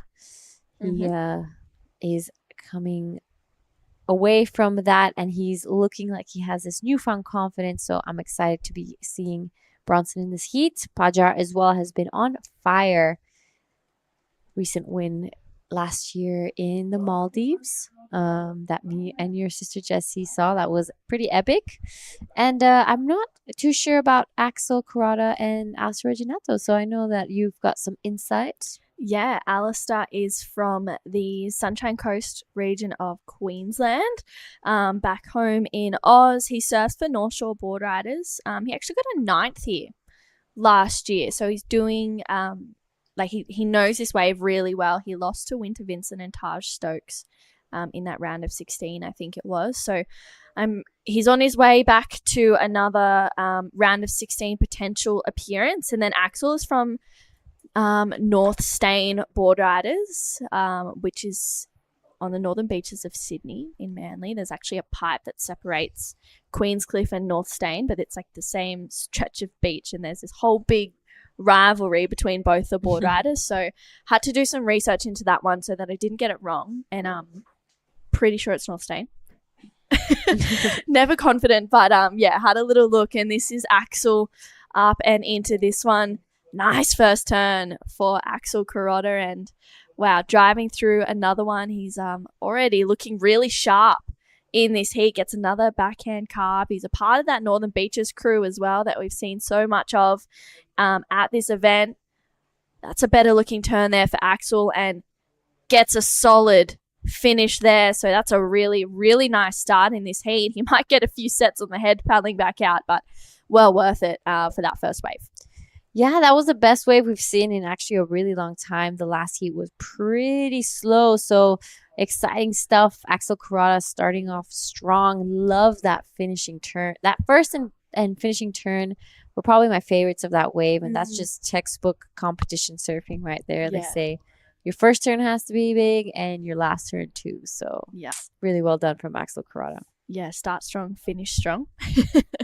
And yeah, so I'm excited to see Axel. He had a 9th here last year as well, so hoping that he can push through to the quarterfinals. This is Pajar up and riding. Yep, this is Pajar. He is a goofy footer from Serangan, representing Indonesia right here. So good looking wave here for our man in red. Love that turn, and he's gonna have to finish this one strong, and he doesn't manage to ride out of that one, but I've seen him land those before, so I know he can do it. Fortunately, Bronson just pushing it a little too hard on that one and didn't manage to finish it off, but I'm rooting for Bronson and Pajar, the boys I see at home a lot, and it's great to see them out here and see familiar faces when you're on the road is always good. Oh, it's so nice. It feels like a little home away from home, doesn't it? It's so, so special. And this is Alistair Reginato. He's using his priority on this one. Alistair from North Shore, nice first turn. Needs to make a bit of a moment, unfortunately. Oh, that looked a little bit awkward, that fall off. Hopefully he's okay. Gets back out there, so looks like he's all good. We've seen a few of those moments where maybe just rushing that second turn or rushing that next turn, and the waves just really been like, no, hold on, surf to the pace and the speed that I want you to surf to, not to where you need to be. So this is that first wave of Pajar, and I really liked it. I loved his approach. Nice first turn. I mean, that was so solid.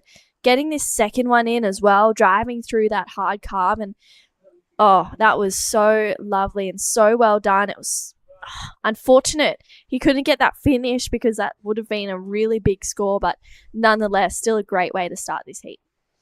Yeah, so waiting for those two scores to come in. 5-6-7 for Pajar on the backhand right now. That is looking like, I think that's Alistair. Yeah. So Alistair, unfortunately, 293 on that last one, but this is looking much better already. Bit of foam on this inside, but he manages to, spoke too soon. Unfortunately, falls off there, but he was doing really well. It's not nighttime here, guys, either. It was still in the middle of the day. Yeah. Imagine surfing in twilight. It's still, it is 3:20 local time here, and it's just clouds playing tricks on us right now. Feels like it could be nighttime. It's time for bed. I'm ready. Just kidding. We are at the dead low right now. We will be having a switch in tide probably already because last heat was super slow, but we're seeing so many waves come through now, which could possibly be that the tide has already switched. Yeah. And that is great news, meaning that we will be seeing lots more waves this afternoon. And wow, the judges having a really good think of Axel Kuroda's wave. It was the first one of the heat, and they still haven't put any scores down just yet for that one. And there we have it. Just as I finished saying that, it's looking like a pretty good score for our man in white. It comes through as a 7-point ride. There we have it. The first of Axel Kurata. Great way to start his heat. Waiting for the last of Alistair and Bronson. So we will be heading over to Dai and Reef for a post-heat interview. You had a good start actually, but you have only one ride until like a few minutes, and you got the ride. It must be a nerve-wracking heat. Yeah, absolutely. There's plenty of waves out there, and for this to go flat like that a bit, there was one set, but it was just all fat, so it was like I let it go, and nobody else got it waves. So I knew there was going to be some more waves at the end of the heat, and I decided to go the first one, and stoked it paid off, but it was a little scary. I was trying to after I surf a wave, I was trying to put my head over the back of the wave, see if anyone else was surfing, but I couldn't see, so just had to wait to get into shore to find out. You were expecting the slower heat? Not too much actually. It's been really consistent, and I really haven't seen too many slow heats, so I wasn't expecting it to actually kind of slow down, but I really wanted a good first start, and so I was patient for that, and I got it, and then it set me up, obviously having the lead, but having that highest score, the 6, to then just be able to wait and put the nail on the coffin at the end. Definitely. You are on to the finals day, and you're going to be surfing probably 4 heats tomorrow, big day. So how are you going to spend the rest of the day today? Are you going to surfing again? No, I'm definitely going to be resting. So, yeah, I've got my wife here, and we'll probably just go cruise and have a lay down and maybe get in the aircon. So, just try and cool off. It's so hot today. So, yeah, just really resting up for tomorrow. Hopefully, save my energy. Be careful with the storm coming up. Yeah, absolutely. I might race home on the moped, so get home before the storm. So, but yeah, stoked and frothing to have an interview with you now, Di. So, same here, and thank you so much for the interview, and good luck in the next run. Thanks, Di. Thank you, Reef. Reef always has the biggest smile on his face. It's so awesome. He's so good to have a chat to as well, especially in those post-heat interviews. I actually think I was talking to him yesterday prior to the post-heat interview, and we were literally just having a chat, and then our chat just transferred into the post-heat interview because I just asked him I was like, well, we're gonna have the same dialogue. Exactly, you told me repeat it. Yeah, just say the same thing. He's like, yeah, I got it, don't worry. And he's yeah, it's exciting. I'm excited to see him back here. Yep. So talking about chats, earlier on we had Bronson Mady come in here with me and Mark for a heat. And honestly, I grew up with Bronson in Bali, but in that conversation there were so many things I learned about him that I had no idea. Really? Yeah. So apparently he's from Lakey Peak, but for some time they lived in Nias as well. They were there when the tsunami hit, so that was pretty crazy. He used to be a very, very shy young guy. I remember when I first started hearing about Bronson and seeing him around the Grom contest we had, he wouldn't speak so much at all. You'd say hi to him and he would be so shy he couldn't really answer back. So it's kind of emotional and really nice to see how much he's grown. And a huge shout out to the Tanjungs. They kind of took him in from Lakeys and gave him this massive opportunity to become who he is now. He said he was like, I wouldn't be the person I am today without Rizal. So yeah, I have goosebumps about it. Yeah, wow. And yeah, it was a beautiful story, and getting to know Bronson a little deeper was really nice. Yeah, it's so special to make those connections with those, with the surfers here. Everyone has a story, and it's special, and we're very thankful that Bronson has shared. And he's WSL World Junior Champ. Yeah, so it was great to even get a little bit of insight of that day for him and how it went down and who was there. And he said that it was really, really emotional and a really special moment for him. And and that he kind of sometimes can't really believe that happened. So it's great. And he says that it was just a little bit of fuel for the fire. He's ready for more, and his dream is to be world champ one day. And wow, I'm hoping that he really gets there. I think he has all the talent and hard work that you need to get there. So it's just a matter of time for me. Yeah, 100%. I remember watching Bronson and Winter in that final, and being an Australian growing up on the Northern Beaches, I've known Winter for a really long time. So I was like, come on, Winter, let's go. And I hadn't actually seen, like, I'd watched a few of Winter's heats and Huey Vaughan and a couple of the other, actually Huey didn't compete. There was someone else in there anyway. Yeah, like watching a lot of the Aussies that I've seen kind of grow up and things like that. So when I watched it, I wasn't expecting Bronson to go as big as he did. And then I was like, wow, this is an epic. It was the best final. It was so good to watch. And when it finished, I was like, you know what? Like, obviously it would have been so stoked to see Winter win, but I was like stoked for Bronson because that was just the biggest win probably of his career so far. WSL World Junior Champ. Incredible surfing. It was just so entertaining to watch, and Challenger Series wildcard from that. Yeah, Huge. and you know, it wasn't only a big moment for Bronson, but for Indonesian surfing as well. It just kind of gave everyone that sense, like, you know, it's possible, and it's not just Rio now. It's, you know, Bronson put his name on the list as well, and after that, I'm sure there's going to be so many names coming up after him, and it's such a big title for Indonesia, and to get that attention means more support, not only from sponsors, but maybe even the government, to show that this could be a huge thing here in Indonesia, maybe the next national sport. I mean, Indonesia has the best waves in the world. People pay and come travel hours just to get a couple waves out here. So it just shows how important it is for everyone here. Yeah, well, even, you know, looking at it right now in the Asia Australian QS region, there's 2 QSs in Indonesia. That's the only country that has two QS 6000s in it, in the QS, like, for both Australia and Asia, where they're co-sanctioned. And they're big. That's a big thing, especially for how many competitors and surfers it brings to places like Krui and places like Nias as well. You know, they're already world-class waves.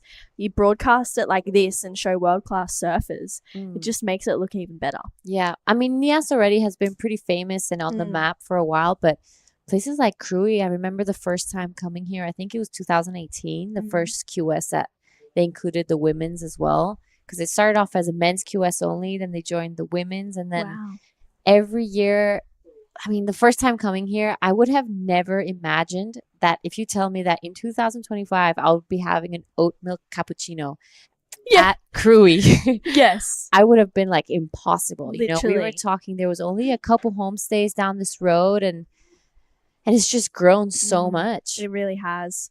This is Alistair Reginato. He's been a series campaigner here at Krui. Wow, a couple of really nice connections, just slicing away on his backhand. Goes 12 o'clock there to get the finish. Out behind him, Pajar on a good looking wave. Oh my goodness. Big turn there for Pajar. Alistair finishes that one off as well. Wow, Pajar has a really good looking wall ahead of him. Tags into it once again. That was huge surfing. And back-to-back, I love watching those back-to-back moments. It's so exciting. Yeah, and it's really entertaining, and you kind of get to kind of compare. I love the drone shot when you can see 2 surfers surfing at the same time, and you're like, oh, who's going to go bigger on this section and that section? So it's really fun to see that. Yeah, it's so fun, and it kind of gives a really good view of, you know, the bowliness of the waves. This is a bonsai replay of that last one of Pajar. Yeah, I love that first turn straight up into the second one. I feel like as this wave grew and went down the line, he kind of went like stronger each time and more confident. So that's going to be a really good backup wave for Pajar. Wants to back up that 5.67, but it is currently Axel Corrada with a 7 and a 5.4 to his name. He's in the lead. Alistair Reginato, a 6.10 and a 2.93, but that second score is going to be replaced pretty soon. Now, Pajar, and all eyes on Bronson, a 4.67. and wants to get rid of that 0.8. Yeah, that's a big thing to get rid of that small score. I mean, Axel's already got that 7 and the 5.4, but I was talking to Mark before in one of the heats, and I think it was the heat that Winter won, and I was saying, with the quality of surfers, first place is also never really feels quite safe. Like it can change in a moment. It's just a wave or a moment on a wave or a specific turn or whatever it is. It can really just change everything, and I think with the likes of Bronson out here, how good he is in the air as well. Could we see that it's like, yeah, there's so many moments and so many what ifs. Yeah. It's exciting. You're right. And especially when Bronson starts to bring in his free surfing into the heats, I think that's when he's most dangerous. He's such an all-rounded surfer. You're right. He goes to the air. He gets so barreled throughout Indonesia, and he's just deadly. He's deadly. He is deadly out there, and it's exciting. With 6 minutes to go, it's the waves right now. It's a little slow. Was it slow in that last heat? Yeah, it was so slow. Like we were at, I think, 5 minutes left, and each surfer, like 4 surfers, only caught 1 wave. It was pretty bad. Wow. That's just the tide working wonders. Yeah. So this heat is action-packed compared to the last one. Yeah. But talk about action-packed. Next heat coming up, heat 5, is Xavier Huxtable, Roy Kanazawa, Kiyoshiro Suda, and Cash Brown. So big matchup coming up. That's huge. Huge. That's going to be a big heat. I love watching Roy Kanazawa surf. I get so excited because he has such good style. He's so awesome. Yeah, he's got a younger brother as well, and they both I remember. What's his younger brother called? Taki Kanazawa. I think he's done the Krui and Nias one last year. He was here. Yeah. Getting info from Daiwako live on hand. So apparently Taki got, he did a good job in the Pro Junior as well. I remember both Roy and Taki actually doing really good in the QS event over in India a couple of years ago. And that was where I was first like, who are these two? They were incredible. There we have the replay of Pajar's last 6.53 and his team down there checking him out. Taina, his girlfriend, as well, supporting him. So big shout out to Team Indonesia. It's great to see them always supporting their teammates. Yeah, it's super special.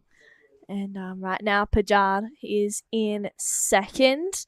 That last wave was a 6.53. He also has a 5.67. So Alistair looking for a 6.11, and Bronson chasing that 7.53 with 4 minutes to go. Bronson holds a first priority, so he gets a pick of the waves that are rolling through, and he's sitting a little bit further out than everyone. You can see Axel, he's got second priority. He needs to defend first place. And I think this was Axel's first wave. That was a 7. Beautiful first turn, Giada. Yep. And like we were saying before, this is a textbook heat wave. You know, strong start and strong finish. So really putting that exclamation mark here. Boom. Oh, beautifully done by Axel Kurata. Yeah, that was a well-surfed wave. And this is his 5.4 as well. So Axel, nice carve there. And then he just sees that, absolutely belts it, and kicks out as well. So he's looking like he's, not only surfing with intention, but having a little bit of fun out there in this heat as well. Yep, that's right. As we reach just past 3 minutes, I'm really hoping to see Bronson kind of get a couple, or at least one more chance. He has the surfing to get a 7.53, and I feel like he probably just hasn't had the greatest wave selection maybe, or luck on his side in this heat. So I'm really hoping to see him catch one more.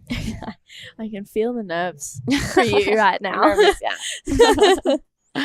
Yeah, there are definitely moments where it's, you don't know what's going to happen. Pajar defending second on this wave. He had to take it off Alistair, and he needs to better a 5.67 to really make it count. 2 good turns to start off. Gets a third one in for Pajar. He only needs a 5.88 to go to first. Beautiful carve. And finishes it off strong. He likes the feeling of it too. I mean, I love seeing the passion and the fire come through from each surfer. That was incredible. I love that from Pajar. When Pajar is on his A game, he is unstoppable. This is right now current heat leader on a good looking wave. Nice first turn, sets it up for that second one.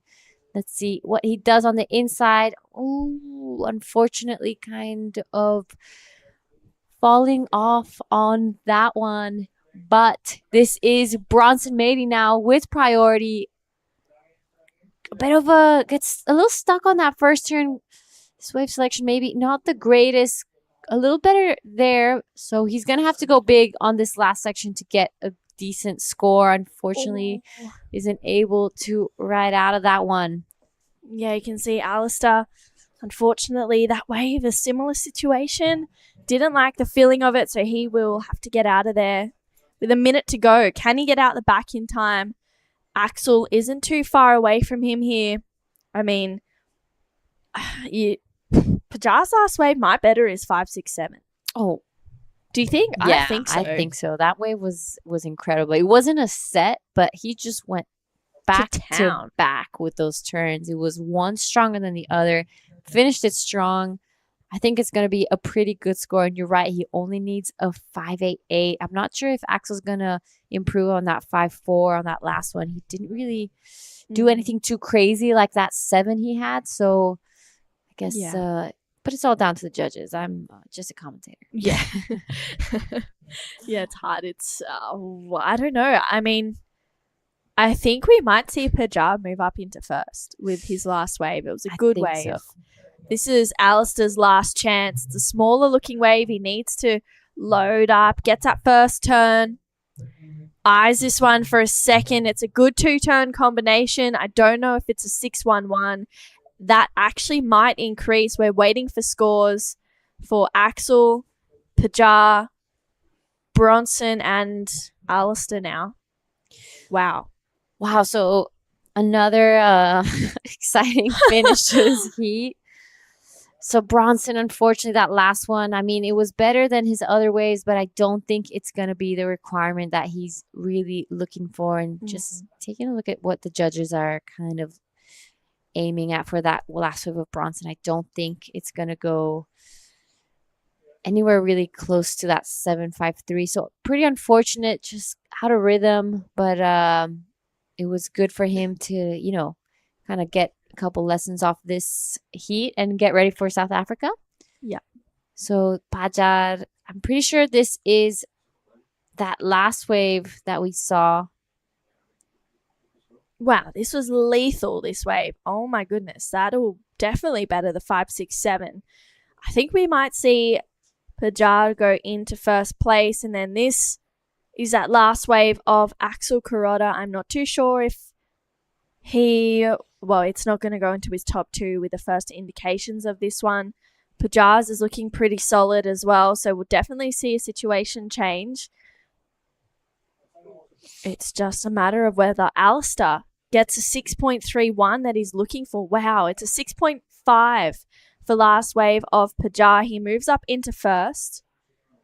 It's his last score of Alistair Reginato. A 6.31 was his requirement. He got 2 pretty good turns in. Let's see if it's a score or not. It's a pretty, as I said, an important score for Alistair and also for Axel as well. We're going to keep the next heat waiting because we need this score to come through. It's going to be close, I think. Yeah, it is. I think he did 2 pretty solid turns on it. So you're right. It's a really important score. Both Alistair and Axel are going to be, super nervous right now. Stressing. This is it from the front angle. It's a good size wave. Gets that first turn. Jams it for a second one. That was pretty tidy surfing. I mean, a 6.31. Oh, I don't know. It's a tough call. I think the first turn got a little stuck, but that second turn was really nice. So I'm on the fence about this one. I think it'd be either exactly just above or just below the score he needs. Yeah, it's a real fine line, isn't it? Wow. I mean, that board under Alistair's feet is looking really smooth.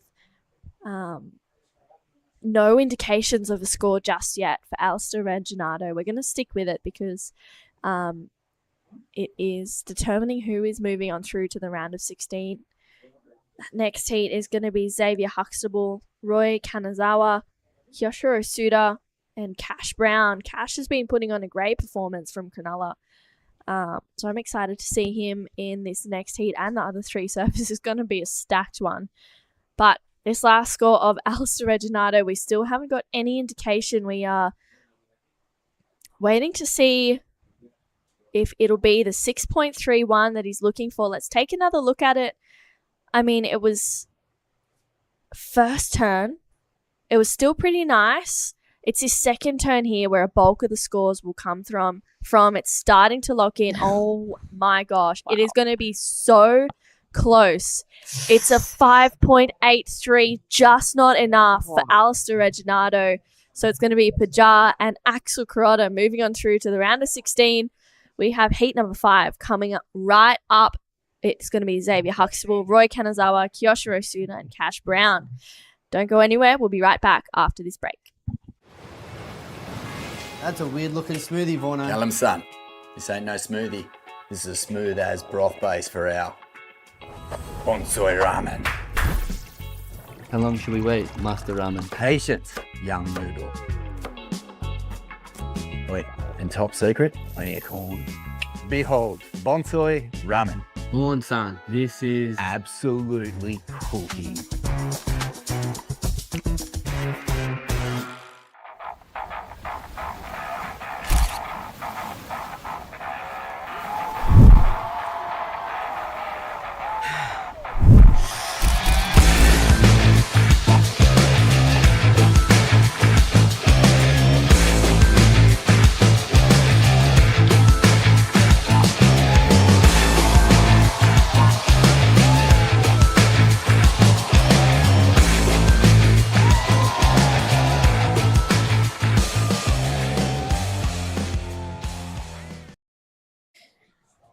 Heat number 5 is... It's on. No, we're off. Storm. Up. Okay, well, it looks like we're off, actually. We are not on. We are off. It looks like we've just had a freak afternoon storm roll through. So just kidding, we're not on. It's Stormed off. Stormed off. All right. Everyone's going to knock off early and get home and be safe from this tropical storm that we're getting this afternoon. It was Reef Hazelwood was saying there's a storm coming. I'm going to get on my bike and go home before it hits. It just hit. Yeah, all right. So it's just here. Well, we're going to go and do exactly that. Get on our bikes, get home nice and safe. Don't go anywhere. We have highlights for day 5 and we'll be back tomorrow for another huge day of surfing. It's finals day. Enjoy. Good morning from the Krui Pro. We are here at Tanjung Setia Beach. We've got the waves at Ujong Bakora firing and it's day 5 of the QS 6000. We're going to start today with the women's heats 9 to 16 of the round of 64. Then we're going to go into the men's round of 64. Stay tuned.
Hi everyone, it's day 6 here at the Krui Pro in South Sumatra. We are still on hold with QS competition, but we've got big crowds here and the surfers wanted to go out, so we've called on an expression session. There's a couple million rupiah up for grabs for the top performing male and the top performing female. It's going to be live on YouTube. Check it out, heaps of fun, or get down here to Tanjung Seria Beach.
Good morning everyone, we are on here for the 2025 Krui Pro. We're starting the day off at 8 AM with the men's Pro Junior round of 36, followed by the men's Pro Junior round of 32, the women's round of 24, and then finishing off the day with the men's Pro Junior quarterfinals. It's going to be a huge day of surfing. The waves are absolutely pumping. Make sure you tune in.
Selamat pagi and good morning everyone. This is day 2 of Krui Pro 2025.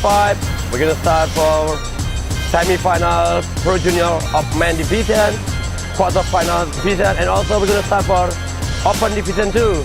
And don't forget to watch you live on YouTube, WSL and ASC. Thank you.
We're here at the Krui Pro. It's day 3. For you guys to know a little bit of today's schedule, we're going to be finishing off the round of 128 of the men's QS and go straight into round of 96. Bigger than yesterday, a lot more powerful, better shape too. The inside ones are going crazy. Just had a super fun wave, and yeah, should be a good day of competition. Waves are pumping.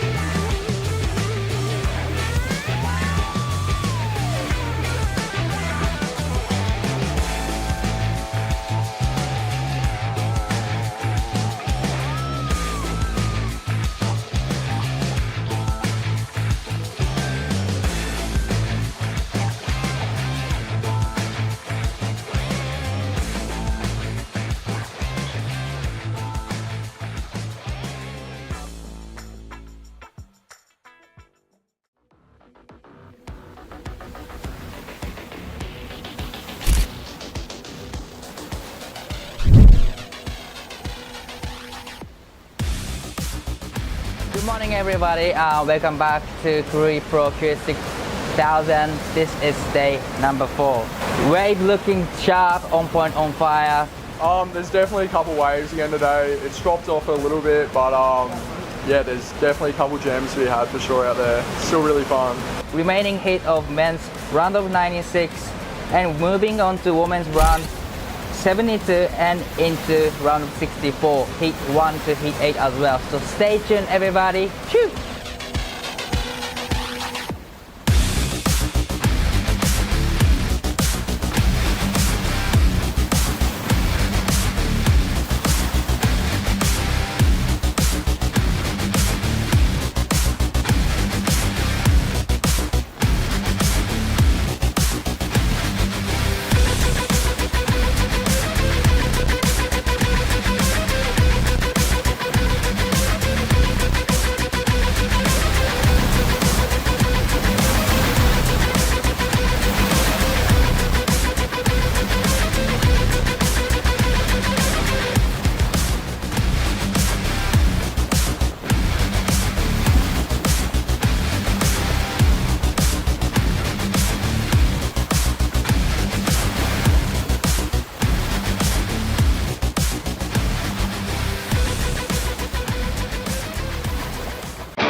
Good morning from the Krui Pro. We are here at Tanjung Setia Beach. We've got the waves at Ujung Bakora firing, and it's day 5 of the QS 6000. We're going to start today with the women's heats 9 to 16 of the round of 64. Then we're going to go into the men's round of 64. Stay tuned.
Hi everyone, it's day 6 here at the Krui Pro in South Sumatra. We are still on hold with QS competition, but we've got big crowds here and the surfers wanted to go out, so we've called on an expression session. There's a couple million rupiah up for grabs for the top performing male and the top performing female. It's going to be live on YouTube. Check it out, heaps of fun, or get down here to Tanjung Setia Beach.